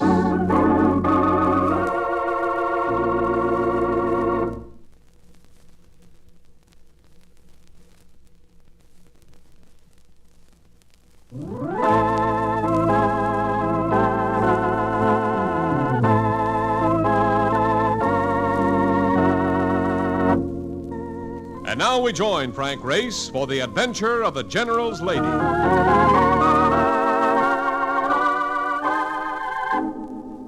There's nothing quite as bad as the liquor you get in the Mediterranean area. And the Bar Talibri in Tunis is no exception. But it has an atmosphere you'll find nowhere else. And I sensed a dawning appreciation of this in the attitude of Mark Donovan as he stood beside me drinking imitation scotch. It's a great town, Race. I like it. You didn't think you would, you remember? Yes, I was wrong. When you said Africa, all I could think of was a lot of elephants snorting through the jungle. This place is class. And dames. Wait till I get back to New York and tell the boys about these dames. Guy couldn't do no better in front of Minsky's burlesque theater. Pardon me. Didn't I hear the name Race mentioned? Yes, I'm Race. You're my boy. I've been looking for you. I had noticed him before, standing at the end of the bar. He was tall and broad and red-headed, with a grin that would have elected him to public office. Heard a lot about you, Race. Guess that's why I was looking for someone who'd be throwing his weight around. You're a lot quieter than your reputation. I'm Ted Connolly. Oh, it's a pleasure. This is Mark Donovan. Hi, Mark. Hi. How'd you happen to hear about me? Pete Peterson. Pete? He's going to meet me here. I know. That's why I've been looking for you. Pete couldn't make it. Knowing Pete, I'd say that means trouble. What's the story? He's been hurt. Badly hurt. Where can I see him? You want to come with me? We'll come. Lead the way.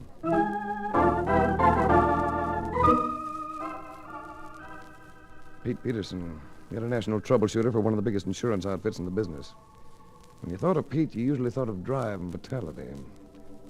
But the drive was out of him now. He had about as much vitality as a wet sack. Pete Peterson had become a limp heap on a bed of pain. Race, glad you got here. What goes, Pete? What happened to your face? My face? Yeah. Got to take some surgery to make it look decent again. Who did it, Pete? I could tell you the name of one of them. Lepard. Sounds like a Marseille dock rat. Yeah. Wears a big ring on his right hand. A knuckle duster.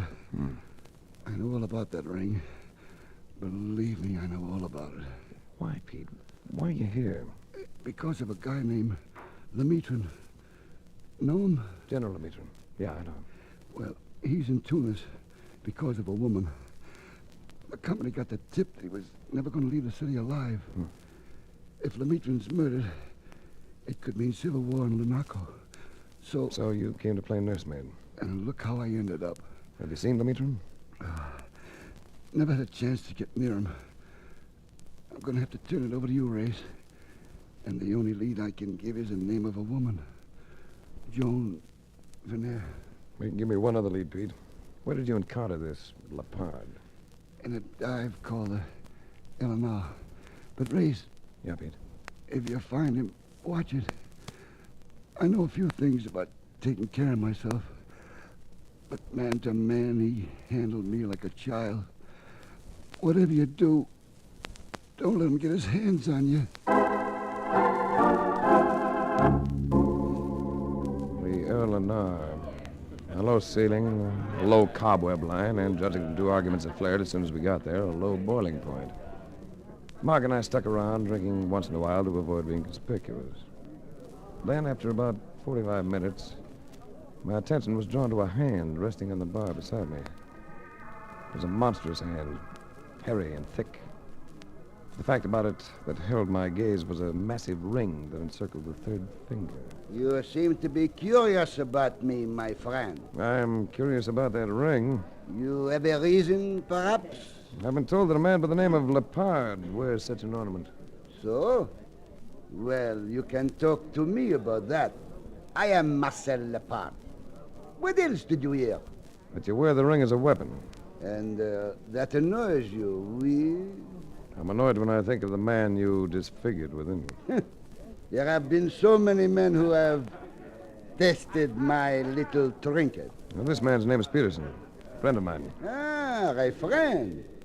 So you would do something about it, eh? Yes. I thought of doing this. So you would have smashed my hand, huh? If I had left it there. What did you take me for, an idiot? But now, my friend, it is my turn. He didn't hurry, just crouched a little. A squat, thick-bodied man of tremendous strength. I set myself, and he came in. I was sure of one thing as I got my knees under me there on the floor. This Lepard was no lily pad to be plucked lightly. I watched him warily as he came erect across the room from me. Then I became conscious of something else. He had friends. Proof of that was presented in the form of a heel that gouged into the calf of my leg. Race! I'm blowing the lights. Let's get out of here!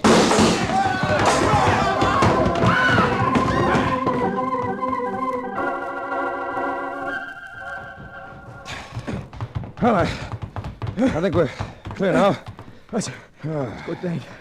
I couldn't go another 50 feet. Oh, thanks, Mark, for the diversion you created back there. No, brother. Yeah, I was in a spot. Oh, you know you were in a spot. That guy had more pals than all of them in a pool room. Yeah. Look, tell me something, will you? Since when you started going around picking broths? Well, you saw what Lepard did to Pete Peterson. Oh. That was enough to raise any man's blood pressure. Oh, look, anytime you tangle with that Lepard, you ain't attending no tea party. Oh. What do we do now? Well, it's pretty late. We better go back to the hotel, turn in. Oh, no. You don't think you're being subtle, do you? Anytime you come out with a suggestion like that, there's only one answer, chump. You're gonna go see a dame. That's right, Marcus. A dame by the name of Joan Veneer. Yeah. Well, take it easy. And try and stay out of trouble, will you? I'm beginning to get the feeling that this town is full of it.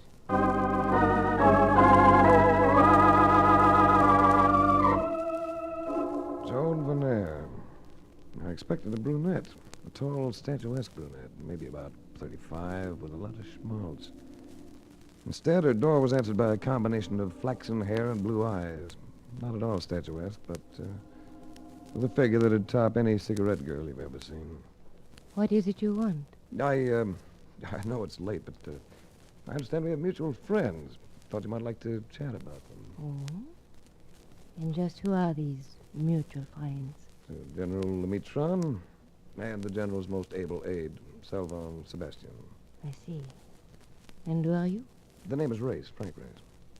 I'm here because I'm worried about the General. Perhaps you had better come in, huh? Thank you.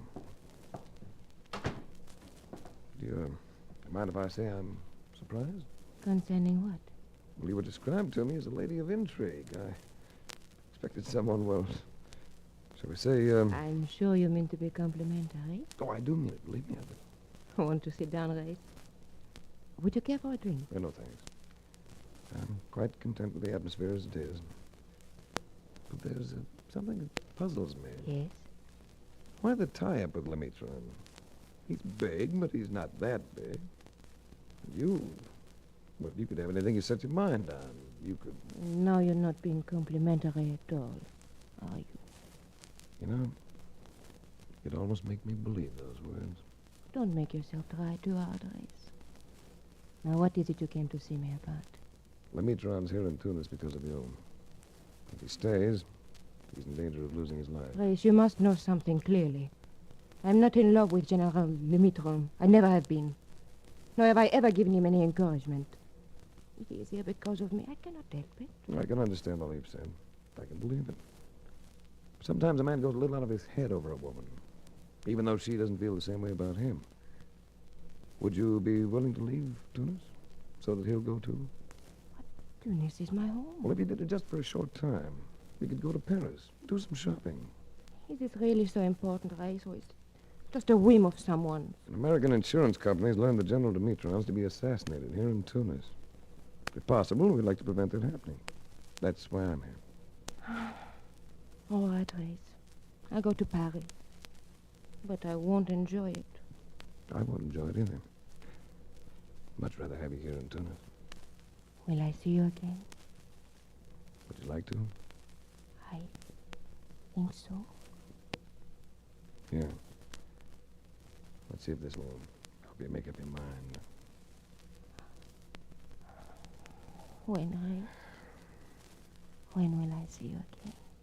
Don't worry. I'll never keep you waiting very long.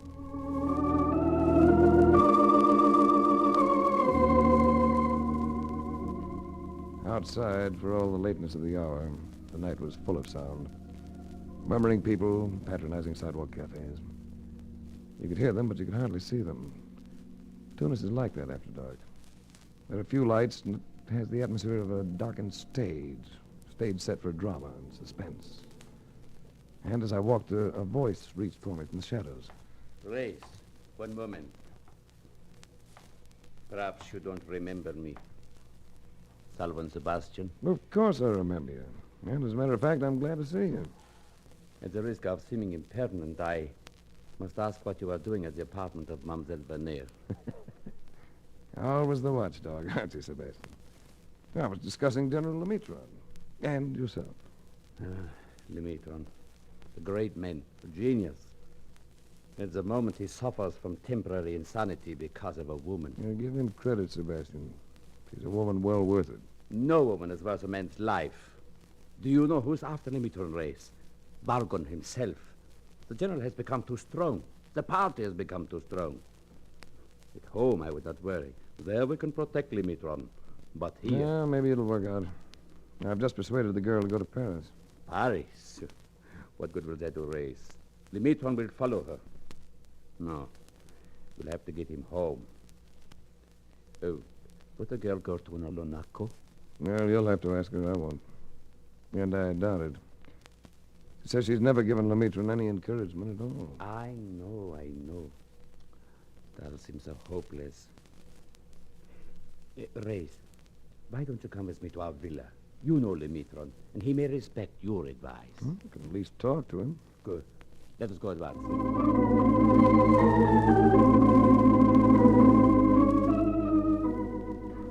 It was only a short walk, not more than 5 minutes.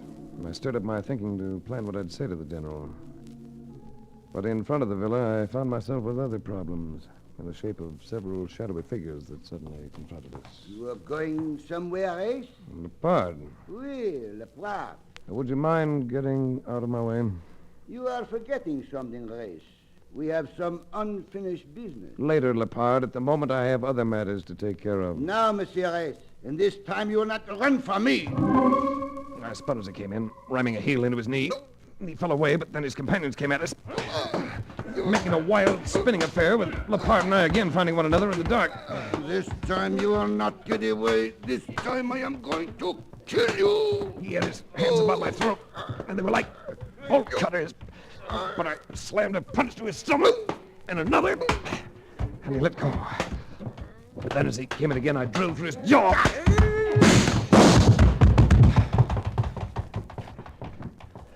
You all right, Sebastian? Yes. Those wharf rats. I should have had this gun out sooner. What about your men? I'd say he's in a thorough state of coma. Then everything is satisfactory. Maybe.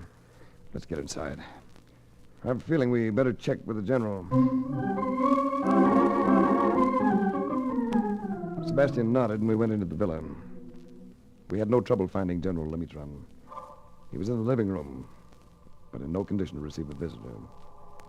The general lay face down on the carpet, a sprawled, grotesque figure. The general had been stabbed to death.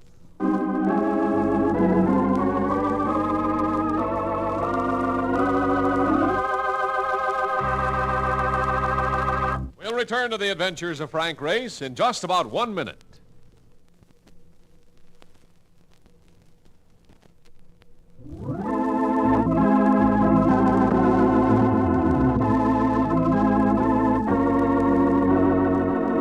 And now, back to the adventures of Frank Race. From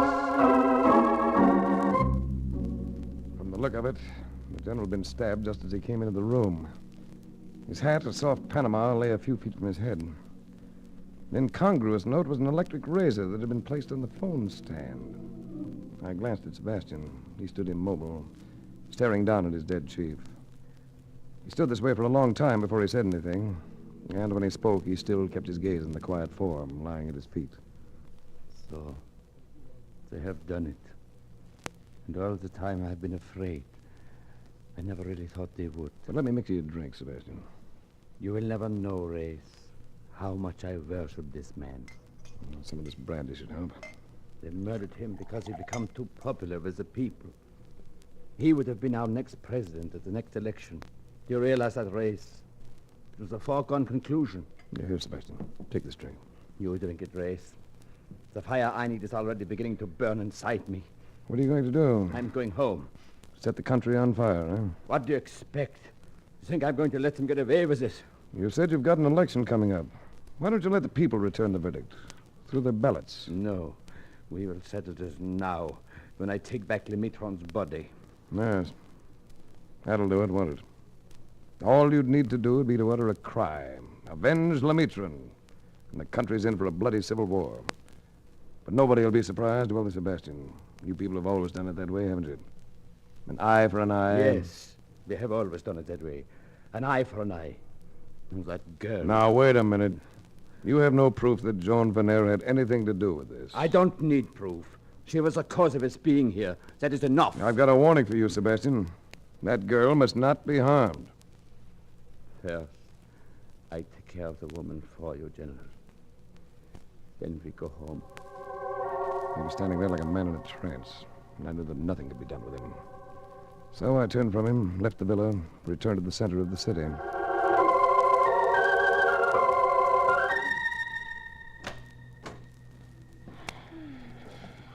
Race, what is it? I must come in and talk to you. At this hour? Oh, Race, you're insane. No, I'm not insane, but Sebastian is. General Lemitrin's been murdered, and Sebastian is blaming you. Blaming me? All right, Race, you may come in. Her hair was tousled from slumber, and her eyes were sleepy. She looked cuter than that chick in an Easter basket. So I took her in my arms, but only for a minute. This was a girl in danger. What is it about Sebastian, Race? He's always been a fanatic about Lemitrin, and now he's gone mad. But can you not realize that You can't get that through to him now. I tried. He's in a fog of bitterness and hate.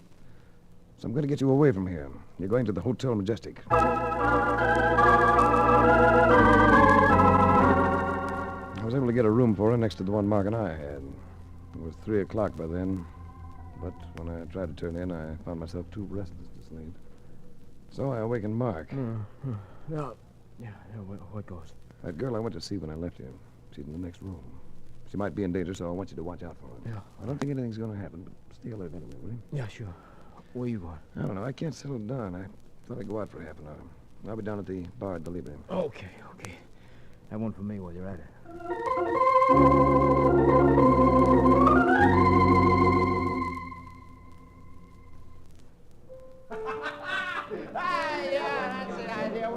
Hey, Race! Over here! It was Ted Conley, his red hair a little on end from having a good time. With him was another American, a lad he introduced as Larry Charles. I sure am glad to meet you, Race. We need a little company around here. Place has been dying on its feet. Celebrating something? I sure am. I'm celebrating the fact I'm about to become a BTO. BTO? Yeah, big-time operator. He's dreaming big dreams, Race. That liquor does that to Larry every time. Listen, boy, I'm a cinch, I tell you. Hey, what'll you have, Race? Hey, don't try none of this phony scotch. It'll cut your throat. I'll have a Fina Low. Huh? Brandy and soda. Oh, yeah. Hey, give the man a Fina... Hey, give the man a brandy and soda. Listen, Race, let me tell you about me. Know what I do for a living? I sell nitrates. Hey, that's a fancy name for fertilizer. Yeah, that's what I do. I sell nitrates all over Europe. Here's your Fina Low. Brandy and soda. Well, thanks. Yeah. I sell nitrates, but I got a competitor. A nice fella, but a competitor. 3 or 4 months ago, he beat me out on a big order. Millions of sacks of this stuff. I was feeling pretty bad. Toss that down, Race. Have another one. Oh, thanks. I'll nurse You know this what along. happened? Big country to the north all of a sudden wants a lot of nitrates. More than anybody can supply. Which sends the price way, way up. And here's my competitor all contracted up to deliver every bit he's got to Lanaco. But me, I ain't signed up to deliver nothing, you see. So I can deal with the big country up north at those very pretty prices. Well, I drink to your success. Thanks, Race. Thanks a lot. Hey, you're drinking to a big operator, you know that? A big operator.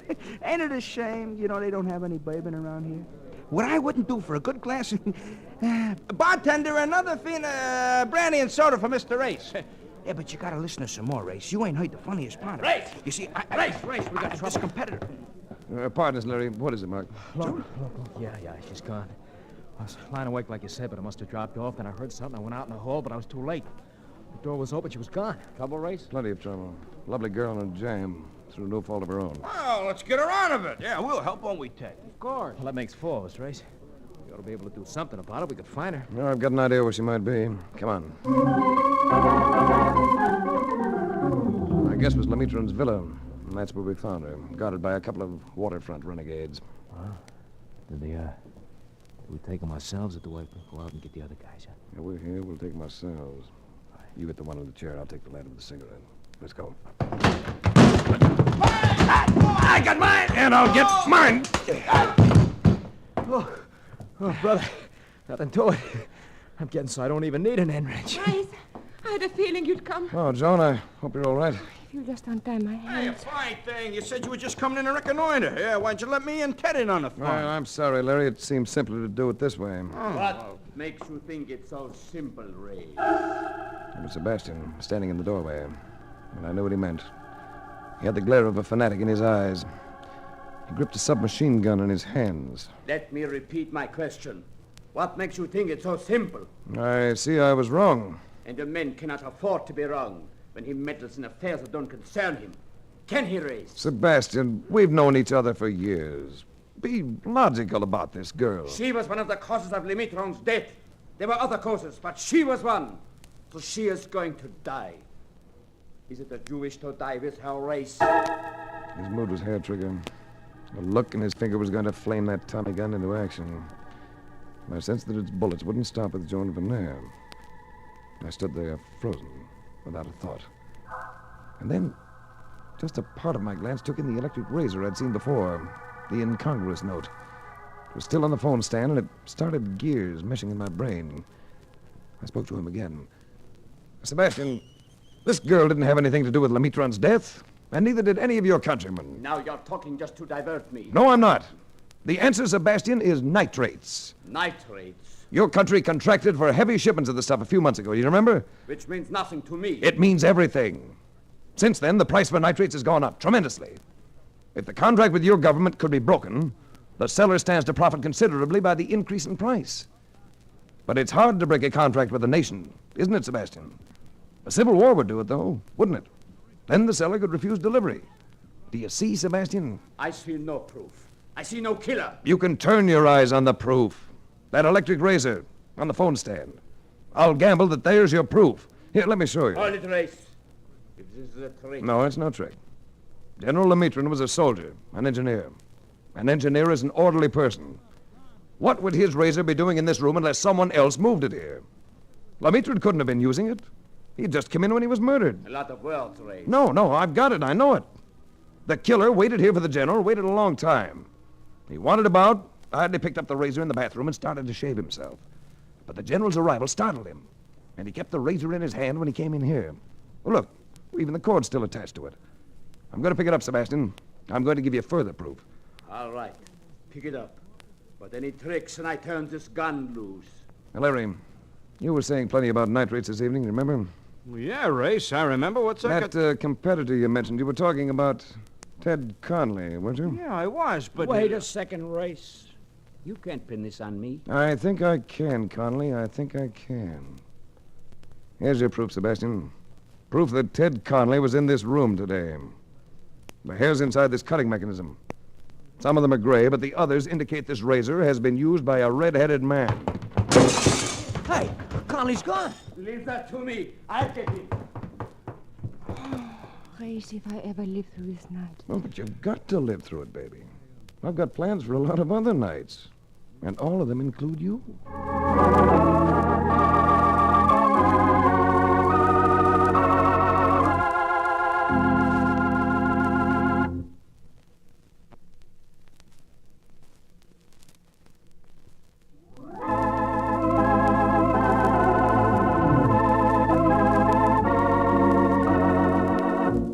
The Adventures of Frank Race, starring Tom Collins with Tony Barrett as Mark Donovan, comes to you from Hollywood.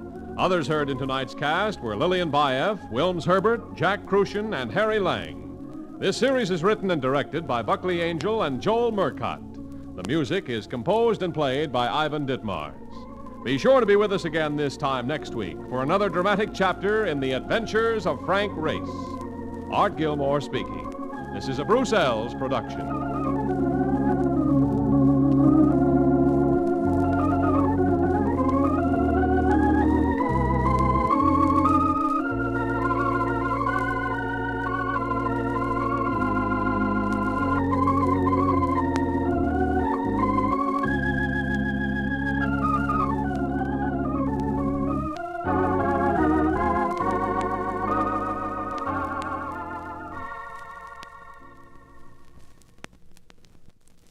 The Adventures of Frank Race, starring Tom Collins.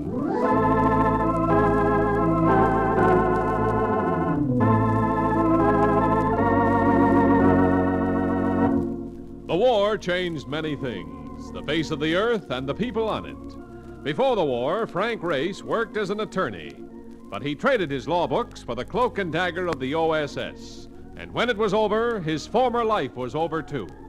Adventure had become his business. The Adventures of Frank Race. And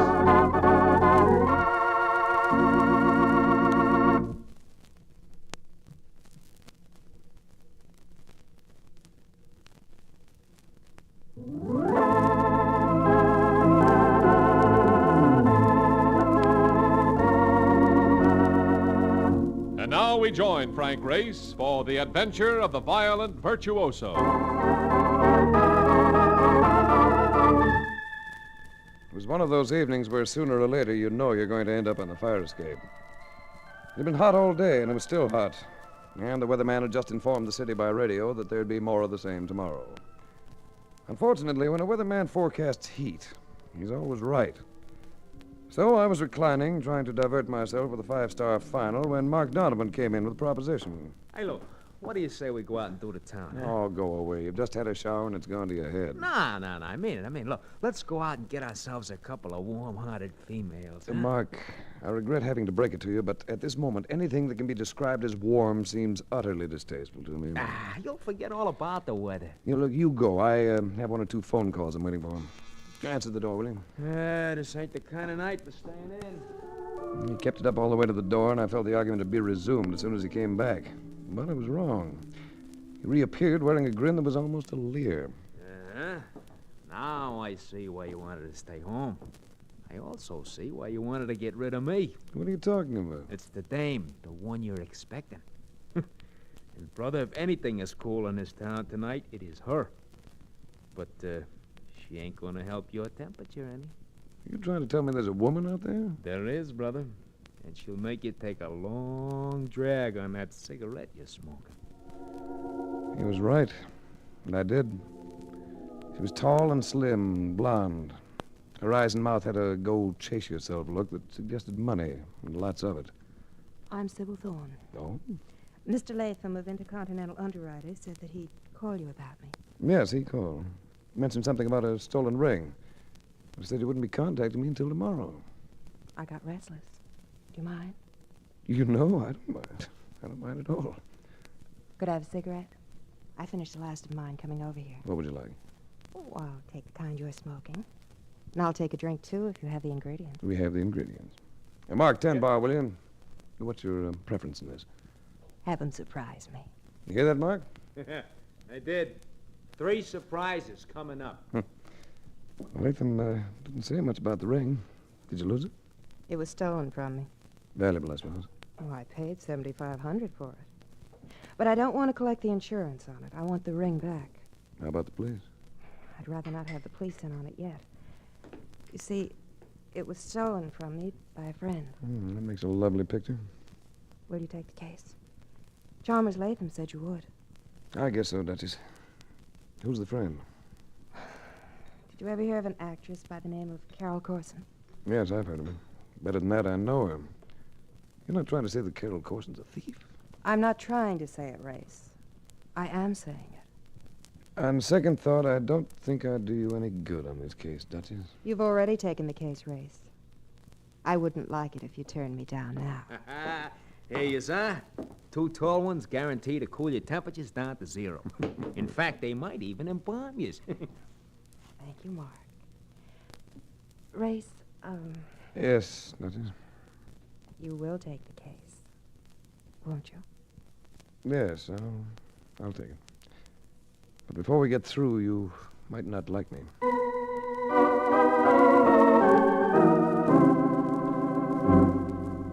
Carol Corson could be seen at the Majestic, where she was doing a well-received skit in a popular review. She was an old friend, and for good reason.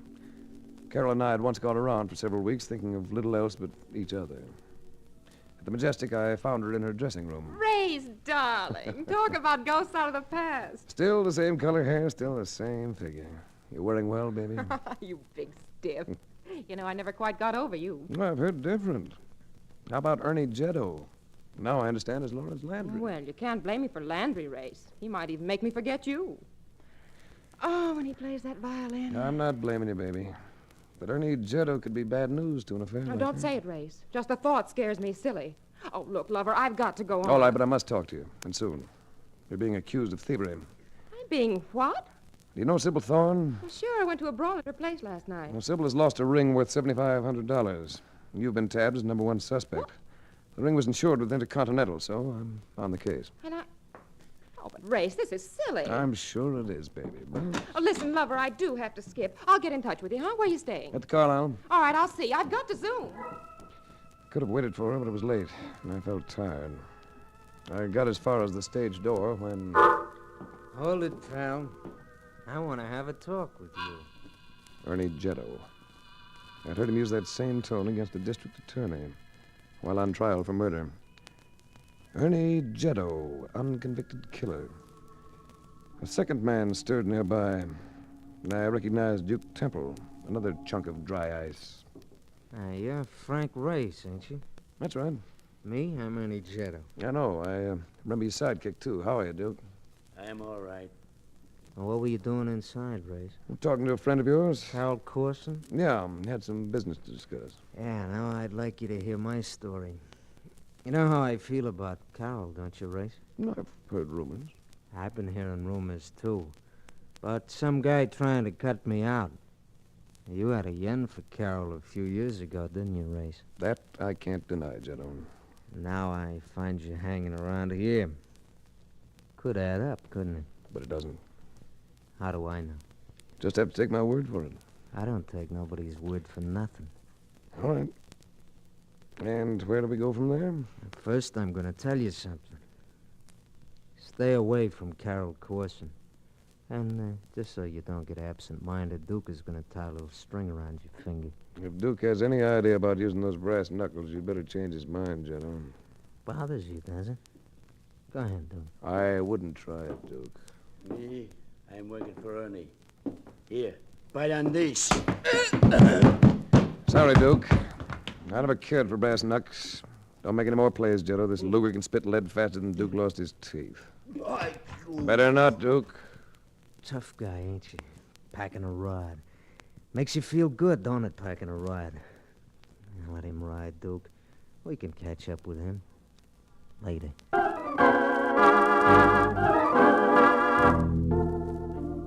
For the next couple of days, the case showed about as much activity as a Philadelphia weekend.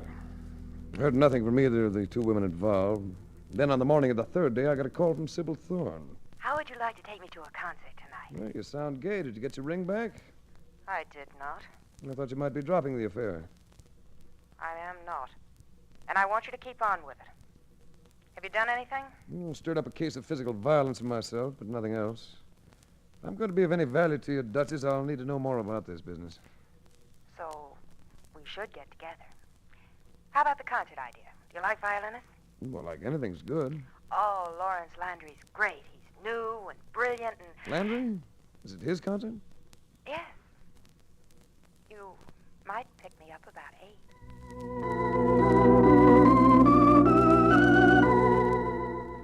Well, that evening, just as I was ready to leave, Mark Donovan came in, so I commandeered his services as a driver. Look, this is the dame that was here the other night. The same. Where's your cab? Halfway down the block. So you're going to a concert, huh? Yeah. I don't know if any woman is worth that, Race. Look, I like classical music. Yeah, I guess even a guy like you has to have a flaw in his character somewhere. Thanks. Hold it, Race. What is it? Down! Race. There, you can get up. He's gone. Oh, I thought he got you. I didn't want to look. Nothing wrong with me. The good brushing off won't cure. Where was that boy? Did you get a good look at him? Yeah, right between them two Buicks that were short, chunky, dark complexion. Duke Temple. Tough trader. Trader? Seems to want my life because I relieved him of some front teeth. Come on, Mark. Let's head for Sybil Thorne's before we have to start explaining to the police.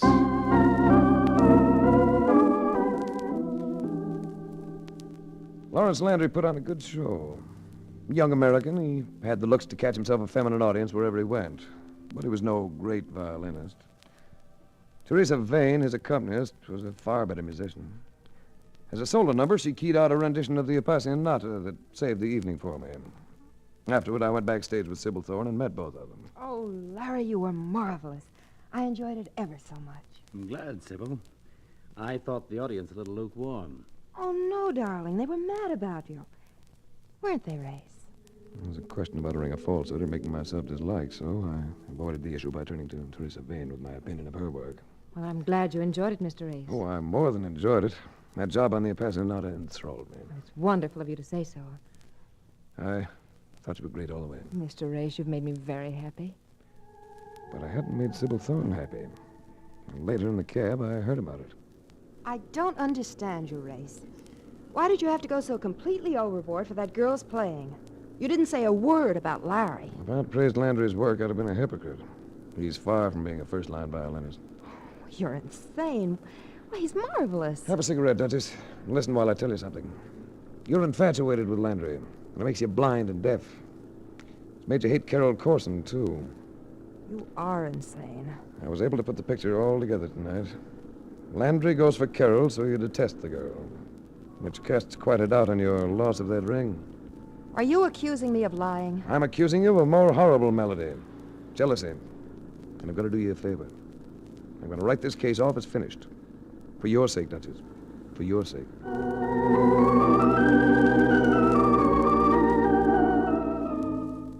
After leaving Sybil Thorne, and there was no goodnight kiss involved in our parting, I found a phone booth and called Carol Corson. Hello? Carol, this is Frank Race. I'm sorry, I can't hear you very well. It's Race, Carol. Who? Oh, Ray. We have a very bad connection, lover. Well, then maybe I'd better stop in and talk to you. You still up? Up, did you say? Of course, lover. I'll be up for hours yet. Where are you? Well, practically around the corner. It's all right then, huh? Oh, wait a minute, Ray. What is it, Carol? Someone just came into the apartment. Oh, it's you. What are you doing with that gun? Who is it, Carol? Wait. Wait, don't do that. No! No! No.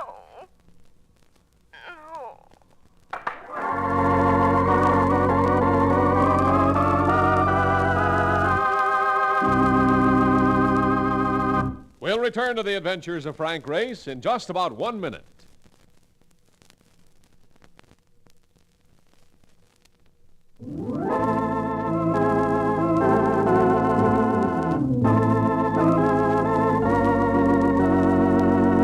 And now, back to the adventures of Frank Race.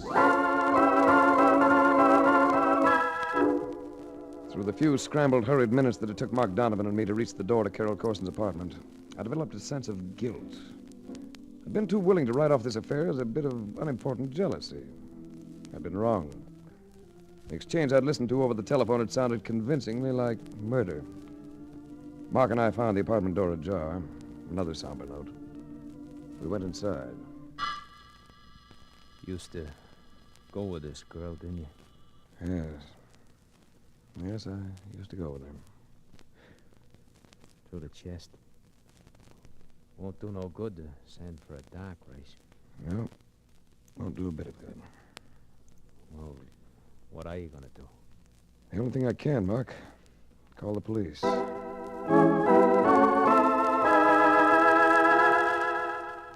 Started out hot again the next morning. I felt dull-witted and lethargic. About as useful as a barkeep at a revival. It was just after 11 o'clock when I got the phone call. Race? That's right. Honey, Jero. Hello, Joe. I've been reading about Carol, about how you found her. I guess it was all there. I haven't seen a paper. I told you how I felt about that kid, Race. I know, Joe. It's tough. Plenty tough. Too much for a guy like me to take lying down. That's why I thought about you, Race. I wish I could tell you something. Can't. You have to tell me nothing. I get it all figured myself. Guess what I come up with?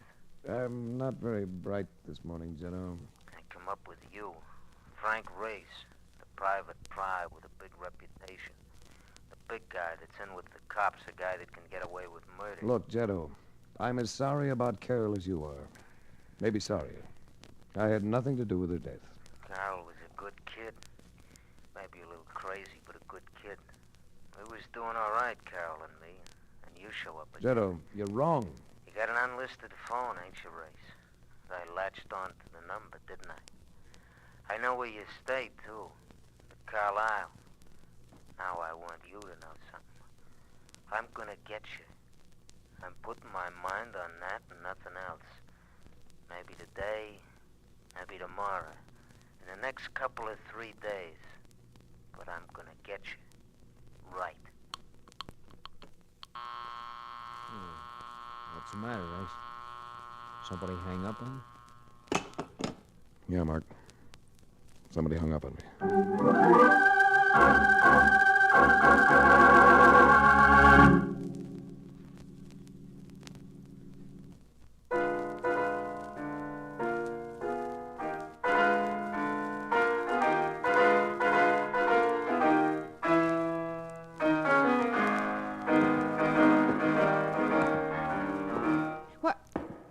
Mr. Race. Hello, Miss Vane. Forgive me for interrupting you, but I'm anxious to find Landry, and I haven't been able to locate him anywhere.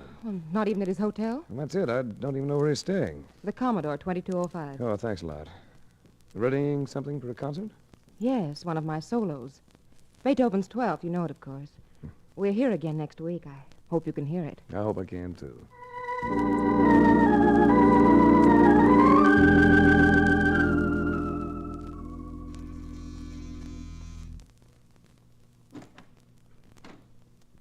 Yes? You may not remember me, Landry. I'm Frank Race. Met you the other night at the hall. Oh, yes. Come in. Yeah. Hope I'm not disturbing you. Not if you don't mind my going on with this workout. I never miss a day. Barbells. And the postgraduate weights, too, from the look of them. Yeah, I guess I do all right. I should. I've been at it for years. I came to see you about Carol Corson's death. You what? I'm an insurance investigator, and it's become rather important to me that this crime doesn't go unsolved. Crime? Haven't you read the papers? Good heavens, no. I just got up. Well, I hate to have to give it to you this bluntly, but Carol Corson was murdered last night in her apartment. Carol Corson? Murdered? That's it, Landry. Race. Excuse me a few minutes while I get into some other clothes. There'll probably be reporters coming. He took more time than just a few minutes. So much more that I began poking around the room for diversion. Well, there was nothing to look at in the way of reading matter except a stack of programs he'd played across the country. They proved to be a very interesting measure of his skill. He had a limited repertoire. He offered nothing very demanding in the way of technique.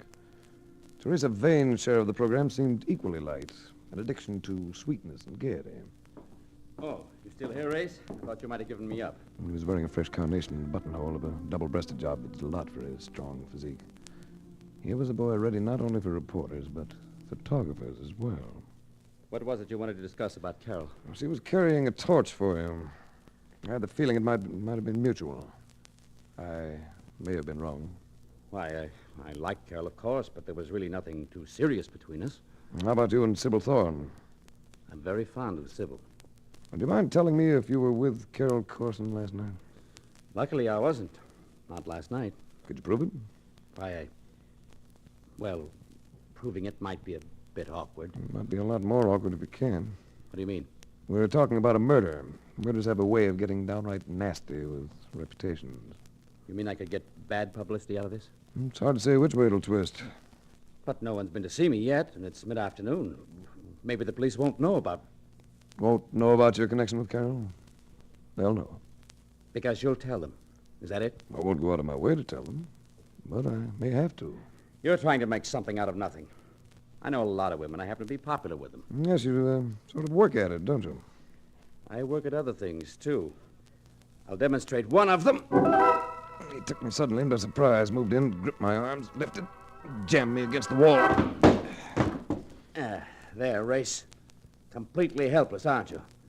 And I can step back and... There. I'll do that a few more times. Gotta have a new opening into the adjoining room. Wouldn't do you any good either, would it? It makes an interesting game, all right. Do we keep it up, or have you expended enough energy? I just want to make sure you're impressed with the fact that I didn't see Carol Corson last night. Also, that there was nothing serious between us. So I'm not to say anything to the police? That's right. Well, now that I've been properly impressed, would you mind putting me down? The evening papers broke the thing wide open as far as Landry was concerned, without my saying a word. Couldn't help grinning when I saw his picture on the front page. But Ernie Jetto's likeness was there, too. And looking at that wiped away the smile and left me with a tight little knot in my stomach. Ernie Jetto had been picked up, but I felt it wouldn't be long before he'd be free. That meant anything but pleasure for yours truly. I wasn't working for anyone else in this case. I was working for myself. Another complication entered the picture about 9 o'clock when Sybil Thorne showed up at the apartment. I thought we should get together and have a talk. Sounds like a sensible idea. Come in. You know, Larry Landry is furious with you, don't you? You must have just seen him. I just talked to him by phone. Larry and I have a date tonight after the concert. You sound quite smug, Duchess. And you don't like it. In a way, you deserve that, Turkey. But I get the feeling that in a lot of other ways you could be pretty regular. Careful, Race. You're getting out of character. Why did you come here? Why, Make it a good one, Duchess. you're still working for me, aren't you? Well, maybe I'm giving you more credit than you deserve. You came to gloat. Why? Oh, stop it. You came to put across the effect of a very cool lady on a warm night. Well, you've clicked. I'm thoroughly affected. And what am I supposed to do now? Go home? Not yet. Not until I took her in my arms. Those cool-looking lips had warmth and softness. That slim-looking body had... Well, I didn't let it go right away. She still kept her hands on my shoulders as I drew back to gaze at her. Don't get any ideas, Race. I'm still going to keep that date with Landry. All right, Duchess. As I said before, maybe you deserve him.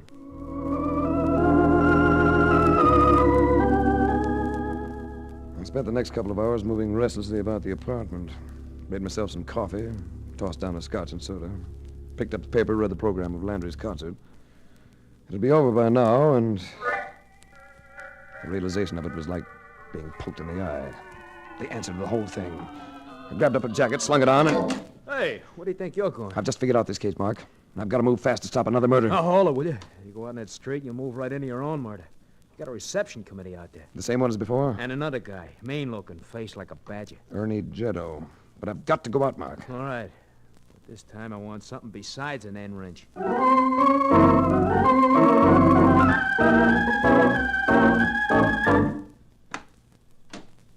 Yeah. There's your Jetto, pal. Across the street by the lamppost. The other guy's somewhere around.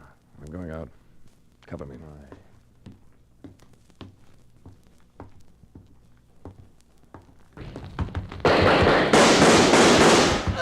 I got Jetto, Race! And the other guy's running. Come on, Mark. Get me to Sybil Thorne's before it's too late.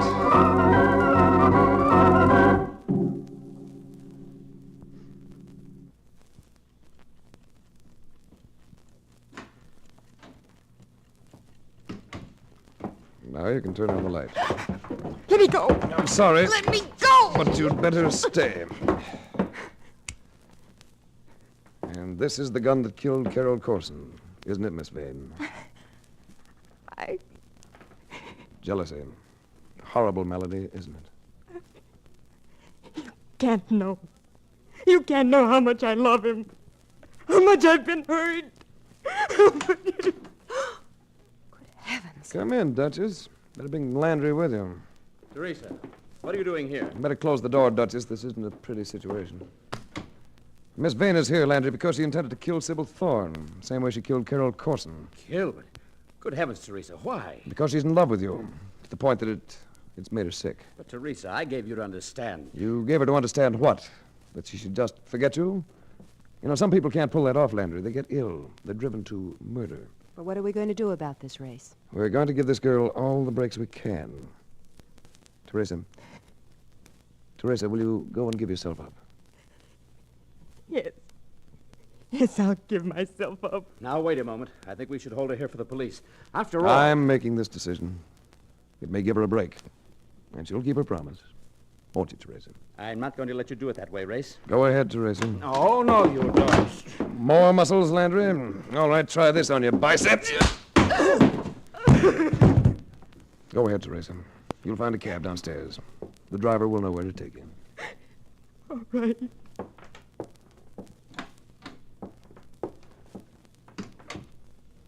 How did you know, Race? Music. It's all wrapped up with that girl's emotions. I happened to leaf through a pile of Landry's past programs. All of Teresa Vane's solos had been Sweetness and Light, Handel and Debussy, that sort of stuff. But last night, before killing Carol Corson, she showed her mood with the Appassionata. Tonight, with you in mind, she featured that funeral movement from Beethoven's 12th Sonata. It's just an idea, but I guess it paid off. It saved my life. I'm terribly grateful, Race. Are you, Duchess? Maybe we should talk about that at much greater length.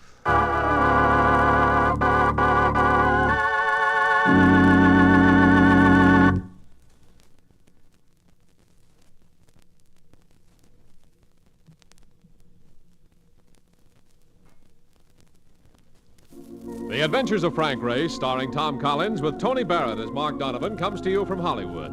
Others heard in tonight's cast were Lillian Baeff, Tom Holland, Michael Ann Barrett, and Wilms Herbert. This series is written and directed by Buckley Angel and Joel Murcott. The music is composed and played by Ivan Ditmars. Be sure to be with us again this time next week for another dramatic chapter in The Adventures of Frank Race. Art Gilmore speaking. This is a Bruce Ells production.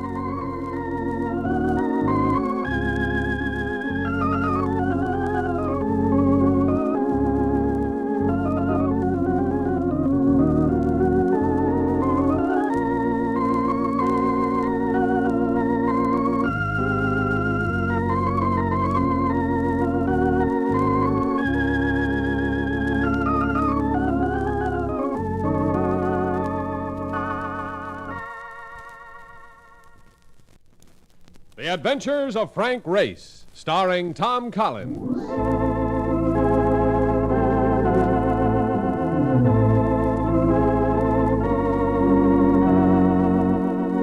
The war changed many things, the face of the earth and the people on it. Before the war, Frank Race worked as an attorney, but he traded his law books for the cloak and dagger of the OSS. And when it was over, his former life was over too. Adventure had become his business. The Adventures of Frank Race.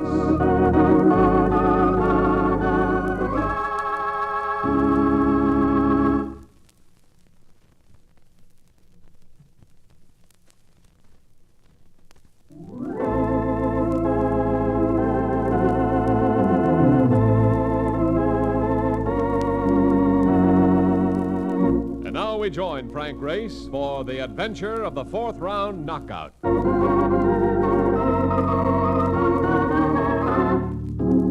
If it ever came to a war between Brooklyn and the rest of the world, I'd be tempted to bet on Brooklyn. Whatever they go for there, they go for with spirit, whether it be the Dodgers or boxing matches in one of the small local clubs.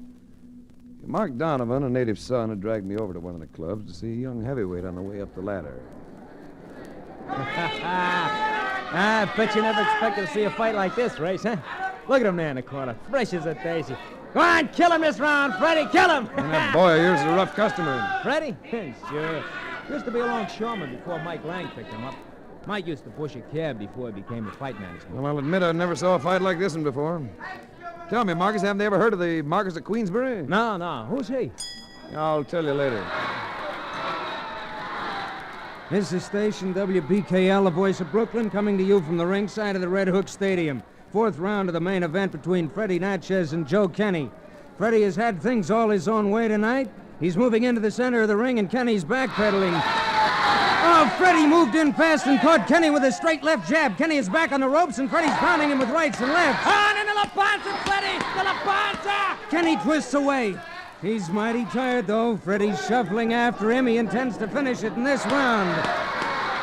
And another right and left to Kenny's midsection and a left to the side of the head. Freddie's had that right hand cocked. He's looking for a Sunday punch opening, and there... Oh, Kenny ducked away and flicked the light left into Freddie's face. Didn't seem much of a punch, but Freddie's backing up a little. He's falling. Freddie Natchez is down. The referee's counting. 5, 6... Hey, what a palover. Come on, get up, you bum. Take it easy, Mark. He threw the fight. Who's he kidding? Let's get out of here. I want to go back to the dressing room and see Mike Lang. Oh, boy, will he be sore.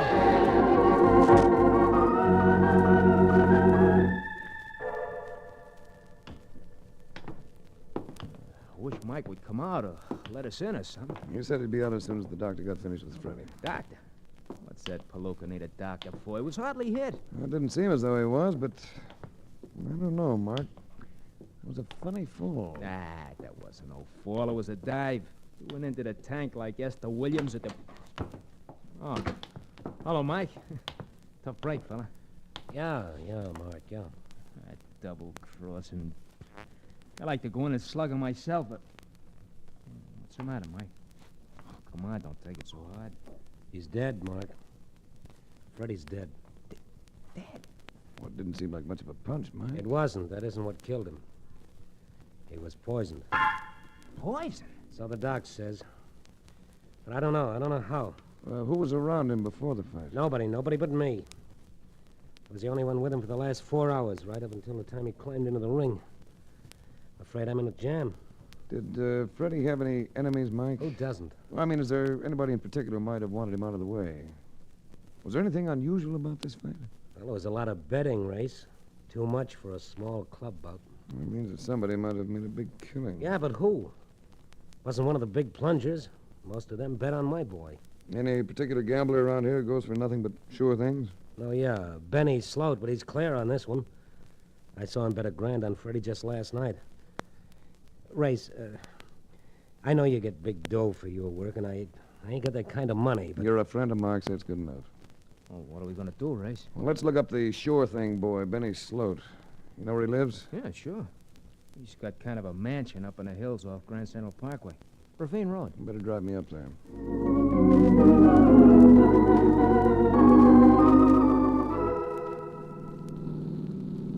Benny Sloat. I seem to connect that name with recent headlines, Mark. Yeah. He got a big splash, something about fixing a favorite at the track.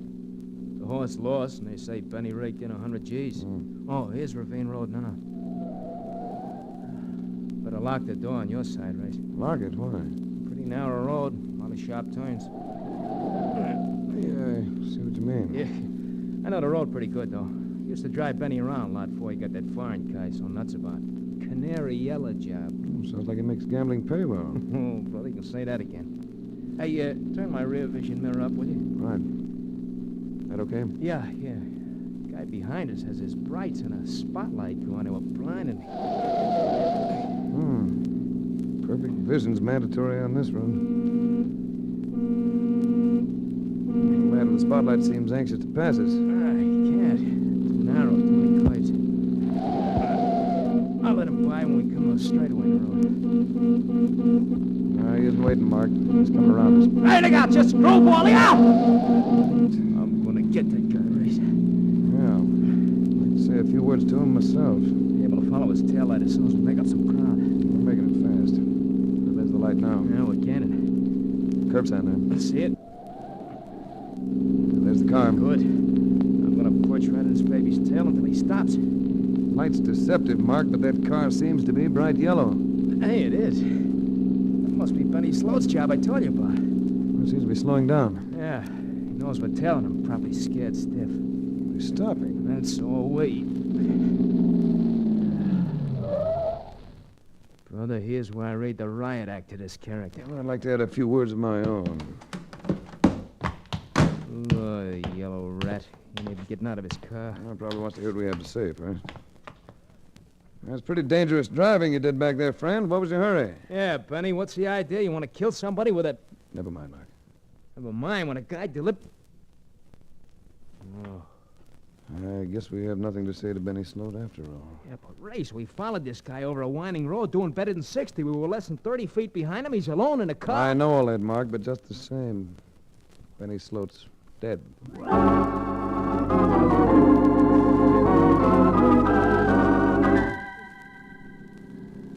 Look, Race, maybe we ought to call in the cops. Oh, they'll come in soon enough. I'd like to clear Mike Lang before any arrests made. All right, you're the boss. Here's Benny Sloat's house now. Go on, I should come in with you. No, you make the rounds of the gambling hangouts. See if there's any talk floating around about the fight, the gambling part of it. Right. Then go back to my apartment and wait for a call from me. Mark drove off, and I studied the exterior of the house that Sure Things built. It was in excellent taste. Plenty of glass and brick. Much bigger than it seemed at first glance. I decided to see if the interior matched.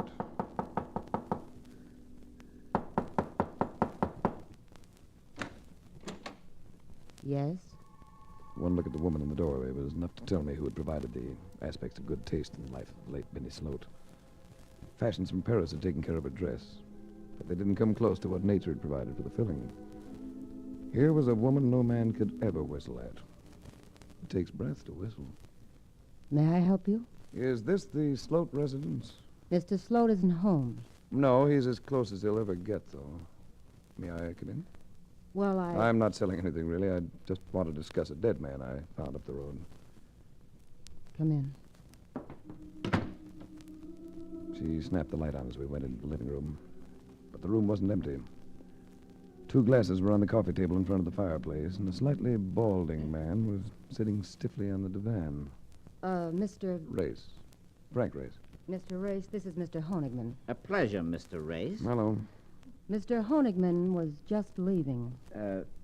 Yes, I was just leaving. I'll send you the statements in the morning, Miriam. Mr. Honigman is our investment counselor, Mr. Race. Oh, very interesting business. Oh, rather dull, really. Facts and figures. Most people just aren't cautious enough to handle their own affairs. Does anybody have a match? Allow me, Miriam. Look out, you clumsy fool! There, it's out. No harm done. Burn yourself, Honigman? No, the whole book of matches just flared up in my hand. Well, it's a bad habit folding the cover over behind the matches. Yes, stupid of me. Well, good night. Good night. Good night, Honigman. Now, Mr. Race? I was driving along your road with a friend. A man in a yellow car almost drove us off the road. My husband? An exceedingly heavy man, about 50. Not heavy. Fat. And 55. But you're... 22, Mr. Race. We followed Mr. Sloat. When we reached his car, he was dead. I could still use a light for this cigarette. What makes you so emotional, Mrs. Sloat? I asked you for a light, Mr. Race. Of course. Here you are. You'll forgive me for being so old-fashioned about dead husbands. Thank you for the light. Oh, you're welcome. Now, shall I mix us a few martinis and get some dance music on the radio? You needn't be sarcastic, Mr. Race. My husband's death is not unexpected. And it's neither a shock nor a loss. Why not unexpected? Well, he's had a very serious heart ailment for many years. Well, that could do it. But I don't think so. You see, I've had a sneaking suspicion that's grown a bit stronger since I came in here. What do you mean? I think your husband's been murdered, Mrs. Sloat. Just as Freddie Natchez was murdered in the ring a few hours ago. Oh. You ought to put on some fresh makeup. You're pale. Your hand's shaking just a little. Oh, isn't that understandable with my husband dead? He was dead when I lit your cigarette a moment ago. It must have been his heart, Mr. Race. What motive? Motive? Well, let's take yours, for instance. Mine? You obviously hated him. Well, so did a lot of other people. Yeah, I'll take your word for that. Benny made my life miserable. I had orders to stay away from other people, men or women. I wasn't even allowed to let anybody into the house unless he was home. Including Honigman. Oh, Honigman's different. Not the romantic type, huh? Benny was a jealous fool. I think that's a story you'd better tell the police. I think I can convince you that that isn't necessary, Mr. Race, if you'll give me the chance. There's something I'd like to show you. What? It's in this drawer over here. Does this convince you, Mr. Race? An automatic pistol. Well, that's always convincing. I'm not going to have you involving me in this. Do you understand? An automatic demands a lot of respect and complete attention. But mine was distracted momentarily by a movement outside the window. You needn't look for help, Mr. Race. This house is quite isolated. I know it is. You said your husband had enemies. Do you have a choice few of your own? Why? May be very important to know in the next few moments. Do you know how to use that cannon you're pointing at me? I assure you, I'm an expert. Let me, I have a demonstration. Do you think you can hit that lamp, put it out quickly? What are you getting at? I'm not sure, but I think I'm trying to save your life. Don't look now, but there's a man outside in your garden. No, don't turn. He has a rifle, I think. Harry Connors. I don't know if he's going to shoot you or me. If it's you he's after, it might be to your advantage to get rid of that light.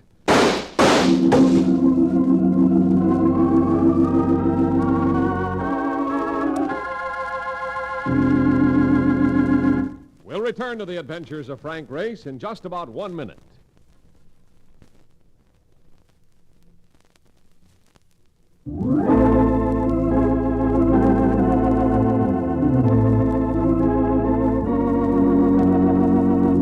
And now back to the adventures of Frank Race. Miriam Sloat fired a split second before the man outside the window had let go with his rifle. And I dived to the first sound, dropping her to the floor behind the divan and away from the window. We found each other in the dark. You all right? Yes. That was a good shot. Crawl over behind the sofa. What are you going to do? Wait. Until your Harry Connors comes in and see if he hit anything. That's him. Will you gamble on something? What? There's no point in risking a shooting match in the dark. Give me time to crawl part way to the door, then throw your gun at the window. All right. Miriam? Miriam? I hear you in there. Answer me. Miriam! Well, nice work, Miriam. All right, turn on the light. He was going to kill me, wasn't he? He certainly didn't come courting you, young widow. I suppose you tell me who Harry Connors is. Because he's coming to it and may get very busy around here again. Harry and I were engaged before I married Benny. He introduced us. Well, how did he come to know Sloat? Harry used to make bets for Benny when Benny didn't want other people to know his money was up. When was the last time? Just before Benny and I were married, 3 months ago. They had a fight. About you getting married? Yes. Harry said he'd kill both of us. Well, he's ought to keep half his promise. Or maybe finish the last half. You'd pardon me while I ruin your draperies. What are you going to do? Tie friend Harry up, tuck him away in a closet for a while we enjoy a nice drive in the cool night air. Where are we going? To call my friend Mark Donovan. Pay a visit to a fighter named Joe Kenny who knocked Freddie Natchez out of this world.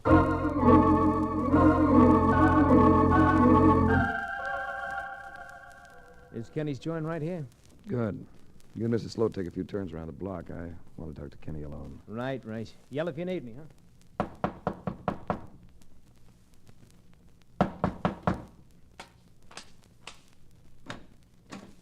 Yeah? Benny Sloat sent me. Come in. Look, Benny wants me to front for him and not just kill him. Tell him I'm not going to do it, the dirty double-crosser. Benny doesn't want you to get excited. Excited? What's the matter? Was he too yellow to come up here himself? I don't want to be mixed up in this. Poison, murder, it ain't my line. Well, something went wrong. Yeah, you can say that again. I'm set up to take a dive in the 6th. And then Freddie curls up and dies on me in the 4th. Well, Benny says you'll get your money back. I better get it back. Every cent I had after 11 years in the ring. I'm too old. I was willing to make one killing. But not the kind Natchez got. All I wanted was dough. All right. Just don't talk and you'll break even. I'll talk, all right, if anybody starts to finger me at the inquest. Benny's too smart. We're all supposed to be betting on Natchez. But I know how he switched his action to me, placing his dough against mine and everybody else's. You bet $1,000 on Natchez. Yeah. I should have gotten wise right then. Benny wouldn't bet one lousy grand on a sure thing. You know him better than that. Or do you? What do you mean? You're not one of Benny's boys. I never saw you before. You're a cop. No, You're a cop. You're trying to frame me. I'll take it easy, Ken. No, you ain't getting me. He came at me like a bull. He was an old fighter, and his reflexes were just trifle slow, but he could hit. Caught me one under the heart, and my knees buckled. But I caught him behind the knees and dumped him to the floor. I ground my heel into his shin as he got up. He jerked forward slightly, and I planted one low in his stomach, and I let him have an elbow on the side of the jaw. And I pounced on him as he fell. All right, now, Kenny. Don't move or I'll break your wrist. All right, cop. You got me. I told you I'm not a cop. I'm investigating for Mike Lang, Freddie's manager. All I want is to save his neck. You on the level? Yeah. Now, can we get back to a normal conversation if I let you up? Okay. You said that you knew that Benny switched his action to you and cleaned up by betting on your win. Well, Benny's dead. Huh? He's dead? Yes. And the key to his murder, and Freddie's, is the man who placed the bets for Benny. Now, who was it? Well, I don't know for sure. I don't even know his name. Hey, but there was one guy. What did he look like? He was about 5. Here, look out!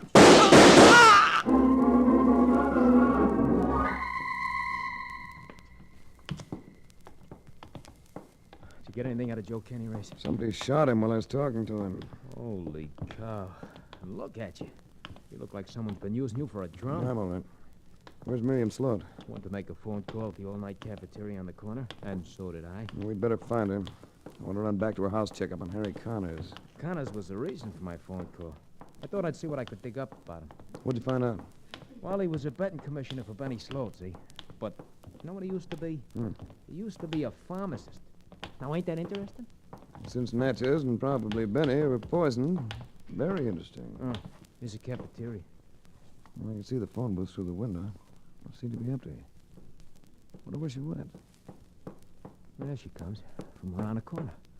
Looking for me? Yes. Who did you call before?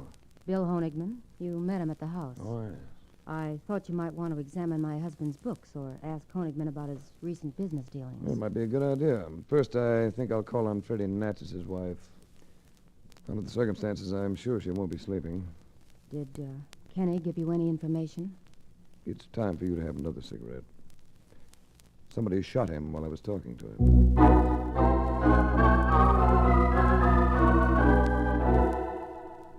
Anybody at all your husband saw just before the fight, Mrs. Natchez? No, only Mike Lang. But Mike wouldn't hurt Freddie. I know it wasn't him. You know it and I know it, but the coroner's jury won't. You've got to think. Well, somebody wanted Freddie to throw the fight, but that was earlier in the day. Besides, Freddie said it was just a joke. A joke? Yes. He was a real estate salesman, wanted to sell Freddie a house. Did Freddie act strangely before the fight? Different from other times? No, he wasn't so nervous like he sometimes got. Any reason why not? Well, he took something to calm him down. He even took a nap. What did he take? Some kind of a pill. He got it from the real estate fella. He must have took one himself, 'cause Freddie asked him if he took vitamins, and he said no, he had a nervous stomach. And then he gave Freddie one of them and told him if he took it just a couple of hours before the fight, he'd feel fine. And it worked, huh? Yeah. It was fine when it left. Thanks. Thank you very much, Mrs. Natchez. Find them. Find who killed my Freddie.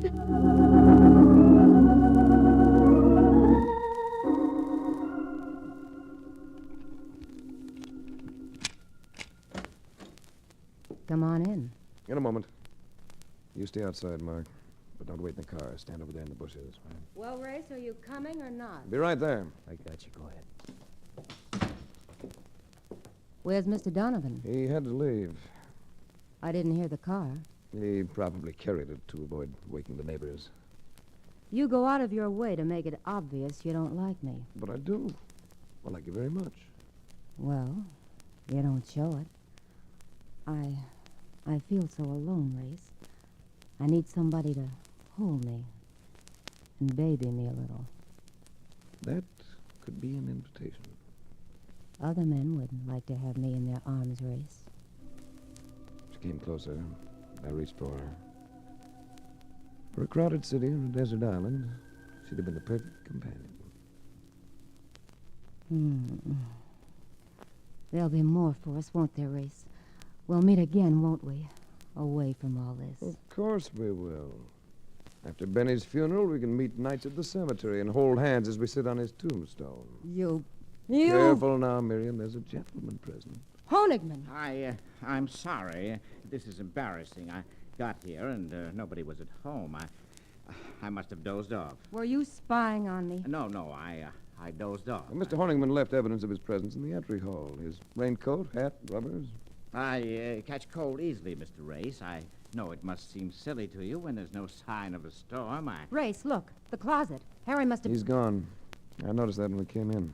Aren't you going after him? The police can pick him up later. Well, I hope he's innocent. I'd hate to see him... Still sentimental about Harry. That's nice. Even if you aren't engaged anymore. No, or maybe you will be again with Benny gone. Huh? You were engaged to Harry Connors? Yes, Honigman, didn't you know? She threw him over to marry Benny Sloat. Of course, Benny was older and fat, but he did have money. Maybe she'll go back to Harry now. Yes. Maybe she will. Of course, she might marry somebody else with money, temporarily. Some fellow who might have made a big killing on a betting transaction. That's possible. I'm sure Mrs. Sloat's romances don't interest me. Mrs. Sloat? Don't you mean Miriam? You're on better terms than that. Now, tell me, Mrs. Sloat, wasn't Harry Connors your investment consular before Honigman took over? Yes. Why? Because Connors used to place your husband's bets. And if Honigman took over the job, he's the one who placed Benny's bets for the fight last night. Are you accusing me of killing Sloat? Yes, and Natchez. Then you're a fool. Because whoever killed them also killed Joe Kenny. And I can prove I was in my hotel when Kenny was killed. Who told you Kenny was killed? Miriam told me when she called to ask me to come over here. Oh, that's too bad. Because I didn't tell Miriam until after she had called you. Honigman, you fool. Miriam, I didn't know. Fortunately, I didn't rely on you, Honigman. No, Mrs. Sloat still has her automatic. Mm-hmm. And this time it won't be the light bulb I hit. Yeah, before you pull that trigger, Miriam, I might warn you. You're in for a deafening silence. I opened your purse and emptied the gun while we were driving back in the car. What? Why? Drop it! It was loaded. Oh, my arm. Honigman, you let him get away. Not far. Hold it, Junior. Hold it. I said, hold it.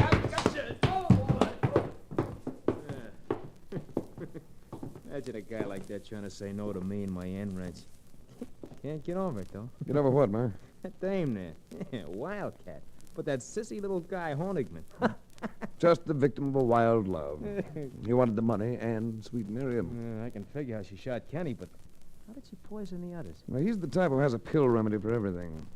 Only he had a few special ones made up for special people. Slow dissolving capsule with a delayed action. Possibly cyanide. I still don't see how you pegged him, though. You don't look like a guy who takes chances. Yeah, but he was. It always shows in some way. With him, it was the way he carries matches. He didn't follow his usual behavior pattern. Oh, what do you mean? He bent the cover behind the matches and they caught fire. A careful, conservative person wouldn't do that. Oh, what do you know? I better call the police, Mark. And call Mike Lang, too. Tell him he can go to sleep now.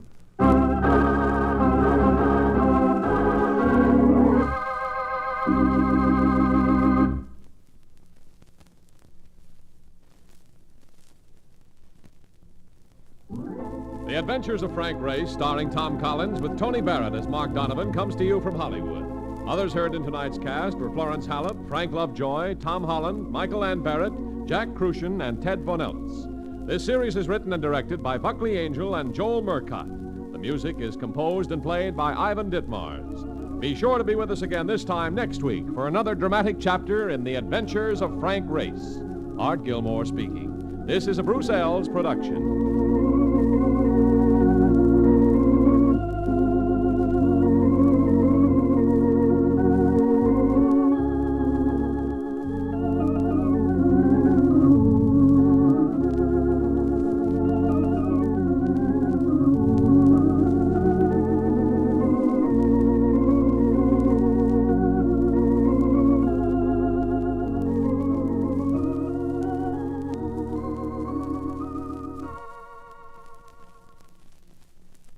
The Adventures of Frank Race, starring Tom Collins.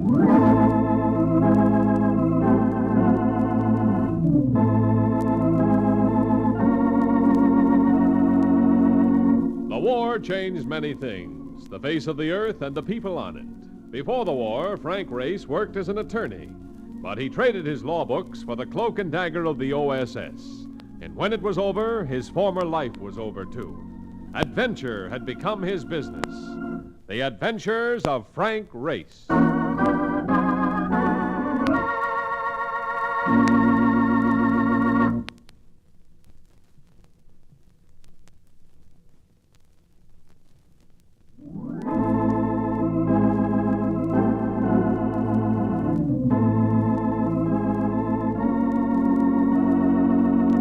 And now we join Frank Race for the adventure of Three on a Match.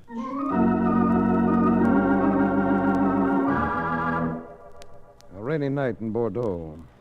It was late, and the chill had become as insistent as the tone of a nagging woman. But I didn't care. I was only a few seconds from the bar debris. a hostel of good liquor and interesting patrons. Here I was to meet Mark Donovan, and I stopped just short of the door. Someone was running toward me. I caught the figures of 2 men. Oh! One of them had been hit. He lurched into my arms. Let me go! Let me go! Oh, it's all right. It's all right. Here, let me help you. Come on, we better get inside the bar, Race. Mark, come on, will you? Them people ain't kidding. That's Charles Borden you're propping up. Borden is Frank Race.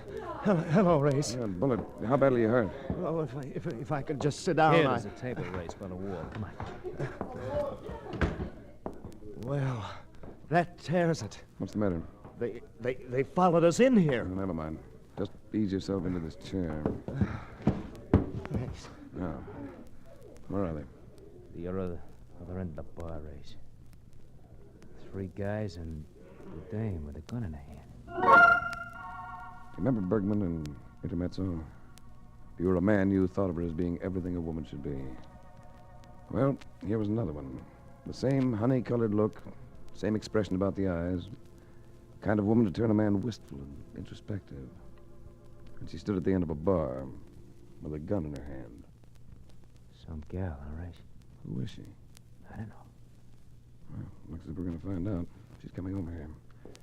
What about that wound, Borden? Well, there's some pain, but I think I'm going to be all right. Could I have a cigarette? You're going to need a doctor. We'll get you to one as soon as you've had a rest.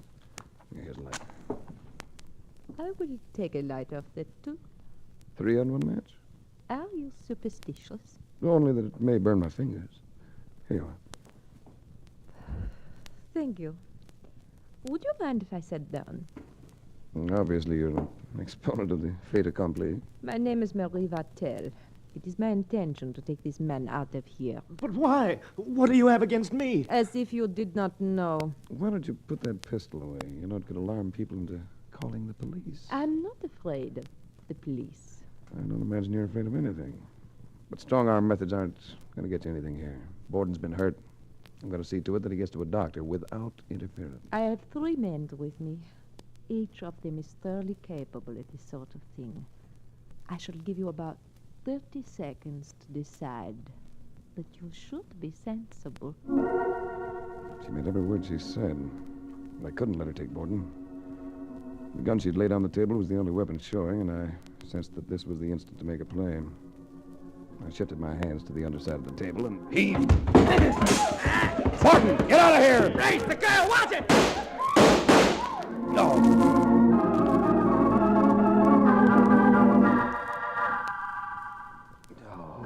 Come on. No. That's better.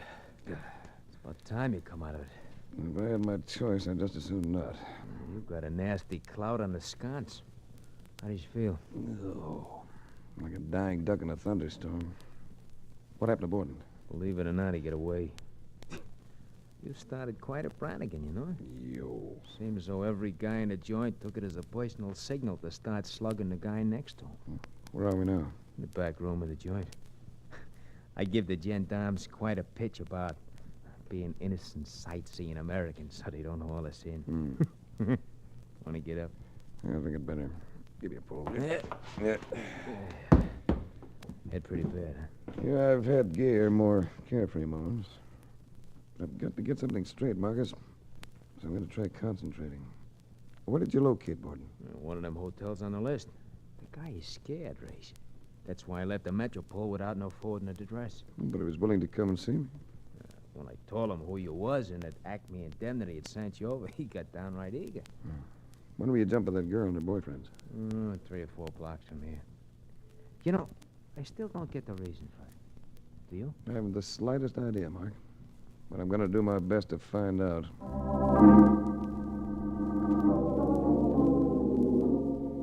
George Seals, Paris representative of the Acme Indemnity Company, looked startled when I told him why I dropped in at his office. Why, for Pete's sake, Rays, do you mean that you don't know the story behind this affair? When Dan Carlson called me for the case, I'd been in New York just 2 hours after a flight from Trieste. He said I'd get the lowdown from Borden. If Borden is coherent enough to give it to you. He was treasurer for the fund. What fund? European Children's Relief. Better than £500,000. You see, Borden had turned it over to a committee of 3 in London. The Countess d'Artois, Gilbert Evans, the diplomat, and Phil Gaynor, the American broker. Mm-hmm. Who was to know that Gaynor had just gone broke and would embezzle the money? He produced the signatures of d'Artois and Evans for the full amount, signed it himself, and that was that. It's particularly pathetic because of the crop failures throughout the country. The kids are going to be in desperate need of that relief fund. Do you know of a woman by the name of Marie Vartel? No, should I? In one way, yes, but probably better off the way you are. I'm going to Bordeaux and look for her.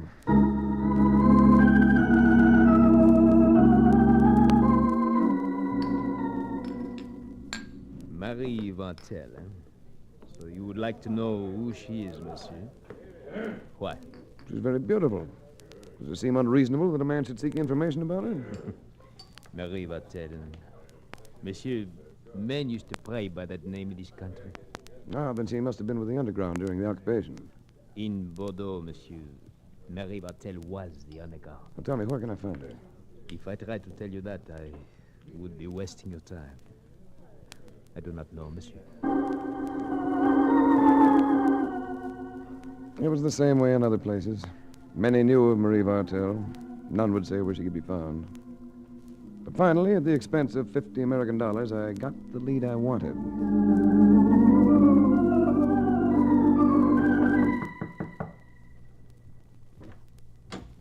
Oh, it is you. It occurred to me, Miss Vartel, that I didn't think to mention my name the other night. Oh, your friend mentioned it during the fight. Mentioned it at the top of his voice. You're called Race.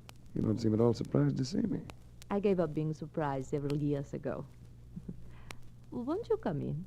Thank you. Marie Vartel. You must have been a pretty youthful member of the underground. I was 17. You've been asking questions. People talk because they seem fond of you. What did you want, Race? What made you shoot Charles Borden? What made me... You're laughing at me. I'm completely serious. The next time I see him, Race, I intend to kill him. But why? Tell me why. Borden has been custodian of a fund subscribed by the people of your country for the children of Europe. He reported that it had been embezzled, the equivalent of $2 million of your dollars. $2 million intended for children. They fought for things like that during the war, Race. And I have information that Charles Borden has that money himself. In cash. It all shaped up as pretty much of a puzzle. My job was to get back that money for the sake of Acme Indemnity and the kids of Western Europe. So I felt I was getting a definite break when Borden called me that afternoon. I've tried several times to get in touch with you, Race. I've been in Paris. How are you feeling? Oh, I'm doing all right. I've been under the care of a physician. Borden, we haven't had a chance to talk, but I wish you'd tell me if you know anything concerning the whereabouts of that money. Why, it's in London, Race. I sent it to my brother there. You... But I thought the money had been stolen. It was stolen, but I got it back. Hey, look, Borden, I seem to be all mixed up about all this business. I'd better see you and talk to you. The sooner the better, Race. I'd like to share my worries with you, and perhaps my safety. He gave me the address of a hotel nearby, and I went there at once. I found him in a dressing gown, his left arm in a sling. Been smoking a lot of cigarettes. I got something new to fret about now. I have a feeling that someone listened in on our phone conversation just now. That could be rough on my brother. What about your brother? Well, he's Dr. Jonathan Borden. Perhaps you've heard of him. Yes, the literary authority. Yeah, that's right. You see, he's in London doing a work on the life of Charles Dickens. I sent him the money simply because I had to get it off my hands. Borden, would you mind briefing me on something? If the money was embezzled, how did you happen to have it? Through a fluke. You see, I'd been suspicious of Phil Gaynor, and when he made his move, I was right behind him. I happened to catch up with him in a hotel room in Lyon. Or rather, I caught up with the bag containing the money. Mm-hmm. Gaynor had stepped out, so I just carried the bag away. Well, it's been like having a time bomb in your possession. All right. What do you want me to do? Race, 6 attempts on my life have been made in the past 4 days. I realize now that I may have placed Jonathan in the same position. And he isn't well. He was with the Marines in the South Pacific, and he suffered wounds that left his heart in pretty bad shape. I wish you'd go to London and take over. I'm worried about Jonathan.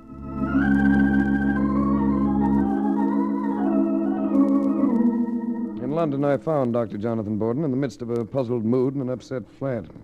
He stared at me when I mentioned the money. £500,000. Then that explains this very cryptic note I received from Charles. Here, listen to what he wrote. I'm sending you the money in charge of Dodie. For heaven's sake, take good care of it. What would he mean by that? I haven't received any money, and why would he do a thing like that? Why didn't he just turn it over to the French police? I'm afraid your brother isn't in what we like to term a normal state of mind. Oh?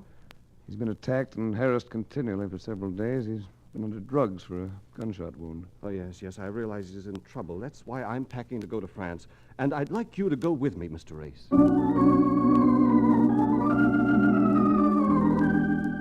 Dr. Borden and I reached Bordeaux late that night.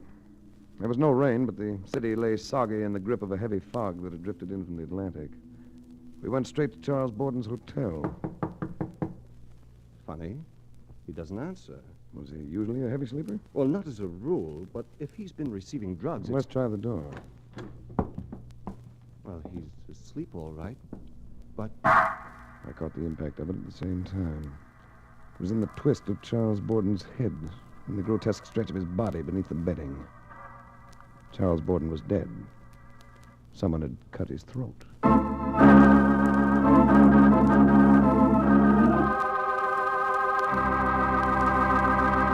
We'll return to the adventures of Frank Race in just about 1 minute.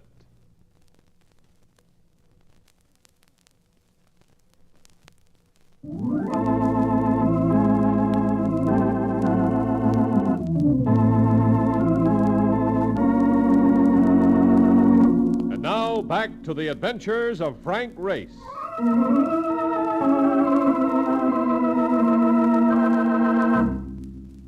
Looking at what was left of Charles Borden suddenly left me weary and depressed. A man I had been trying to protect, murdered.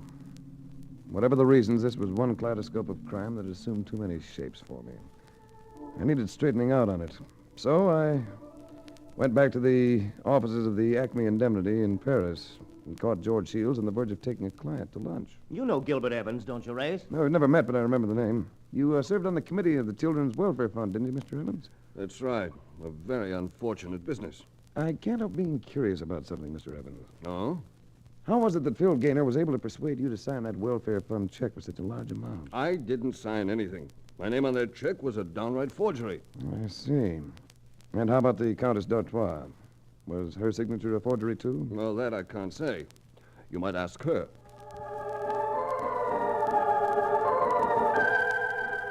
Emily, Countess d'Artois. She came down to greet me and fill me something that looked as though it might decide to stop clinging at any moment. She was quite a dish, and well aware of it. I'm told you came to see me about Phil Gaynor. That's right. Do you know Phil? Not at all, but I'm doing my best to remedy the situation. You're an American. Yes. Does that destroy your illusions? You'll do in any language. You're quite direct, aren't you, Race? Did Gaynor forge your name in that check, too? No. No, I signed it. I thought Phil was all right then. Is it important? Frankly, I don't know. You ask a question here and there, and possibly you learn something. Or it may be a waste of time. And, in my case? No male would ever call you a waste of time. Oh, well, that sounds like something we should drink to. What would you like? I'd say this atmosphere calls for absinthe. Oh, I'm complimented. I think I'll have the same. She had plenty of firepower, and the effect wasn't what you'd call unpleasant. The way she manipulated that figure had me making mental passes until the absinthe turned me into the physical type, at which point I reached for the woman.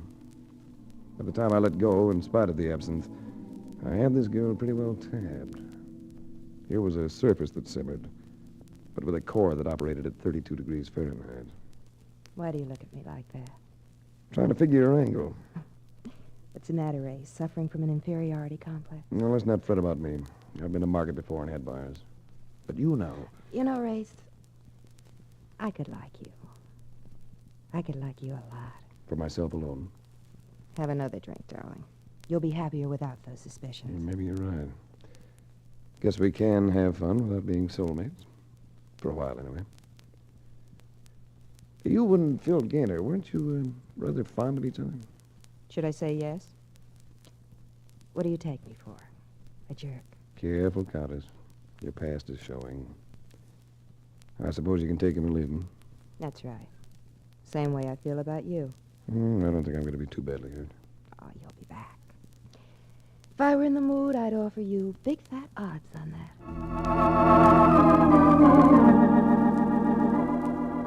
It was almost as soon as I left her place that I got the feeling of being tailed. I went for a couple of blocks, and then as I was about to cross an intersection, a cab swung to a stop at the curb in front of me. You've had enough time for strolling. Get in. Sorry, my mother always taught me to refuse rides from strangers. Don't try being clever, unless you want to start out with a split in your skull.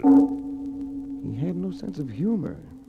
And since this condition went with a pair of eyes like lead pellets, I repressed an impulse to be flip. Besides, he had two other similar personalities with him. So I became a passenger and ended up in a cheerless-looking room over a vacant shop. Now, Ace, maybe you'd like to tell us where we can find that money, huh? And if I don't, I suppose we're going to play games. We can be friends if you want it that way. But friends do favors for each other, no? And what happens if I give you a fast, handsome answer that turns out to be a dud? You will still be here. We will merely come back and discuss it with you again. Well, who gave you the idea you could get this information out of me? Where's the money, Ace? Let's see now. What can I tell you to postpone this buffeting I'm due to receive? After all, there's always a chance the cavalry might arrive. Maybe this will stir your thoughts. Well, looks like a railway express stub. So it is. We found it in your hotel room in Bordeaux, in the pockets of a jacket. I remembered it when he said that. I'd picked it up in Charles Borden's room while his brother and I had been waiting for the police. I'd lethargy, I'd forgotten about it. Well, Ace? Well, didn't you check on it with the express office? Since we could not provide the name of the person to whom it had been issued, they would give us no information. Could I say it? You mentioned my name, didn't you? Well, that should prove I had nothing to do with it. Not at all. You could have used another name. Yes, I could, couldn't I? All right. Where do we go from here? Where's that money, Ace? I sent it to London. So, you sent it to London. I will try again. We'll go on trying.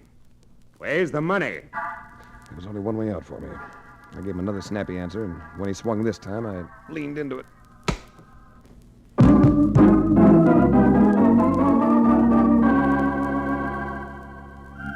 I came out of it looking into the brown eyes and honey-colored hair of Marie Vartel. I took a second or so to lick the dryness from my lips, then managed to grin up at her. She smiled back at me. It was faint, but it was a smile. How do you feel, Race? Hey, you keep rough company, baby. All right, Race, on your feet. Let him alone, Menard. My instructions were for you to follow him, nothing else. This is the faster way. Get up! Menard! One more bit of play like that, and I'll set your head to ringing with his pistol. You go too far, Marie. I should take that trinket away from you. So? And will you try it now? No. Then get out of here. You have a way with it, baby. Dear, let me help you up. Thanks. Maybe you have two ways with it. You're not very big, are you? I don't like men to touch me, Race. Well, this is purely in gratitude, baby. And that was that ingratitude, too. I think it started out that way.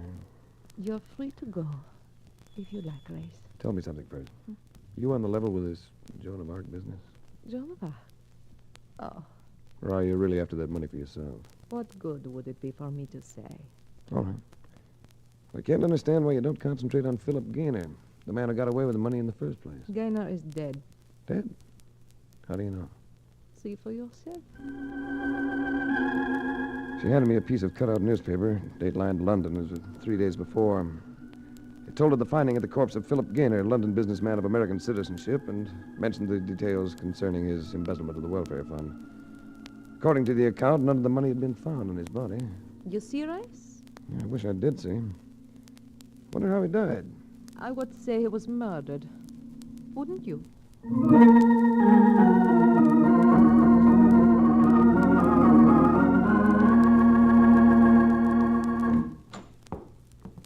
Oh, brother, what a whistle stop this Bordeaux.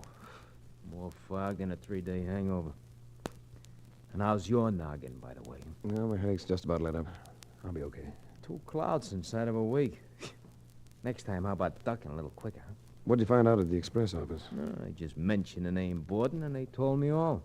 But there was no dough involved. Just a shipment of books. That means something? Not at the moment. Maybe it's the condition of my head. Yeah. Oh, just a second.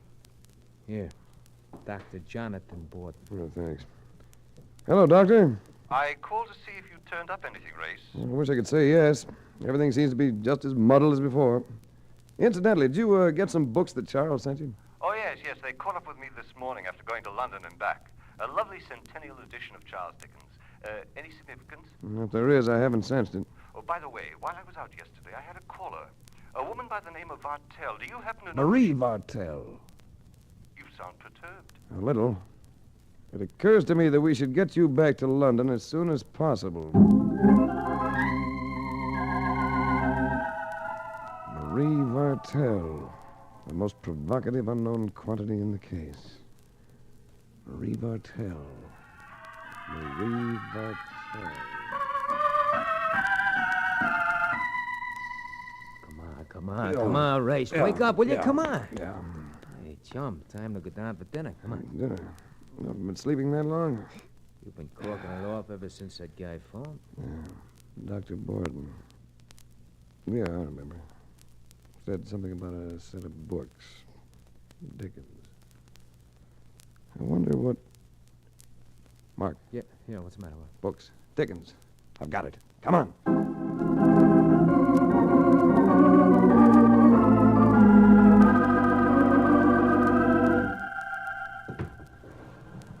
You'll raise the window a little higher, will you, Mark? Yeah. You know, chum, if the gendarmes catch us doing this, we are liable to spend no little amount of time in the Bastille. But it's too late to turn back now, ain't it? We have already broken and entered. Great. What next? That case of books on the table. Somebody opened them for us. Looks as though they have already went through them. Find David Copperfield. Yeah, wait a minute. Let me see. David Copperfield. Yeah, here it is. If you're looking for dough, there ain't nothing in it. Look. I think you're repeating a mistake that was made before, Marcus. Being too hasty. Unless I'm very wrong, these... Yes, you see? This is one of those editions where the pages have to be slit. So slit? Yeah. There we are. A brand new 1,000-pound note. Holy cow. Look, the book is loaded with them. I thought I heard someone in this room. I hope you'll forgive us, but we're rather anxious to check this little money. matter. You found the money? Yes. Now we must see that it gets to the proper authorities. Well, naturally, I'll take care of that. Why should you? Well, for one thing, it's in my possession. I also happen to be Charles Borden's brother. As my friend here would say, in a pig's eye you are. What do you mean?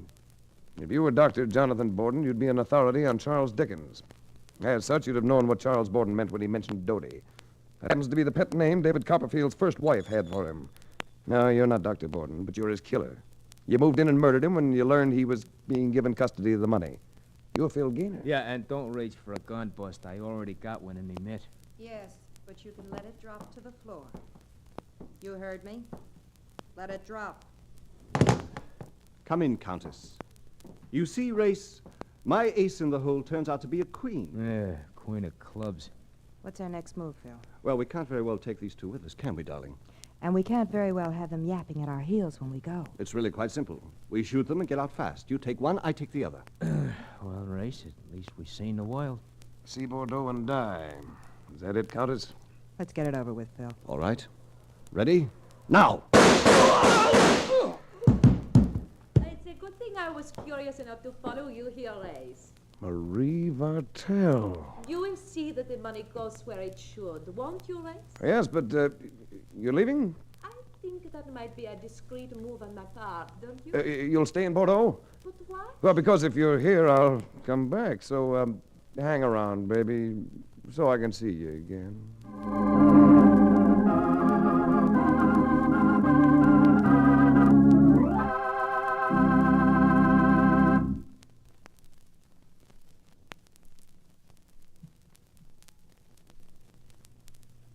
The Adventures of Frank Race, starring Tom Collins with Tony Barrett as Mark Donovan, comes to you from Hollywood. Others heard in tonight's cast were Gene Bates, Gerald Moore, Jack Carrington, Michael Ann Barrett, and Paul Dubov. This series is written and directed by Buckley Angel and Joel Murcott. The music is composed and played by Ivan Ditmars. Be sure to be with us again this time next week for another dramatic chapter in the Adventures of Frank Race. Art Gilmore speaking. This is a Bruce Ells production.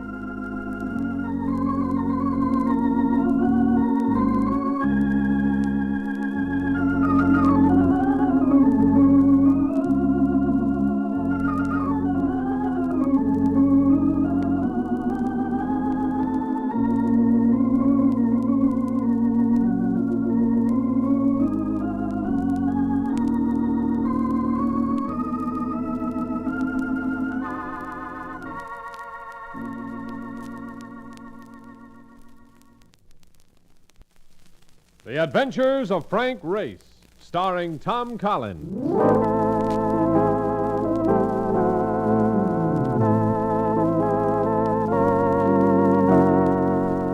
The war changed many things, the face of the earth and the people on it.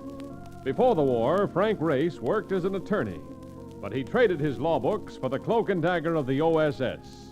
And when it was over, his former life was over too. Adventure had become his business. The Adventures of Frank Race.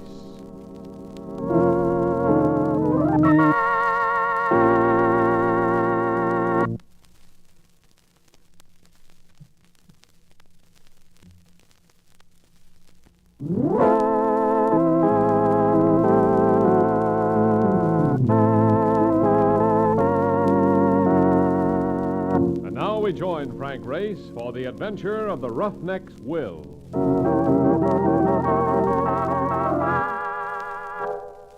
Sometime people come back to you through the years.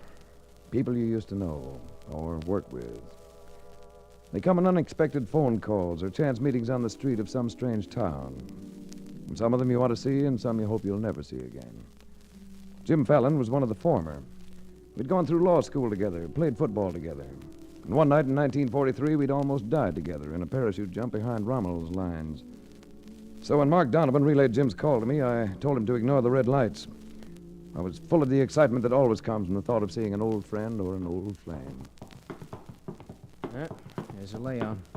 Office suite 401 to 416. And look at the names on that door, will you? Fallon, Foster, Peabody, Morton, and LaRoche.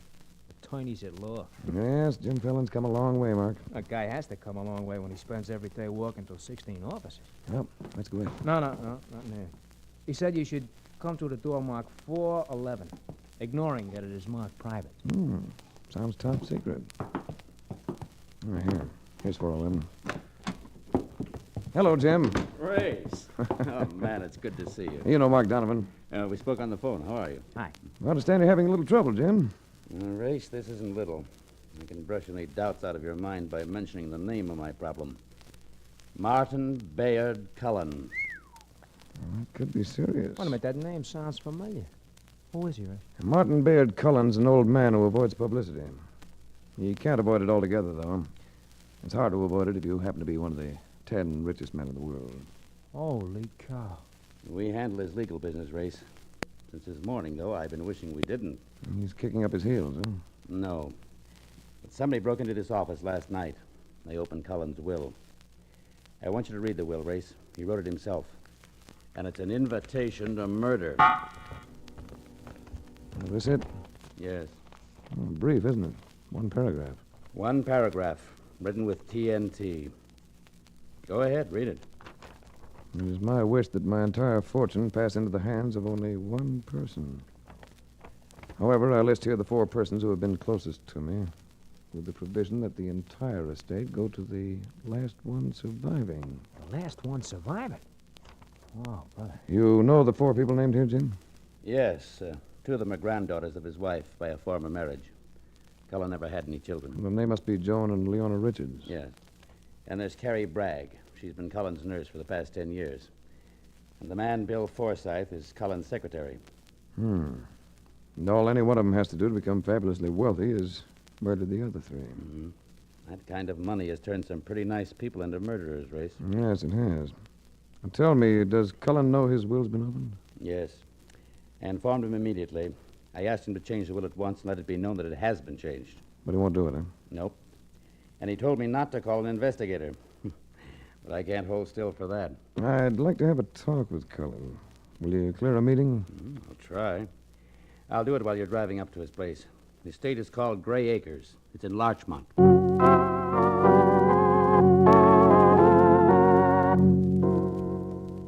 Gray Acres was appropriately named.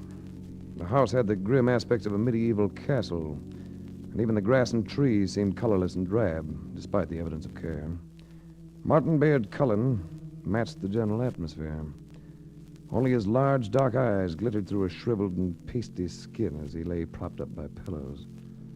But when he spoke, his voice belied his 90 years. My orders to Fallon were quite precise. I want no investigation. I let you in so I could tell you that. Now get out. I'm not here in your behalf, Mr. Cullen. I just wanted to see what kind of a man it is who uses his fortune to try to influence murder. Since I'll be the first to be murdered if it does happen, it's still my affair. It's time for your medicine, Mr. Cullen. This is one of my heirs, Race. Or shall we say that Miss Bragg is a candidate? She doesn't seem to be out murdering anybody, but she is giving me medicine to drink. Someday it may not be exactly what the doctor ordered. Isn't that right, Miss Bragg? That's right, Mr. Cullen. She agrees with me, Race. See? Everybody agrees with an old man. Especially when he has millions they may get their claws on. Come on, Mark. Let's get out of here. Yeah, the medicine ain't the only thing that smells in this joint. Well, now there's a sweet old guy. Will you tell me how that prune with the lemon personality get to be rich, huh? Well, he started out as a roughneck on a drilling crew. Oil wildcat is. Now he's loaded. Oil and steel, bonds, stocks, cattle. You name it, he's got it. You seem pretty well informed about the old man, Race. Oh, hello, Forsyth. How'd the interview go? Not too well. You warned me. Hey, look, Forsyth, you're his secretary. Anybody been especially snoopy lately? Only me, frankly. I have my finger on all of the old man's affairs. You know about the will? I've always known about the will. You see, Race, I typed it.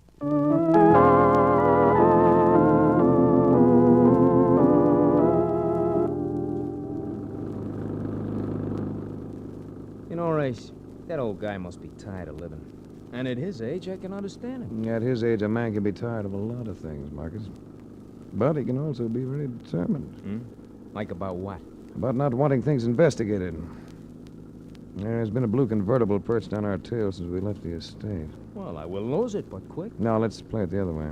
Slow down, come to a stop at that billboard sign. Right. All right, get out. Pretend to be checking the tires. I get you. Here comes a car. It's slowing down. We gotta stop, though. Duck, Race, duck! Come on, Mark. Behind the side. They're backing up. Keep low. Now, you must have winged him. Car got out of control. He's hurt. Not badly. Let's follow him. Can't. Look, he nicked one of the tires on my heap. Oh, that's too bad. It's too dark to get the license number. I got all the numbers I need. They say that somebody doesn't want us around. Did you get a look at the driver? No, I just fired at the hood. Now let's get that tire changed. Pay another call. On who? On Joan and Leona Richards, Cullen's granddaughters. Oh,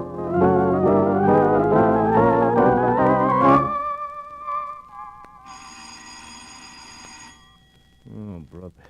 If the Danes which live here are related to that old moneybags, I will bet you we are about to come face to face with a couple of pigs. Remember, Marcus, they're only related by marriage.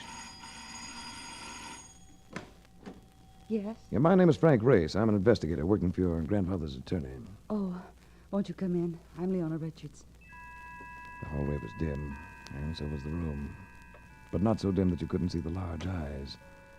Eyes that could reflect hurt easily. And they looked as though they made a habit of it. Except for that, her face was plain. But something about her said, if I ever come into your arms, You won't want to let me go. I'd offer you a drink or something, Mr. Race, but, well, the household budget won't stretch that far. Oh, I could run down and pick up a fish. Never mind, Mark. If my grandfather sent you to bring me back to Gray Acres, Mr. Race, I won't leave my sister. Saying that doesn't make you happy. I didn't know you'd lived at Gray Acres. We moved out 3 months ago. What? Because my sister... Because her sister had reasons. And the reasons are nobody's business but mine. Another girl stood in the doorway to the bedroom. She looked like Leona, only she was beautiful, and her eyes were deep and dark, but hard as polished onyx. It was a few seconds before I realized that her left arm was hung in a sling. Joan, this is Mr. Race. I heard everything. What do you want? Your grandfather wrote a will, and some eager beaver opened it, a little ahead of schedule. Light me a cigarette, Lona. All right. The terms of the will might place your life in danger. Your life and your sister's. Suppose you let me worry about that. No, but it doesn't end there. This particular will might also work in reverse and make you the menace. Sounds like Grandpa's up to his old divide-and-conquer tricks. Don't say things about him, Joan, please. I know you're fond of him, but I'm not. Do either of you own a blue convertible? Well, yes, I do. She owns it, and I use it. I see. Tell me, why the sling? What happened to your arm? I don't think my answer is going to surprise you, Mr. Race. Somebody shot me.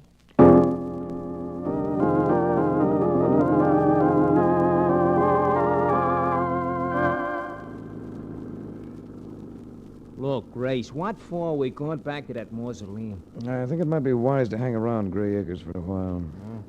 Think that John Richards' dame was the one who was using us for target practice? Yeah, slow down, Marcus. There's the gate to Gray Acres up ahead. Oh, there's more than a gate there, Race. There's a guy with a shotgun blocking the road. Now, you stay in the car. I'll talk to him. Put your hands up there. They're up. Who are you? What you want? My name's Race. I'm working for Mr. Cullen's attorneys. Oh, yeah.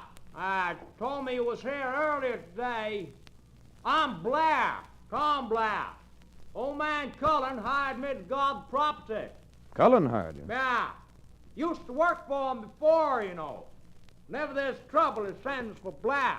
Well, do you have orders not to let me through this gate? Well, I use my own judgment. Cullen's got a lot of faith in my judgment. Well, do I pass or do I make camp out here on the road? Who is it, Blair? Oh, Mr. Forsythe. It's that investigating fella. Oh. Hello, Race. I thought I'd come back, just in case. Yes, I had a hunch you would. I have a room prepared for you and your friend. You letting them in, Mr. Forsythe? Have any objections, Blair? Me? Why should I? I was just wondering, that's all. I'll drive up with you, Race. There's space for your car in the garage.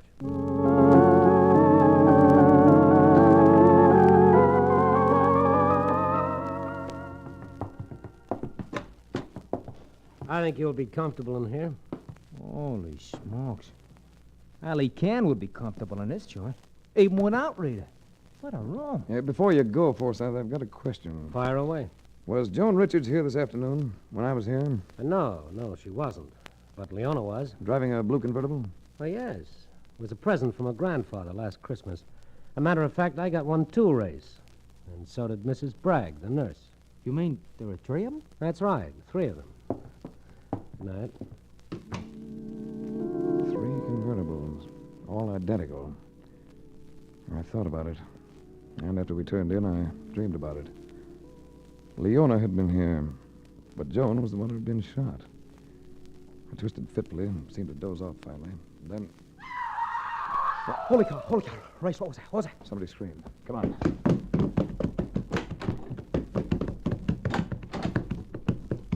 That came from the old man's room, Race. Hurry! Where's the light switch? I'll get it. Martin Bayard Cullen lay propped on the pillows. His staring eyes fixed right on us, his withered old hands motionless against the white counterpane. It wasn't the stare of death, though. His glittering eyes turned to the far side of the bed. I moved around to see what he was staring at.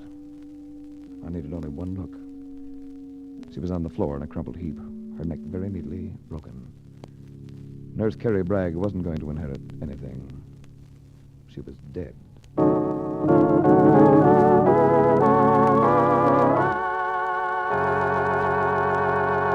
We'll return to the adventures of Frank Race in just about 1 minute.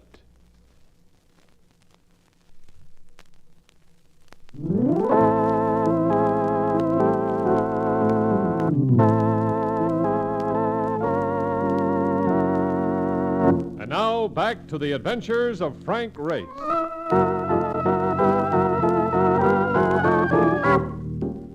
The murder of Nurse Carrie Bragg narrowed the field of Cullen's potential heirs to 3.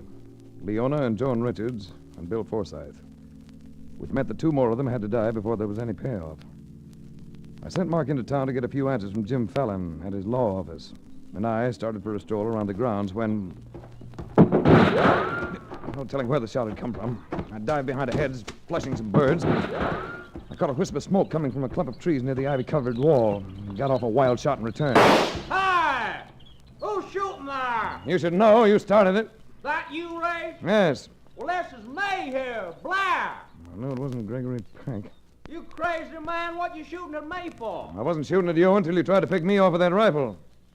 Come out of those trees with your hands up. Man, I wasn't shooting at you. You clipped the top of the hedge as soon as I dove into it. Well, I didn't even see you. I was just shooting the blue jays. Here, I'll come out holding the gun over my head. What makes you so hot about blue jays, Blair? Oh, they're bad, man, bad. Getting the chicken coops, suck the eggs dry, you know. There aren't any chicken coops here. Well, I guess I just got the habit from down home. Maybe yes, maybe no. I think you were trying to scare me, Blair. Oh, now why would I want to do a thing like that? I don't know. But whether it's me or a bunch of innocent birds you're after, take a tip. Make your first shot count the next time you start playing this game. Because next time, I won't miss.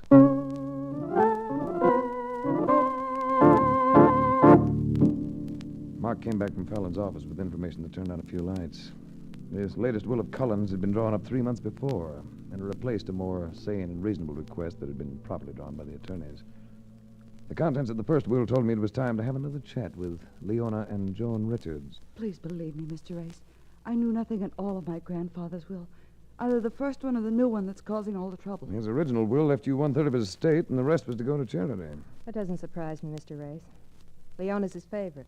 Then you should be interested in the contents of the new will, because they call for action, not orders. You're wasting your time, Mr. Race. I know the contents of the new will, and I didn't have to break into Fallon's office to learn them. I'm going out. Leona likes to answer questions, but I don't. Oh, Ray, she's so stubborn. Suppose something happens to her. Hey, this is no time to break up, baby. I'm sorry. I'm so nervous and upset. Here, let me use my handkerchief. Maybe we can get those eyes pretty again. Let go of me. No.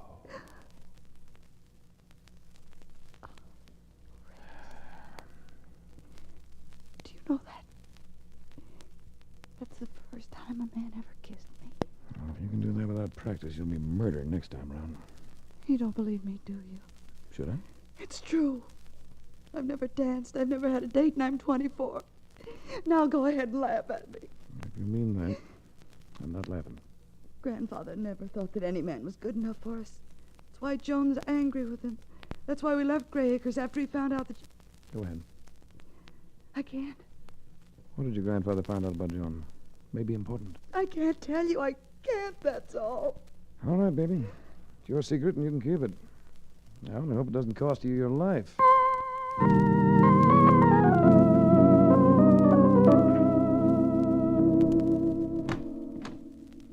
Well, hey, it's about time you got back. Where you been? I've been walking around town, thinking. About a dame, judging by the look on your kisser. And I'll bet it's that Leona Richards, too. And brother, that's bad. Well, if you mean one of the girls killed Carrie Bragg, you're way off base, Marcus. They didn't do it. Oh, brother. You got so many stars in your eyes, you can't see them all. The old man's angry with them. He might change a will in the spur of the moment and change it within an hour. They know that. All right, so what? So if either of them intended to latch onto the whole fortune, they'd have killed Cullen first to make sure the will isn't changed. Oh, wait a minute. That makes sense. With that Bragg dame dead, that only leaves one guy. Yes. That leaves Bill Forsythe, Cullen's secretary. Let's go in and have a talk with him. Well, okay. Which is his room? Well, this is the one he came out of last night. Forsythe? Maybe he's in the library. That's where he works, you know. Yeah, we'll see you later. Meanwhile, let's have a look around here. Hey, what are we looking for? I don't really know, Marcus. You go through that bureau, and I'll take the writing desk here. Okay. Oh, very neat person, Bill Forsyth. Everything in order. Yeah. Hey, he wears nylon shorts, too. Look. Imagine me in these things. Now, never mind that. Keep going. You may come in. Don't seem to be anything but clothes in here. I guess it... Hey, look at this. What is it? Framed picture of Joan Richards in a bathing suit. That babe should wear tighter dresses. This I never know. Now, look at the inscription down on the corner. Huh? Oh, I didn't notice that. You wouldn't. To Bill with all my love, now and forever. Joan. Wait a minute. There's something else under the guy's pajamas. A couple of letters. Hey, listen to this. Darling, Miss Bragg says the doctor gave grandfather a sedative. I can meet you tonight, usual place. Is it signed? It must be Joan. Put everything back. But does it mean something? It means plenty. Old man Cullum found out about Joan and Bill Forsyth, and he knows that Carrie Bragg was helping them. So he set up the will to start them knocking each other off. I'm afraid that's it. Are you going to look around anymore? Well, just in the closets. I want to find out if Forsyth has any weapons hidden around. You take that one, I'll take this one. Race. Race, come here. What is it? Oh, brother. It's Forsyth. He's been hanged.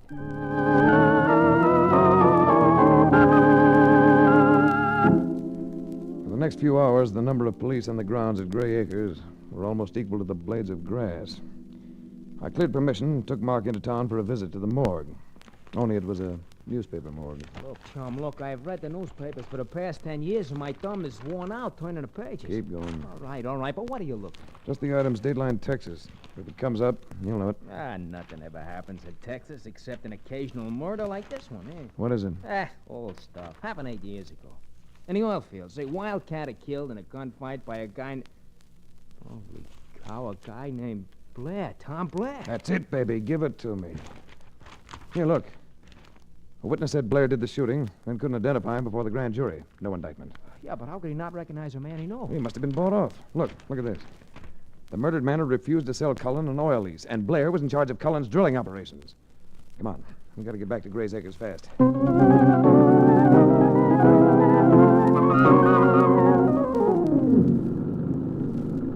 look.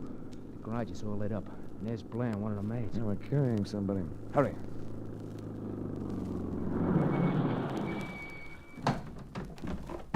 Race, give me a hand here. Now it's Joan Richards they're carrying. Yeah, look, Mark. Grab the car and get out of here. Find Leona Richards and stick to her. Bring her back here. Right. Yeah, here, Blair. Let me grab her. What happened? Maid found her. She was in the garage with the motor running. I passed by. I smelled the gas. All right. Put her down here. I'm afraid you're dead, Race. Yes, I'm afraid she is. Oh, poor Mademoiselle Joan. Does Cullen know about this?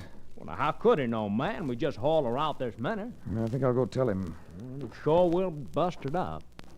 Yes, he sure will.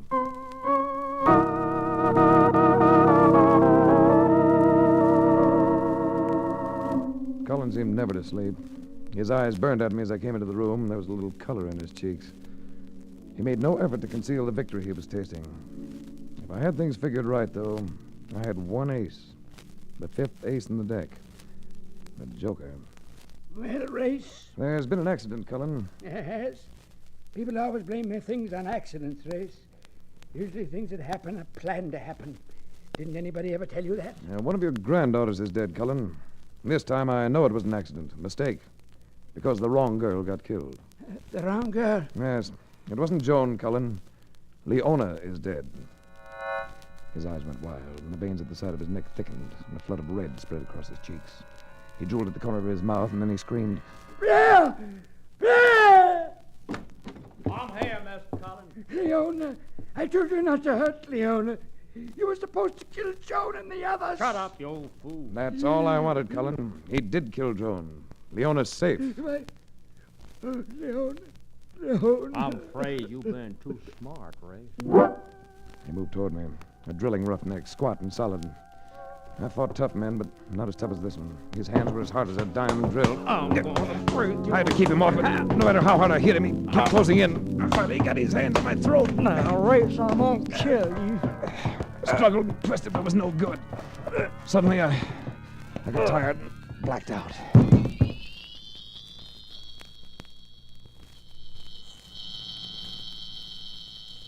Across the centuries and out of time and space, I came alive again. I didn't know whether I was in this world or the next, because the dead eyes of Martin Bayard Cullen stared down at me from where he'd slumped across the edge of the bed, seized with a final heart attack. But then I heard a welcome voice that belonged to the living. Come on, you ain't dead. Wake up, will you? Hi, Mark. Hi. What a skull that Blair has got. Look, I bent me end wrench when I whacked him with it. You couldn't have gone all the way back into town and come back. No. You see, I got to thinking, and I turned around, see? I figured the Blair was the heavy, so how could Leona get hurt if he was here?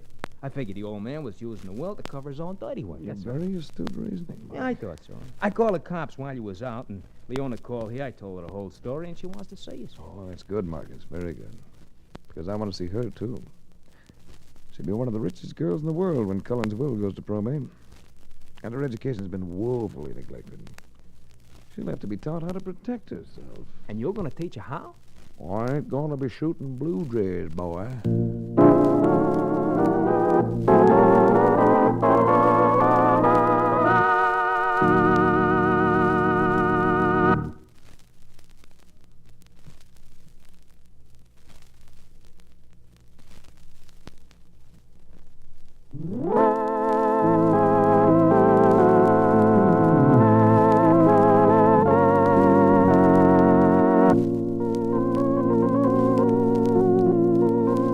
The Adventures of Frank Race, starring Tom Collins with Tony Barrett as Mark Donovan, comes to you from Hollywood. Others heard in tonight's cast were Gloria Blondell, Frank Lovejoy, Michael Ann Barrett, and Wilms Herbert. This series is written and directed by Buckley Angel and Joel Murcott. The music is composed and played by Ivan Ditmars. Be sure to be with us again at this same time next week for another dramatic chapter in the Adventures of Frank Race. Art Gilmore speaking. This is a Bruce Ells production.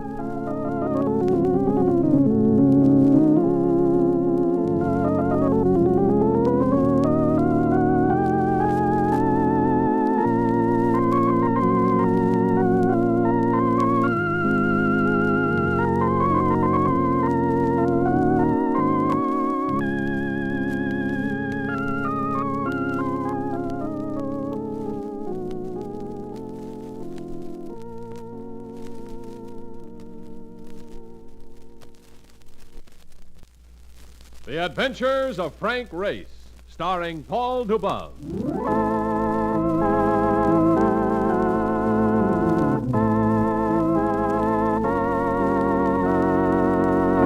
The war changed many things, the face of the earth and the people on it. Before the war, Frank Race worked as an attorney, but he traded his law books for the cloak and dagger of the OSS. And when it was over, his former life was over too. Adventure had become his business. The Adventures of Frank Race.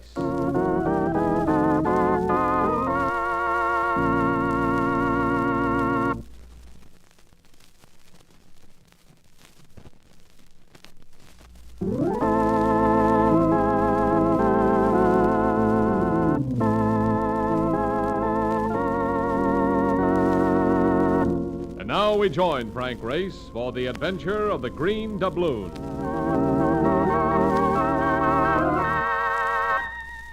Central America and rain. They go together like bread and jam, only the combination is not nearly so pleasant. Our plane was a few minutes from the landing field at Calan, gate to the eastern entrance of the Panama Canal. And Mark Donovan was doing a little bouncing of his own, independent of the atmospheric conditions. Oh, brother, next time I come down this part of the world, I'm taking a nice, slow cattle boat. Even if I have to share a room with a wild bull. It is a little bumpy, Mark. A little bumpy, the man says.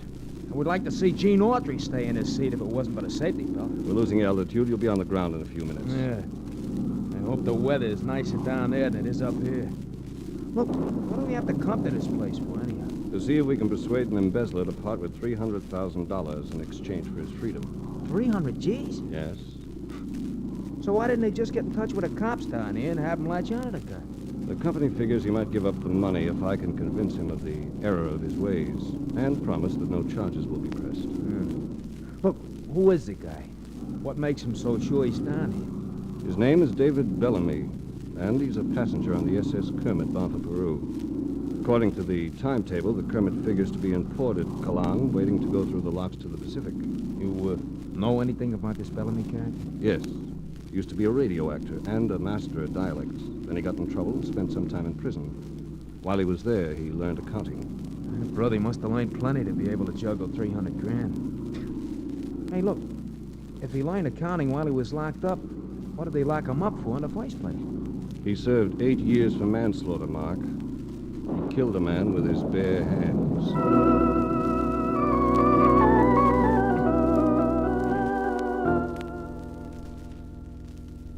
If you're a kid addicted to the making of mud pies, then Kalan in the rain will appeal to you. But if you're an adult addicted to the simple comforts of life, there are better places. However, the weather wasn't the only unpleasant feature about Kalan. There was an additional unpleasant touch, supplied by the Office of the Port Authority. I'm sorry, Mr. Race, but your friend, Mr. Bellamy, isn't aboard the Kermit. He was when she made port this morning, but he seems to have disappeared. I see. Thanks. Of course, the ship has just started through the locks. He may catch up along the way. Passengers do miss connections sometimes. It's not unusual. Yeah. Maybe he went on a bender in town and he'll turn up later. We can go on a ship and wait for him. No, he won't be turning up later. Come on, Mark.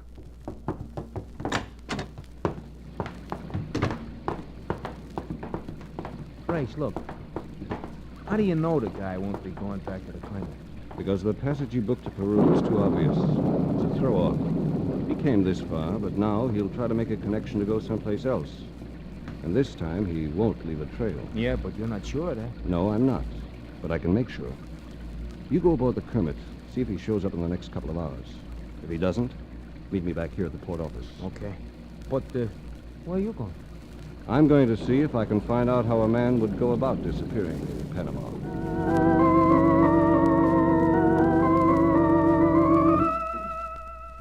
I knew that Bellamy wasn't going to be easy to find. Away from the ship, he was going to have another name. And since he was an expert in dialects, there was every chance he'd adopt a different nationality. I thought about it as I made my way through the narrow streets, deserted in the rainy night.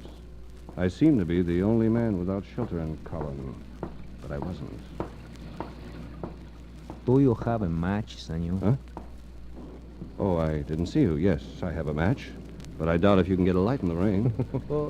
I like the rain, senor. I always get what I want in the rain. People are so nice. They never refuse Diego. That isn't a cigarette in your hand. No, senor, no. That's a gun. Step into the doorway. How can I refuse? Now, if the senor has any valuable he wishes to contribute to Diego's welfare fund, Diego will be most grateful. I only have a little cash, but this wristwatch is worth a sizable sum. Yes, that's going to be fine. He bent his head slightly to look at the watch, and his gun hand dipped automatically. We were in tight quarters in the doorway. I brought my hands up to undo the watch strap, stepped quickly to the side, and let Diego have a left in the solar plexus. Now, drop it! Si, senor. If you insist. That's better. I'll confiscate this weapon for the present. Oh. The senor talk like a gentleman. Such a gentleman wouldn't waste his time taking Diego to the police. Besides, Diego would be an excellent guy. Guy? Si. Come off it, Diego. You're not a native. You're a Mexican. I can tell by your accent. The senor is clever. They didn't like Diego in Mexico, so Diego ran away. And you got this far before you ran out of breath. All right. The police might send Diego back to Mexico, and I can't stand that place on account of my health. Fugitives who get into a place are usually smart enough to have their eye on an exit. Turning Diego over to the Panama authorities might take him off the streets, but it wouldn't bring me closer to Bellamy. I had a hunch, and I played it. Senor, I would do anything to avoid the police. I'm not turning you in. I can't afford it. This senor has a dislike for men in uniforms. Let's say the police would rather find me than you. I've got to get out of here, Diego, and I've got to do it without a passport. Maybe you know a way. From Colon? Oh, no, senor. Too many American officers. There must be someplace. Si.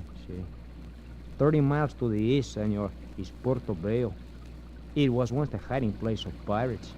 In Puerto Bello is a cafe called the Green Doubloon. The Green Doubloon? Si. And the proprietor is Senor Kamamoto, a Japanese. He is very good at making people disappear, senor.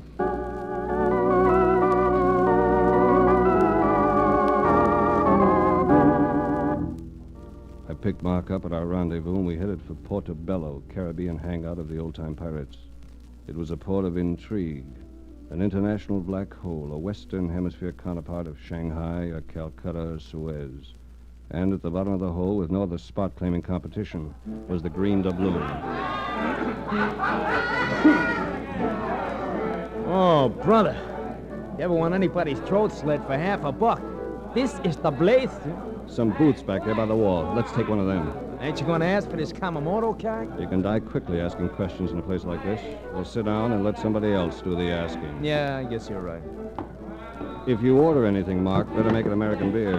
I wouldn't vouch for the beverages in a place like this. You don't have to vouch for the beverages, but personally, brother, I would vouch for the doll which is walking toward us here or any place else.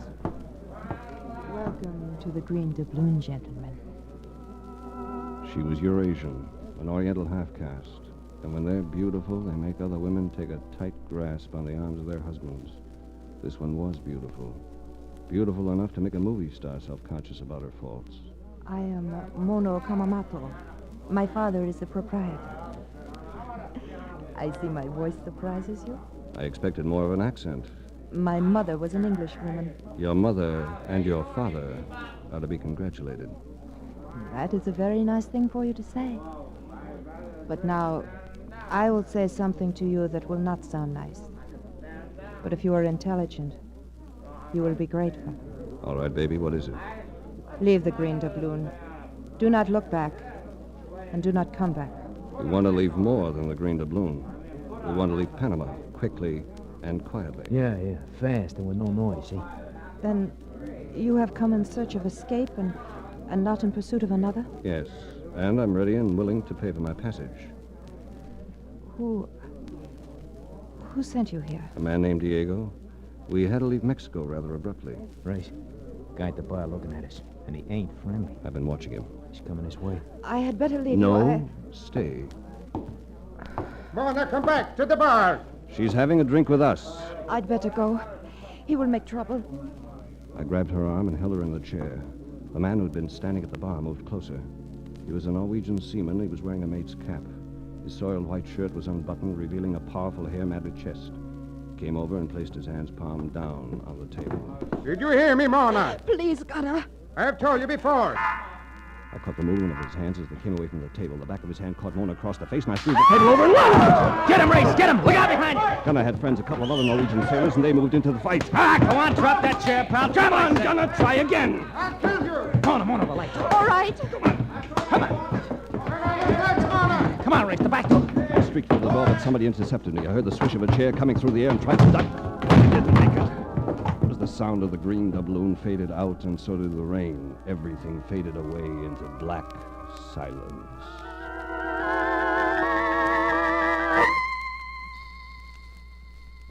I came to in a storeroom lighted by a feeble candle. Mark was trussed up in a corner, still unconscious. Two men were seated on a couple of small barrels. One of them was a Japanese. You did considerable damage to my place of business, Mr. Race. How did you know my name? From your American driver's license. This is Mr. Harrow. Oh. Hello. Hello, Reyes.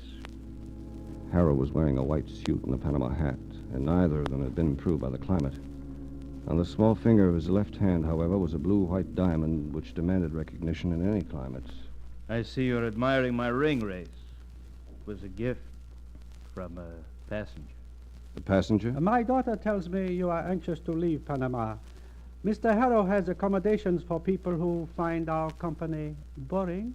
I haven't exactly been bored, Mr. Kamamoto.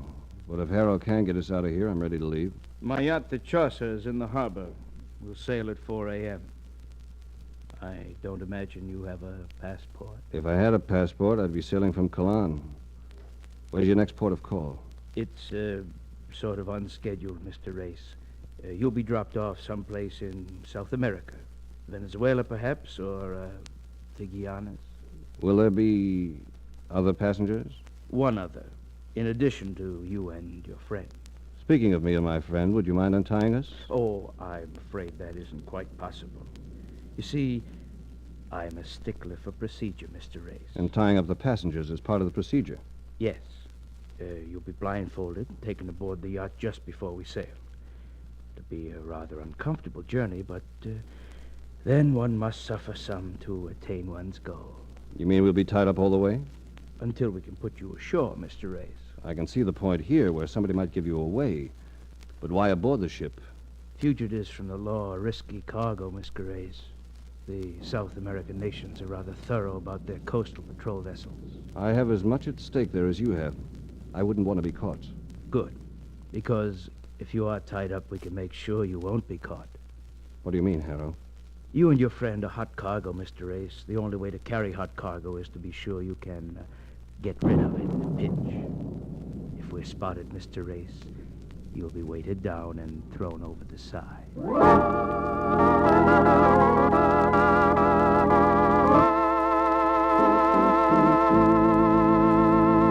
We'll return to the adventures of Frank Race in just about 1 minute.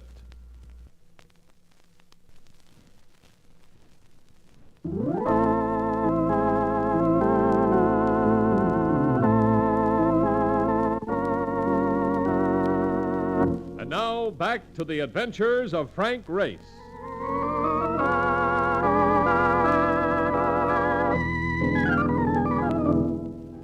A sea voyage with weights around your ankles is no vacation at all, especially when you can't change your mind and go to the mountains instead. Even if David Bellamy and his embezzled $300,000 were on board, chances of getting the money were slim, and chances of leaving the vessel alive seemed even slimmer. It was something to think about in the darkened hold as the yacht Chaucer pitched and rolled her way into the open sea. Oh, brother. That you, Mark? Race? Yeah. Yeah, it's me, I think. Hey, what's going on? An earthquake or something? We're on board a yacht. A kind gentleman is smuggling us into South America. Oh, brother, right now I would sign away my Social Security to be smuggled into the Brooklyn Navy yacht. Hey, wait a minute.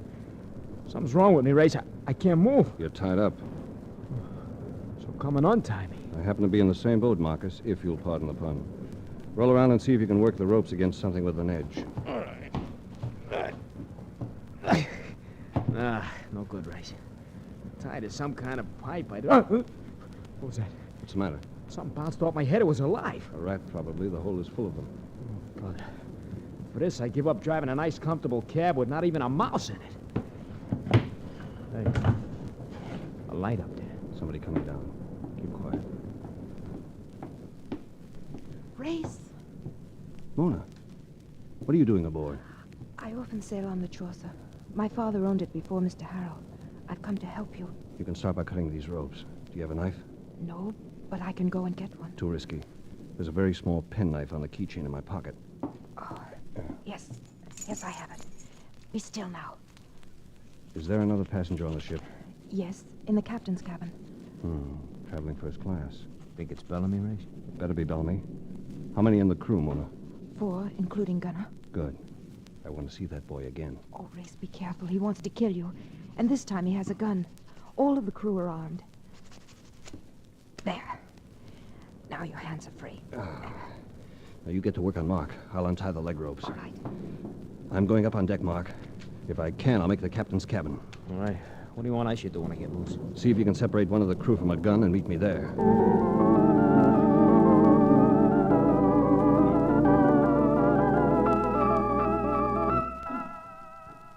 There was an oil slicker hanging at the top of the companionway, and I slipped it on for cover.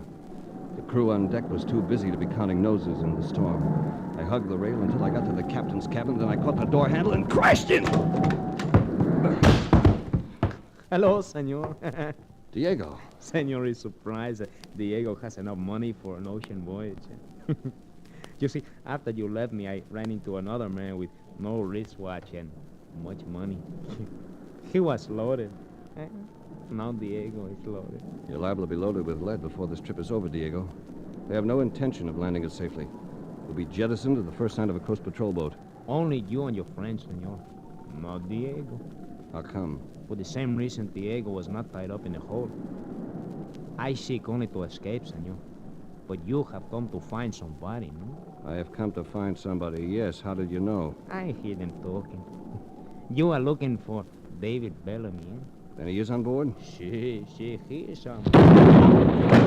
Careful, those things that are falling! What is We hit a reef. We've got to sink, senor. Diego, get out of here. Don't go for that gun, Harold.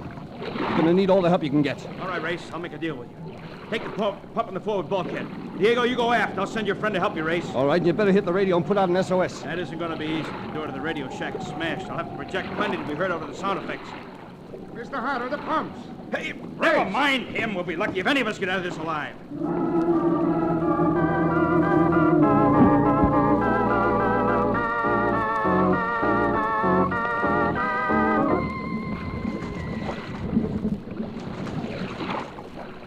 Oh, brother. My hands are blistered in this pump race. It won't be for much longer. Look up ahead. Hey, that's land, ain't it? It's a small island. There's a patch of clear sky. He's heading her into the lagoon. Oh, brother, safe at last. That's the misstatement of the year. Once we hit the calm of that lagoon, that's when the trouble starts. I mean, that's when they're going to start blasting. We'll have outlived our usefulness. Right. It's a pretty narrow opening into that lagoon. Yes, and we're coming into it fast. The tide flow is picking us up now. That narrow entrance may save our lives. How do you figure that? Foliage comes right down to the water and overhangs. We abandon ship as soon as we hit the entrance. You mean we dive? I'm afraid so, Marcus. It's dive or die. We'll have a better chance if we can get our feet on land. Oh, brother, we're really riding this tide now. Mm-hmm. This tub feels like a surfboard. All right, boy. Here it comes. Stay underwater as much as you can. The current will be rough. Good luck. Good luck, Race. All right. Dive. Let's go. Race, stop!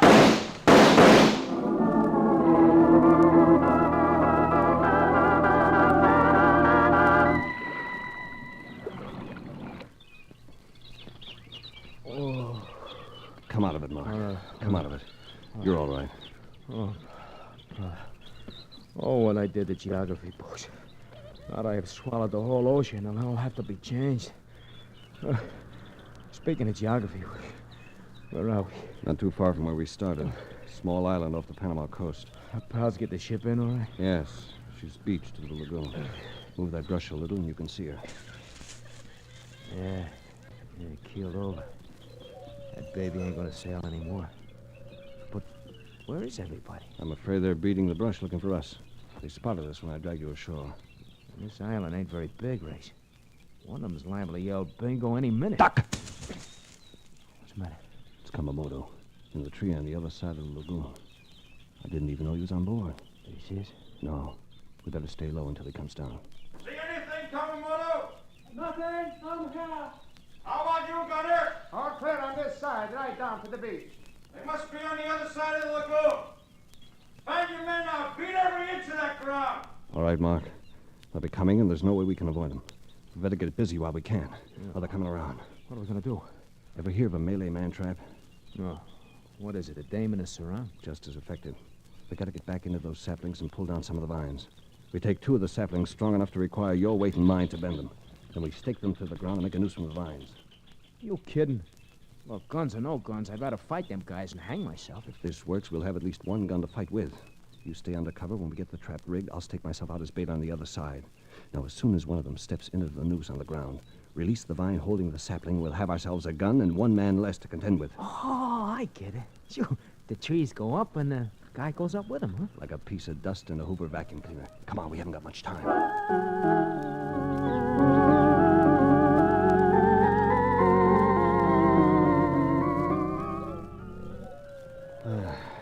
That does it, Mark. You know when to release the vines? Sure. Soon as somebody steps into the noose on the ground. Right. We finish just in time. Get hidden. You see who it is? It's one of the seamen. I'm going down ahead and draw him after me. Right. Come on, baby. I'm dying to see if this thing works. Oh, come on, stupid. You're looking the wrong way. That's right, baby. Step right into my parlor. Just a few feet more. That's the jackpot! Hold down, Mark. Huh? It worked, didn't it? Look at him up there. He's not cold. We can cut him down later. Pick up that gun. Oh, with pleasure. Now we can begin someplace and haul out. No. Now we can reverse tactics. I'm tired of being hunted. I came after Bellamy, and I'm going to get him. But which one of them is Bellamy? I'm not sure. Kamamoto, maybe. Or even Diego. Or Harrow. Yamamoto is Japanese, and Diego is a Mexican. And Bellamy is an expert dialectician. Remember, he did all right as a radio actor. Hey, that's right. That's right. And don't forget that gunner character. Bellamy once killed a guy with his bare hands, didn't he? Well, that gunner's got the biggest hands I ever saw. If Harrow got that SOS through when we were piling up on that reef, it may not be long before a patrol boat gets here. I want to have Bellamy wrapped up by then. All right. Hey, here comes a new customer. He sees us.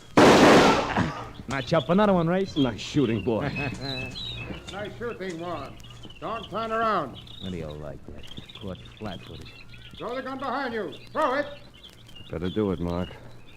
I got them, Harrow. I'm going to let them have it right now. No, you're not, Gunner. Drop your weapon, too. Don't you tell me. I've got him. I'll kill you, too. Well, I guess that's the end of the killing race. Not while you're still holding that gun. Oh, very well then. I'll throw it away. I couldn't stand by and see murder done, even if he was going to make it profitable. Are you sure it was the prospect of murder that changed your mind? Why, what do you mean, Race? I mean the United States Coast Guard cutter that's heading into the lagoon. What? Well, what do you know it is? Yes. Oh, brother, look at that beautiful flag. Why, I didn't even see it. Excuse me, Race. I'm going down and throw flowers at those guys. Harrow, what made you kill Gunner? I told you.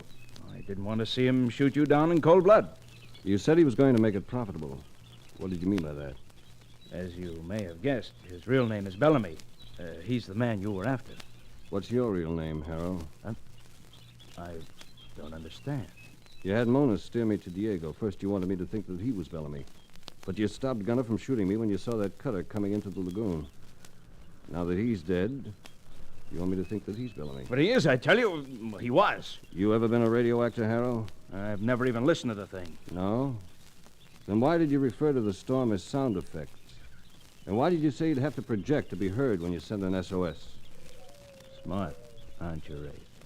Smart enough to know radio language when I hear it, Bellamy. I want to make a deal with you on that money you embezzled. Tell me where it is, and there'll be no charges pressed. Can I count on that? Absolutely. Money's in the American Exchange Bank in Brazil under the name of Edward Harrow. Good. Now you won't have any prison term to serve after you're executed. Executed? You're not forgetting you just murdered Gunner, are you? Why, you know... You're not as good as you used to be with bare hands, Bellamy! Hey, Ray. Ray, what's going on here? What's going on? Mr. Bellamy just signed off after a mediocre farewell performance. Bellamy? That's Bellamy? Yes, it is. Well, Marcus, what are you looking so unhappy about? Oh, no. No, look. Look at them clouds up there. Holy cow, Race, I'd rather be dead. It's gonna rain again.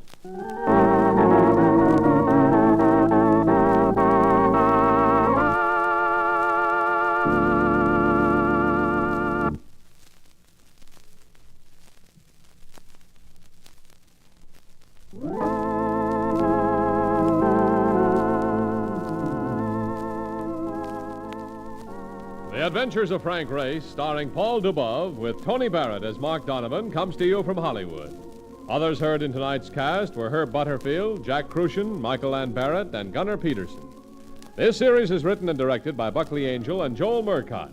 The music is composed and played by Ivan Ditmars. Be sure to be with us again this same time next week for another dramatic chapter in the Adventures of Frank Race. Art Gilmore speaking. This is a Bruce Ells production.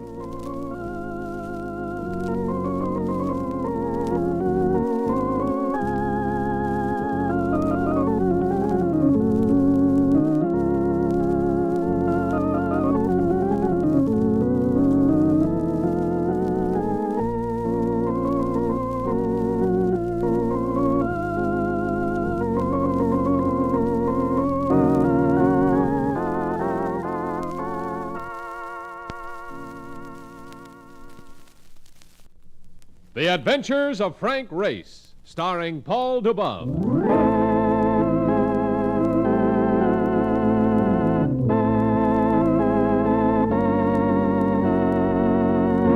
The war changed many things, the face of the earth and the people on it. Before the war, Frank Race worked as an attorney, but he traded his law books for the cloak and dagger of the OSS. And when it was over, his former life was over too. Adventure had become his business. The Adventures of Frank Race.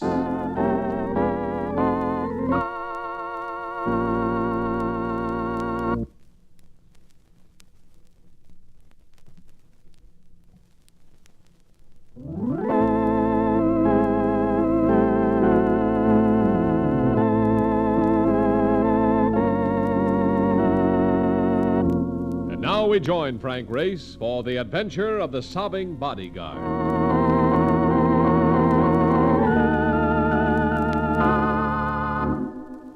It wasn't what you might call a respectable hour, and I had nothing left but a grunt of relief as I doused the light and burrowed into the bedding. There'd been a meeting with two former combat companions, a pair of lusty travelers intent upon my liquid downfall. I'd outlasted them, but now, with morning threatening to crack at any minute, I needed no crystal ball to forecast what it held for me, a fat hangover.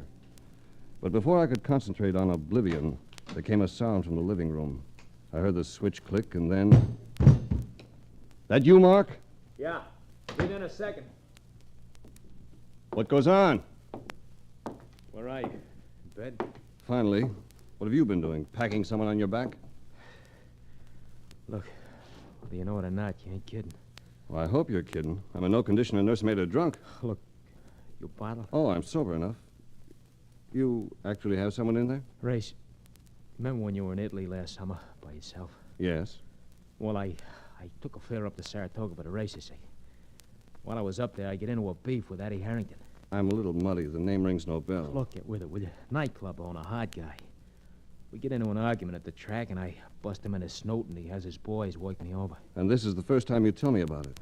Well, I guess I was kind of ashamed of being mauled. Of course, it took four of them to do it, you understand? I understand.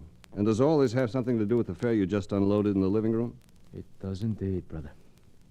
That lump in there happens to be Harrington. Come again, will you? If he's drunk, why bring him here? Or are we conducting a haven for lushes? Race, listen to me. The guy in there ain't drunk. He's dead. That brought me out of bed and sent me into the living room with a lunge. Mark's passenger lay spilled over the end of the divan, a big fella, the athletic type gone to seed. His features, even in death, held to a sadistic leer. That's quite a deal, huh?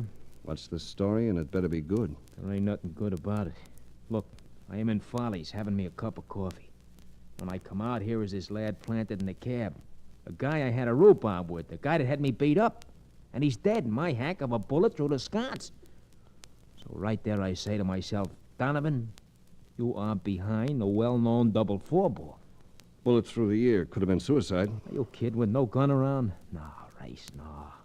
The brains of homicide would just snort at that one. I gotta plant this boy in somebody else's doorstep, that's all. I gotta think about it with great care. Mark, the smart thing to do would be to call the police. No. I don't want to do that, Race. The first place I tabbed the thing for a frame. Not against me in particular, you understand? It's just that somebody perforated this guy and wants a patsy to pin it on. I happen to fit. Motive and everything. All right, if you want to play it that way. But if the police do move in, it'll be that much tougher. Why don't you just dump him out in the street somewhere right away? Because I picked up a tail the moment I pull away from Follies. A prowl car, no less. Latched on, wouldn't let go. Followed me right here to the door. I had to make like this boy was a drunk I was delivering home. It's all too pat. Are they still outside? Nah, I think they left. I'll have a look, though. Hey. Still there? Yeah, with another one pulling up behind him. If this thing is getting tight in the French bathing suit, I'm gonna get out of here. Wait, what for? Them cops. If they take you, I'll have you out in a matter of hours. Look, nothing doing. I never liked the clink. But if you really want to help me, here's something you should know. Harrington and I got into that fracas because of a dame he was shoving around, see? A dish by the name of Coral Kennedy. Last I heard, she was singing somewhere in Jersey City. I'll see you later. He got clear of the room by a scant couple of minutes. The visiting group included a patrolman and a couple of plainclothes officers. One of the detectives I knew, a Lieutenant Kessel. This was a complication because we'd never liked each other. This layout belong to you, Race? I've been under that impression. What's the picture? Am I being evicted? I'll laugh at that one after breakfast, but I'm not so liable to gag on it. How do you explain the lad on the dive van? Looks a little inebriated. He's dead and you know it. How'd he get in here? All you had to do was push the door open. He might have done the same thing. With a bullet hole in his head? Why don't you stop? Where's the other guy that lives in the apartment? He was spotted packing this cargo in here. What's the pitch, Kessel? It's all so pat. You're knowing just when to arrive and tabbing Donovan so neatly. He felt he was being framed by someone. Looks as though he's right. You helped him get away, didn't you? You can put that one back in your hat, Lieutenant. I know nothing about this business. Anything I do for Donovan from now on will be done in my capacity as a licensed investigator. Yeah? Well, first you're going to stand a little investigating yourself. Starting as of now. What with the medical examiner and pictures and questions, it was 8 o'clock before I was able to detach myself long enough to grab a shower. After this, Kessel finally and grudgingly indicated that I wasn't to be taken in. So I went out for a breakfast of dry toast and black coffee. While I ordered, another customer slid onto the stool beside me. Plump, sleek, well-manicured, he eyed the counterman with the quiet gaze of a snake digesting a rabbit. Let me have some coffee, too. Make sure it's hot or I'll push your face in it. Hey, Race. Remember me? I remember you. Flip Clemson. Yeah. I come in here so I could talk to you. I'm gratified. I hear you got Addie Harrington's body over to your place. You're full of news. I hear things. But this is hard to believe. You see, Race, I've been working as Harrington's bodyguard, and I couldn't help feeling real hurt if that was really Addie's body. Sorry, Flip. You'll have to read about it in the papers. You keep stalling, I ain't gonna like it. Look, Flip, I've had a tough night. I've got a headache. Start nagging me, and your face will go into the coffee. Don't ever try nothing like that with me, Race. You'd only get your fingers down your throat. A long way down. All right. Now that we've both made faces at each other, why don't we just say so long? Race, Yes? that ain't really Harrington's body, is it? Buy a paper, Flip. Read all about it.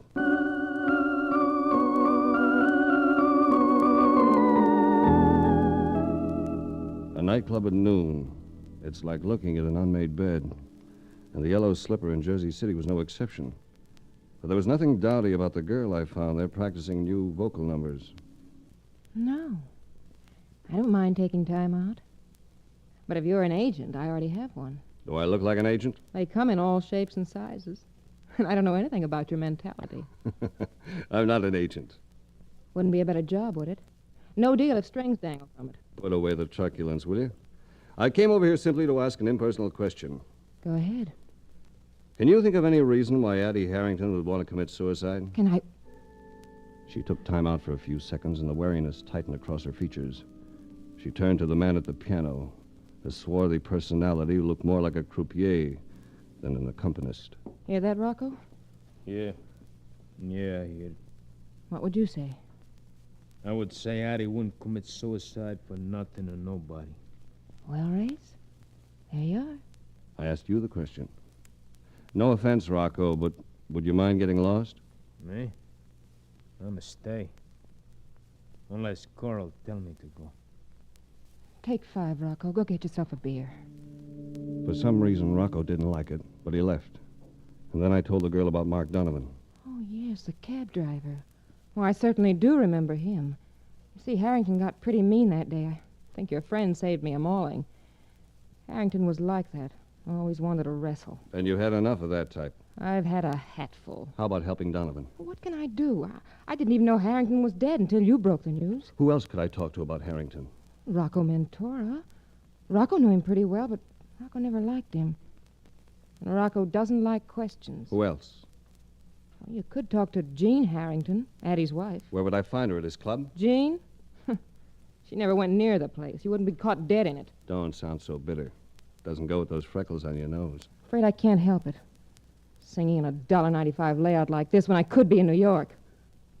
And if it weren't for Harrington, I would be. New York isn't very far from here. When do you have a night off? Tomorrow? But if you... Dinner with me? I'm the mental type. I don't start wrestling until very late in the evening. All right, Race. Might be fun.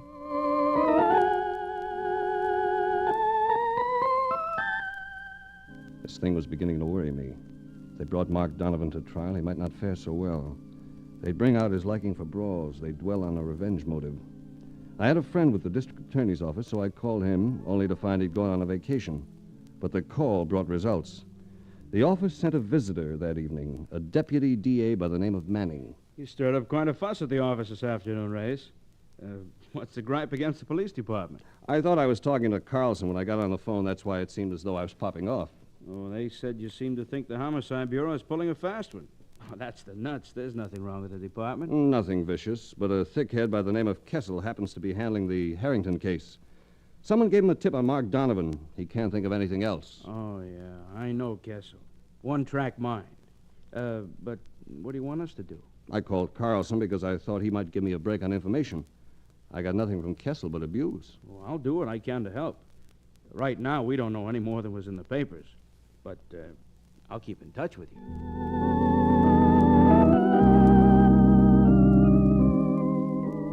It was about an hour after he left that I got a call from Mark Donovan. Race, I think I'm in trouble. Where are you? Michael's drugstore. You know, the one right around the corner? What's the problem? A couple of Joes at the fountain look like dicks. They've been giving me the double O. Now, if I had you here to sort of create one of them diversions... I'll be right there, right away. Stay put. You ain't going nowhere, Race. You're gonna stay right here. It was Rocco, the Jersey City piano player, standing just inside the doorway. There was fever in his eyes, in the way he drew on the cigarette plastered to his lower lip, in the way he gripped the automatic in his hand. He was feeling big and tough and in command of things. My guess would have been the stuff that dreams are made of. Bad dreams.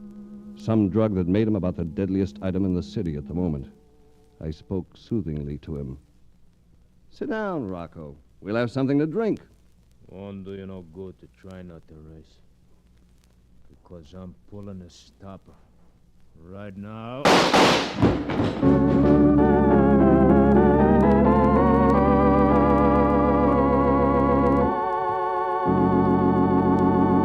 We'll return to the adventures of Frank Race in just about 1 minute.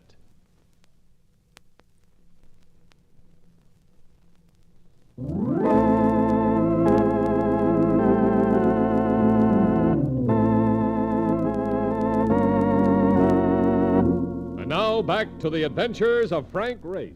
I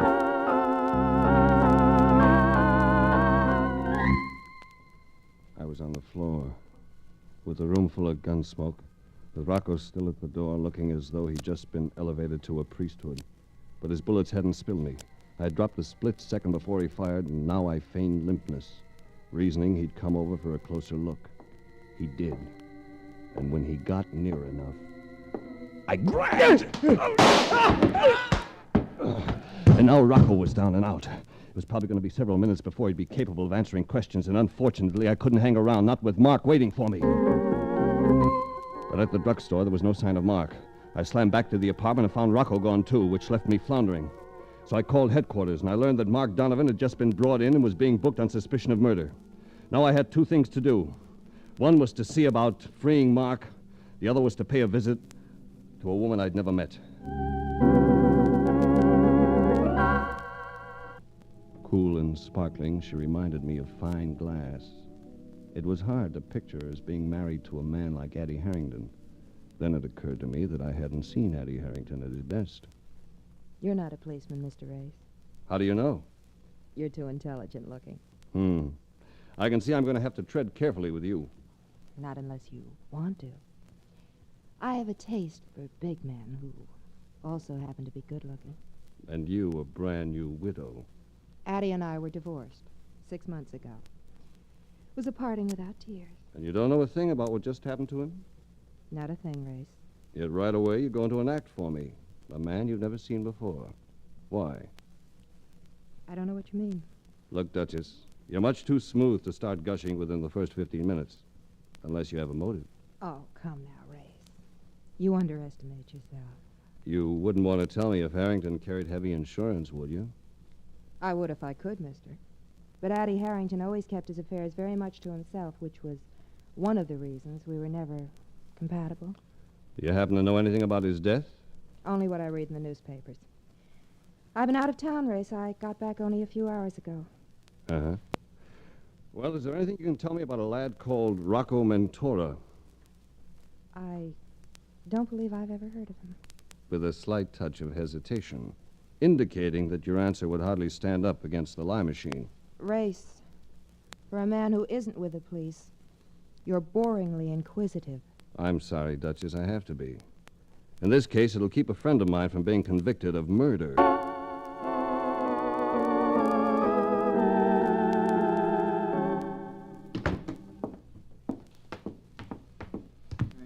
Race, come on over. Hello, Clemson. Race, this is Johnny Ortega. Climb in, we'll give you a lift. No, thanks. I need the exercise. What'd I tell you, Johnny?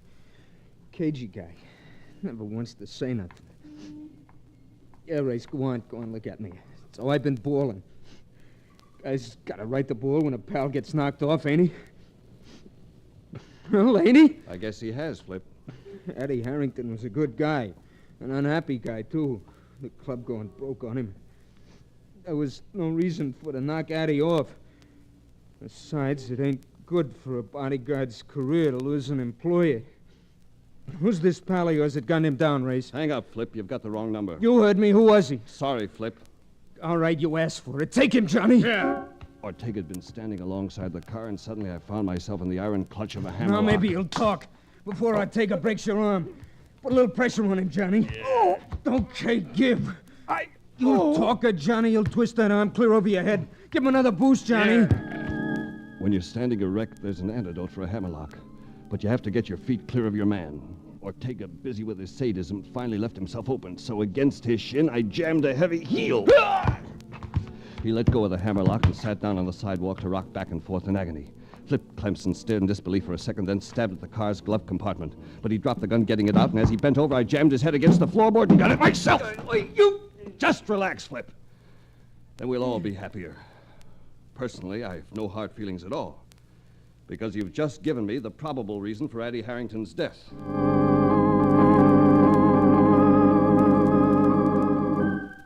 I got Mark out on a writ of habeas corpus, but with an inquest coming up, we were in need of information. So I called Detective Lieutenant Kessel. When I told him what I'd like to know about Jean Harrington, whether she had a boyfriend or not, his reply mirrored his feeling for private investigators. Look, you're a shamus. Find out for yourself. And that was that. I felt fortunate I could go to Manning in the DA's office. I guess we can find that out for you, Race. Anything else? I'd like to know if Harrington carried a big insurance policy, but I'll check on that myself. On the anxious seat now, I phoned Manning the next afternoon. No dice, Race. At least no boyfriend we can turn up. Thanks anyway. What'd you learn about the insurance? That part gels, Manning. One of the terms of their divorce settlement stipulated that Harrington keep up a $100,000 policy with Jean Harrington as beneficiary. Yeah? What do you make out of it? Nothing I can prove yet, but I'm going to keep trying.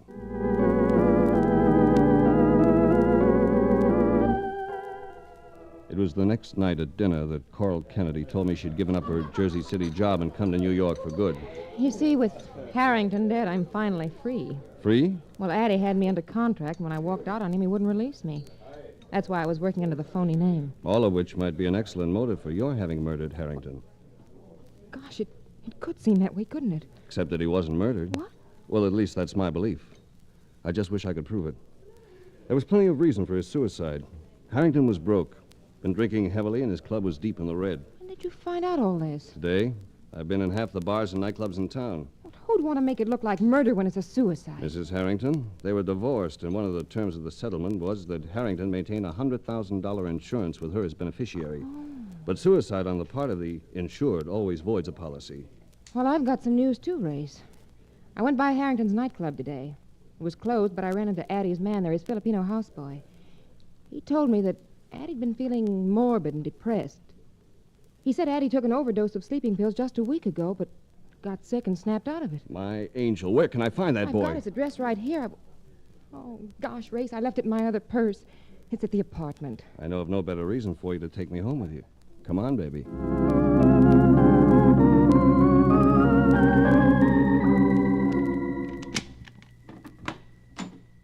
You'd better wait in the hall, Race. Nothing doing. I'll help you look. Oh? And then? And then I'll go and get some ice cream, and we'll have a real homey evening together. Oh, you fool, you. You ain't going nowhere. Neither one of you. Rocco. Yeah, Rocco. You've been talking too much, chicken. You've been talking too much to the wrong people. Seems as though you and I went through this sort of thing once before, Rocco. Yeah. But this Get time going, Coral. I ain't missing.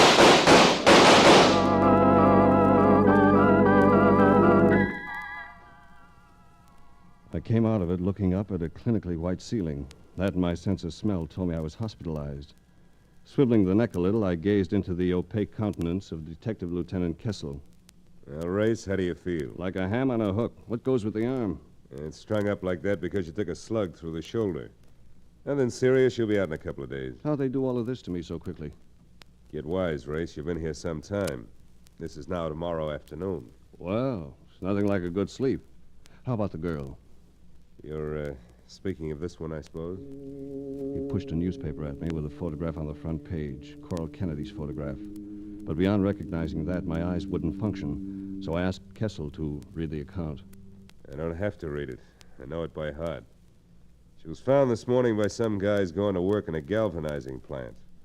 What was left of her was found in a vat of molten zinc. Kessel had said I'd be out of the hospital in a couple of days. He turned out to be wrong. I made it the next morning. But I left the place with about as much enthusiasm as a used car appraiser inspecting a Model T. At the curb, I found Mark Donovan waiting in his cab. Climb in, Race. We got things to do. What are you so brisk about? This is the day of the Harrington inquest. Yeah. I know. And the way things look, I will most likely be indicted. But I just turned up a little nugget of info that might change the whole picture. I have learned where that lad Rocco is holding up, and it happens to be at none other than the apartment of the late Mr. Harrington's former wife, Jean. You're sure? I am in dead earnest. What do you say we go get him? All right, but not by ourselves. One, it wouldn't be good for you to become involved in a fight right now. Two, I personally haven't the strength to wiggle a mound of tripe, so we'll get Kessel. And to make sure he stays in line, we'll also take along Manning of the district attorney's office.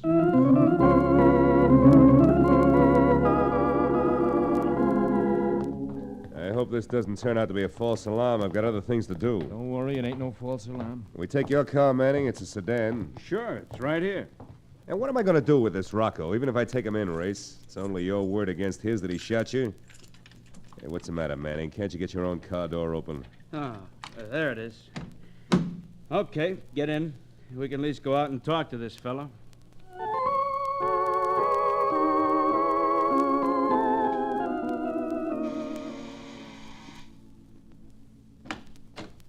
Well, what a deputation. I'm sure you don't mind if we come in. Why, I'll check right through the whole place right now, Race, huh?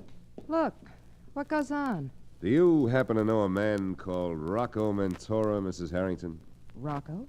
Well, of course, he's my former... Yeah, he's here all right, Race. Out cold. Whether from sleep or reefers, I wouldn't be prepared to say. Mr. Mentora hasn't been feeling well. He came over here for a few hours to rest. It's all perfectly proper. I keep a housekeeper here and a maid, You told me a few days ago you'd never heard of Mentora. Just what are you trying to prove? Yeah, that's a good point, Race. What are we trying to prove? Well, first, that Addie Harrington wasn't murdered, but he committed suicide. But it was important to Mrs. Harrington that it looked like murder, so she could collect her husband's fat insurance. That's why her boyfriend murdered Coral Kennedy, because Coral knew too much. Boyfriend? You mean this Mentora guy? No. I mean you, Manning. Manning? You're kidding, Race. I'm not kidding. I didn't bring Manny into the case. He came in himself when he heard of my calling Carlson. It gave him a chance to be on top of everything all the way. And it was Manning who pushed Coral Kennedy into that vat of zinc. He's gone off his rocker, Kessel. They let him out of the hospital too soon. Oh, wait. How do you know, Race? How do you know?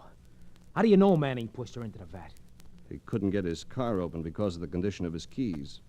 His keychain must have been dangling when he handled Coral Kennedy's body, so that the keys went into the galvanizing solution. That's why he had trouble opening his car. Take a look at the keys, Kessel. The evidence is all over them. Don't go for that gun, Manning. Ain't smart. I figured you'd be handy when I asked you to come along, Kessel. You're always so doggone truculent.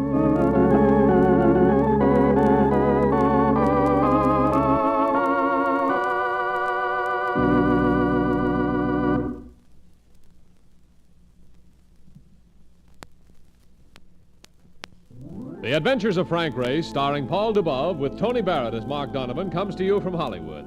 Others heard in tonight's cast were Lillian Baeff, Jack Crucian, Tom Holland, Michael Ann Barrett, and Gerald Moore. This series is written and directed by Buckley Angel and Joel Murcott. The music is composed and played by Ivan Ditmars. Be sure to be with us again this time next week for another dramatic chapter in The Adventures of Frank Race. Art Gilmore speaking. This is a Bruce Ells production.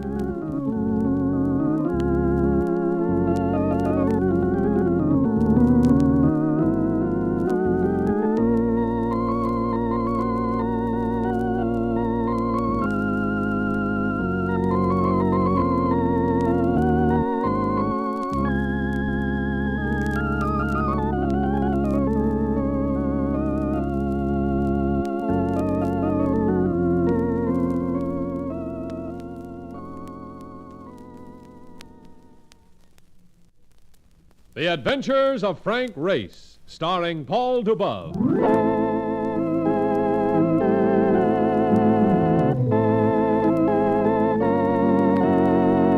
The war changed many things, the face of the earth and the people on it. Before the war, Frank Race worked as an attorney, but he traded his law books for the cloak and dagger of the OSS. And when it was over, his former life was over too. Adventure had become his business. The Adventures of Frank Race. And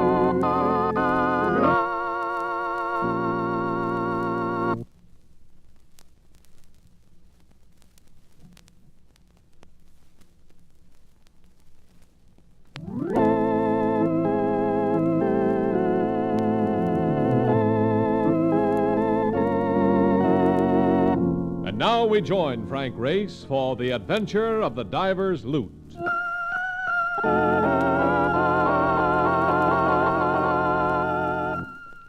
London, under a heavy rush of cumulonimbus clouds, scudding thunderheads that looked as though they might knock off your head at any moment. I just left the embankment and was hurrying across Westminster Bridge when Hey, Race, wait a second. it was Mark Donovan running to catch me. And for some reason, the sight of a New York taxi driver afoot in London seemed incongruous enough to raise a grin. All right. I give up. What's so funny? Just because a guy has to lope like a highboat bank tail to come up with you. Sorry, Mark. I was just thinking how different this is compared to ramming a cab along 42nd Street. It ain't so different. Just had to hack my way through a jam. It was worse than going for the X's on fight night. Goddamn Trafalgar Square. Slow down. You're wheezing like a sump pump. They ought to be. Hey, I almost forgot. I've been pulling this marathon because a guy wants to see us. Personality named Rhodes. Lawrence Rhodes? Yeah. Very pip and cheerio. Wants to see you pronto. Offices in Eaton Square, you know. I can't take on another assignment. We should be getting back to New York. But I'll see Rhodes anyway.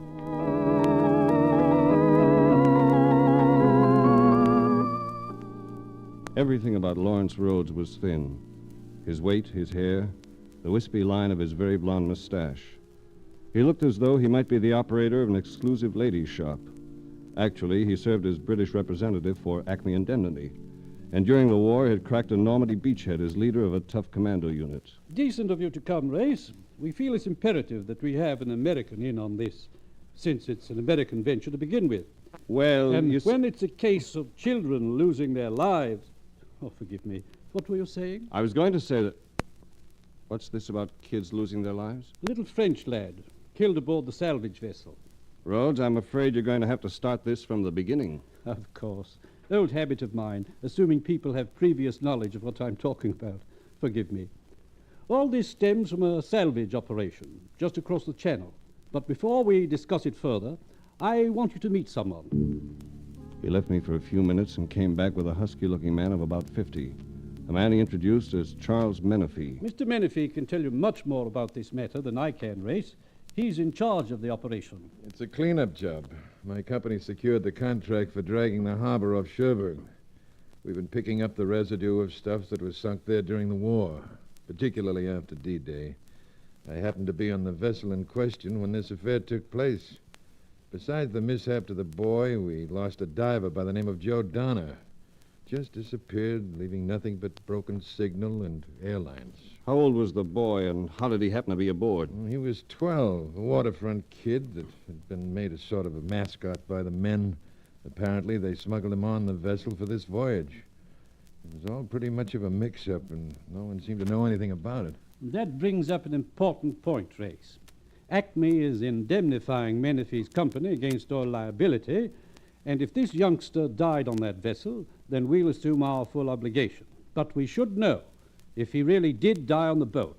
Your opinion on the report will decide that for us. What sort of accident was it? That's the peculiar part of it. The thing probably can't be called an accident at all.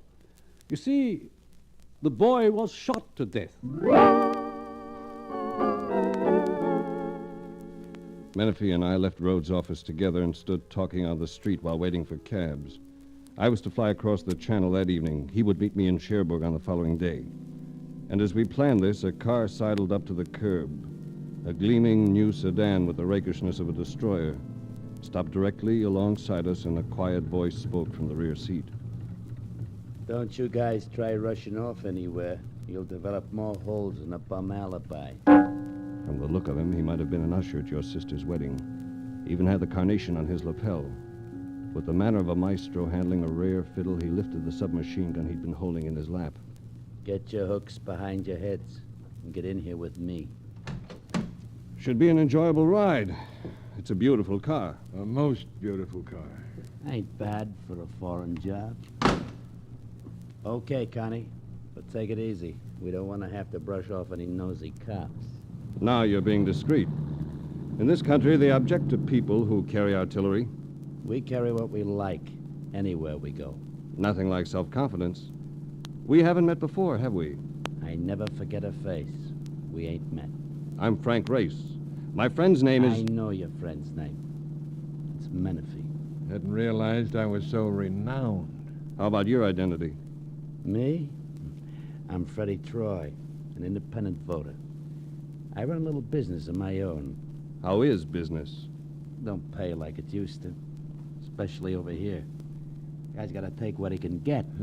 Well, from the looks of this car... Menifee, I'll give fat odds that the owner of this car hasn't the slightest idea as to who's driving it at this moment. You're a real hep personality, Race. Do you mind telling us what this is all about? No, I don't mind. I'm taking you out to the country for a ride. A real old-fashioned ride. But what for? Some people in Cherbourg, they think you're in the way. So I'm taking care of you. And when I take care of somebody, I do it right. He let his own words send him a little, just enough to relax the vigilance that had been in his attitude.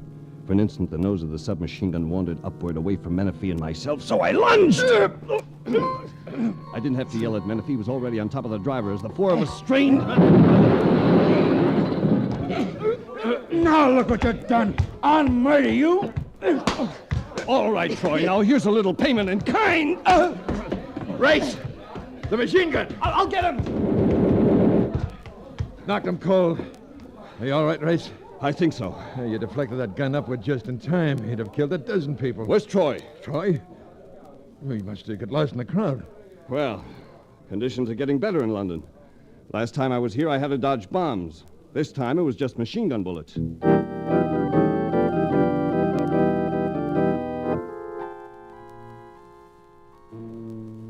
Cherbourg is still a disabled war veteran, showing gaunt open spaces and bombed-out buildings as mute testimony of the travail she endured.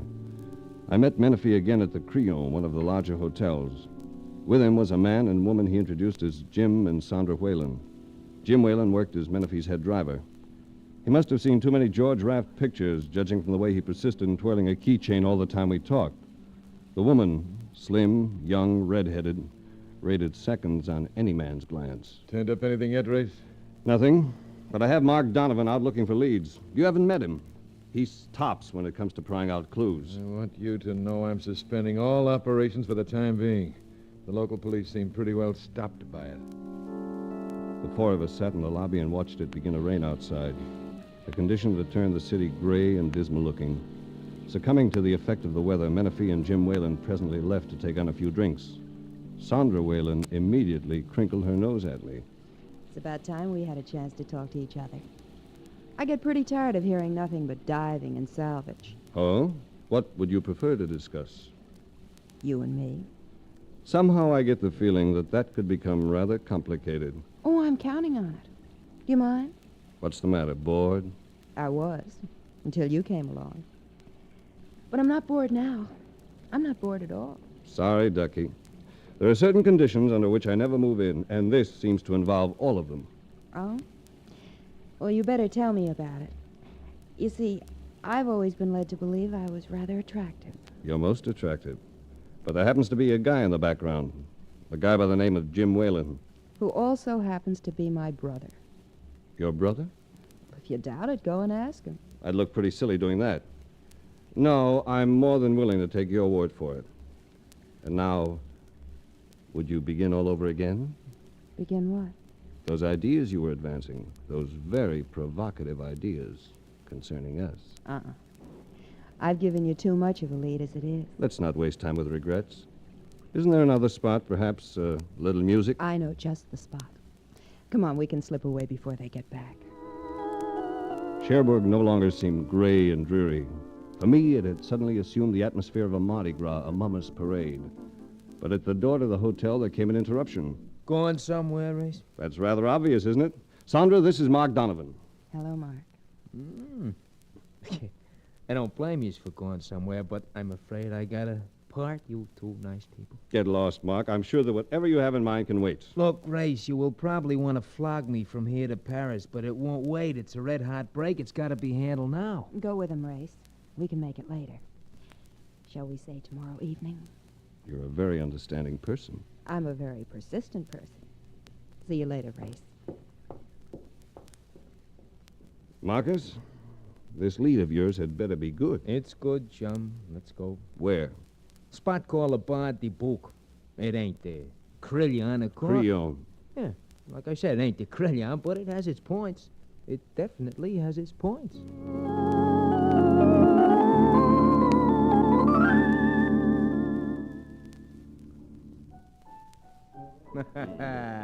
Now, ain't this something, Race? Makes you forget all about the rain outside, huh? Who are we going to talk to? And a table in the corner. Guy and a dame. He's the American I was telling you about. The one that gave me the knockdown to him. Look, I know you just left the pip, but, ain't this girl something? She was wearing a black suit and a beret. She had dark eyes and honey-colored hair. She was smoking a cigarette in a long holder, and she looked like something Renoir would have put on canvas. We went over, and Mark made us known to one another, identifying the girl as Annette, the man as Phil Benson. We had drinks and began a casual conversation. Benson turned out to be a paving contractor, dickering with the city of Cherbourg for some of its road rebuilding work. Well, it's kind of tough.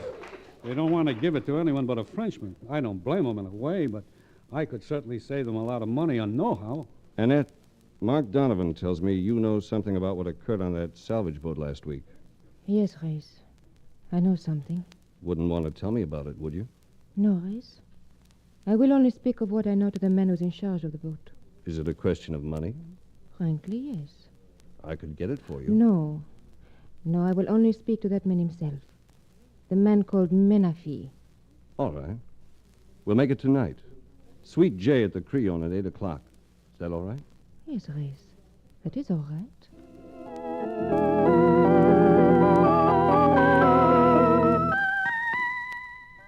Sweet J at the Creole happened to be the apartment Mark and I were occupying.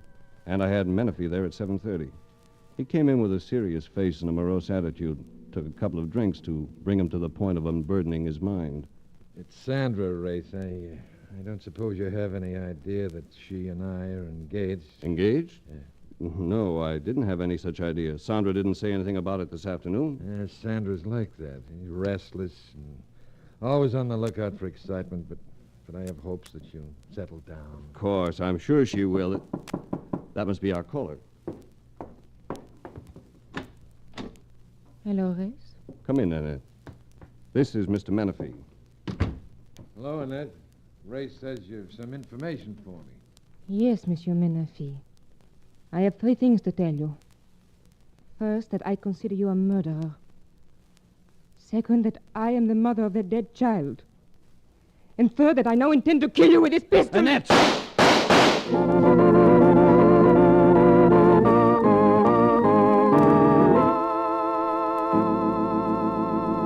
We'll return to the adventures of Frank Race in just about 1 minute.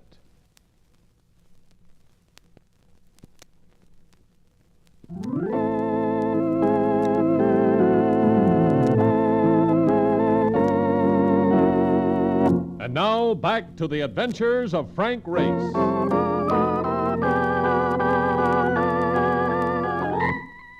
Menifee was down, but I couldn't tell how badly he'd been hurt.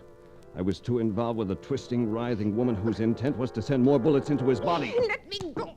Let me go! You little idiot. You're not solving anything by making a play like this. Give me that gun. Give me that gun. I'm sorry. You left me no alternative.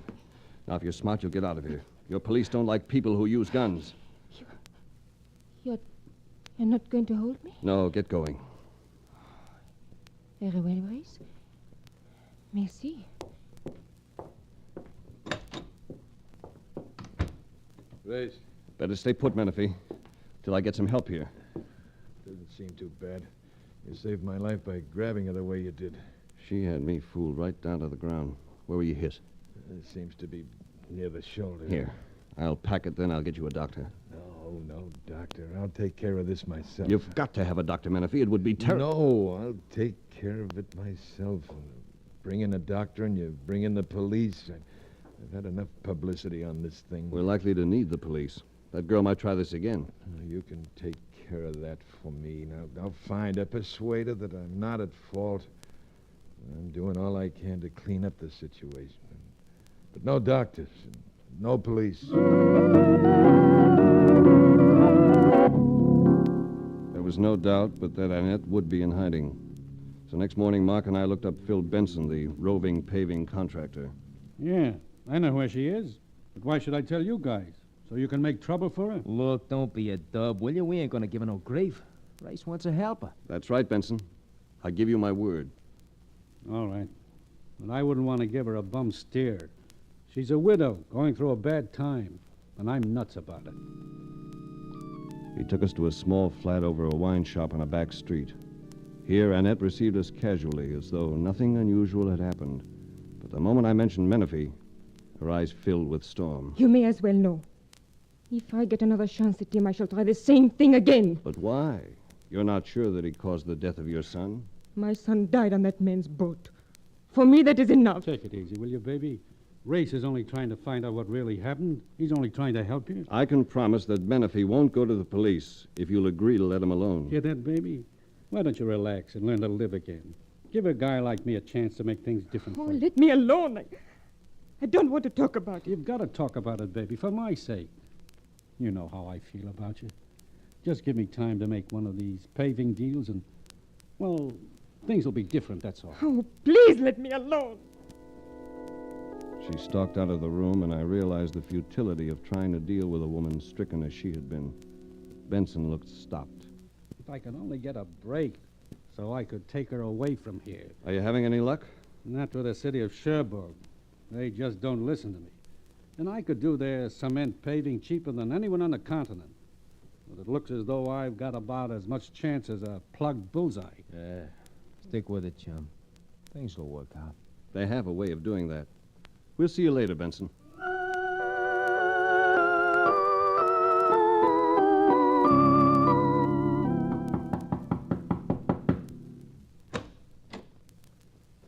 Race.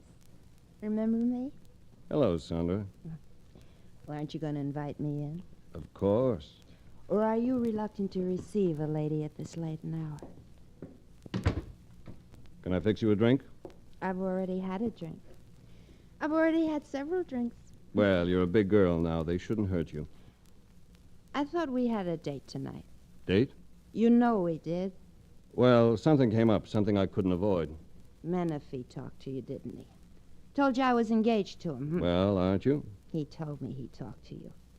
You know, you had me fooled. I didn't think you'd let a thing like that slow you down. A lot of things slow me down. That's just one of them. Big, virtuous man, aren't you?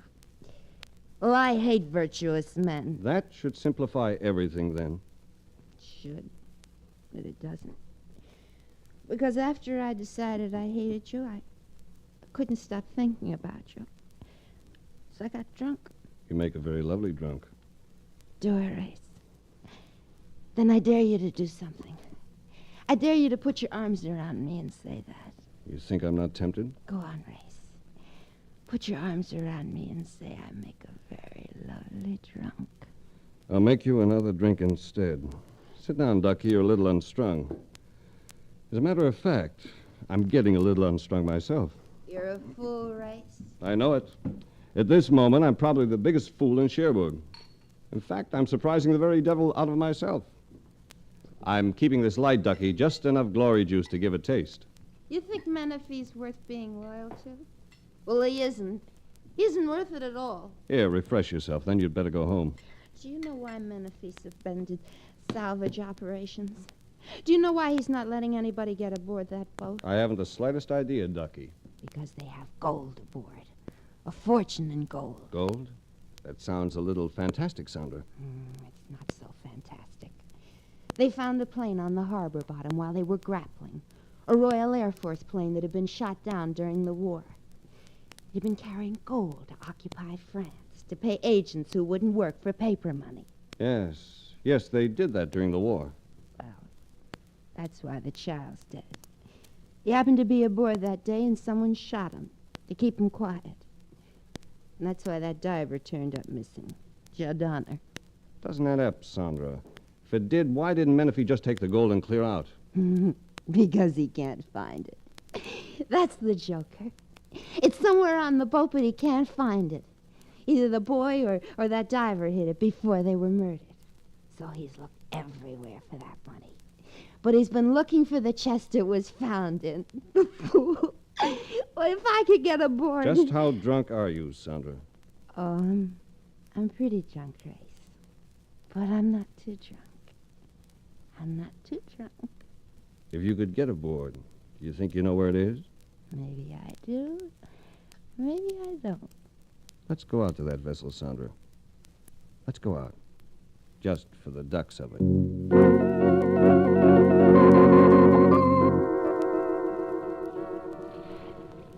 Can you see well enough to hold your course, Mark? You kidding? I ain't seeing my way. I'm feeling it. Oh, what a night. There she is. Cut the engine. We're gonna bump. Oh, brother, what a break. We hit almost alongside the ladder. Get the bow around, Mark. All right. All right, Sandra. Watch your step, will you? Take the stairway to Buckingham Palace. Gosh, we made it. There's a light aft. Come on. You know, we could be walking right into something here. Something rough and tough. You can stop right now, pal. You've already walked into it. It was Freddie Troy, the killer I'd met in London. From the light shafting past an open bulkhead, I could see that under one arm he cradled a bag of some sort, while at the same time he held a gun on us. Well, well. If it ain't the chum I met in England. You go around butting into all kinds of things, don't you? You don't seem as well equipped as you were last time, Troy. Then it was a Tommy gun, now it's just a .45. That's enough for this job. Get back against the wall. Racy's gonna shoot us. How'd you guess it, sister? That's far enough, punk. You mean me? Yeah, you. Now, folks, I'm sorry, but... Mark, how'd you get that hand in your pocket? It wasn't reaching for cigars, Junior. You had to do it. It was him or us. Oh, lady, you can put music to them lyrics. Ooh, look, that bag. He dropped it and... it's spilling gold coins. We'll have a look at that later. First, let's see if we can do anything for Troy. Okay, Race, but I'm afraid we're just wasting our time. Mark was right. It was a case of too much sea and too much darkness. So we turned back to the lighted cabin. And here, It's the watchman. He's dead. shot by Troy. Oh, I guess I won't have to feel so bad. Race. Race, look. Look where the coins have been hidden. What do you know? In a fire hose. But this is only part of it, a small part. Oh, we're too late. They've been carrying it away. Yes, they've been carrying it away. But I've got a small hunch that I know where we might find it.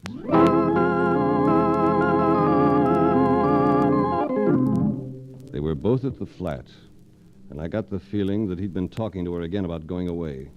From the look of her, she hadn't been too responsive to his words. Hello, Race. What is it you want this time? Money, Annette. A lot of money. Money that caused the death of your child. Money that killed my boy? Yeah, but who would have it here? Benson would. Wouldn't you, Benson? Me? What are you talking about? I'm talking about a paving contractor calling himself Benson, who's really a deep-sea diver by the name of Joe Donner. How long have you known this man, Annette? Only a few days. Since Jacques... Yes. He came to you so he could keep in touch with what was going on. It makes a grim thought, Benson, courting the kid's mother after what happened. You're crazy. You tripped yourself in a couple of ways. For one thing, no real paving man would say cement when he actually meant concrete. But you were authentic enough when you mentioned a bullseye today, because that's the term a lot of divers use for the eyepieces in their helmets. You and Freddie Troy were in this together, weren't you, Donner? You were the diver who brought up the chest of coins, which you knew would be confiscated by the government. So you took advantage of the excitement and hid the stuff, and you murdered that boy because he happened to see you. Then you made it look as though you'd been killed yourself, so you could hide out and pick up the coins later. Race, if you could prove this. Ask him to open that bag he has at his feet, Annette. I'm not opening anything. I'm just going out of here. Don't go for that gun, Annette. I know you got one, but don't go for it. I'll... Race, you stopped me. You let him get away. He won't go far. Not in France. And the bag's still here, baby. You didn't get the I bag. could have killed him, and you stopped me. And right now, you hate me for it. But after a while, you'll be glad I did. After a long while, you'll be very glad.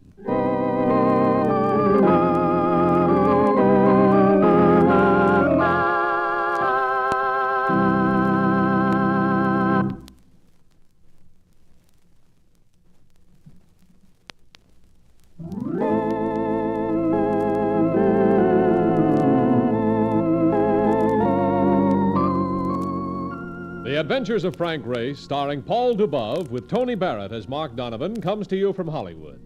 Others heard in tonight's cast were Lillian Baeff, Wilms Herbert, Paul McVeigh, Michael Ann Barrett, and Herbert Butterfield.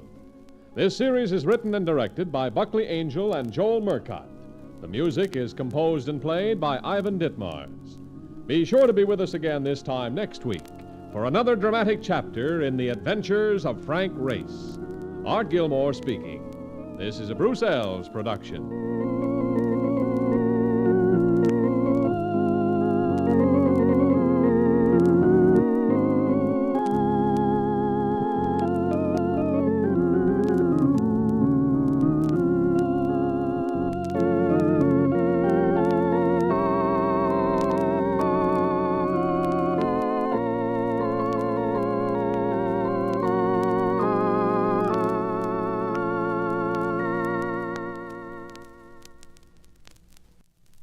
The Adventures of Frank Race, starring Paul Dubove.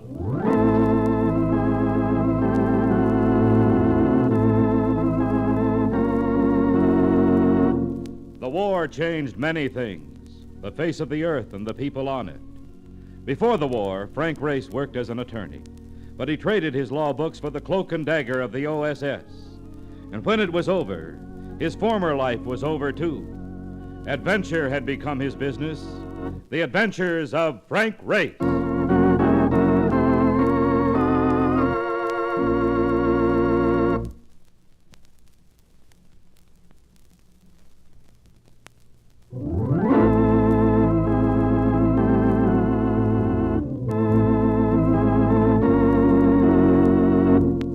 And now we we join Frank Race for The Adventure of the Mormon Country.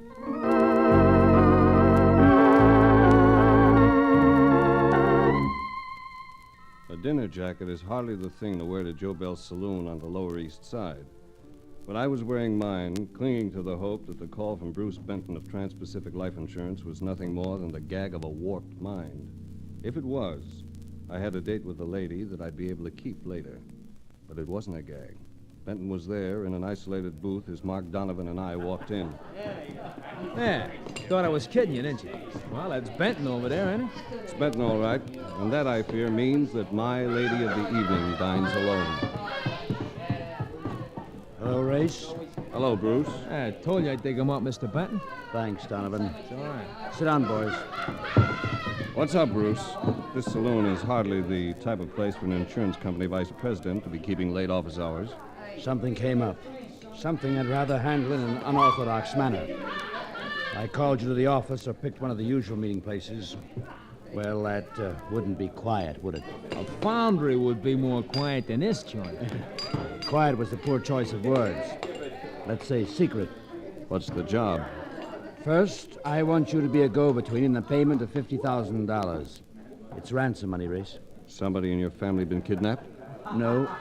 The victim is Walter Kruger, one of our policyholders. Hey, wait a minute, I know that guy. Who doesn't? Walter Kruger, better known as Sonny Kruger. Playboy and heir to one of the largest fortunes in the country. But how is it you're being tapped for the ransom, Bruce? We're dealing with a clever gang, Race. They haven't bothered the family. They're dealing on a business basis without risking any emotionalism. I still can't see why you want to pay off. We have Kruger insured for $300,000. With double indemnity, that's $600,000. If we don't pay off, they'll kill him. Holy cow. That is smart. Either you pay the 50 G's or lose 600 G's. I can see your point, but I can't buy it, Bruce. Refuse and call in the FBI. And don't get me wrong, Race. I'm not playing ball with him. I'm just trying to save Kruger's life.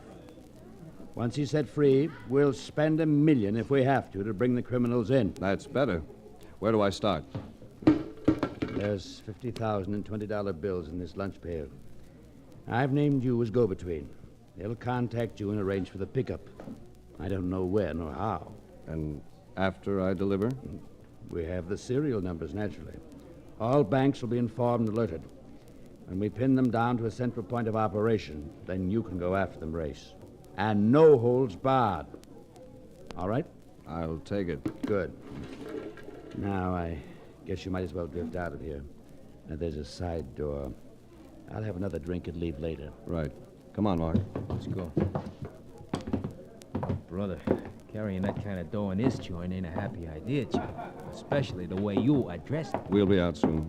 Then I'm in for a lonely evening at the telephone. And if the lady calls, I'll have to hang up. Yeah. I left the car in front of the joint.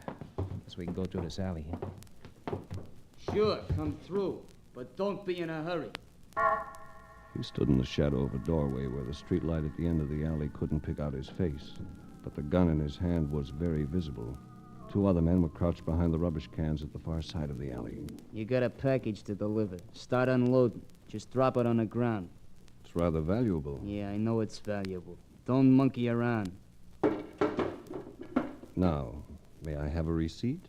Well, I'd give you one, but I don't think you'd like it. Walk to your car slow and get lost. I'll do it, reluctantly. I hope we meet again someday. Think we can jump him? No, it's their play this time. Look, I don't know what you're mumbling, but I don't like it. Now move. Come on, Marcus. We'll send our guest home in a couple of days. Meanwhile, be like the little Fisk boy. It's time to retire before somebody blows your candle out.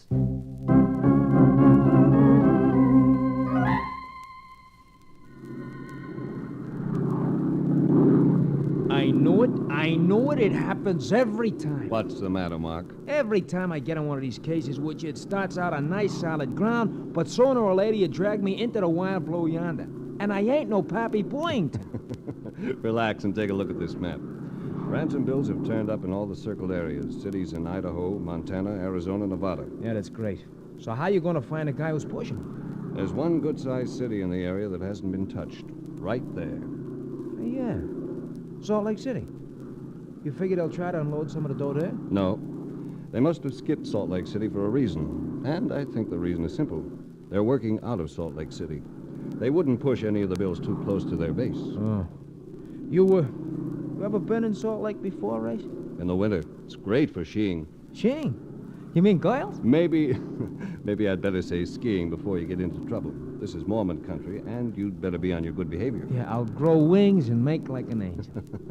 As a matter of fact, I feel a lot safer up here with a spare set of wings. Oh, go get yourself a magazine. I want to take a nap. Okay. Be back in a while.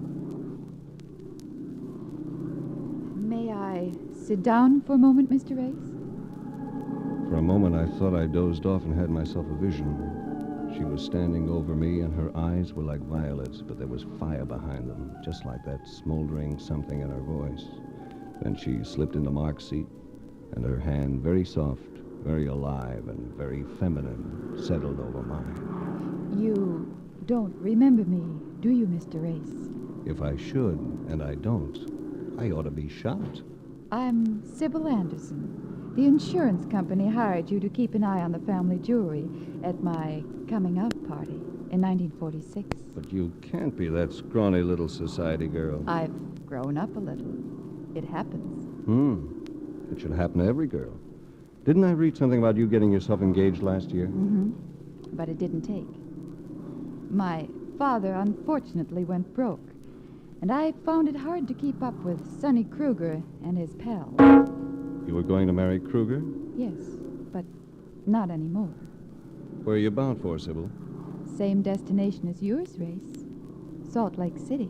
Vacation? No. I've been living there for a while. You know, Race, I've become a career girl. I found that a smart girl can make a lot of money on her own. Why are you going? To study the habits of smart people who make a lot of money on their own.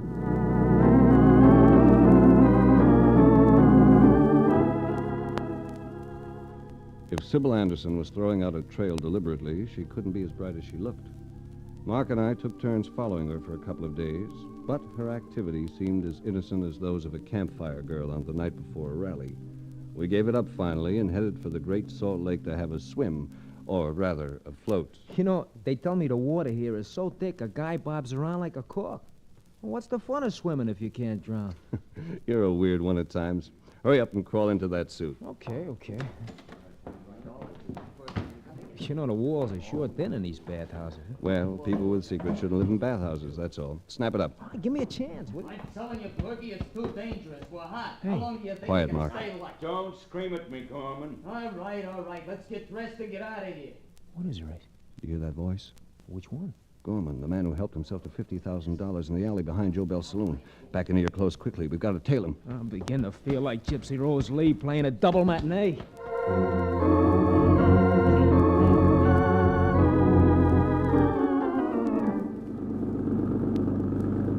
Speed it up a little, Mark. Gorman seems to be developing a lead foot on that accelerator. You ask me, he knows we're after him. We should have taken down a license number of the car, just in case. Don't worry. I've got the number. This ought to be the last curve. Then a straightaway. There you are. I tell you, nice stretch all the way up the side. Yes, but no car. Stop. Yep. Holy cow. Where could they have gone? Must have driven into some side road we missed or into a patch of saplings. Well, I'll turn this bus around. No, we'll leave it here and take to the woods on foot. We can work back under cover. Maybe their hideout is near here. You know, this is going to give them a great chance to take pot shots at us and swear they thought we was a couple of mooses. We'd make an even better target if we were creeping along in the car. Stay about 5 yards deep from the road, and I'll head in a little deeper. Make as little noise as possible. Yeah, don't worry. I hate having bullet holes in me. Stop talking. Hit the dirt! There's a little ravine just in front of me. Run after it. Next shot. All right. That last one was closer. We're all right for now. They can't spot us in here. We'll be able to hear any approach they make. Yeah, but how are we going to get out? We're not. They got us pinned down. We'll stay here until it gets dark.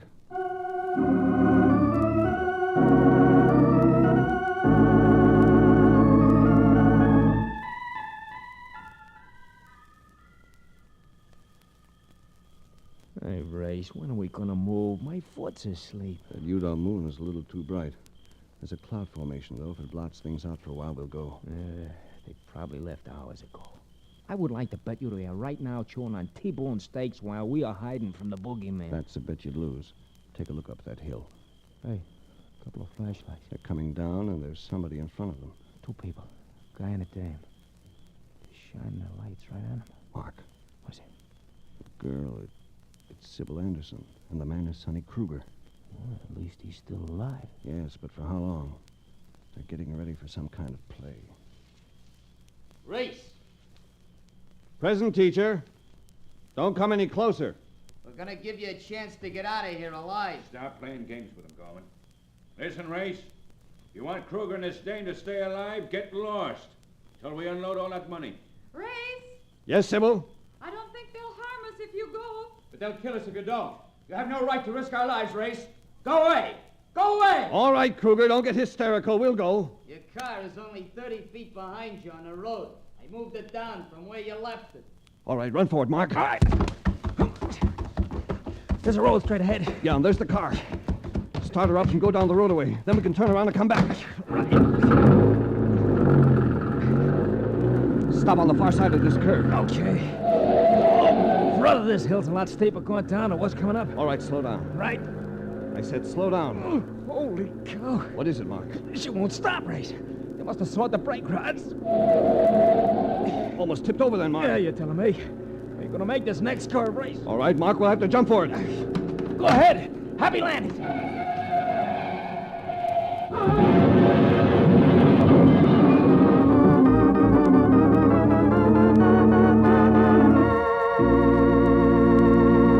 We'll return to the adventures of Frank Race in just about 1 minute.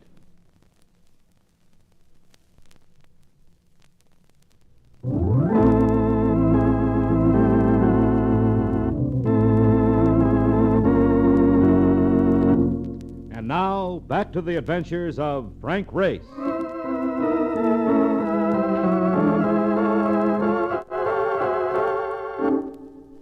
Jumping from a car moving at 90 miles per hour over a winding mountain road is not the sort of sport I'd recommend. At least, not this side of paradise. And speaking of paradise, I wasn't sure which side of it I was on when I started to come to. The lady was dressed in white. Feeling better, Mr. Race? Oh, am I where I think I am? You're in the emergency ward of the Mormon hospital. Mark Donovan, is he all right? Yes, as a matter of fact, he's waiting outside. How long have I been out? 4 days.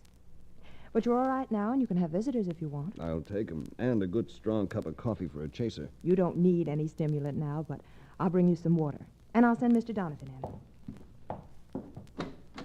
You can go in now. Oh, thanks. Race, why don't you stop trying to prove that your head's as hard as mine? I'll bet there's a hole in the road where you hit it, Marcus. Yeah, well, I've been busy while you've been gold bricking here. Sybil Anderson is back in circulation, and Sonny Kruger's on the loose, too. Which means I've been out too long. Gorman and Berkey must have pushed the last of the hot money. I went back up into the hills to see if I could find a hideout, but there wasn't anything. You know something? It was pretty lucky to be picked up after that crash. Who found us? A couple of guys from the Forest Patrol. There's a thing up there called a ski lift. It's a bunch of chairs hanging from some kind of telephone poles or something. I don't know. There's no snow. Why would they be up there? Some kids must have got it started and somebody reported it, so these guys were going up to stop it and they found us. Here's some water, Mr. Race. Thanks. Would you like a glass, Mr. Donovan? You sure it wouldn't be too strong for me? You'll have to get used to our ways, Mr. Donovan. Maybe there's something to him at that. I never saw such healthy people in all my life. You know, Race, even when I feel good, I look at them and they make me think I must be sick. Mr. Race, the doctor says you'll be able to leave in the morning. Fine. I'll be ready. Nice. There's a big dance here Saturday night. There's one every Saturday night, Mr. Donovan. Goodbye. If you're really stuck for a date, I'm not doing anything. Shut up.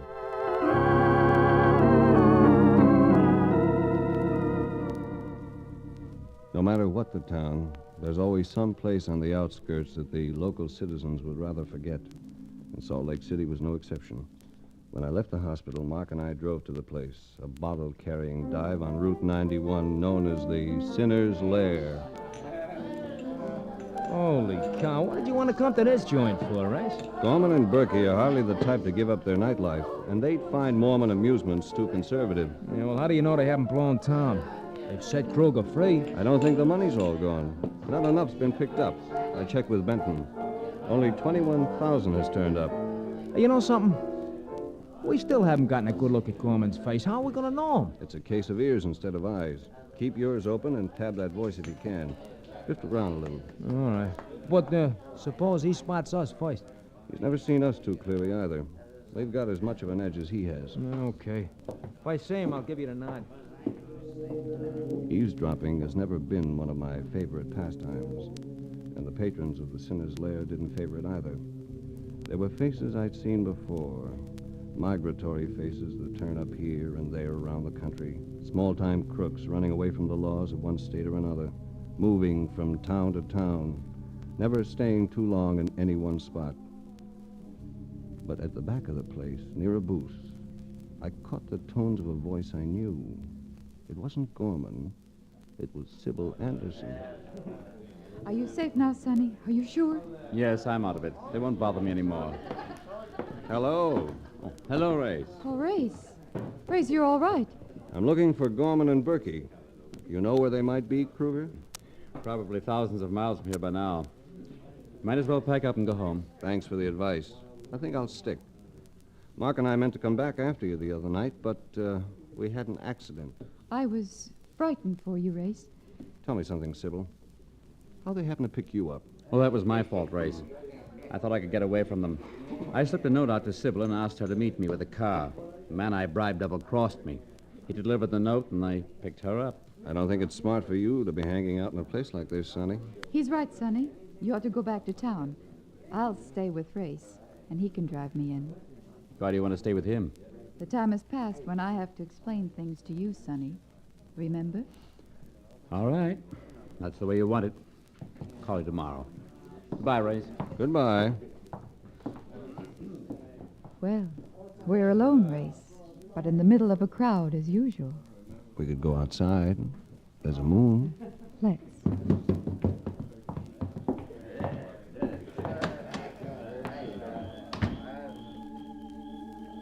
We didn't speak. But when we got outside, I held my arms open for her, and she came to me. She was smaller and softer than she looked, but the fire in her eyes and her voice were even more evident with her eyes closed and her lips smothered. Oh, I wanted to do that when I was 18, Race.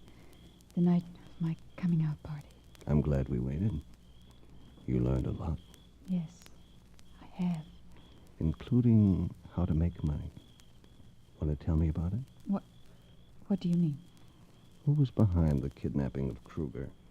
Why, I don't know. Race, you don't think You've made a lot of statements you haven't explained.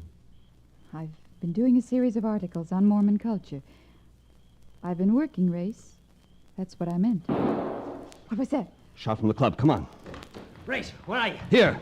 Gorman and Boykin spotted him. He took a shot at me and scrambled a car. You know what they look like now? I'll never forget. Hit the highway. Maybe we can catch them. Race! Race, be careful!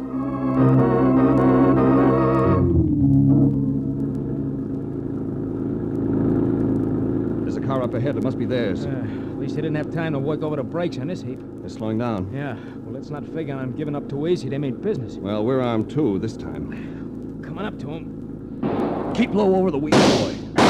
Hey, you hit something. He's going off the road. Careful, Mark. He got our tires. Hold on. Up! Oh, brother, I was afraid I was going to have to jump again. Well, we've lost him. But we got a busy night ahead of us. Turn around and go back to the Sinner's Lair. What for? One of them is wounded. He'll need treatment. They won't dare go to a hospital or a doctor. Maybe we can pick up the name of somebody who specializes in the treatment of illegal wounds.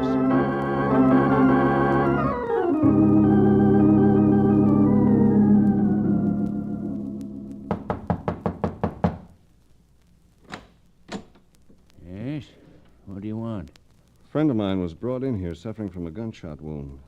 I want to see him. I don't know what you're talking about. Look, he's hot. I've got to get him out of town. Stop stalling. Hey, come in. He's in here. Get him out of here fast if he's hot. What happened to the fellow who brought him here? He couldn't wait. Hello, Gorman. Or is it Berkey? Yeah, you're right the first time, Race. It's Gorman. This is the end of the road, boy. Yeah, I know it. What do you want? Who's the head man? What's in it for me if I spill? I can't promise you anything, you know that. But it might go easier if I could say you were cooperative. All right. I'll gamble. The whole snatch was engineered by... Oh.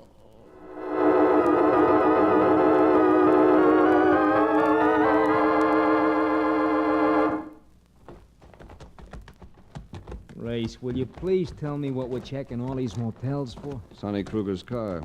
He must be staying at one of them. Isn't registered at any of the hotels. Oh, hey, look, beside that cabin, a yellow convertible.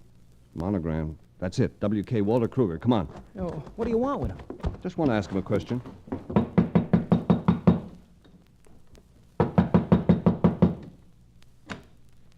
Yes? Oh, it's you, Race. Come in. I want to ask you something, Sonny. Where were you at 1 a.m.? Why? Because somebody shot one of your captors, Gorman, while I was talking to him.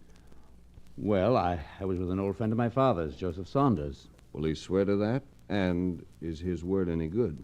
He's a Mormon and very highly respected. How did you spend the evening? Playing chess at his house. As a matter of fact, we stopped at exactly 1 a.m. and he made some coffee. And we talked for a while. Mind if I call him and check on it? I don't think it would do any good. He just died a few minutes ago. Heart attack. I heard the report while I was listening to the radio.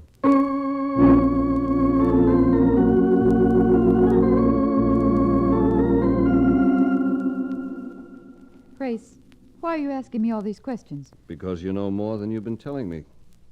Was Sonny in some kind of trouble? How would I know? You do know. Sonny doesn't inherit his full fortune until he's 35, and his allowance from his father's will wasn't enough for him. If you got married, your father was going to advance him some money, wasn't he? Then your father went broke, and the engagement was called off. You got a crystal ball, Race? I checked on Gorman and Berkey. Their regular racket is a floating dice game. What does that prove? I think that Sonny owed them money he couldn't pay, and they were pressuring him. And I think he whipped up this deal himself to pay them off and get himself some cash on the side. Gorman and Berkey unloaded their money, but Sonny has the rest. Find it. I will, sooner or later. Race, Sonny is gone. I went back to check on him. He's gone. We're going too. I got the pieces now. We're going to pick Sonny up. You mean you know where he is? He's gone after the rest of the cash. And all you have to do, Race, is find out where it is. I know where it is. It's in the hills, someplace near the ski lift. The ski lift? That's right, Mark. The ski lift that was running without any snow. Come on, baby. This is the payoff.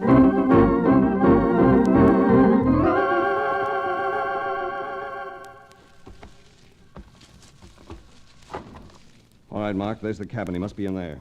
If we go into that clearing, he's going to start blasting. We don't have to go in. Sonny! Come on out. Come and get me, Race. I can do it from here. It's autumn, boy. If I fire this brush, you're finished. Got a point, Race. Put your hands up and come on.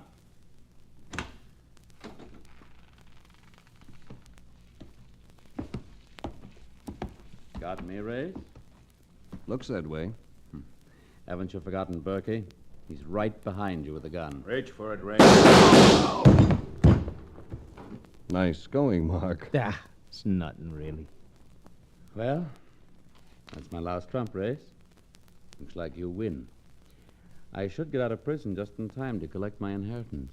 You're not getting out, Sonny. You murdered Gorman. But, Race, I told you about my alibi. I think it will hold up. Maybe Berkey shot Gorman. No, Sonny. You did it. You shouldn't have used a dead Mormon for your story. There was a hole in it. How do you mean? You said you stopped your chess game at 1 a.m. and your Mormon host made some coffee. Good Mormons don't drink coffee, Sonny. It's banned. It's considered a stimulant. You should have learned a little bit about the customs of the country. But I tell you... Don't tell me. Tell a Mormon jury, Sonny. I think that imaginary cup of coffee may be expensive. It's going to cost you your life.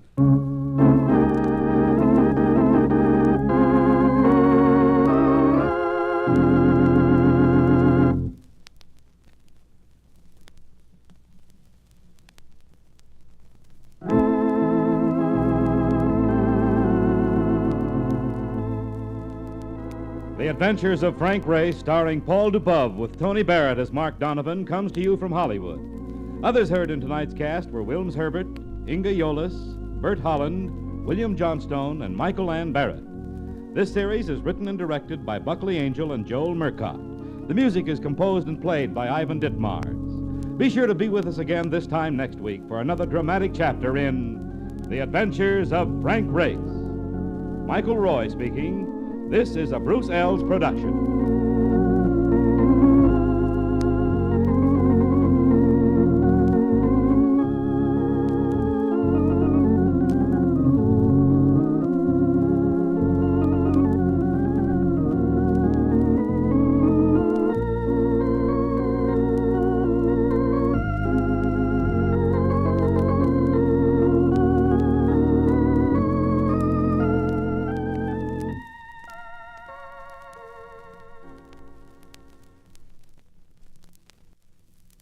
The Adventures of Frank Race, starring Paul Dubove.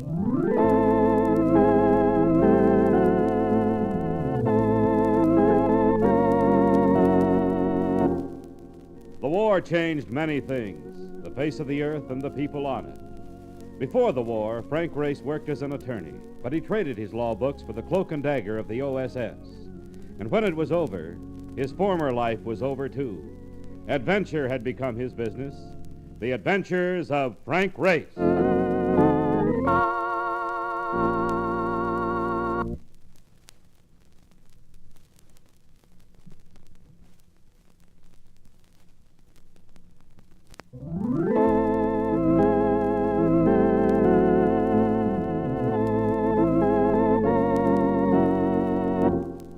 And now we join Frank Race for The Adventure of the Brooklyn Accent.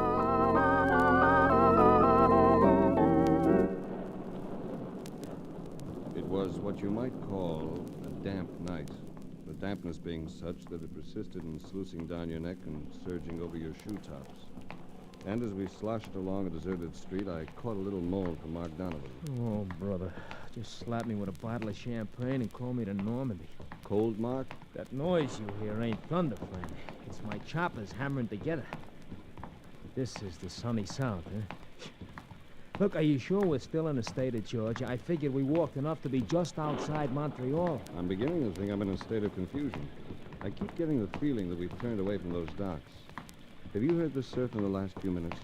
I don't hear nothing but a ringing in my ears. Probably the first sign of pneumonia. All right, you win. We'll go back to that cafe we passed in the last block. Well, now you're talking. And if the place has good coffee, I'll forget all about the pneumonia.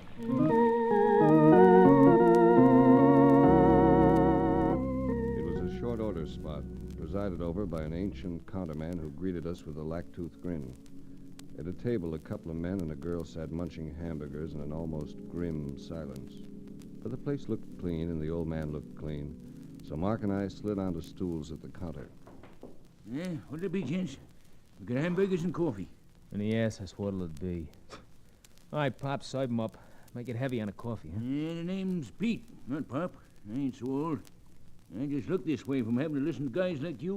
Look, Pop, I'm just a quiet guy as don't wish harm to nobody. But make sure the coffee is hot, will you? Yeah, how you want it? Black or ruined? Both of them straight. You know this town pretty well, Pete? Yeah, like the black in me hand. I ain't no southerner. I'm from Jersey City. No. Don't happen to know a man by the name of Beating, do you? Eddie Beating? Beating? Yeah, let me see. Little guy, Pat? Where's... No. Well, that fellow's name's something else. Does he live around here? Has a boat, a schooner. And that's another thing. To get to the docks, do we turn right at the door or left? The docks? Let's see now, the docks. Knows the place like the back of his hand, he says. He means the back of his neck. Yeah, you turn right. It's about 6 blocks. You sure? Positive. Took a walk down that way a couple of Sundays ago. What was that name again? Beating. Edward Beating. Yeah, sounds familiar, all right. It wouldn't be a tall, husky fellow that owns one of them coach dogs, would it? Look, Pop, we're just looking for the guy. We don't know a thing about his dogs. So you're just looking for the guy, huh? Why? This was no native voice either. This was New York. New York the hard way, Manhattan via the alleys, the pool halls, the second-rate night spots. He had a heavy beard line, and he stacked up as being husky. He stood eyeing us with the curiosity of a weasel inspecting a nest full of eggs. You heard me. I asked you why you were looking for Eddie Beating. You make it sound illegal. What do I have to do to get an answer? Extract it? Look, what do you think you got here, pal? A couple of pigeons? If you want to talk to us, keep it gentle. Or waddle back to your table. Both you boys feel that way? The words, though rather inelegant, express my reaction precisely. Jigger, Yeah, Roxy? come here. Jigger's approach was methodical and practiced. A casual hand inserted itself inside the lapels of the jacket that draped a squat frame. His eyes, as he glided up to us, looked disinterested, almost glazed. The stare of the professional gunman. Trouble, Roxy? I don't know. These personalities come looking for Eddie Beating, and they don't want to say why. I wouldn't call that friendly, would you, Jigger? No. I wouldn't call it friendly at all. We don't mind telling you why we're looking for Beating. No? Who are you guys? My name is Race. This is Mark Donovan. Who are you? I'm Roxy Clark. And not a southern accent in the crowd. Never mind the asides. What's the pitch on Eddie Beating? I'm down here for the Fidelity Life Insurance Company. Edward Beating is beneficiary to a $20,000 policy that's now payable, and the company is anxious to make a settlement. Who'd leave Eddie Beating 20,000 fish? The deceased, I understand, was an uncle of his. Oh, yeah? Jigger, what do you think about this? To me, it sounds like a bowl of spaghetti. Yeah, that's the way I figured. A big company working hard to ladle out 20 G's. It don't mesh. Might seem strange, but with insurance outfits, it's done all the time. They consider it to be part of their contract. That makes quite a line race, but I ain't buying it. Hey, now I remember that fella. Owns a boat, don't he? Yeah, that's right, Pop. Owns a sailboat. One of them go-to-sea sailboats. Yeah, I know him now. Know his wife, too. They live 3-4 blocks from here. Greenhouse with yellow shutters. Let's see now. It's Shut up. Listen, I'll talk about water. I'll talk... I said shut up. You said it, but I ain't paying no attention. It's a free country, ain't it? Pickle this warbler, Jigger. Sure. Hey, no, wait a minute. You ain't gonna cuff me. Get what's left of his teeth, Jigger, then maybe he won't be so lippy. Come here, Pop. No, you don't know. Don't make me come after you. It'll be worse. Cut it, Jigger. Just let's drop the whole thing. Get out of my way. There's no need to bother the old boy. What are you asking for? Sampler? Okay, try this on your bridge weight. Leading with your right, Jigger, I'm surprised at you.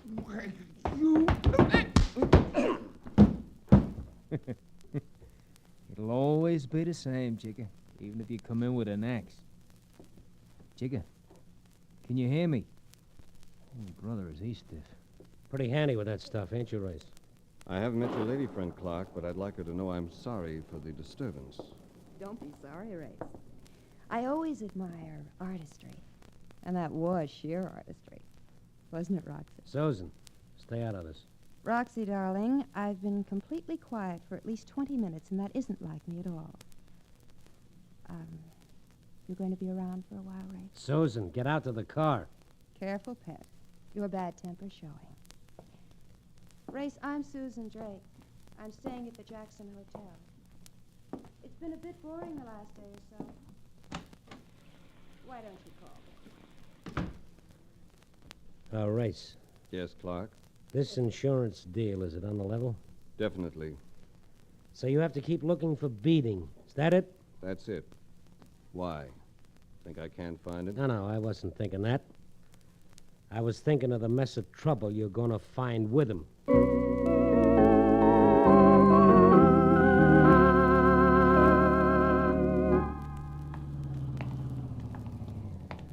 Hey, you there. Uh-oh. It's the law. Come over here. What are you doing out here this time of night? What do you have, a 7 o'clock curfew? Never mind the wisecracks, I'll just take you straight on in. On what charge? Oh, we can work that out. Vagrancy, for one thing. No visible means of support. We've means of support, plenty of it. If I say you ain't, you ain't. So quit arguing. I'm sorry I said a word. I should know better. That's sensible. Now, what are you doing around here? I told him and showed credentials, which made it all right. He told us he was Gene Dinsey, chief of police, and we spent an hour leaning against his car listening to a confidential report on how he ran the town. It ended up with his driving us to the beating house. There was an old-fashioned pull bell, and the door was answered by a girl of about 15. She looked startled. Yes, sir? Hello. Is Mr. Beating in? Not right now, but my mother's here, though. Who is it, Mary? It's two men, Mother. They want to see Daddy. All right, I'll talk to him. She seemed to be about 30. A handsome woman, even with faded makeup and a worried look about her eyes. What is it you all want? We're looking for Edward Beating. Oh. He's my husband, but he ain't here now. I understand he has a boat, a schooner that he operates for hire. That's right. But it's already under charter. Would you tell me where I could find it? It's called the Jenny D, and it's at Callahan's Landing. Go down Powell Street as far as the docks and then turn left. Oh, and if you're going there now, you could do me a favor. Surely. Well, if you see my husband, tell him to come home. He's usually here at 5, and it's almost 9. I ain't like him. Well, he's got me bothered.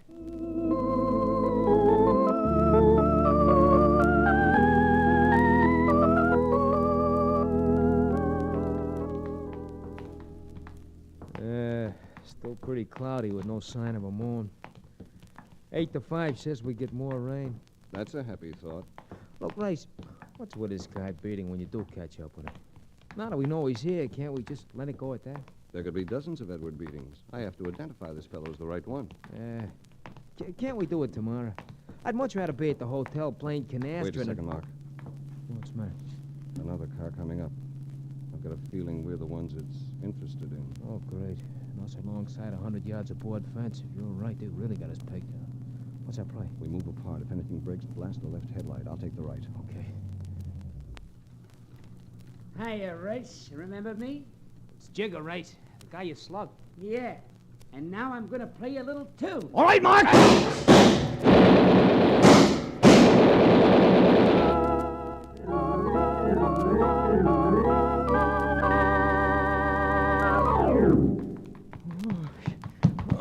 Up the alley and over the fence. Oh, you got the pail. Who's got the 10 cents? Oh, no. Apparently you're still in the mood for music. Oh, there you are. Listen, I'm in the mood to offer up thanks. That's the closest squawk I've had since I stole a cab in front of the Chicago Express. That goes for you. I agree, but I think we winged one of them. Brother, I heard a yelp back there, and it wasn't no cry of delight. Imagine that guy coming after us with a chatterbox just 'cause you cooled him a little. I wonder. Maybe it wasn't Jigger's idea at all. Right now, I wouldn't put a slot machine slug on nothing. Oh, what do we do next? Still keep looking for that schooner? Might be crowding our luck a little. Let's go back to the hotel and get a night's rest.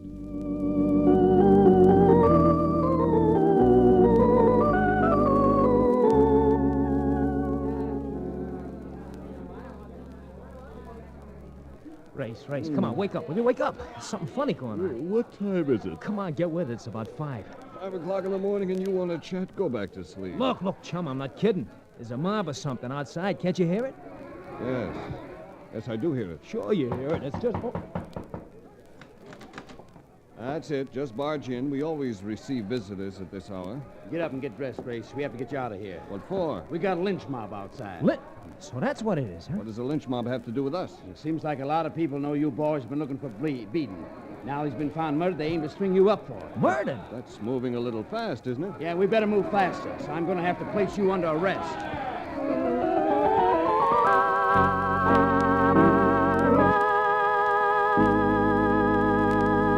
We'll return to the adventures of Frank Race in just about 1 minute.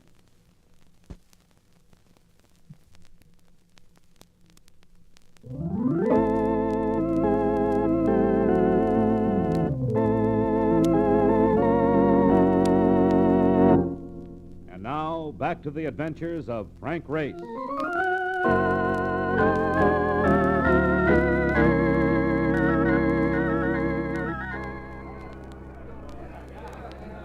Here was a venture with all the qualities of a nightmare.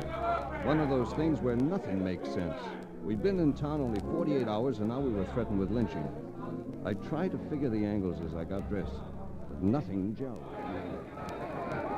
Now, you fellas have got to cooperate on this. I can't guarantee to get you to safety. Will this be your first lynching, Chief? It will, and they ain't good for a man in my position. Yeah, well, they ain't good for guys in our position either. Come election time, and one side won't vote for you because you tried to stop it, and the other side won't vote for you Because you failed to stop it. We understand. But there's something peculiar about this business, Chief. Yeah, I'd say there is.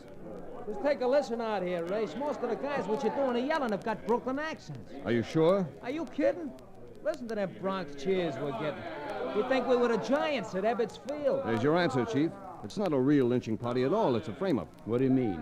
Know a man by the name of Roxy Clark? I certainly do. He charters Eddie Beaton's boat. Know what he charters it for? Gambling. Brings down parties of them wealthy New Yorkers, and they go out for 3 or 4 days at a time. Ain't none of my affairs as long as they do it on the